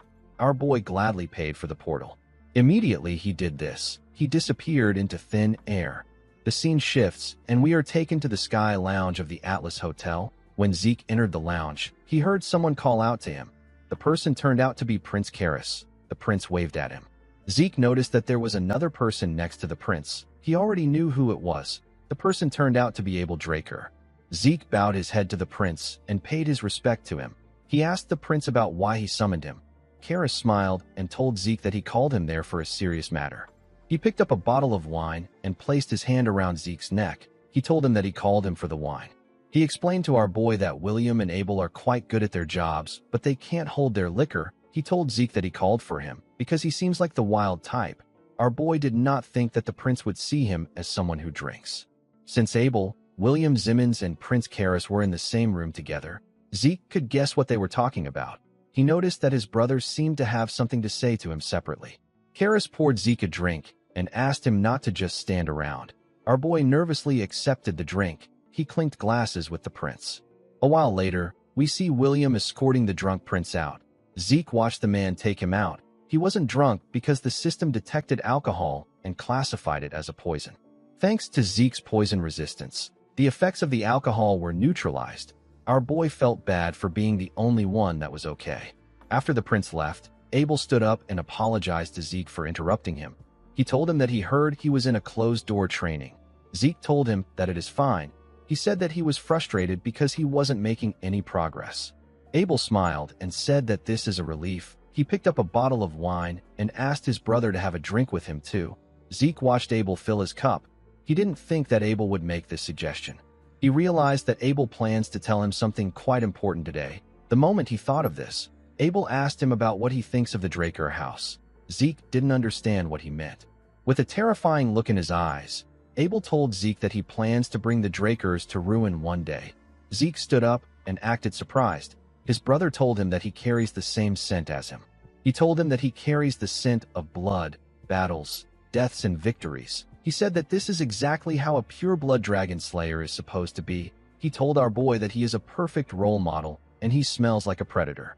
Abel explained to Zeke that he will understand what he is saying if he is a predator like him.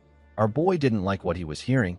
He didn't like the fact that this family always spoke about bloodlines. He asked his brother if the reason he's staying close to the Empire is to also bring it down. Abel drank his wine and placed his cup on the table. He said that many people say that Atlas is the greatest place on the continent. He told Zeke that he disagrees with this. He said that the Drakers shouldn't be content with a single city. He told our boy that they need to become stronger if they want to claim the top. He asked him to take a look at the Rome Empire. He said that they are constantly building roads. They are trying to unite the North, the South, and even the Eastern continent into one. Abel told Zeke that the world will finally become a better place the moment the roads, the cultures, and the resources people own all lead to Rome. The world will become a utopia where everyone is unified. Zeke told his brother that this is something an emperor of an empire would say. Zeke recalled that he faced Cain Zimmons Constantinus. The Zimmons middle name is the name of the maternal family that sponsors Abel. After hearing everything that Abel said, Zeke arrived at a single conclusion. He concluded that Abel, the Zimmons family, and the Rome Empire are connected. Abel explained to Zeke that he believes that outstanding talent deserves an appropriate reward. He told our boy that he is certain that he can give him the most dazzling treasure that he will ever come across. He asked Zeke to join him in his conquest. Our boy realized that his brother was trying to bring him into his camp. He bowed his head and thanked Abel for his offer. He walked forward and told his brother that it will be difficult for him to join him since he has already made up his mind. Abel watched Zeke as he walked away. He told him that he will regret his decision. Zeke assured him that he won't. He stepped out of the room after saying this. Immediately, he got outside. Our boy grit his teeth out of anger. He told himself that he would never become a murderer like Abel. He hated the fact that Abel even dared to give him an offer. A while later, William entered the room. He found Abel sitting alone. He asked him about what happened to Zeke. Abel informed William that his beloved youngest brother told him that he will walk in a path different from his. With a horrifying smile on his face, Abel told William that he has no choice but to crush the sprout. William was shocked to see the look on his face. Abel told him that he gave his brother a chance. The scene shifts, and we are taken to Valhalla. We see Zeke standing in front of the dean's office. Our boy was now a 17-year-old second-year student. He didn't plan to stay in Valhalla for the entire 5 years to graduate. He decided to submit an early graduation application letter. He wrote that he wants to support his family now that he has become a formal knight. He said that it is quite difficult to engage in eye-catching activities as long as he is a student. He told the dean that he requests his assistance in resolving his issue. After he made the appeal, an early graduation interview was scheduled immediately. While Zeke was thinking, someone called out to him and asked him if he also came to see the dean. Our boy turned around to see Diego and another student. He noticed that he didn't recognize the boy. He wondered about who he was. Zeke, Diego, and the other boy entered the dean's office together. The dean asked the boy, whose name is Asta, if it has been a week since they last saw each other. Zeke was shocked to hear the boy's name. He quickly realized that he was looking at the future illusionary knight, whose name is Asta Eladolf. Even though Asta was one of the 5 divine knights in our boy's past life, there was no known information on him. Zeke couldn't believe that he would meet this monster here. Asta apologized to the dean. He told him that it has been difficult for him to attend class because of his insomnia. Zeke realized that Asta must have a very severe insomnia. Diego moved close to him and asked him if he wants to hear a lullaby that will knock him out. Asta asked him to be quiet. He told him that his head is ringing. Zeke recalled that Asta worked for the Empire in his previous life. He decided to recruit him in this life. The dean sat down and informed the boys that he called them there for the same reason. He revealed to them that they all applied for an early graduation at the same time. He told them that the professors said that there are no issues with their graduation requirements. The dean gave the boys some documents and told them that he has decided to evaluate their abilities through the mission. Zeke saw that the document was a Delpoa cooperation document. The dean moved close to the boys and asked them if they have heard of Yiksha the Black Knight. Zeke said that Yiksha is an outlaw and an enemy of the continent. A public enemy is a target that the entire continent has acknowledged as an enemy to be eliminated. Yiksha is one of these people. He recently began to stay in Delpoa.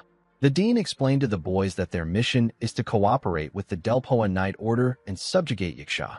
He told them that outlaws are people who awaken their aura solely to kill. Their combat style is fundamentally different from that of the ordinary knight. This is why the Delpoa Knight Order asked the dean to only send students who are purple knights or higher.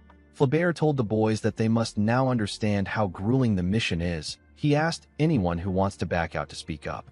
Diego told the dean that he has a question. He asked him about the amount of rounds the test has. Flaubert revealed to him that the test has 3 rounds. He said that this mission is the first test. Diego told him that he understands. The dean asked the boys if they have any other questions.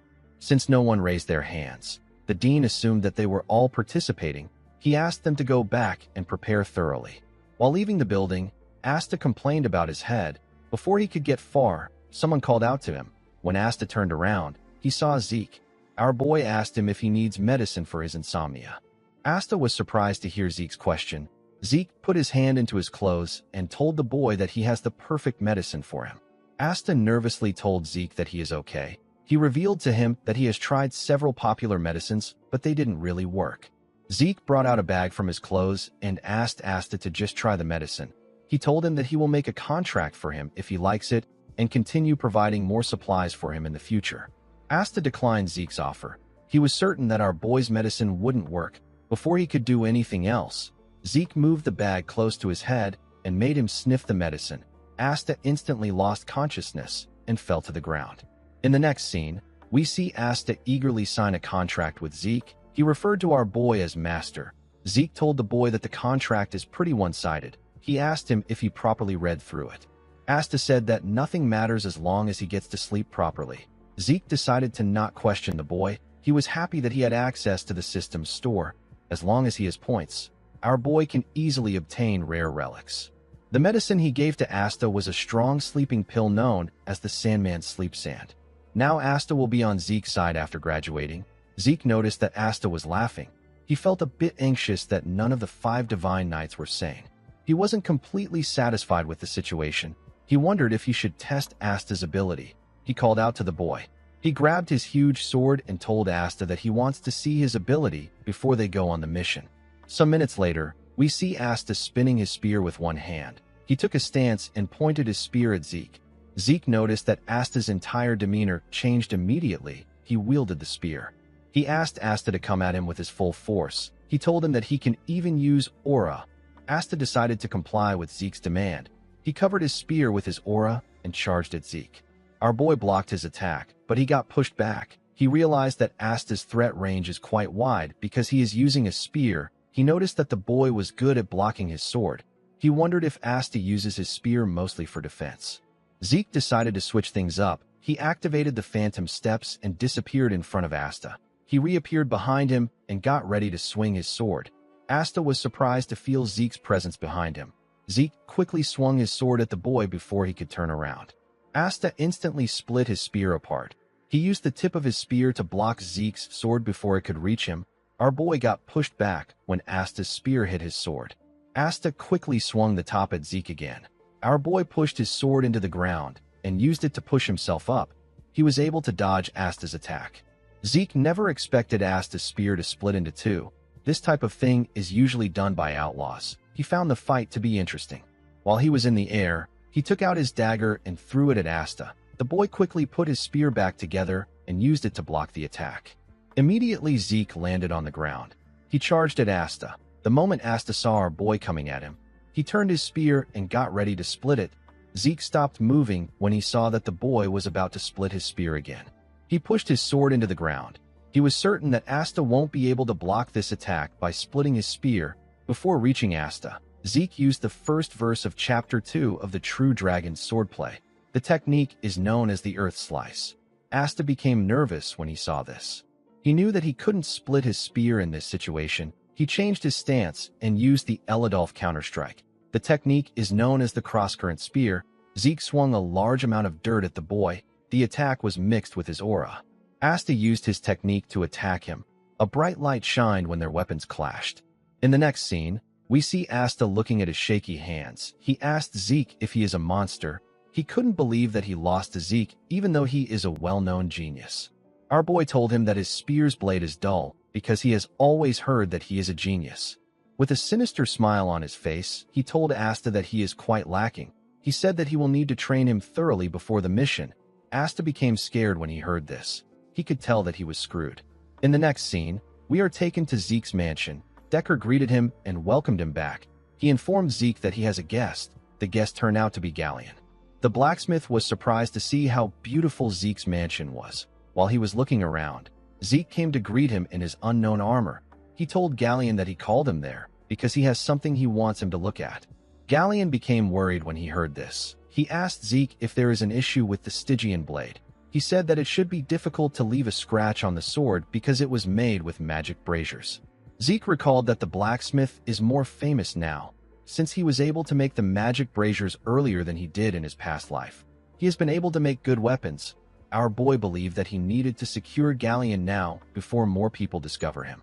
He told the blacksmith that there is no issue with Bahamut. Immediately he said this. He hit the gem in the middle of the breastplate. The armor got fully activated. It covered his entire body. He told Galleon that his issue is that he obtained this armor. The blacksmith was shocked to see the armor. He asked Zeke to tell him what he is looking at. Our boy told him that he doesn't know. He told Galleon that he called for him because he wanted to know what it was. He explained to him that this item is something that he can't publicly look into. He took off the armor and gave it to Galleon. He asked him if he can examine it carefully. The blacksmith nervously accepted his request. The scene shifts, and we see Zeke and Galleon sitting in a room together. Galleon apologized to Zeke and told him that nothing like this exists among the artifacts that he knows of. He asked him if the armor has any features that can help him understand its materials. Zeke remembered the fight he had with Cain. He told Galleon that the armor deflected an aura blade. The blacksmith was shocked to hear this. He said that there is only one metal that can make this possible. He revealed to Zeke that the armor is made from the metal of the gods. The material is also known as orichalcum. Galleon said that he never thought he would get to see orichalcum in his lifetime. Zeke asked him if it is a really precious material. Galleon was shocked to hear this question. He explained to our boy that people say that orichalcum is a perfect material made by the gods. It has extraordinary mana conduction compared to other materials. A lot of spells can be engraved into it. Zeke asked the blacksmith to tell him the amount of big magic circles that can be engraved into a normal metal armor. Galleon told him that normal metal armors can't even have large-scale magic circles engraved on them. Zeke did not expect to hear this. He knew that the armor was an unusual item, but he never expected it to be on this level. He asked Galleon if it is possible to change this armor into something else. The blacksmith was shocked to hear this. He said that this is impossible for him. He said that it doesn't matter if he can use the metal of the gods because the armor is already complete. He explained to Zeke that he wouldn't be able to use it again if he was to rashly touch it and ruin the magic circles. He said that his master might be able to do it. Zeke asked him if he is referring to Master Gallen. Galleon told him that he is correct. He explained to our boy that his master may be able to change the armor's form without changing its function. Zeke asked him if he knows where his master is right now. Galleon informed him that his master is always in Himonas. Zeke was shocked to hear this. Galleon told him that he might not know the place because it is up north. Our boy said that it is in the area where the Northern Duke is. Galleon was surprised to see that he knew about this. He asked Zeke about how he knows this. He said that most people on the Central Continent don't even know about the Northern Duke. Zeke remembered a blonde woman when he heard this. He told Galleon that he somehow came to know about the Northern Duke. He stood up and thanked Galleon for his help. He told him that he can visit him while he is there if he wants to know more about the metal. Galleon nervously thanked Zeke. He could tell that something was off about our boy. Zeke told himself that he still has a lot of time before he visits Himonas. He said that he will take care of his priorities first and then visit Himonas. The scene shifts, and we see Zeke having a meeting with the Reinhardt Merchant Group. Cliff and the princess were present at the meeting. Cliff informed Zeke that the production of the medicinal supplies he mentioned will go by without a hitch. He said that the only problem is that it will be difficult to set up a factory that produces the soma they need for ingredients in the central continent. Zeke knew that this would be the case. If news spreads that the princess is supporting the production of soma, there will be a dent in her reputation. Our boy asked Cliff about what they will do if the production is already complete. Cliff said that the soma will be treated as a medicine. He explained to Zeke that there will be no issues as long as they can receive the safety verification from the magic tower in advance. Our boy said that it will be better for them to create a factory in the southern continent and use it to create the product. They can then import the product and distribute it using the merchant group. Princess Melissa explained to Zeke that their merchant group doesn't have enough influence to create a large-scale factory on another continent. She said that they were barely able to create a factory for the creation of the rose disease antidote. She said that it will be better for them to consider other plans for the construction of a factory. Zeke asked her not to worry about this. He said that they will be the ones to create the factory. He asked her to ensure that the magic tower provides the approval so that they can distribute the product. Melissa asked our boy if he is saying that the Draker household will support them. Zeke told her that this has nothing to do with his household. He said that he will cover all fees using his personal funds. He placed a file on the table and said that it is connected to today's main point. He asked the princess to read it. Melissa was shocked to see what was written in the documents. She was shocked to find out that the Empire was working with the Scorpion clan and conducting human experiments to create a synthetic poison. Zeke told Melissa that the rose disease might have truly been artificially created using magic. He said that it may have been an empirical clinical experiment with Alencia as its target. Melissa clenched her fist out of anger when she heard this. She couldn't believe that the Empire was willing to release such a terrible disease on mere civilians. Zeke explained to Melissa that he is sharing this information with her because these evil deeds need to be kept secret for a while. The princess was shocked to hear this. She got up and asked Zeke about what he is saying. She said that they need to reveal the Empire's evil deeds so that they never get to do something like this again.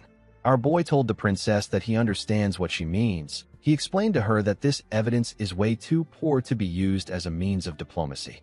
He made her understand that the Empire has carefully made it seem like the Scorpion clan is the main agent behind the experiment.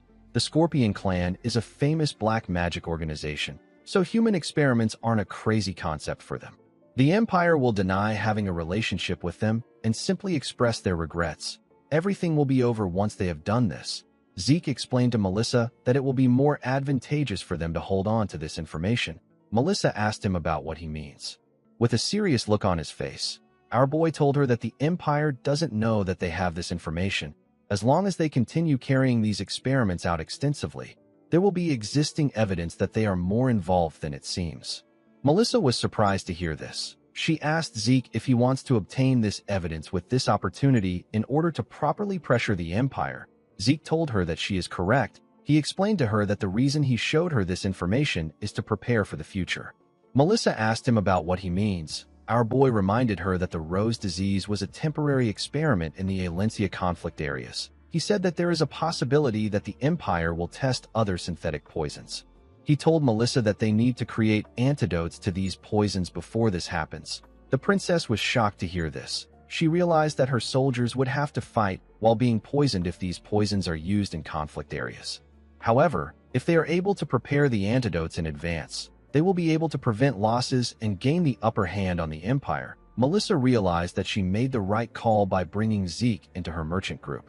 Zeke told Cliff and Melissa that he won't be able to partake in these meetings for a while because he will be busy at Valhalla. Melissa told him that she would like to take him to Alencia if the opportunity arises.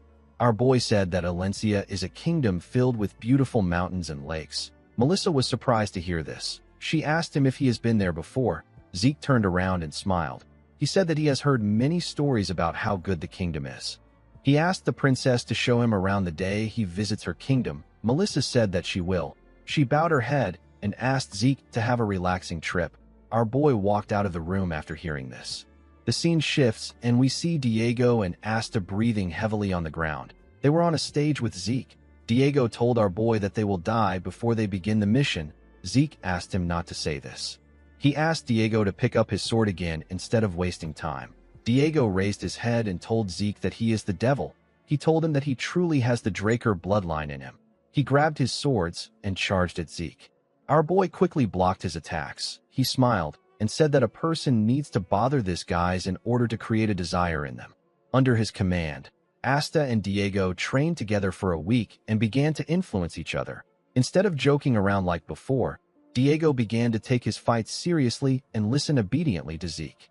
While the boys were busy training, someone entered the room and told them that they all look like they are working really hard. Diego greeted the professor when he saw him. The professor turned out to be Instructor Andre.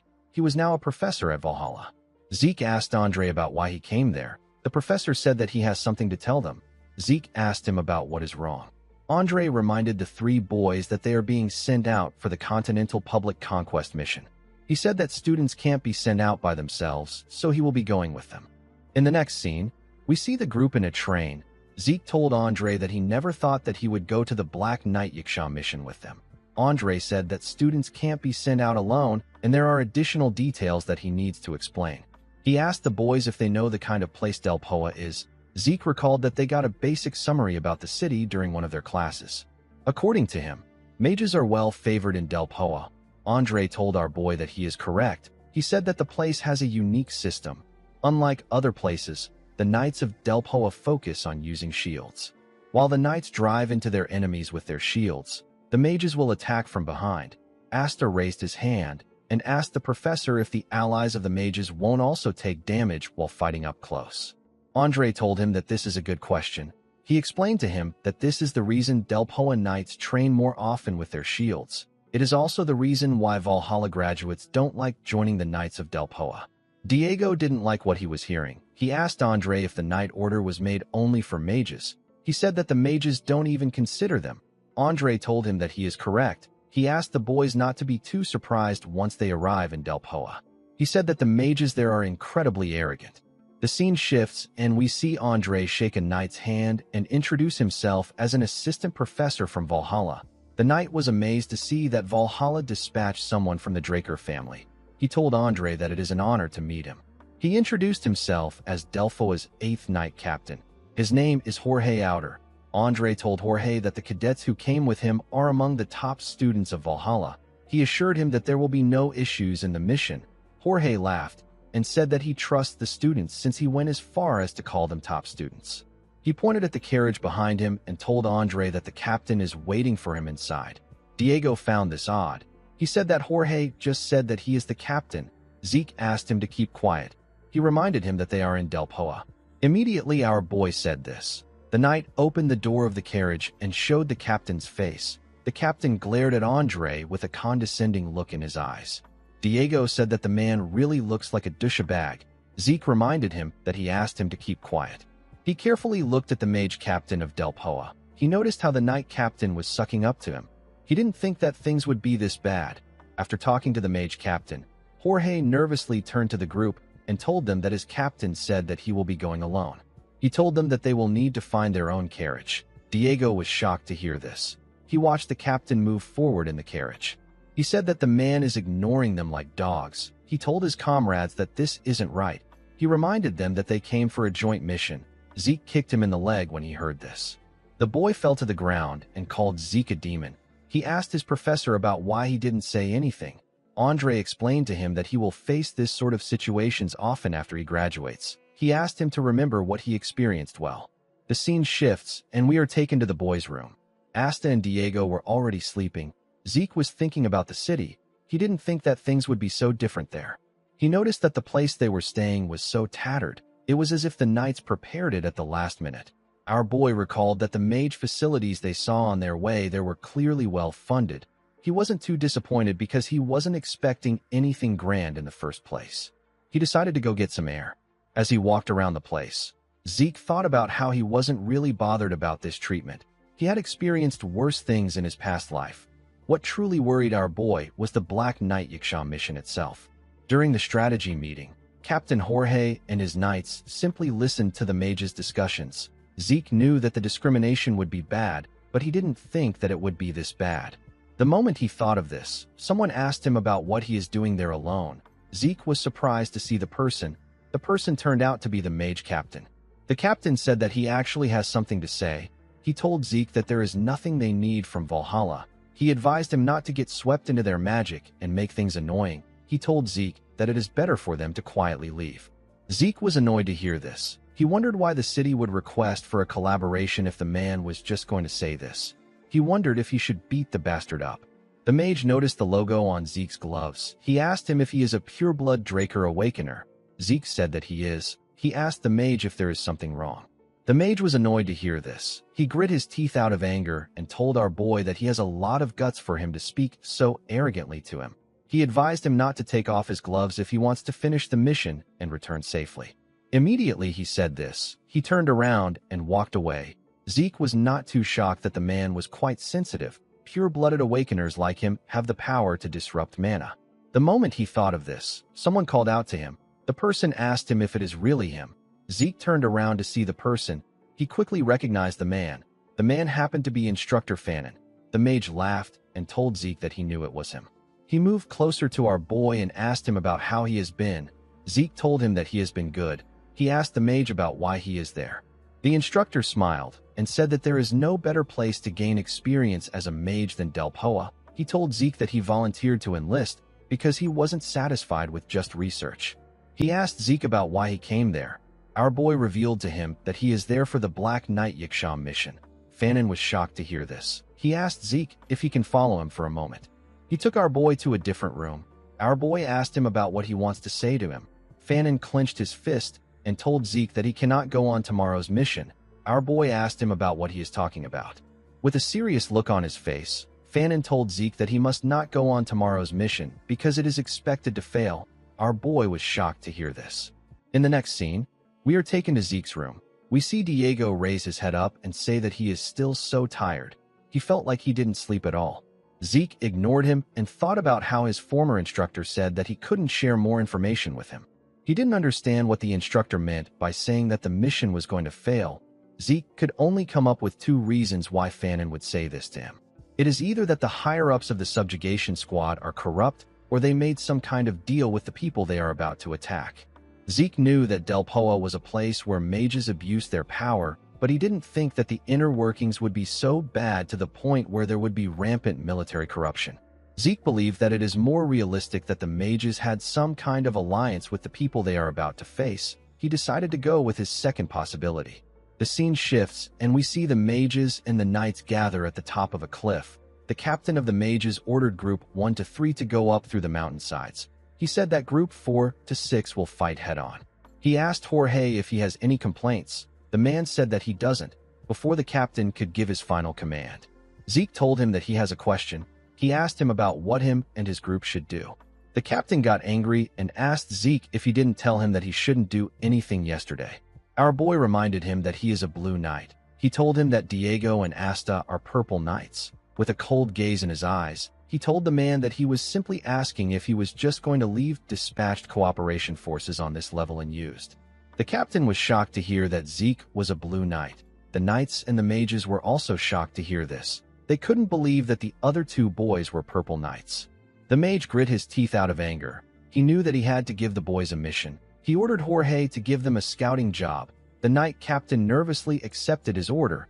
Andre moved close to Zeke and asked him if something is wrong. He knew that our boy wouldn't provoke the captain without any reasons. Zeke told him that there is something odd about this mission. Andre asked him about what he means. Zeke revealed to him that he suspects the raid squad of having an alliance with the Black Knight Yiksha. Andre was shocked to hear this. He quickly calmed himself. He knew that Zeke was rational, and he would have his reasons for thinking like this. He announced to the mages that they will carry out a patrol mission from there to the Black Knight Yiksha's camp. He asked the members of the squad to prepare. He turned to our boy and asked him to be the commander of the squad. In the next scene, we see a group of men walking in the forest. They seem to be patrolling the area. A man carrying a torch suddenly asked the others to stop. He informed them that there are trolls nearby. He told them that they are going to quietly walk past them. He warned them not to make any noise. He said that things will become annoying if they get caught. The moment he said this, someone threw a sword at him. The sword stabbed the man in his thigh. The man fell to the ground and screamed. The trolls quickly turned to the man when they heard his voice. They attacked the group. The men turned around and began to run. They screamed and asked for someone to save them. Before the trolls could attack them again, Diego and Asta appeared behind them and attacked them. They easily cut the two trolls down. Zeke landed in front of them and turned to the wounded men. He asked them if they are the Black Knight Yaksha's patrol team. He asked them to tell him where the Black Knight Yaksha is. The scene shifts and we see Zeke and his group looking at the fortress of the Black Knight Yaksha from afar. Asta informed our boy that the fortress is made out of sturdy natural stones. He said that it won't be easy to break through. Zeke turned to Jorge and asked him about where the mage core is. He told him that it will be difficult for them to raid this place by themselves. With a nervous look on his face, Jorge informed Zeke that the mages will support them from behind after they are done taking out the fortress. Zeke was shocked to hear this. He asked him about what he means. He asked him if he can see the number of enemies in the fortress. He asked the knight captain if he wants all of them to die. Immediately he asked this question, Diego saw something in the air. He was shocked to see the object. He informed the group that flying objects are coming towards them. Zeke quickly turned around. He instantly knew that the objects were shells. He turned to the men and ordered them to get as far away as possible. The moment he gave the order, the shells hit the ground and began to destroy everything. They caused a large explosion immediately they touched the ground. Jorge was shocked to see this. He couldn't comprehend what was happening. Zeke grabbed him and asked him to get himself together. He asked him if he is going to let all his subordinates die. The captain said that he won't allow this. Zeke grit his teeth out of anger. He didn't understand how the enemy was able to figure out their location. He became certain that there was a spy among them. The moment he thought of this, he heard a loud sound behind him. He quickly turned around to see what was happening. He saw their enemies charging at them. He quickly noticed something odd about the men. They were charging at them like crazy people. It was as if they had lost their minds. Zeke was shocked to see this. He instantly knew that these men were all Soma addicts. The Soma being produced by the Southern Cartel is distributed to the central continent, and it eventually spreads to the mainland. Mages use Soma in controlled amounts for temporary mana increase. However, the mercenaries were different. Since they lived each day as if it was their last, they frequently used more Soma than recommended. Zeke announced to his subordinates that these men are the mercenaries of the Black Knight Yaksha. He asked them not to fall for their attack. The crazed mercenaries pushed Diego and Asta back with their attacks. Diego said that these guys are crazy. Asta told our boy that there are too many mercenaries. Zeke asked Asta and Diego to save their auras. He told them that they shouldn't overdo things here. He realized that it will be difficult for him to apprehend the crazy enemy with the current knights. He wondered if they should just charge at the fortress right now. Immediately he thought of this. He heard a loud explosion. He quickly turned around. He realized that the explosion was caused by magic. He knew that the mages had finally arrived. The mage captain and the other mages activated their spells and fired their attacks at the mercenaries. One of the knights informed the others that the mage corps has arrived. He asked them to fall back. The mages fired their attacks at the crazed men. Zeke carefully looked at them. He didn't like the fact that they just arrived, but he had to admit that their power was impressive. He believed that they could take over the fortress if they pushed forward with this momentum. Before he could move forward, the captain asked him to stop. He referred to our boy as a bastard and told him that the mission has been ruined thanks to him. He asked Zeke if he knows what he has done. Our boy was annoyed to hear this. He wondered why the man was spouting nonsense. The mage captain told Zeke that he simply asked him to scout the area. He said that he didn't want him to provoke the enemy. He turned to Andre and asked him to take the cadets and leave. He said that he will speak to Valhalla about what happened. Zeke asked him if he can consider their collaborative relationship with Delpoa over. The man was surprised to hear this.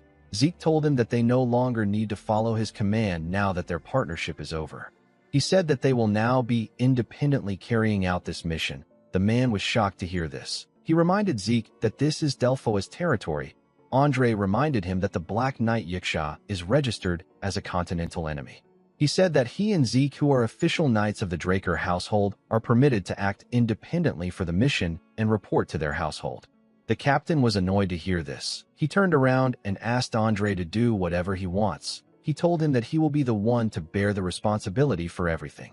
The knight captain was shocked to see that the mage corps was leaving. He wondered about how they were going to complete the mission now. Zeke turned to him and told him that he has a question. The man asked him to tell him what is wrong. Zeke asked him if he even wants to defeat the Black Knight Yaksha. Jorge reminded him that they are knights. He said that there is no knight who would want to return with the enemy right in front of them.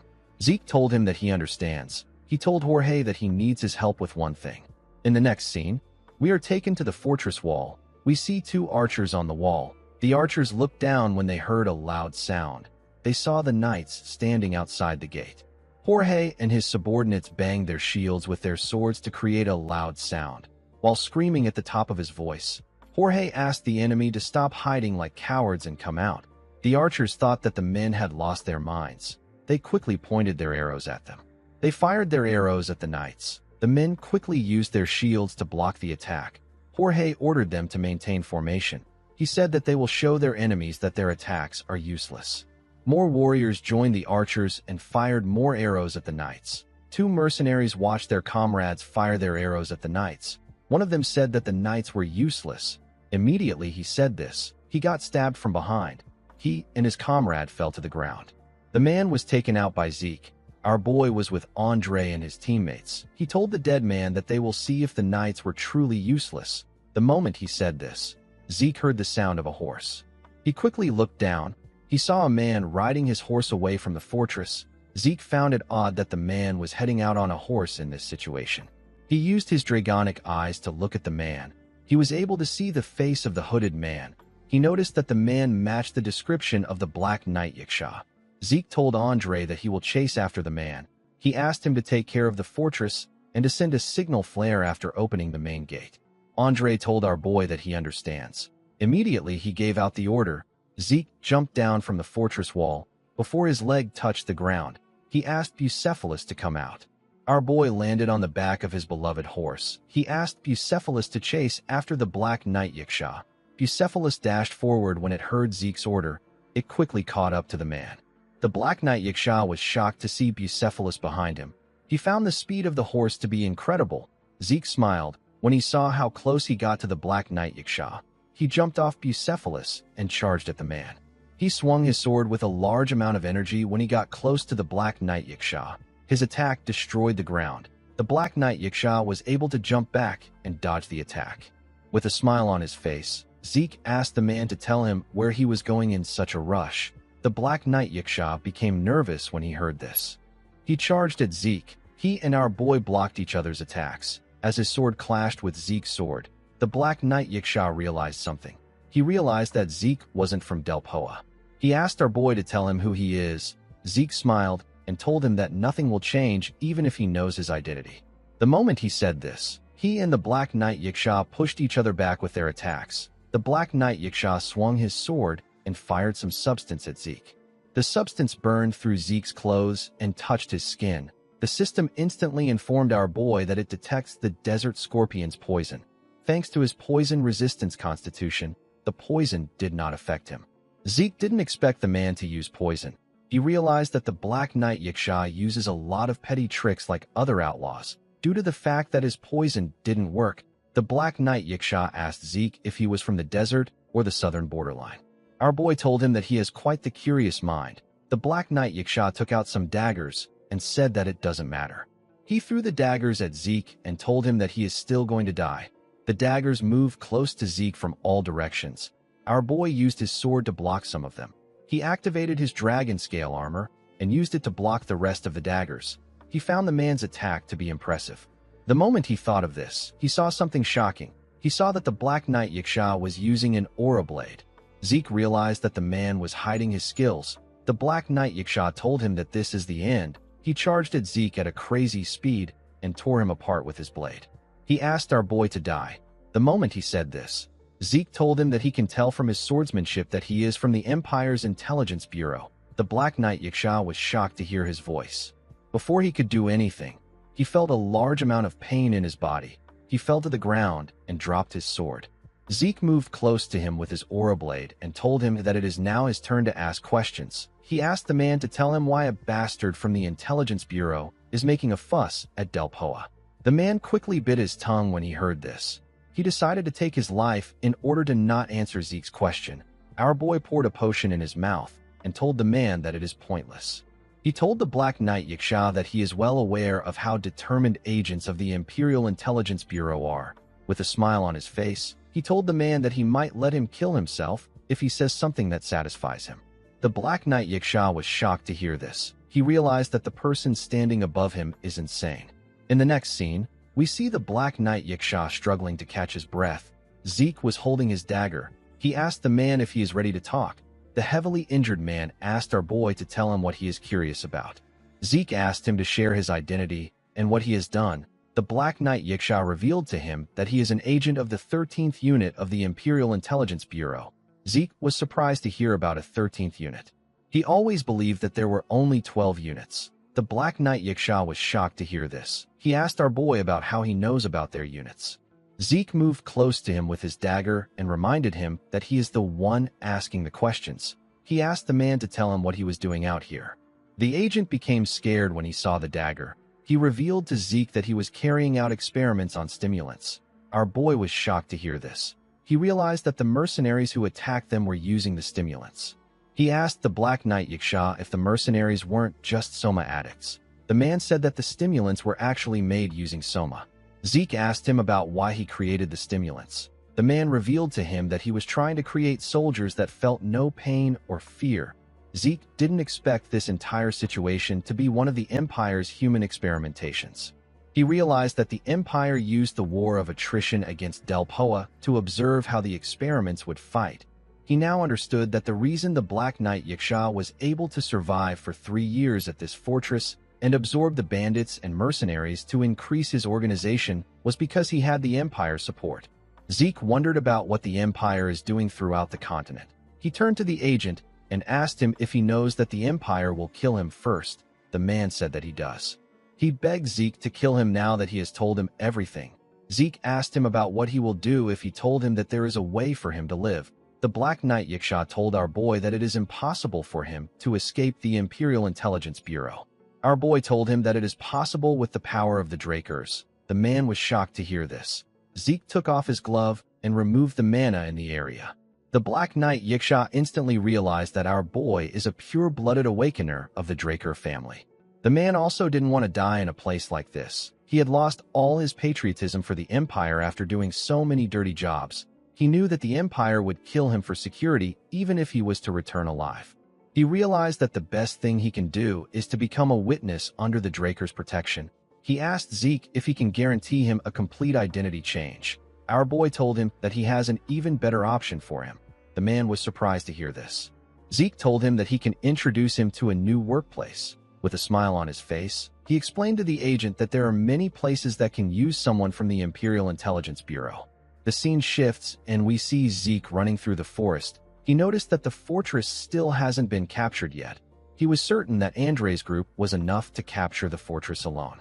He wondered if something happened. He decided to go to the camp the knights were in. As he ran to his destination, Zeke saw something odd. He saw the mages talking.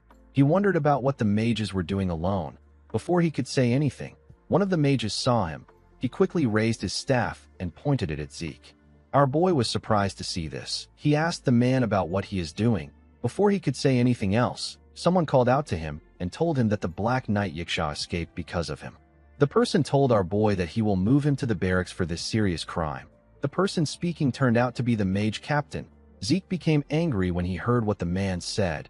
He didn't understand what he was trying to do. He calmed himself and asked the captain to explain what he means. The captain told him that they lost their target because of his sloppy attack plan. He said that they wouldn't have missed the Black Knight Yiksha if it weren't for him. Zeke asked him if he confirmed that the Black Knight Yiksha wasn't in the fortress by himself. He said that the enemy's defense is still too fortified for him to say this. The man asked our boy to shut up. He said that he saw someone who escaped from the fortress earlier. Zeke told him that the person could have been a messenger sent to ask for reinforcement. He asked him about how he is so certain that the person is the Black Knight Yiksha. The captain grit his teeth out of anger when he heard this. Zeke became certain that the captain was the one who asked the Black Knight Yiksha to run. He knew that the man was the one who was communicating with the enemy for 3 years. He could tell that the man didn't know that he was helping the Empire. However, this didn't change the fact that this man was still a worthless piece of trash. The captain asked Zeke to stop spouting nonsense and follow him. He turned around and told our boy that he will testify to his crimes. Zeke let out a sigh. He decided to just follow the man. The scene shifts and we see Zeke return to the base with the mages. He saw something shocking immediately. He entered the base. He saw the knight captain and his knights kneeling. Their hands were tied behind their backs. Zeke called out to the wounded knight captain. Jorge was surprised to see Zeke. Our boy asked the mage captain to explain what is happening. He asked him about why he arrested the knights. The mage captain asked him to shut up. He told him that he is overstepping his boundaries. Jorge raised his voice and told Zeke that he doesn't regret helping him. He said that he and his subordinates wish to be remembered as honorable knights. Immediately he said this, he and his men got electrocuted by the mages behind them. Zeke asked the mage captain if it isn't too much for them to treat their own allies like this. He said that no one would do something like this even to prisoners. The captain grit his teeth out of anger and reminded Zeke that he asked him to shut up. He told him that he will execute him right there if he says one more word. The moment he said this, a huge explosion took place next to them. Someone came out and told Ingrid Haxon that what he just said can be considered a threat to Zeke Draker. The person who said this was Andre. The man was with Diego and Asta. With a serious look on his face, Andre informed Ingrid that the Drakers are ready to fight against Del Poa for his statement. Ingrid was surprised to hear this. He knew that this was an explicit warning from the Draker family. He believed that Andre wasn't being serious when he said that they will go against Del Poa. He told the knight that his reaction is too extreme. He explained to him that he just declared war on Del Poa. He told Andre that he is taking his joke too far. Andre asked Ingrid to listen carefully. He explained to him that the Draker name is not something that is used lightly. Ingrid realized that Andre wasn't playing around. He cleared his throat and said that he made a mistake. He said that he was too sensitive because of the battle they just had. He asked Andre not to misunderstand him. He explained to Andre that he was simply trying to guide Zeke to the barracks for a more thorough investigation. Zeke gently smiled when he saw how scared Ingrid was. He asked the man if he can speak to his comrades before going to the barracks. The man didn't like this, but he had no choice but to accept Zeke's request. He told him that he will give him 20 minutes. The scene shifts and we see Zeke and his comrades in their room. Zeke took off his gloves to remove the mana in the area. He did this in order to stop the surrounding magic equipment from working on them. Andre asked him about what he wanted to tell them. Zeke revealed to his professor that he caught the Black Knight Yiksha. Andre was surprised to hear this. He asked our boy if he caught him alone. Zeke explained to him that he got the man to put his guard down before the battle got prolonged and eventually caught him. Andre couldn't believe that Zeke captured an enemy that even an experienced knight couldn't easily face. He was quite impressed. Zeke revealed to the group that he found out that the Black Knight Yiksha was deeply involved with Captain Ingrid after interrogating him. He said that the captain and the Black Knight Yiksha's relationship is so deep that it makes things complicated. The professor asked our boy about what he plans on doing now. Zeke said that it would be right for them to let Del Poa deal with their own business. He told him that he will simply play his part. The scene shifts and we are taken to Zeke's containment unit. 2 guards were standing outside his unit. Inside the cell, we see our boy raise his head. He realized that someone will be arriving soon. Some minutes later, someone knocked on his door. The person turned out to be Fanon. Zeke didn't seem surprised to see the man. The mage asked him about what is happening now. Zeke told him that this is the result of not listening to his warning.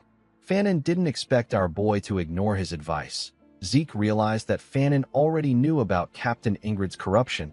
Aside from him, most high-level mage officials already had an idea of it. In order to rise to a higher rank, Del Poa mages must have core experience. Zeke planned to offer Fanon a path to sever this experience. He told the man that he has something to tell him. Fanon asked him to tell him what is wrong. Zeke asked the man if he knows about the Empire's stimulant experiment.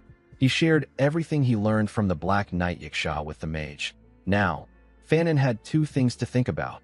The first is to confess the internal corruption he just discovered, and the second is to neglect it for his own safety. Zeke told the mage that he has something he wants to ask him for. He asked Fanon if he will help him expose this corruption. The mage was shocked to hear the question. In the next scene, we see some mages walk up to Captain Ingrid. One of them called out to him. The captain asked him about what happened. The man informed him that Fanon rejected Zeke's offer. Ingrid smiled when he heard this. He asked the man if he is telling the truth. He believed that Fanon must have valued his position more than his beliefs. He was certain that it would be impossible for Zeke to convince Fanon. He looked at the fortress in front of him and told the men that they need to begin. He told his subordinates that they need to make a few explosions before they withdraw in order to make it look convincing. The men said that they understand. They raised their staffs and gathered their mana. They fired their attacks at the wall.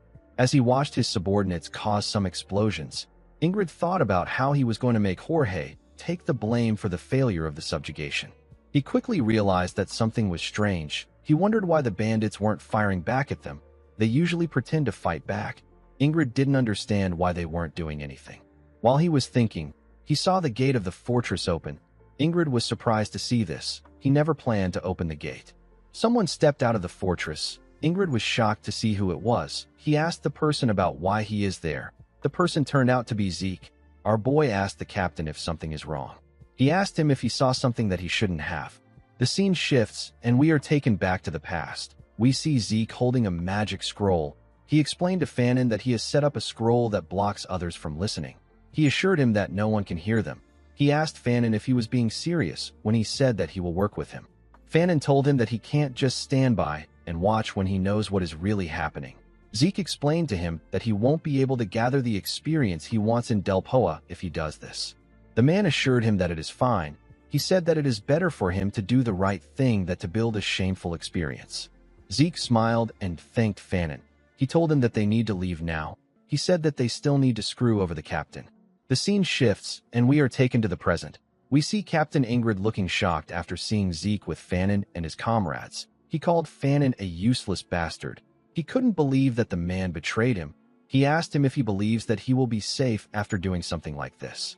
Zeke revealed to Ingrid that he brought some people to investigate his relationship and secret communications with a continental enemy and his corruption.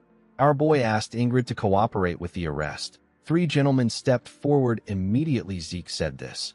Ingrid was shocked to see the men. He instantly recognized them.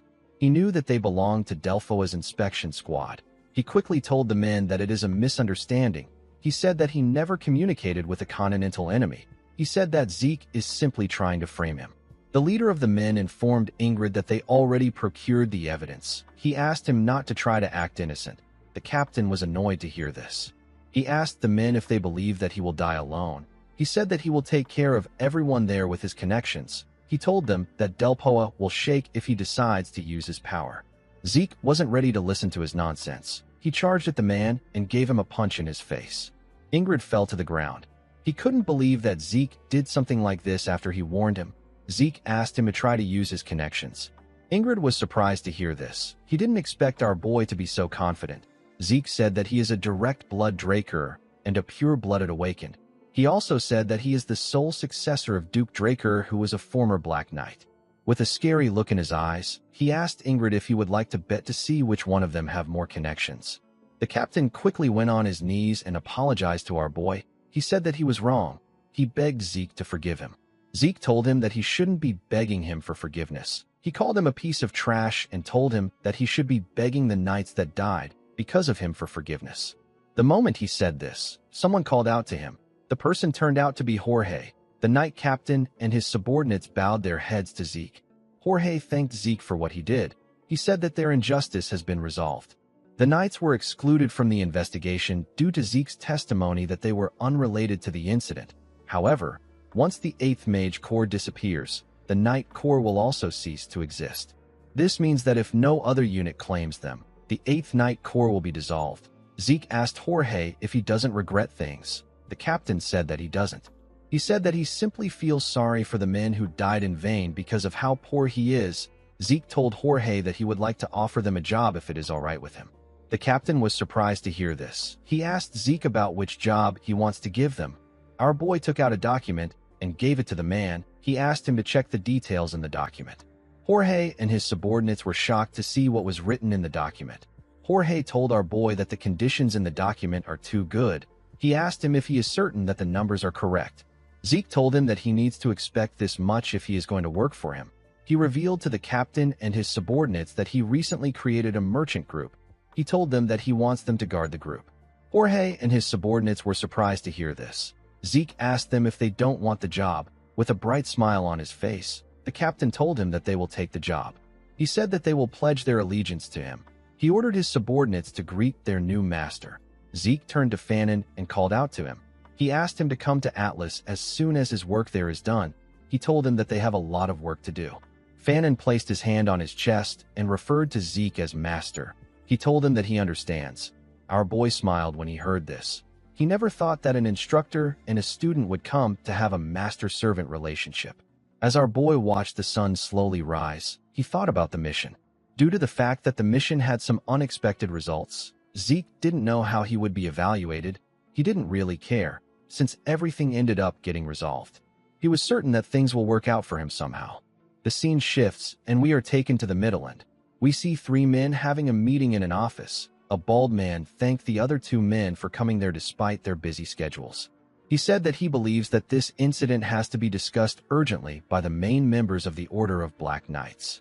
The man, whose name is Varon Draker, said that he will go straight to the point. He revealed to the other two men that the southern continent has been acting strange lately.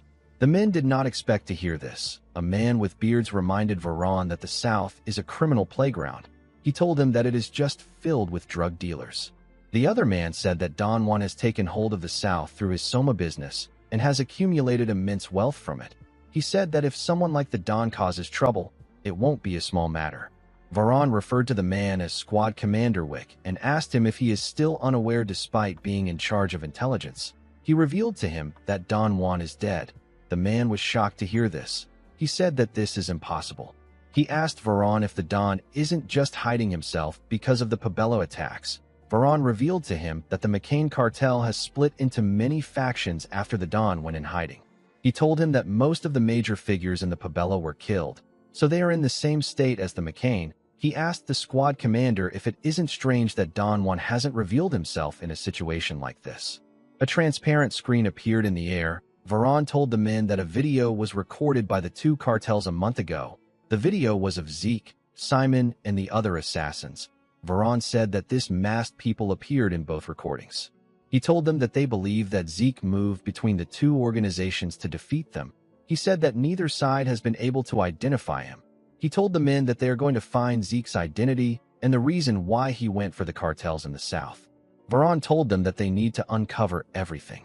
The scene shifts and we see Zeke standing in the dean's office. He seemed to be surprised. He asked the dean if he can repeat what he just said. The dean showed our boy a file and told him that he did a great job with the Black Knight Yiksha mission. He placed the file on the table and revealed to Zeke that Andre kept very detailed notes, and the Del Poa inspection department sent over their data along with their gratitude. Zeke didn't expect to hear this. He thought that this mission wouldn't receive any positive reviews because he went against the orders of his superior. Normally, a person needs to follow their superior's order on the battlefield at all costs. Zeke didn't think that he would be praised for his actions. Flaubert told our boy that there is only one unfortunate thing in the mission.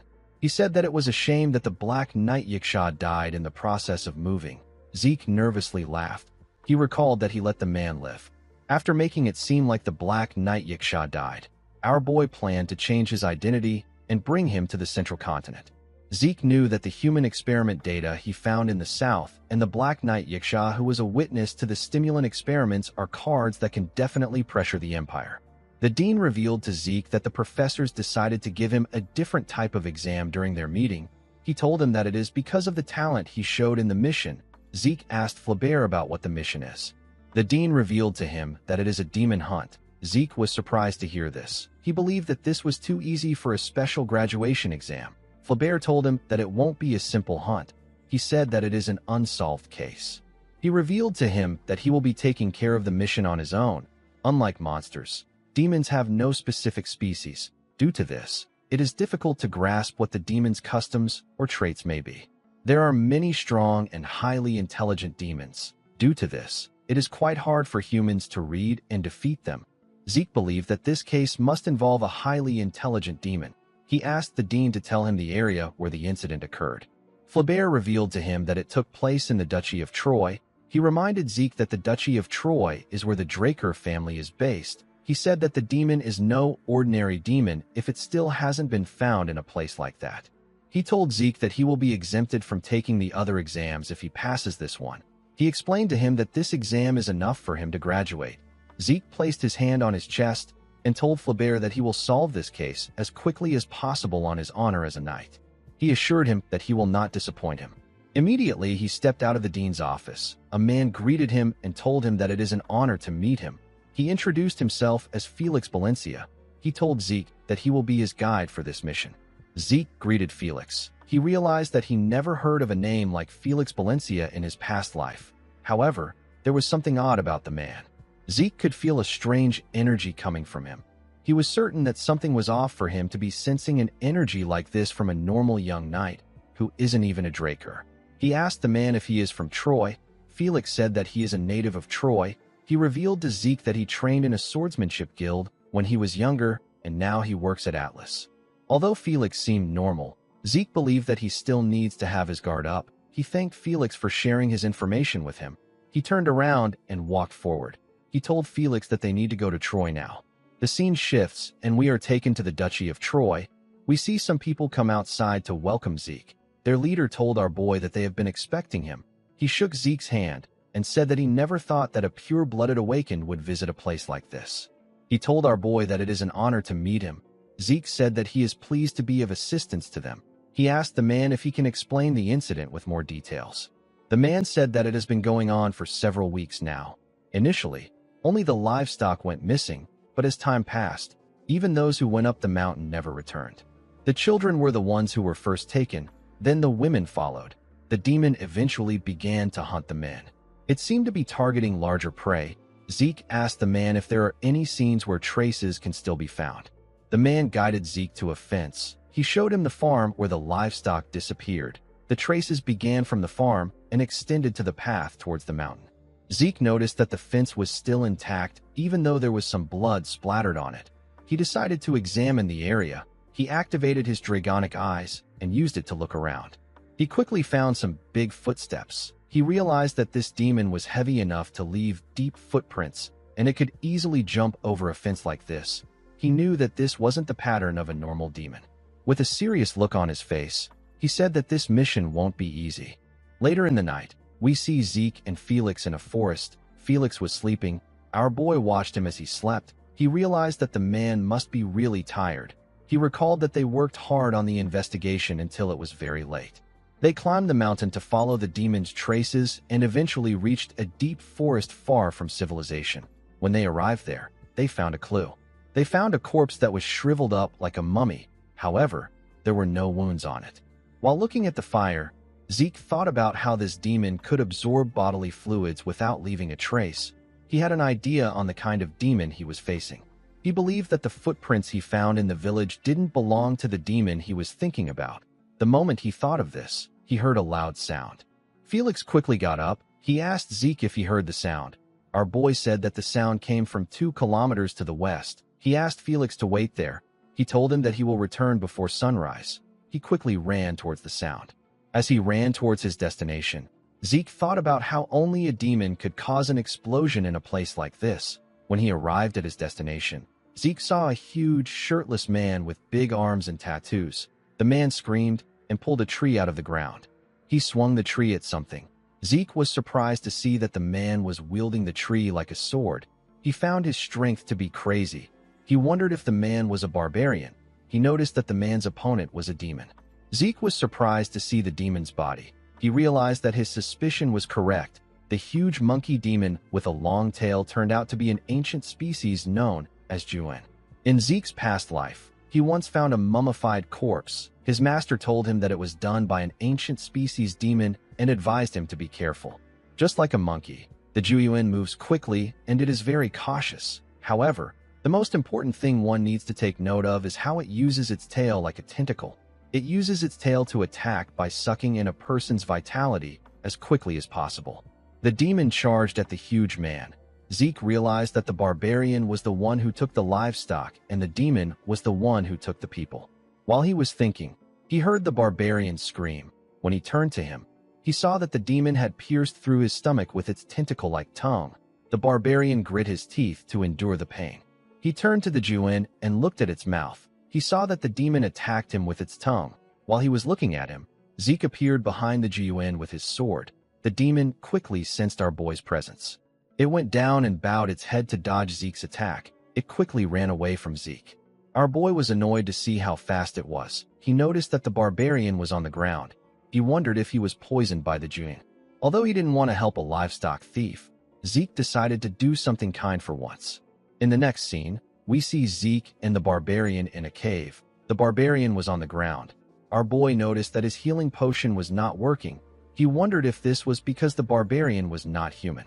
He placed his hand on the barbarian's stomach and decided to try something else. The system informed him that he is using his mass buff skill. Zeke was using his healing factor. A green light shined from his body as he used his skill. After our boy closed the hole in the barbarian's stomach, he began to move. When he opened his eyes, he saw Zeke by his side. He quickly jumped back and took a stance. Zeke asked him to calm down. The barbarian was shocked to hear this. Our boy informed him that he saved his life. The barbarian couldn't believe that Zeke was speaking his language. He thanked our boy for his help. Zeke was relieved to see that he remembers how to speak the language of the barbarians. This barbarian is known as Big Fists. Despite being 16, he is already stronger than the warriors of his village. This is why they wanted to give him a suitable test for his warrior's ceremony. So he was tasked with defeating the Jian, which the barbarians consider to be the strongest demon. Unfortunately for him, the Jian was too strong. He eventually chased it to the Duchy of Troy. Big Fists told Zeke that the hunt is too hard. He said that he is going to fail his test. Zeke asked him if he wants him to help him with his hunt. Big Fists was surprised to hear this. He asked Zeke if he is serious. Our boy smiled and asked him to just trust him. In the next scene, we see Felix nervously ask Zeke if the person next to him is a barbarian. Zeke said that he is. He informed Felix that Big Fists will be joining them in the hunt for the demon. Felix didn't understand what was happening. Big Fists asked Zeke about who Felix is. Our boy said that Felix is his subordinate. Big Fists asked him about what this means. Zeke noticed that Felix didn't bother reaching for his sword the moment he saw a barbarian. He knew that one would require extensive training to fake their reaction like this. Aside from his aura, Felix felt like a perfectly ordinary swordsman to Zeke. Our boy wondered if he was being too sensitive. While he was thinking, Big Fist mentioned that he can smell something. Zeke asked him about what he means. With a serious look on his face, Big Fist said that it can smell the demon from before. Zeke was surprised to hear this. He asked him about where the smell is coming from. In the next scene, we see Big Fist guide Zeke to a cave. Our boy didn't expect him to guide him there. He recalled that his master once said that Geoans like to hide in dark, humid places. Since the sun is about to rise, there is a good chance that the demon is there. Zeke turned to Big Fists and asked him if he has a way of catching the demon. Big Fists raised his hand and began to swing it around. He was trying to tell Zeke that he will fight the demon with his fists. Zeke now understood why the demon was able to evade the boy. He called out to him and asked him to fight the prey head-on. He said that he will strike it from behind. Big Fist smiled when he heard this. He told Zeke that he understands. He and Zeke went into the cave. As they walked deeper into the cave, Zeke became certain that this was the demon's hideout. The place was filled with all sorts of bones. Zeke called out to Big Fists and advised him to be careful. He reminded him that they are in the demon's den. The moment he said this, the Julian jumped out of hiding and charged at Big Fist from behind. Big Fist was able to sense his presence and jumped back to dodge his attack. He quickly moved close to the demon and swung his fist at it. His attack destroyed the ground. When the dust cleared up, Big Fist saw that the demon was gone. Zeke wasn't surprised to see this. He knew that the Jinn wouldn't be so easy to subdue. The reason it was so difficult for everyone, including his master, to capture the Jiuan was because it could hide its body in darkness. The demon completely blended its body with the darkness and moved behind Big Fists. Zeke took out his sword when this happened. The Jiuan charged at Big Fist from behind. It wanted to tear him apart with its claws. Unfortunately, Big Fist didn't quickly sense its presence, so he was unable to react in time. Before the demon's claws could touch Big Fists, Zeke charged at it and used the water field to cut off its arm with a clean strike. The demon was shocked to see what Zeke did. Our boy turned to Big Fists and asked him to attack the Jiuan now. Big Fists wrapped his arms around the demon and held it tightly. The Jiuan used its ruined arm to hit the boy. Big Fists withstood the attack. Zeke covered his sword with his aura and commended Big Fists for what he did. He asked him to leave the rest to him. The demon turned to him when it heard his voice. As Big Fists jumped out of the way, Zeke used the first verse of Chapter 2 of the True Dragon's swordplay to land a powerful strike on the demon. The technique is known as Earth Slice.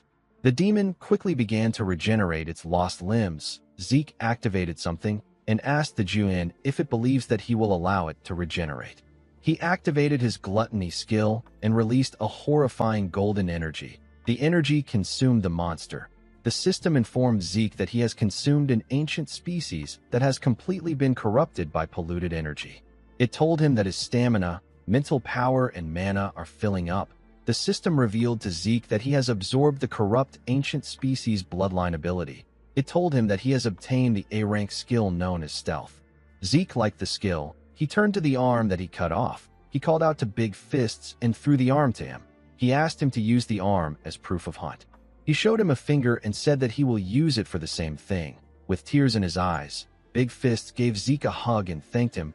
He grabbed the arm and walked towards the exit. He asked Zeke to visit his village when he is free. Our boy asked him about the tribe he is from. Big Fist revealed to him that he is from the very strong Boulder tribe. Zeke was shocked to hear that the boy was from the Boulder tribe. He recalled that this was the strongest barbarian village. Big Fist called out to him and smiled brightly. He asked Zeke to visit his village. Our boy smiled and waved at Big Fists. He told him that he will see him later. The scene shifts and we are taken to the town.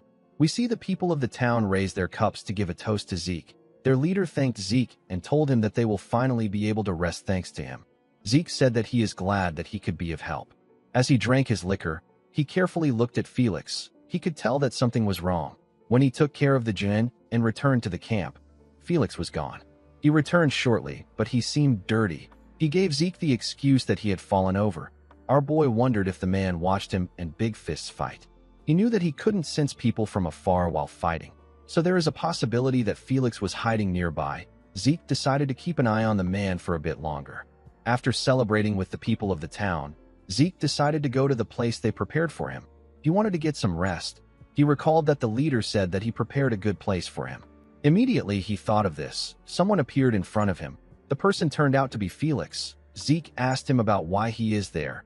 He knew that his accommodations were in the other direction. The man nervously asked Zeke to accept him as his follower. Our boy was surprised to hear this. Felix asked him to first take a look at something.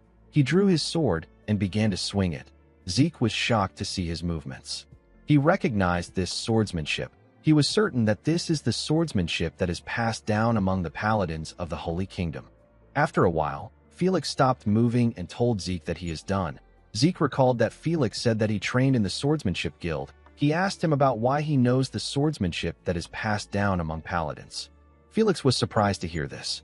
Even within the Holy Kingdom, the paladins have extremely limited contact with the outside world. The paladins belong to the Holy Knights. The secret swordsmanship that is passed down among them is only known to very few people. Felix told our boy that he wasn't sure if he would know the swordsmanship. He realized that there was no point in hiding things from Zeke. He took out something and showed it to Zeke. He asked our boy to take a look at it. Zeke realized that it was an official paladin's insignia. Felix revealed to him that it belonged to his grandfather. He said that his grandfather was a paladin. However, after getting swept up into some secret strife within the Holy Kingdom, he was framed and forced to leave the kingdom. Zeke was surprised to hear this. He didn't expect things to slowly get complicated. Felix explained to him that his grandfather put his life on the line and fought many internal enemies in order to reveal the corruption within the Holy Kingdom. However, he couldn't avoid the accusations turned against him. The man wasn't just told to leave. He was at a huge risk of being dishonorably executed. So with the help of his family and friends, the man barely managed to escape the kingdom. Afterwards, he lived in the Duchy of Troy while hiding his identity. Before he passed away, the man told his grandson about everything and taught him the swordsmanship. Zeke was surprised to hear that Felix's grandfather taught him the swordsmanship. He asked him if his grandfather tried aura transmission before he passed away. Felix asked him about what aura transmission is. Zeke asked him to hold out his hand. Felix did as he ordered. Zeke held the man's hand. He felt some energy from him. Our boy realized that Felix's aura conductivity was quite high compared to his abilities. He noticed that the man's aura circuits were properly cleared. Felix asked our boy if something is wrong. Zeke told him that there is nothing wrong. He told him that he should actually be thankful to his grandfather. Felix was shocked to hear this. He asked Zeke about what he means. Our boy revealed to him that his grandfather must have been a former Arch Paladin. In other words, he he was on the level of a Black Knight. Felix couldn't believe what he was hearing.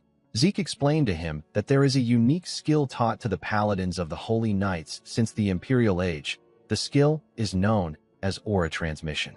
It is a skill that allows one to reach faster results with aura. Felix couldn't believe what he was hearing. Zeke explained to him that his grandfather didn't just improve his aura. He told him that his grandfather also increased his aura conductivity and cleared his circuits. Felix said that he had no idea. With a serious look on his face, Zeke asked the man if he wants to become his follower to avenge his wronged grandfather. Felix said that this is only part of the reason. He revealed to Zeke that after he watched him fight the demon, he thought about how he wanted to truly serve him. He assured Zeke that he won't regret it if he allows him to serve him. Zeke realized that he wasn't really losing. If the man is a normal spy, he can keep him near him and find out who his enemy is. And if Felix is not a spy, our boy will take in a follower with a lot of potential.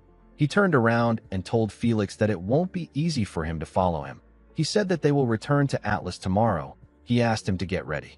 Felix was very happy to hear this. He thanked Zeke for the opportunity. He assured him that he will do his best. The scene shifts, and we are taken to Valhalla. We see the dean welcome Zeke to his office. He told him that the contents of his reports are incredible. Flaubert didn't think that Zeke would heal a barbarian and work with him to defeat the demon. He told him that keeping a talent like him in Valhalla would be a loss to the continent. Our boy said that he was just lucky. Flaubert laughed and told him that he is modest. He threw a paper to the table and asked Zeke to take it.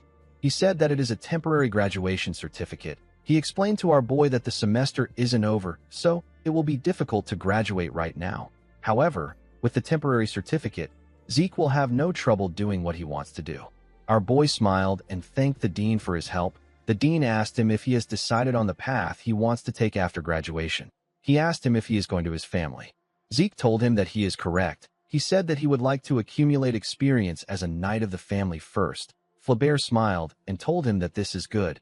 He told him that he looks forward to his future growth.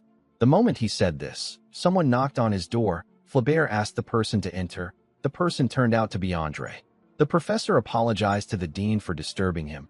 He revealed to him that the Four Seasons Fortress asked him to take Zeke to the fortress. Flaubert told our boy that his father must have already heard about his graduation. Zeke told him that he will be taking his leave. The dean asked him to visit when he gets the chance. As he walked to his father's office, Zeke asked Andre if he knows the exact reason why his father called for him. Andre said that he doesn't. He told our boy that he believes that the patriarch called him to congratulate him on graduating. Zeke smiled when he heard this. He said that the patriarch that he knows wouldn't do something like this. Andre told him that it is possible. He reminded Zeke that he achieved something splendid by graduating from Valhalla in 2 years. He revealed to him that he saw his friends on his way to the dean's office. Zeke was surprised to hear about friends. He quickly realized that Andre was referring to Diego and Asta. Andre said that the two boys looked depressed. He asked Zeke if something happened. Our boy revealed to him that they were on guard at the northern borders. They were simply doing snow removal work throughout their stay there. Andre said that people often say that snow is scarier than monsters. When he arrived at the entrance of the patriarch's office, Andre asked Zeke to go in. Our boy thanked him for taking him there. When he stepped into his father's office, his father welcomed him. He congratulated him on his graduation. Zeke thanked the patriarch for this. Arthur asked him to sit comfortably. He placed his cup down and asked his son if he is curious about why he called for him. Zeke nodded his head at him. The patriarch revealed to him that he wants to send him out for the upcoming Draker martial arts competition. He told Zeke that he wants him to snag a victory there. The Draker martial arts competition is a competition that the Draker family hosts for young knights who have reached the level of Purple Knight in the last 5 years. To put it simply, it is a competition to find out which new rookies will lead the continent. Zeke told his father that he understands. The patriarch asked him if he is saying that he will win. Our boy told him that he is correct. He said that he will win the Draker martial arts competition. Arthur smiled and told his son that he hopes he can award him the medal on the last day of the competition. He placed a box on the table and revealed to Zeke that he prepared a graduation gift for him. He asked his son to open the box. When Zeke opened the box, he saw something shocking inside. There was a golden plaque and a document inside the box. Zeke realized that this was a title certificate for a territory. He asked his father if he is giving him a territory. Arthur told him that he is correct. He said that the territory is at the north of the Duchy of Troy, the place where Zeke caught the demon. Zeke couldn't believe that he was receiving a territory as his graduation present. He assured his father that he will work hard to meet his expectations. Arthur stood up and told his son that he expects a lot. He revealed to him that he will assign him a caretaker to manage the territory. He asked Zeke to hear the rest of the details from the caretaker. He told his son that he can leave now. Zeke thanked the patriarch for his consideration. As he walked out of the office, Zeke thought about how one needs to be a high-level knight in the family to receive a territory. He was quite shocked to see that he got something like this when he just became an official knight. While he was thinking, someone tapped him on his shoulder. When Zeke turned around, he saw his master. Duke smiled at him and referred to him as his busy disciple Bastard. He told him that it has been a while since he last saw him. Zeke asked him about why he is there. Duke revealed to him that he came there to rest comfortably at his side, but he got caught by the patriarch and got dragged into work. Zeke reminded him that he has rested for 10 years. He asked him if it isn't okay to do this much work. Duke told him that he is truly his father's son. He said that they talk the same way. He turned to a window and opened it. Zeke asked him about what he is doing. Duke jumped out of the window and told Zeke that they need to go home quickly before they get caught by some leeches. When they arrived at Zeke's mansion, Duke said that he feels as if he can now rest. He told his disciple that being at home is the best. Zeke reminded him that this is his house. Duke told him that he is cheap. He told Zeke that what belongs to him is also his own because he is his master. Zeke didn't know what to say. Duke asked him about why his father called him. He knew that Arthur wouldn't call him just to congratulate him on graduating. Zeke revealed to him that he received his graduation gift. Duke asked him if it is a sword or an armor. Our boy told him that he got a territory. Duke said that a territory is a good gift. He quickly came to his senses. He got up and asked Zeke to repeat himself. Our boy told him that he got a territory at the north of the Duchy of Troy. Duke couldn't believe what he was hearing. He couldn't believe that Zeke actually received a territory at his age. He assumed that his friend must have been really happy. He told Zeke that his tax revenue should be decent even if it is in the northern area of the Duchy of Troy. Zeke revealed to his master that he actually just completed his mission there, and the people in the area were good to him. Duke told him that this is good for him. He explained to him that being a lord is better than just having a knight title. Zeke told him that there is still one more thing. Duke was surprised to hear this. He asked Zeke if he got another gift. Zeke said that he didn't. He revealed to his master that the patriarch asked him to win the Draker martial arts competition. Duke didn't expect to hear this. He asked Zeke if he is serious. Our boy asked him if something is wrong. He asked him if the competition is very hard. Duke told him that it isn't. He told Zeke that things shouldn't be difficult for someone with his talent. However, this is if the competition was based on talent alone. Zeke asked his master about what he means. Duke asked him if he has ever watched the Draker martial arts competition before. Our boy told him that he only knows that it happens once every 5 years. Duke explained to him that the competition isn't a simple thing. It is a battle of families disguised under the title of a competition. Zeke asked his master if he is saying that there is corruption taking place underneath the competition. Duke said that it is actually the opposite. He explained to Zeke that it is a place with no concept of corruption. The intervention of all sorts of power that can be mobilized is allowed. The winner is decided with all of this included. Zeke didn't expect to hear this. He thought that he simply had to fight to win the competition. However, now that Duke had such a grim expression on his face, he could tell that the competition was more serious than he thought. Duke decided to be frank with his disciple. He explained to him that he can never win the Draker martial arts competition if he doesn't have a sponsor family. After Duke left the room, Zeke thought about what he said. Duke told him that he is quite distant from politics. He said that there is still time for them to look for some families. Zeke realized that he was also not well versed in politics. He wondered if there was another way for him to take care of his problem.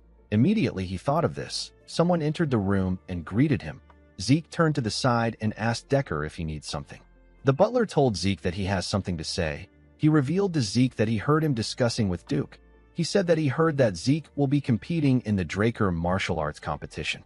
Zeke told him that he is correct. He said that his master told him that it will be difficult to participate without a sponsor family. Decker asked his master to take a look at something. He drew his sword and released his aura. With a look of shock on his face, Zeke asked Decker if he is a blue knight. Decker put away his sword and asked Zeke to stop pretending. He told his master that he knows that he already caught on a long time ago. Zeke felt embarrassed. He didn't think that Decker knew. Decker revealed to Zeke that he was once a knight in the Draker family, and he was the guard who protected his mother. Zeke was shocked to hear this. Decker asked his master if he knows why no one in the family speaks about her. Zeke asked him for the reason. Decker revealed to him that it is because his mother was from the Agamemnon family. Zeke told the man that he has never heard of the Agamemnon family before. He asked Decker about what they are like. Decker said that the Agamemnon family was once the most powerful force among the Draker's blood allies. They were even more powerful than the current Turin and Zimmons family. Zeke couldn't believe that they were this powerful. He asked the man to tell him why he is only hearing of them now.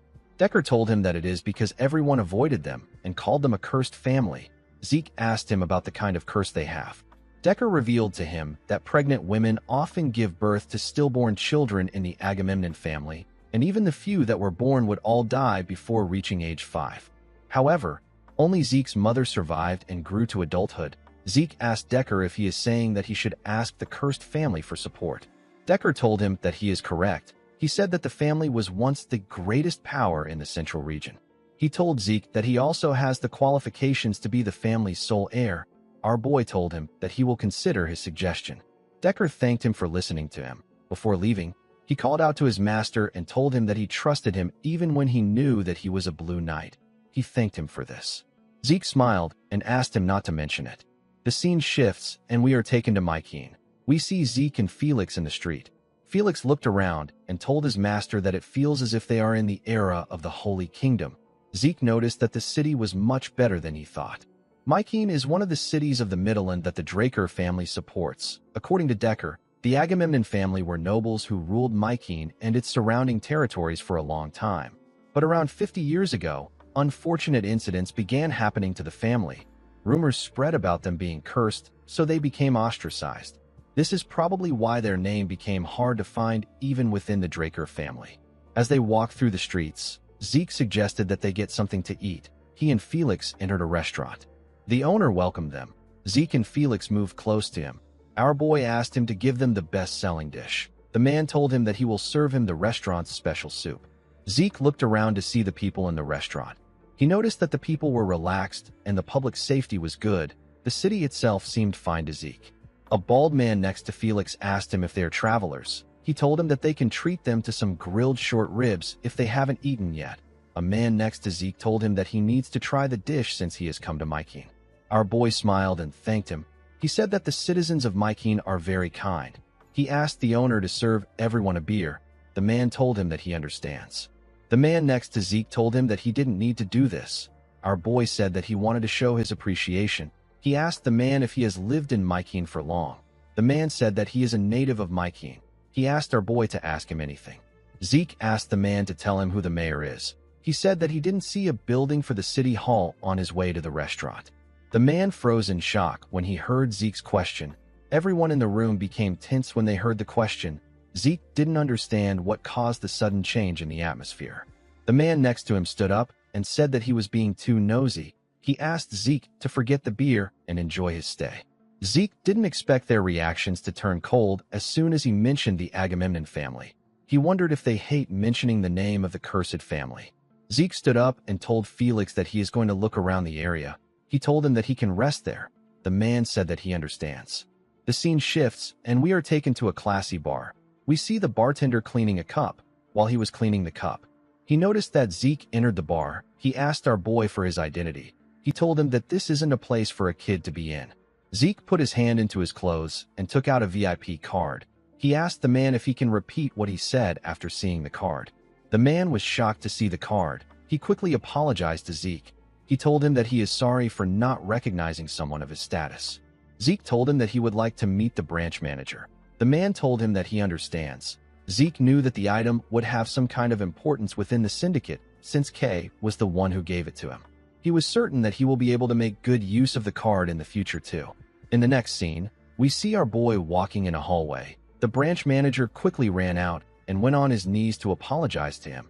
He begged Zeke to forgive his impertinence for not knowing that someone of his status had arrived there. The man bowed his head to our boy. Zeke asked the man if he knows who he is. The man said that he doesn't really know anything. He said that he was just asked to never offend our boy. Zeke asked him about how long he has been in Myking. The manager said that he has been there for 20 years now. Zeke didn't expect it to be so long. He asked the manager if he knows Myking's situation well. The man said that he does. He told Zeke that Myking is more active than it seems. He raised his head and asked Zeke if he is interested in the underworld. Our boy said that he is not interested in acquiring stolen goods. He asked the manager if he knows anything about the Lord of Myking. The man was shocked to hear the question. The man asked him if he knows what he is talking about. Zeke asked him if he doesn't already know that he is talking about the Agamemnon family. The man began to sweat heavily. Zeke became worried. He wondered about the kind of rumors that have spread to make people this afraid. He told the manager that mentioning the family's name in Myking seems to be a taboo. He asked the man if there is a reason for this. While shaking, the manager said that the family is cursed.